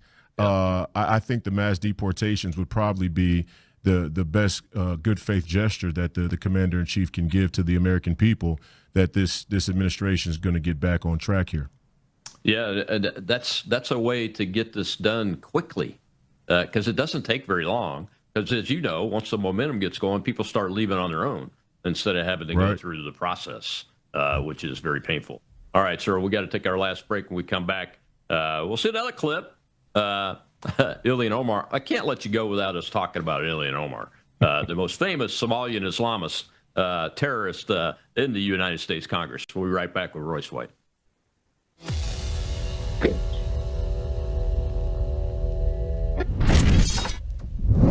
Introducing Worldview Tube Vault. Over 35 years of radio broadcasts, television programs, documentaries, and ebooks. Plus, Worldviewpedia, our powerful search engine for instant worldview and Bible research. Join for as little as $7.99 a month. And now, Vault members get something brand new, courses. Our very first course is here, the Book of Revelation with Brannon House. 53 in-depth lessons, complete with overview quizzes, walking you verse by verse through one of the most important books in Scripture. Getting started is simple. Go to worldviewtube.com/vault and join today. Already a member? Visit worldviewtube.com, click the person icon in the top right, and log in. Then hover over Vault in the menu and select Courses. That's it. You're in. Join WorldviewTube Vault today at worldviewtube.com/vault. Certainly not. I mean, he's certainly supportive of whatever they're doing. And this is one of the other things that we need to address is the extent to which members of Congress find themselves getting wealthy while they're in Congress. In this case, it appears by being completely in bed with all of the fraudulent activity that's going on in Minnesota. Of course, we should investigate this. Of course, should we look into what they're scrubbing from their website. I think we've got to explore this as far as we can, including potentially looking into denaturalizing and removing Ilhan Omar if she's violated our laws. And by the way, we should also ban stock trading on members of Congress, since we're talking about the wealth of Congress, and I have a bill to do that, and I hope we will do that next year. Mike Johnson, the Speaker, is working with us to do that. We have got to stop all of this flow of dollars that is corrupting our system, empower the American people to do what they do best, and we've got to pause immigration. I introduced a bill to pause immigration. Welcome back to the Rob Maness Show. We're live on Worldview Tube, and our X-Space is simulcast. And my guest today is U.S. Senate candidate out of Minnesota, Royce White. A champion in his own right as a sportsman, but a champion for Americans. That's what you need to know. And you're right. You're so right, Royce. The Minnesota's Senate race, especially, is a microcosm of the Trump effort against the establishment. Both times that has fought so aggressively against him and his supporters and everything. You know, if only we could turn everything Chip Roy just said into reality, we could get on a track and maybe stop this momentum that ultimately I'm concerned we're on, and obviously you are concerned we're on this path to where once that momentum breaks and the dam breaks, it'll be uncontrollable and a lot of lives will be lost. Yeah, no doubt. It's a microcosm in a lot of ways here in Minnesota. One of which is the strength of the Republican establishment, the Uniparty, and their framework of politics and political strategy, which is dishonest, in its basics, but even more so, Ilhan Omar's like, what is even that? Right? If there was a Mom Donnie before a Mom Donnie, it was Ilhan Omar, right? And now she's kind of fallen to the wayside because he's the rising star. But they're two peas in a pod, and they have the exact same ideology and the exact same disdain for this country and our values. And for the life of me, we're fighting. I don't know whether it's fraudulent elections, if people are genuinely brainwashed, if it's a suicidal empathy. Regardless, it doesn't. It's all the same result. The result is Minnesota and Minneapolis specifically, where Ilhan Omar is a rep, looks the way it looks for a reason. If you want to see the best indicator, it's not about the crazy transgenders or the 5 times call to prayer. It's that in Minneapolis public schools, they have the second worst proficiency rating in the entire country, where Democrats are in control. Predominantly black students cannot read or write at a grade standard underneath their tutelage because they run the entire teachers union in our state of Minnesota. If there's an indicator that anybody can look at that's bipartisan or should be sort of objective in its analysis, it's got to be our young people and their scholastics. And we're failing egregiously. And what do young black men do when they fail in school? They go to the streets. They end up killing each other. And that's kind of, it's scary enough. That's what they want. I said earlier today on my show, young black men are the shock troops for a color revolution. And if we're going to allow that, we just don't have any sacred honor or self-respect. Oh, you're absolutely right. I mean, the education piece is just a part of it, as you know, Royce. Policies that drive families apart versus help bring them, keep them together. All of those issues, and it's not just the black community, but it's you can see it most prevalently, and you can also see that people don't want to talk about it. And you notice I didn't say Republicans or Democrats. I just said people don't want to talk about it and face the truth, so that we can address the issue and save these kids. Save these kids, man. When I ran for U.S. Senate in Louisiana, 75% of the prison population was young black men between the ages of 18 and 27. 75%, because we still had a Jim Crow law on the books, which fortunately we're able to get rid of. But that's just part of it. We've got to look at the pieces of our society, whether it's affecting black men or poor white kids in Appalachia, or poor Hispanics up in Chicago or whatever. It doesn't matter. We can do it if we get away from these worthless politicians and policies. I got to ask you this question because I promised I would. You tweeted out, I think, or said something on your show about you're not suicidal. Why did you do that? Are you under threat? Oh, anybody who talks the way that I talk is always under threat. I get death threats all the time, but I'm a tough guy. I'm more worried about when I say stuff like that. I'm more worried about accidentally suiciding myself because Rob, I talk about things like the other day I was on my show and I said that modern monetary theory over a big enough time horizon is a debt trap for the entire working class. See, I go right to the heart of how money works, and it just so happens throughout our nation's short 250-year history, when you poke at how the money works in America, bad things tend to happen. Yeah, they do. As a matter of fact, I'm glad you brought up the Fed. You didn't say it, but that's what you're talking about. Yes. It wasn't until the advent of that organization that here's the thing that happens. We spent billions, and it's probably trillions now, on eliminating poverty and homelessness in various populations, and it never happens.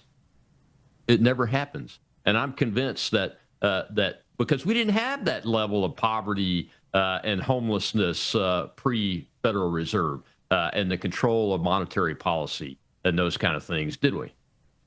No, we didn't. And the inflation of the currency, I would argue there's a direct correlation between the inflation of our currency since the inception of the Fed and the mass migration agenda worldwide. You have to print more money if you want to keep taking on more foreign invaders and giving them health care.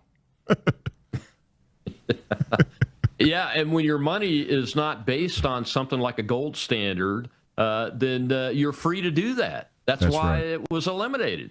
You're free to just print money at will, and the more money you print, the more inflation goes up, the more it hurts who? The least of us. The hidden tax. And I say that is dangerous because there's a theater of right-left politics, as I said in the opening clip there you showed from this PBS Frontline interview. But when you look at how the money works, it's the strongest indicator of uniparty power. And but for the Democrats, the Republican side is the only side who's even thrown the flag on the implications of monetary policy and fiscal conservatism. On the left, they're just kind of out in the open saying, we want the government big enough to blot out the sun. If that means that we have to bankrupt the working class and future generations, that's just the cost of doing business for them. And that should probably be the single greatest issue to deter people from ever voting Democrat again under any circumstances. Yeah, because it's so deadly. You know, just a few days ago, Royce, I'm sure you caught this, the national debt now exceeds our GDP for the first time. In the great United States of America, as economically powerful as we are, and we are still economically powerful, the monetary problems are self-inflicted, even with shutting down the Strait of Hormuz, essentially, it still has very little impact on most Americans from the perspective of their daily lives, except for when we go to the gas tank, and that's starting to come down too. But that is the issue, and I don't understand why we can't get people focused on the real issues. I mean, my goodness. We're sounding like a couple of Kennedys from 1960 talking about these challenges, like these challenges, and Donald Trump sounds a lot like them too. But we got to get him some support, like guys like you, to go in there. But can we get enough people like you in there? I mean, I've tried it myself, and my wife, bless her soul, is not going to let me do it again. I'm too old for that. I'm pushing 65. But there's plenty of you guys out there. But when you get there, do you think you'll be able to have a positive impact and have reinforcements for a Trump-like policy, for these types of policies? I know I'm talking about Trump, but these are the types of policies that win with the American people because it's what puts them as the priority. I think the best thing we can hope for is that President Trump has a clean break from this Republican establishment in a way where he encourages and empowers a proto third party, not an actual third party, but American patriots that run Republican and hold what you would call a freedom caucus. I'm not promoting freedom caucus. I'm just saying something to that effect of American patriots in the Senate who can hold the sway on the majority, not have a majority, but hold the sway, a big enough voter block in the Senate to hold the sway on the majority, which I think is like the first step to us having a real shift, at least legislatively. But I'm past all of that. In my heart of hearts, I hope the President of the United States has the courage to cement his legacy by keeping the government in this seminal moment, our 250th anniversary. And Abraham Lincoln did it. He suspended the habeas corpus to save the republic. And I think the amount of subversives that we have now, we're in a very similar position, even though it's inconvenient and uncomfortable for people to think. Yeah, it is a very, very similar position. And I'm not necessarily talking about like states seceding necessarily as states, but people walking away from the idea of the country aggressively. I mean, we just saw the sentencing of these Antifa this Antifa squad that pulled the ambush on an ICE facility in Texas. And you have lawyers out there for them out there going, well, yeah, but they were just making noise. They're protesters and all that. That was a military ambush operation. They used military tactics, small unit tactics. They were well armed. They were well trained, obviously. And that's the kind of effort I think you're going to see larger increase in that as we get to that tipping point if we don't get this system arrested. Well, look at the ACLU money we found in some of these far, right and left wing extremist groups, and that's a footnote in the grand scheme of things, because our government has been funding these anti-American NGOs the entire time to the tune of hundreds of billions of dollars. So absolutely, man, absolutely. Yeah. Well, Royce, thank you so much for coming on. It was short notice too, but we always love having you on, especially if we're spreading the truth and getting the word out there. Remind folks where they can find you in the campaign and how they can help you. RoyceWhite.us, that's the campaign website. I'm on all social media platforms. We do 7 to 9 a.m., the White House, Monday through Friday, on Free People Radio's social media channels. Thank you, sir, for having me. Thank you, sir. Appreciate you, man. God bless you. America loves you. America loves Americans. We want to be focused on being American, not left or right or even center. Focus on being American. This is a good time to take that opportunity to study the Declaration, study the Constitution, and the men and women that gave it to us so that we can honor them and keep it. I'll see you tomorrow on Truth Thursday. We're talking to John Thaler about his new book, Saving the Senate. I'm Rob Meenan.